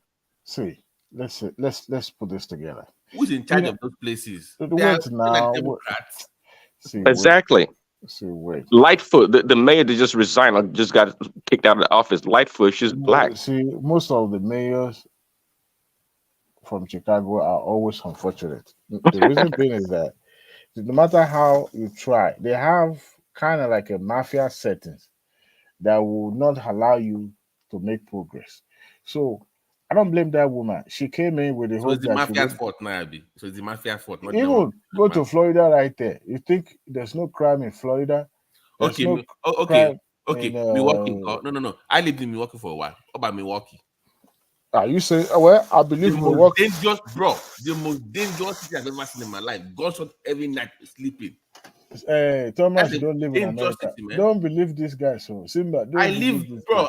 I was there for 6 months working contract in those hospitals there. That is how they will make. But the question I want to ask: what the Republicans? What are they doing differently from the Democrats? Are not reporting the crime. They also they are committing crime. They were hold on, because Simba, the Republicans, they respect law and order. The Democrats don't like. They want those no policing states. They want all. They don't like policing system. Yeah, Simba, right. That's the difference. Simba, this is what happened. That's what is happening here. They want all this no gun laws. Let me tell you my own truth. System about that crime. Is the alternative to. Let me tell you the truth. You see, if I want to make propaganda and I want to paint you in a different light, what do you think I would do? I will approach the media. Are you for guns or against guns? No. Let me ask you: are you for people owning guns in their homes, yes or no? Of course, you cannot deprive me of owning guns. I'm saying your own party. No, not your own party. Your Democratic position. They are not saying nobody should. They are anti-guns. No. See, that is where. Let's not do this. You know that. No. The party stand does not say that people shouldn't own gun. What the party say is that not every single one that have access to gun also have their head correct. That there must be some condition attached to this whereby not everyone will be able to lay his or her hands on gun. That if you are going to do that, that means you have to undergo some condition. And people do not see here in Texas. People trade. Hold on. So why would they not in Chicago, that part of that, allow people to now? What do they have the strict gun laws in those areas? Now, you said this is guns, right? So why don't you let people have guns in those areas? You know what happens is when you already have why do you have strict gun laws in Chicago? Wait now. See, when you have, even if you have stricter law, Babati, and you already have guns in the hands of wrong people, it's always hard. Oh, Simba has gone. That's my only supporter here. So it's always hard to control how people act. Yes, they have stricter law on the gun law there. But one thing is that they already have, this is something that the federal government could have helped them. But because of all these little politics here and there, that's why and IRS actually making sure that those stricter laws are not, being enforced to the fullest. And that is one thing about Chicago. But people still live in Chicago. Not every part of Chicago is still terrible. There are some areas in Houston that is terrible. There are some areas, okay, Democrat control Austin, right? But at the end of the day, if crime come up, I mean, happens there, you won't say because it's a Democrat city that at the end of the day, I mean, after all, Republicans control city was engulfed when one lunatic went and started shooting younger kids in the school, right? So I will say that over and over in a Republican control city. So how about that? Should we say because it's a Republican state, so they're also liable because they allow someone with their mental health issues and to have hands But we both know that these so-called gun laws and it's a precaution. They what they really want is they want to get rid of the gun. No, That is but the end game. some of them also That hold is the end gun. game. No, Exactly, no, that's the end game. That is the no, that absolute end wasn't. game. See, I like it when you guys say this because this is exactly what obedience are propagating. Nobody is saying you should take guns off people's hand. What Democrat is saying is that there are some guns that has no basis in the household of people. For example, all this machine gun and AK-47, that those are the guns that was meant for war, and you have people that have them at home, okay? But government is now saying, look, these are the guns that are not supposed to because it has been misused over time. And if you are going to have it, please let's put some. I do want to quickly before you continue. We all know the people that perpetrate these crimes. You cannot the criminals, the people with mental problems that have access to these guns. You can't really stop them. Just like I don't think gun is legal Yes, in we Nigeria. can. Yes, we Gun can. gun is not legal in Nigeria, but there's Yes, we gun the can. armed robbers. I mean, gun is illegal in Nigeria, but do you stop the armed robbers or the bandits or the terrorists from getting guns? They have guns. So my point here is that here in America, the criminals they're always going to have access to gun, but the good gun owners they don't go around killing people. It doesn't matter what kind of guns they have. They use it for Guns don't kill people. People kill people, sir. So you can't Gun blame and gun people owners. kill. Gun You and can't, people no. kill. You don't have guns, but you see, know I'm a gun Diwali, owner too. trust me. But wait now. Diwali, wait now. As a proud member of the NRA for the past 11 plus years, trust me, I know the end game of you people. We know the game. We know the end game of where you belong to, your guys IRS people. take our guns from us. We See, know that. We know. Let's not Thomas, play this game. Thomas, down now. Yeah, your own. Oh God, I got to run away. Hey, these people, I'm in the middle of you guys. See, I know for a fact, plan of IRS and Republican, it's not good when it comes to weapons and ammunitions and all that. It's not because you guys do not want to sanitize the system. There are a lot of crazy people out there that have access to guns. And Democrats is saying, look, if you are going to acquire one, please, for God's sake, please, let's put some measure in place that will be able to sieve out some of these people that are not capable, that are mentally incapable. Now, you can easily buy a gun in the street of Houston than you buying a fishing pole. You have to have a license in some areas. So at the end of the day, which one is even more deadly? So if I could carry gun, if I could buy a gun and walk around in the street with the AK-47 as a black man, you can imagine the kind of danger I'm putting myself into. So these are the things the Democrats is saying. Nobody is trying to infringe on nobody's right. After all, some of the Democrats also have weapons at home. And at the end of the day, if you're able to prevent at least one person that is mentally sick from having access to gun, then you've done a good job. Let me deal with it this way since the guns. Have you seen your Biden lately? Does it sound like he's mentally does it have the faculty in place to even So there you have it. be There's honest? No, No, there's be no honest. difference between you guys and obedient. No. Be That honest. mental Excuse cognitive me. is No. No. I asked you a question. Yes. What you have seen of Biden so far, is it okay up there to run for election? Yes, he's Be honest. mentally Be sick. honest. Yes, I'm being honest. I read it today that Manchin is probably going to be meeting that Wow, idea. Diwali, wow. I didn't believe you said that. This is sad. I did say This is that. sad. I didn't. I don't believe it. I don't So believe are it. you saying that Trump is also mentally capable of leading Are America? you? Come on now. Come You on. know what? Seriously? I need to go to bed. You guys, I hate you guys, man. Prince Daddy, Man, man. wait. The guy went to Connecticut and said, God save the Queen. The Queen is already dead now. No, it will see. That's the issue. You guys can't take joke. You guys can't take joke. It was meant to be funny. A joke? Come on, Look, man. The guy doesn't know where he is. He's confused. You know that. You can see it on TV now. So for anyone listening to us, do not believe these two guys. They are full of propaganda.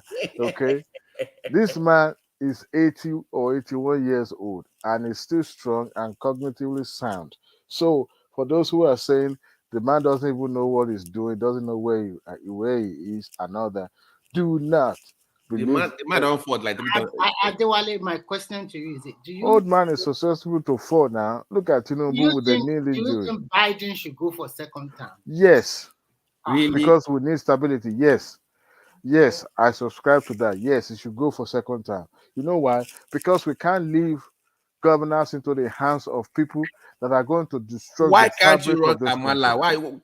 No, Kamala is going to mess up stuff. Oh, that's good. At least you admit something. That's good. That's good. You see, they don't trust Kamala. That's another thing. They believe he's too liberal. He's still left-leaning individual. Biden is kind of moderate, and his policy and politics has always been. Biden is not fit for office. But what I suspect is is happening now in the West Wing is that Biden is doing more of the bidding of Kamala in so many ways. It's very easy and quick to. I think that they're going to use Biden to win. Then he's going to step down for Kamala. No. Biden is riding it up. I think that would be the. You'll be surprised that Biden is in charge of this administration. He is truly, but it seems most of those extremes policies by the administration is kind of like coming from Kamala's wing the most, because he's easily compromised with the likes of this lady from New York. This wokeism group, the House of Rep member, the crazy, they are not crazy. They're just they are full of exuberance, and they need now. She's communist in your party. She's not even normal. Like, even your party don't like him, don't like her. Not that they don't like. Sometimes you have to work with crazy people. No, because where she's from in New York, she will always win because they're very they cannot actually get rid of her. Yeah, but the thing is this: there are some people that you can't wish them away. They are when she first won, she was trying to compete against your girl from California to get the House of Rep chairman speakership. No. Was that bold though?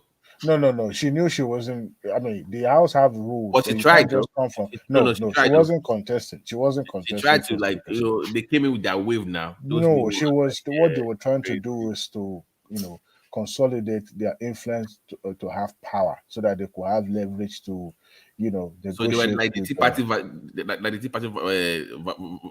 the Democrat. The same way you had the Tea Party wave in the Democratic Party, it was the same thing that they had in the public Democratic Party as well. I don't. But your party, man, I don't know. Who else do you have in your party apart from those two that is running?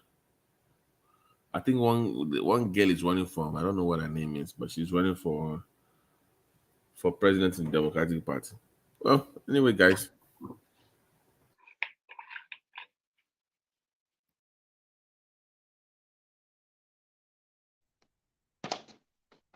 Is that a question or?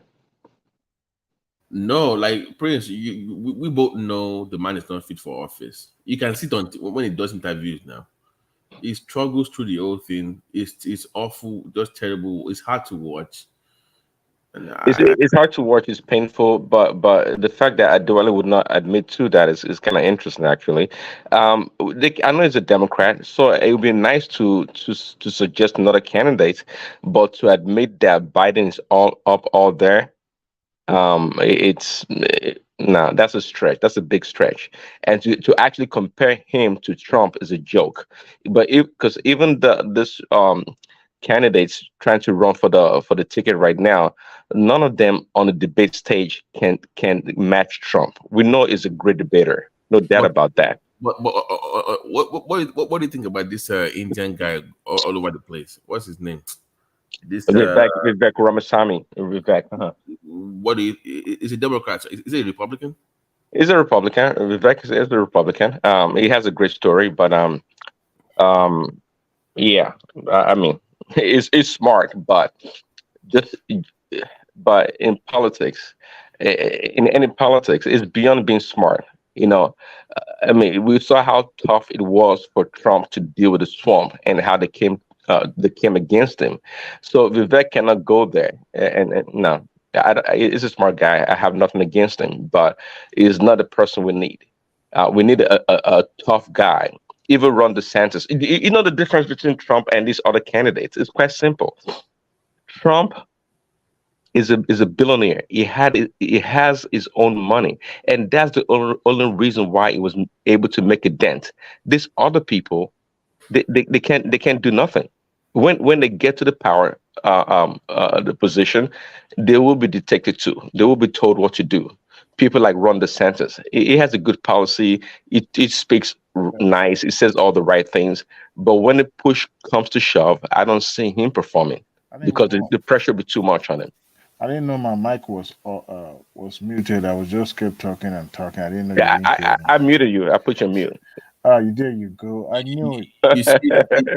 You see, they were like, this is what happens when you're a Democrat. Your mic don't work.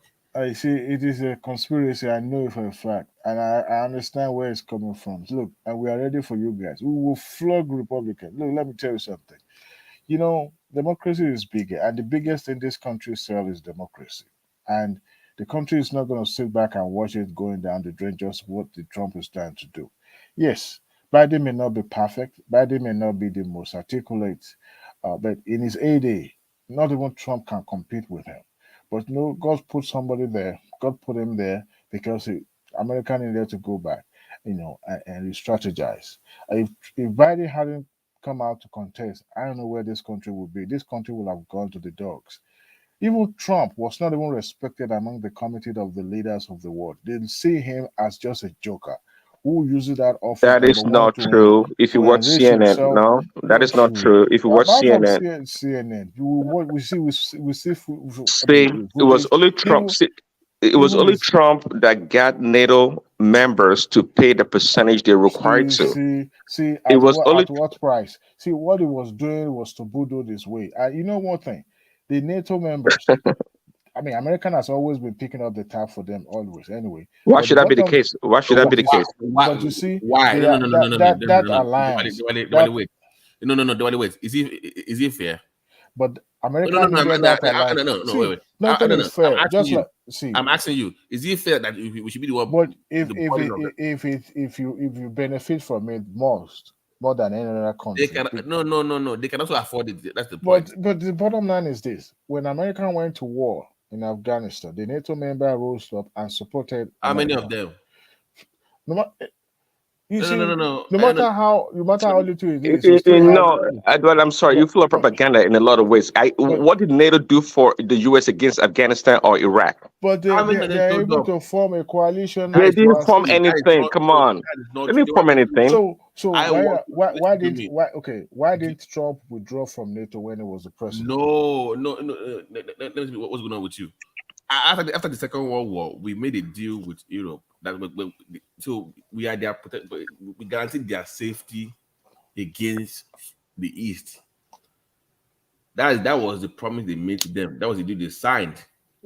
But if I'm guaranteeing your safety, your protection, you must pay up for it. It's not free. That's my point to you. But they follow you to Afghanistan, isn't it? No, they did not.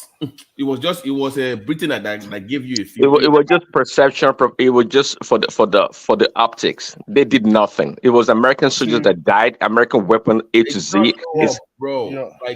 Your president went to United Nations to address, and the entire assembly was laughing at him. So what? Who cares? See, let me tell you something. It may not make any difference to you, but it does make sense. It make a lot of difference. He sent this lady that is also contesting for president. He sent her to the United Nations Assembly. But you know, everything that lady does, she was frustrated out of that office because Putin would not even let her do When anything. people have been robbing you for so long for free, of course they will laugh now. Exactly. Who's the Mugu? Who's the Mugu? Exactly. See, when it came to G7, wait now. See, this is what I want us to. Is foreign policy was centralized on domestic.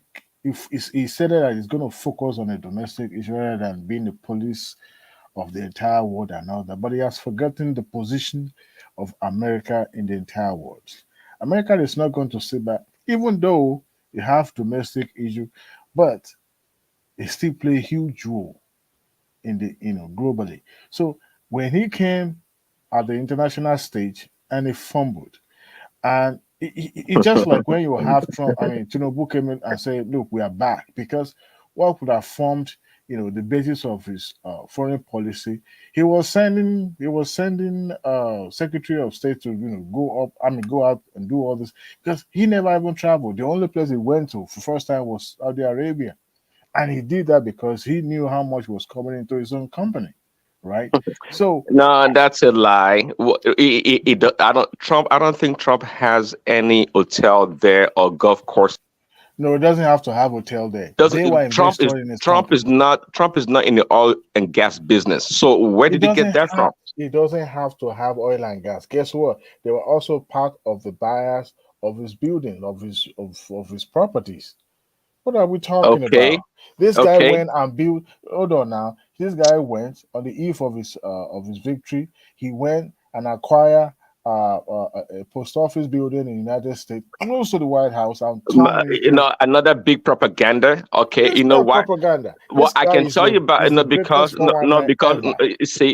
before imagine what you just said. Before he became the president, meaning that there was an actual bid for it. He had to win the bid because he was the best person that got the bid. And you make it sound. No doubt he's a smart guy, but he was so smart that he was able to put 2 and 2 together to see if he wins. Well, I guess Look, no. Atiku went to United States. Guess where he lodged? In his hotel because Atiku wanted audience with the For free. administration. Oh, No, okay. he's still gonna pay. Of course, you pay your royalty. You have to pay for the hotel, but at least you are patronizing them. That money is not going to the pocket of United States, but it's going to the pocket of the president. But a newsflash at Diwali, did you know that Trump lost billions of dollars when he was the president? Did you Because know that? that's what they make us to understand. But this is a guy that also says that he never paid taxes. He doesn't pay taxes. He's No, accountant. he pay taxes. He pay payroll tax. It's called payroll taxes. He's accountant. Wait, guys, wait. He did not pay anything, but was it legal? Was it? Yes. So what's You the see, point? that speaks to his level of patriotism. Was it illegal for what he did? I'm Was not it even. illegal? It's not my place to say whether it's legal. No, or not legal. it's your place. But It's your place to say. wait, So that what speaks do to you the mean? level of his patriotism. You and I here, we pay our own fair share. I don't. Towards contributing. Diwali, if we fall into the same cat, it's Hold on. Did his accountant? Hold on, The brother. CEO didn't go to jail. Bro, I know this. Yes or no? No, hold on. Let me finish. I don't pay regular taxes. Do you know why? I have someone that works for me. He's an accountant. He's Jewish. Okay. He does the paperwork for me. I pay lower than anybody. Okay. He does for me. That's why you love That's just Trump. the way it is. Because all of you are the same. You know. So what do you mean? He brought. I get paid in tax bond he signed into taxes, and give it to just how many percent? 1% of the population. I only pay 11% to 12% of. And because he's protecting the interests of people like you. Your way around, you know how to reduce your taxes. Listen, we all know how we can. No. Trump and all the other billionaires, from Bill Gates to Elon Musk, they all fall into the same tax bracket. Nobody goes around paying a bunch of taxes. But guess what? These people employ thousands of people, and they do pay payroll taxes. They pay a whole lot. And they pay other form of taxes too. But there are ways for the rich people to reduce their tax burden. It's not a crime. It's not illegal. Okay. Now Okay. there you go. Is a CEO, accountant, didn't he go to jail? His lawyer, did he go to jail?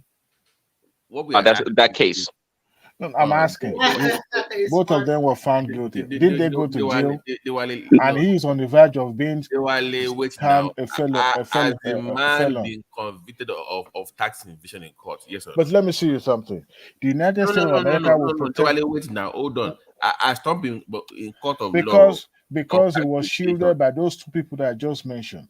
They took the fall because America cannot sit and watch. Recently. No, it was an issue of a wrong categorization of expenses. Really, that's Sir, what it was. Sir, those people who are convicted, they are felon. Right? Okay, that's fine. We agree on that. Then they work for him, right? So how many people have worked for Biden and convicted? Please tell me. His criminal son is about to be convicted. The drug dealer and the laptop from hell. I know you heard about that. I'm surprised you didn't talk about it. Please. In terms of tax invasion, he has already entered plea deal What? with the Because the guy is not convicted doesn't make the IRS just exposed. Listen, the $10 million that he didn't pay taxes on, that he reported. Okay, he didn't report where the money came from. Okay, his own lawyer was convicted based on the fact that the electoral funding, right, that happens, or the transaction that happened during the election was not reported, and his lawyer, as a matter of fact, his indictment was just opened recently, right, and the Department of Justice was so scared, they were reluctant to charge him, right, but the state of New York decided to take it upon themselves to investigate because they knew that boy, that fat boy Alvin Bragg, that guy is dumb anyways. But somebody has to do it. No, it didn't have any. It was a joke. Even the Fed did not even go after him. If you look at it, the 37 counts. No, see, in America, I can sue you right now, right here for never. I haven't seen you before for whatever damn reason. Okay, I can do it. Do you know what it takes to be indicted?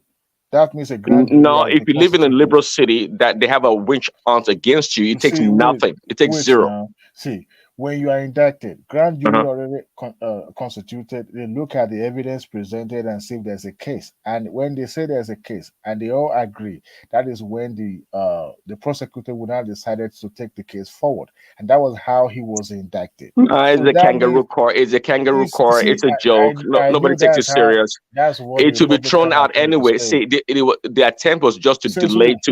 The attempt was to create a quagmire to get Trump all hooked up in legal debacle throughout this election period, so they can have an edge.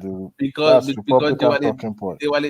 are scared of him. They know if he runs, it's going to. Because it's a mafia. That's why you are because scared it's of a mafia. Him. Nobody is scared of him because they know if he runs, it's going to beat your. No, you see, my fear is this. Not that I'm scared of him. My fear is that this is someone who is hell bent in tearing off the fabric of democracy that hold this country. What are you talking about?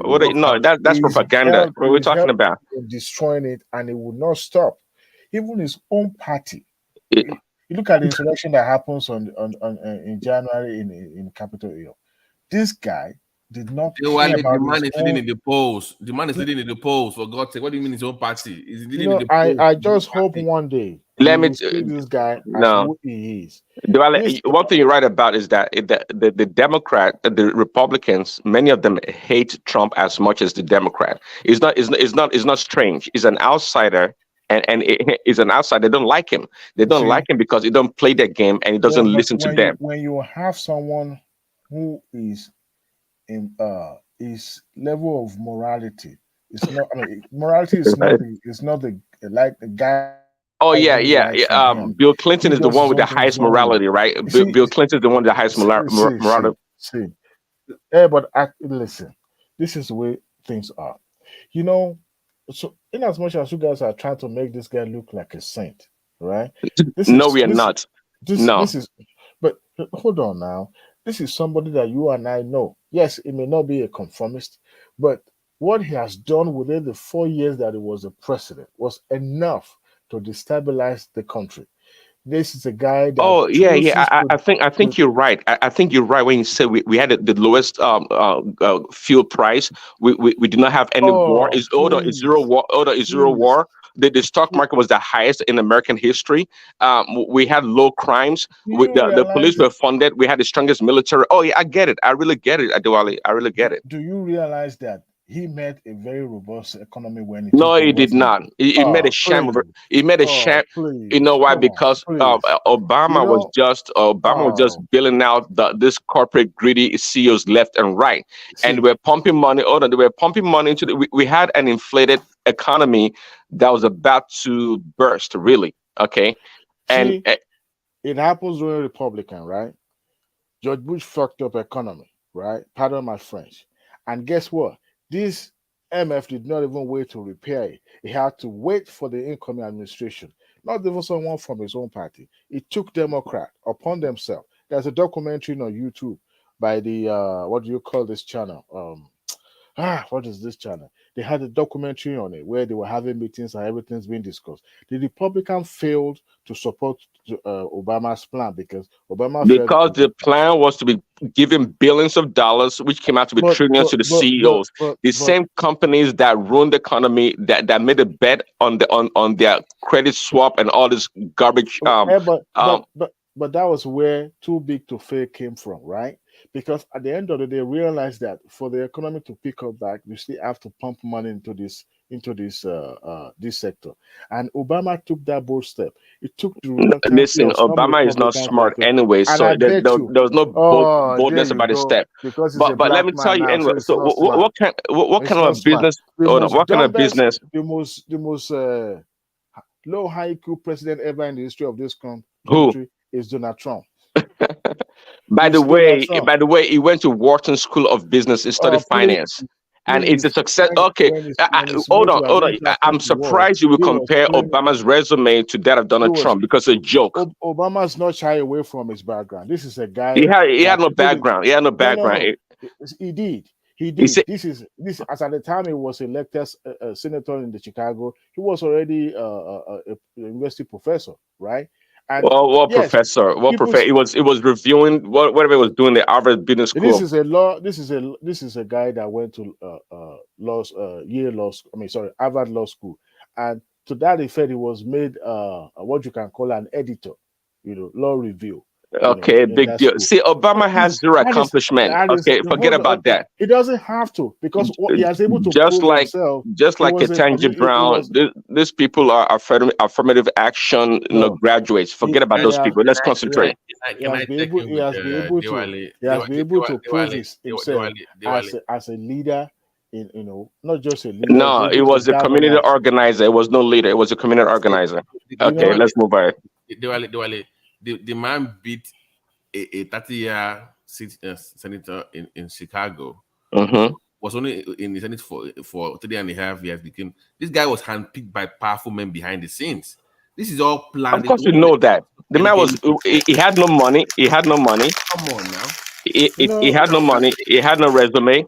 He had no. He had nothing. Prince Harry said he's the dumbest president. Number one, because to me, I take that offensive because Obama has Are you proved related? Let me apologize. Are you related? I can apologize right now. Because he's black. Okay, nah, black. It's But half white. That's It's half no. white. It's half white. You see, I won't be surprised if you guys claiming to be white because you guys have decided to say, you know what, Trump is the best president. Can I come in, please? Who's that? Go ahead. Greetings to everyone there. I've just joined into the show, and you guys are talking. I kind of took interest on the subject you guys are talking about. Dewale, I want to come in to support you. Thank you very much, my brother. Don't mind this Trump cousins. Yes, why are you here? I'm kind of surprised. I think what I understand is that Prince Daddy is what I've kind of picked up from this conversation is like I don't know what language to use, but more like a Trumpist. He That is. Trump. Trump if you look by every data, every single data, right? It was a woeful president, a woeful one, right? Even COVID exposed him.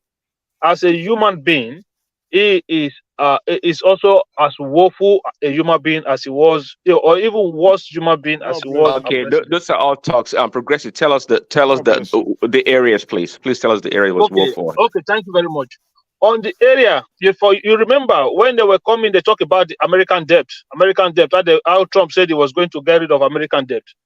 Trump left more debt than he met in office. Correct. True or false?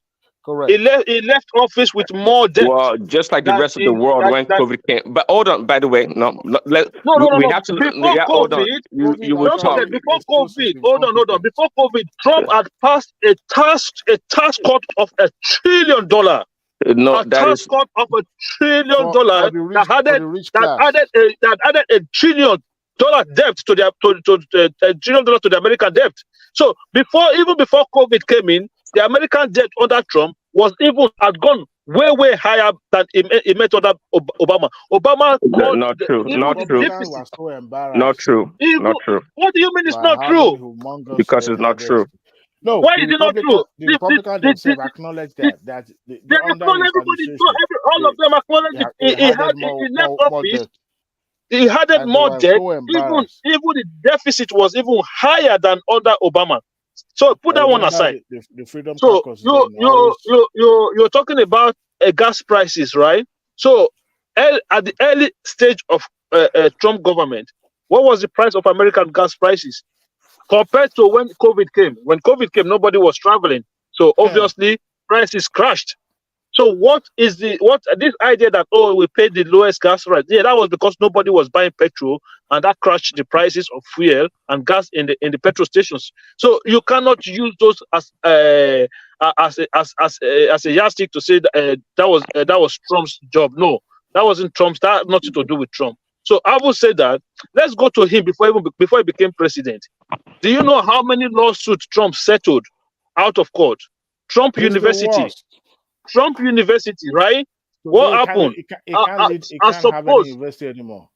I suppose billionaire set up an institution to just to defraud people who were supposed to be attending courses. Did he not settle out of court? He settled out of court. So what are we talking about here? I've just listened to Prince that I'm like, what? Do you really live in the United States or what? I don't get it. Are you talking about the same Trump?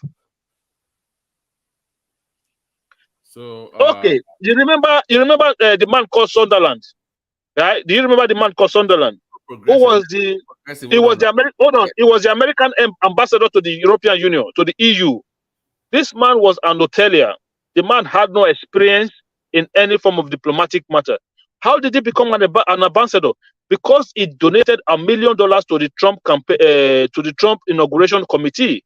Trump made him an ambassador. I'm sorry, Progressive. Number one, you're not an economist. Number two, you full of propaganda. So let's put you straight. So which one? Okay, which one is the propaganda? Well, he said the price of fuel was low at the pump because nobody was buying. What kind of sense is that? What sense does that make? Was it not an issue of supply and demand that America became the number one energy producer in the world? Did you know that? Yeah, because during COVID, nobody was buying. This was before COVID. Hold on. Everywhere around the world, not just America. You don't know what you're talking about. The globe. Before COVID, America became the number one energy producer in the world, from petroleum to natural gas. Name them all. Okay. That helps supply and demand. We have surplus. In fact, Trump had to intervene. Hold on, he had to intervene in the international market because the Saudi Arabia and OPEC were complaining because the price was dropping like nothing. Okay, they had to find a way to stabilize the price. So the notion that because nobody was buying, that's what it was cheap is totally wrong. This is one of the. I'm saying the price crashed across the globe due to COVID. Even where I live, we were buying under €1 per liter because we don't buy it per gallon. You guys buy per gallon. We were buying under €1 per liter. Guess what? After COVID finished, it went over €2 per liter. Right. Well, because okay. See, that's why you have to break it down. Pre-COVID and post-COVID, or even during COVID. Yes. Well, during COVID, obviously the global economic activities dropped drastically. Everybody was locked down, except Sweden and some other places. Most places were locked down, so there weren't much economic activities going on. So it was okay for the price to be lower then. But once it was over, okay, and when Biden came into power, they pretty much canceled and introduced new policies that were anti-energy. Okay, and that's why oil prices or gas prices at the fuel pump started going up. That's not true. Okay, what do you mean that's So not true? What do was you mean Biden that's the not true? president? Was Biden the president in Ireland, in the UK, in other countries as well, where price soars as well? What? No. Okay, you have to break things down. I just told So you. no. In Europe, apart from if Russia sneeze, you guys kind of suffer. But America did not have that problem. We didn't have that problem at all. Say in Ireland, England, and Germany, and most of these European nations were highly dependent upon Russian energy, Russian oil. That was not the case for America. We were exporting natural gas. I know you didn't know that. Did you know? And hold on. During Trump administration, America became the #1 exporter of natural gas. Did you know that? I know you don't know that. Even even fracking became a thing during Trump. That is true. I know. That is true.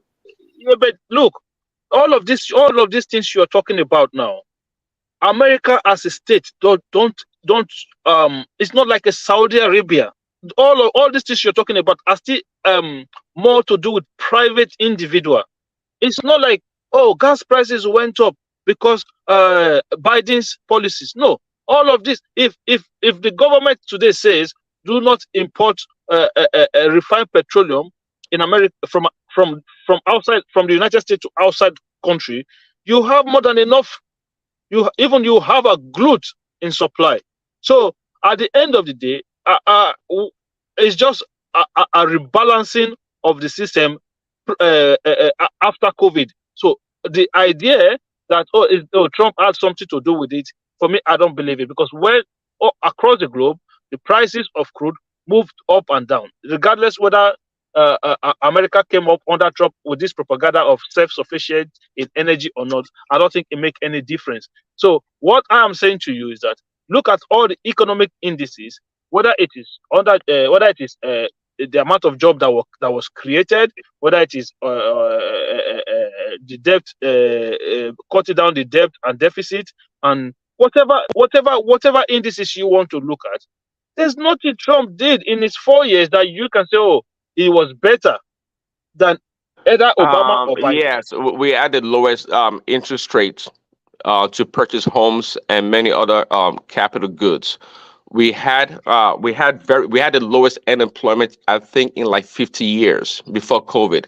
We were number one in energy. That is true. Wait a minute, that is true. Well, because you don't know that, it doesn't mean it's not true. No, listen. When you said you have the lowest unemployment, right? In like 50 years. Hold on 1 second. Let me explain something to you. When you say you had the lowest unemployment, right? So you have to take into consideration where Trump met the unemployment numbers and what he added to it.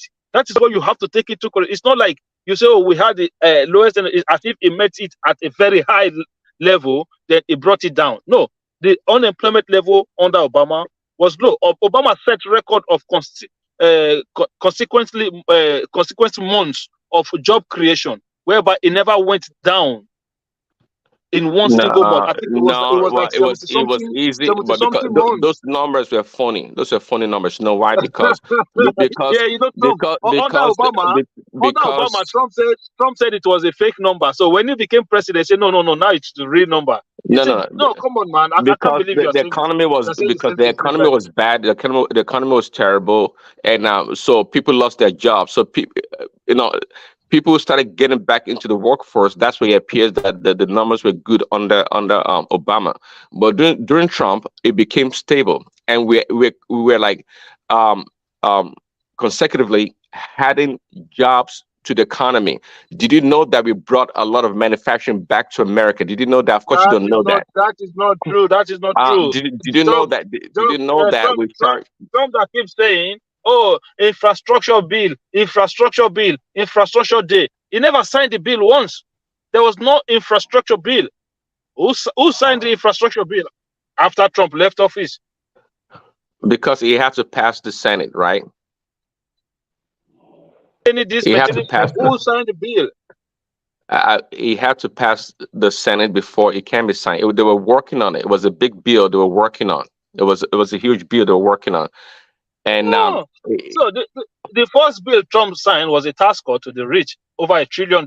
So why didn't he make infrastructure bill his first bill? Come on, man, you guys, you know all of these things. It's step by You know step. all of these things. The man was a failure. Well, it's a shame that you would say that. It's a shame that you say that, and you say you live in America, because that's embarrassing. I don't live in America, but I follow American politics very well. Really? Yes. So why are you making an argument that you don't know what you're arguing about? That's strange. You don't need to stay in America before you can argue. Yeah, but you've not been able no, Thomas. But there's one thing to read something in the papers and people that actually live through it. That people that live through the experience. Okay. Prince Daddy, I follow. But Prince Daddy, you make comments about Nigeria. You live in Nigeria. You make comments about Nigeria. Do you live in Nigeria? Thomas, I just came last December from Nigeria. I was on the street. You are not living there. You are not living there. You went there for a couple of days or a couple of weeks. You don't live there, so it's two different things. Listen, I was there in interaction with the people. I was into politics. Hold on, please. Did Trump pass a tax cut bill, $1 trillion tax cut bill when he was the president? That benefited everyone greatly. It benefited everyone greatly. Yes. Are you serious? You wouldn't know that because you don't live there. You don't live in the US. So how would you know? Okay, but did it have $1 trillion to the debt? No, it didn't have no $1 trillion to the debt. No, it did not. Because you know what, we did when it came to trade with China. Actually, for a very long time, we're making positive gain. We were able to collect over $1 billion, more than that, billions of dollars actually from China from trade from tariffs. Because the Chinese were not paying their fair share and they were doing a lot of dumping in the American economy. For the first time, Prince Daddy, stop now. You did not collect any $1 trillion or $1 billion in trade deficit. What Trump did was to add a tax on top of certain item that was coming in from China. So who do you think that is going to affect? The consumers. I follow all of these things. What the people will do is just add that price on top of that commodity and they pass it on to the consumers. No, it didn't happen. They did not transfer the increase onto the consumers because you know why there was competition. It didn't happen that way. They were forced. Because they didn't meet a certain quota or whatever. I can't remember exactly how the reason was. But anyways, we know we collected billions of dollars from the Chinese in trade. For the first time in a long time. Prince Daddy and Akim, I think you will take your fight to the court because I have to shut down now.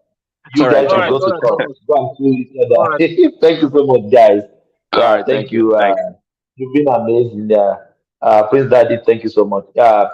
Guys, we have come to the end of the section again today. You know, we got it. We got the quality. Do you hear the sense, the quality of people sharing their thoughts about Nigeria, even outside Nigeria? You can do that again by what? By clicking on that subscribe button. Yes, and like, share, and subscribe. Share it on your internet.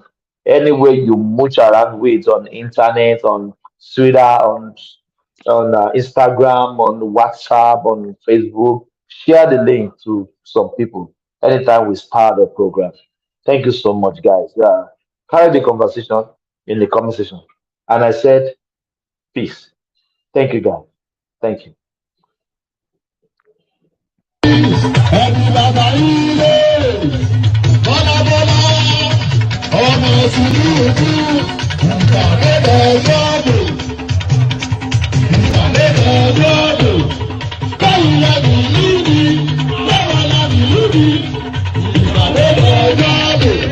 I can't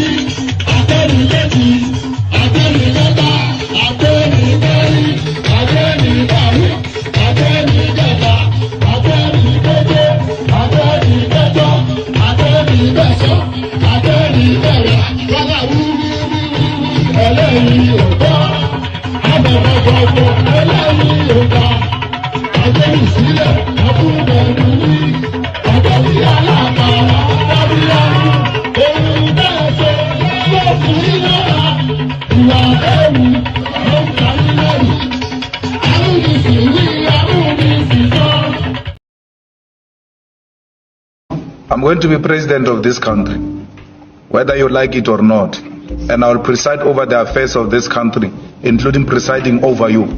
I think you must start adjusting to that reality. The sooner you do that, the less chest pains you'll have when that reality comes.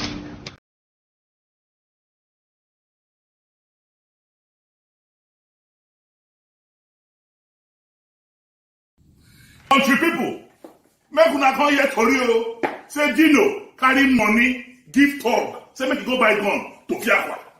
They say Dino carry money, give talk, carry gun, give talk. Say make dem go dey prepare for 2019. Ọlọ́run má jẹ́. They say me meet them for airport road and like Kyari. My brothers, the venom of a viper cannot do anything to the back of a tortoise. I don't waka. But make I tell you now, Yaya Bello, do you know Yaya Bello máa ṣẹ̀wọ̀n lẹ́yìn ìjọba? I know Yaya Bello máa ṣẹ̀wọ̀n lẹ́yìn ìjọba. Do you know GYB máa ṣẹ̀wọ̀n lẹ́yìn ìjọba? We know GYB máa ṣẹ̀wọ̀n lẹ́yìn ìjọba. Ìwọ Yaya, you Yaya, kí ló tún kù tí ó sọ? Kí ló tún kù tí ó sọ? Ẹ̀mí tí mo bẹ́ lórí tó ń ṣẹ̀nu wúyẹ́. Kí ló tún kù tí ó sọ? Àtẹ̀kùn ìyá ni ó jẹ. Yaya Bello, àtẹ̀kùn ìyá ni ó jẹ.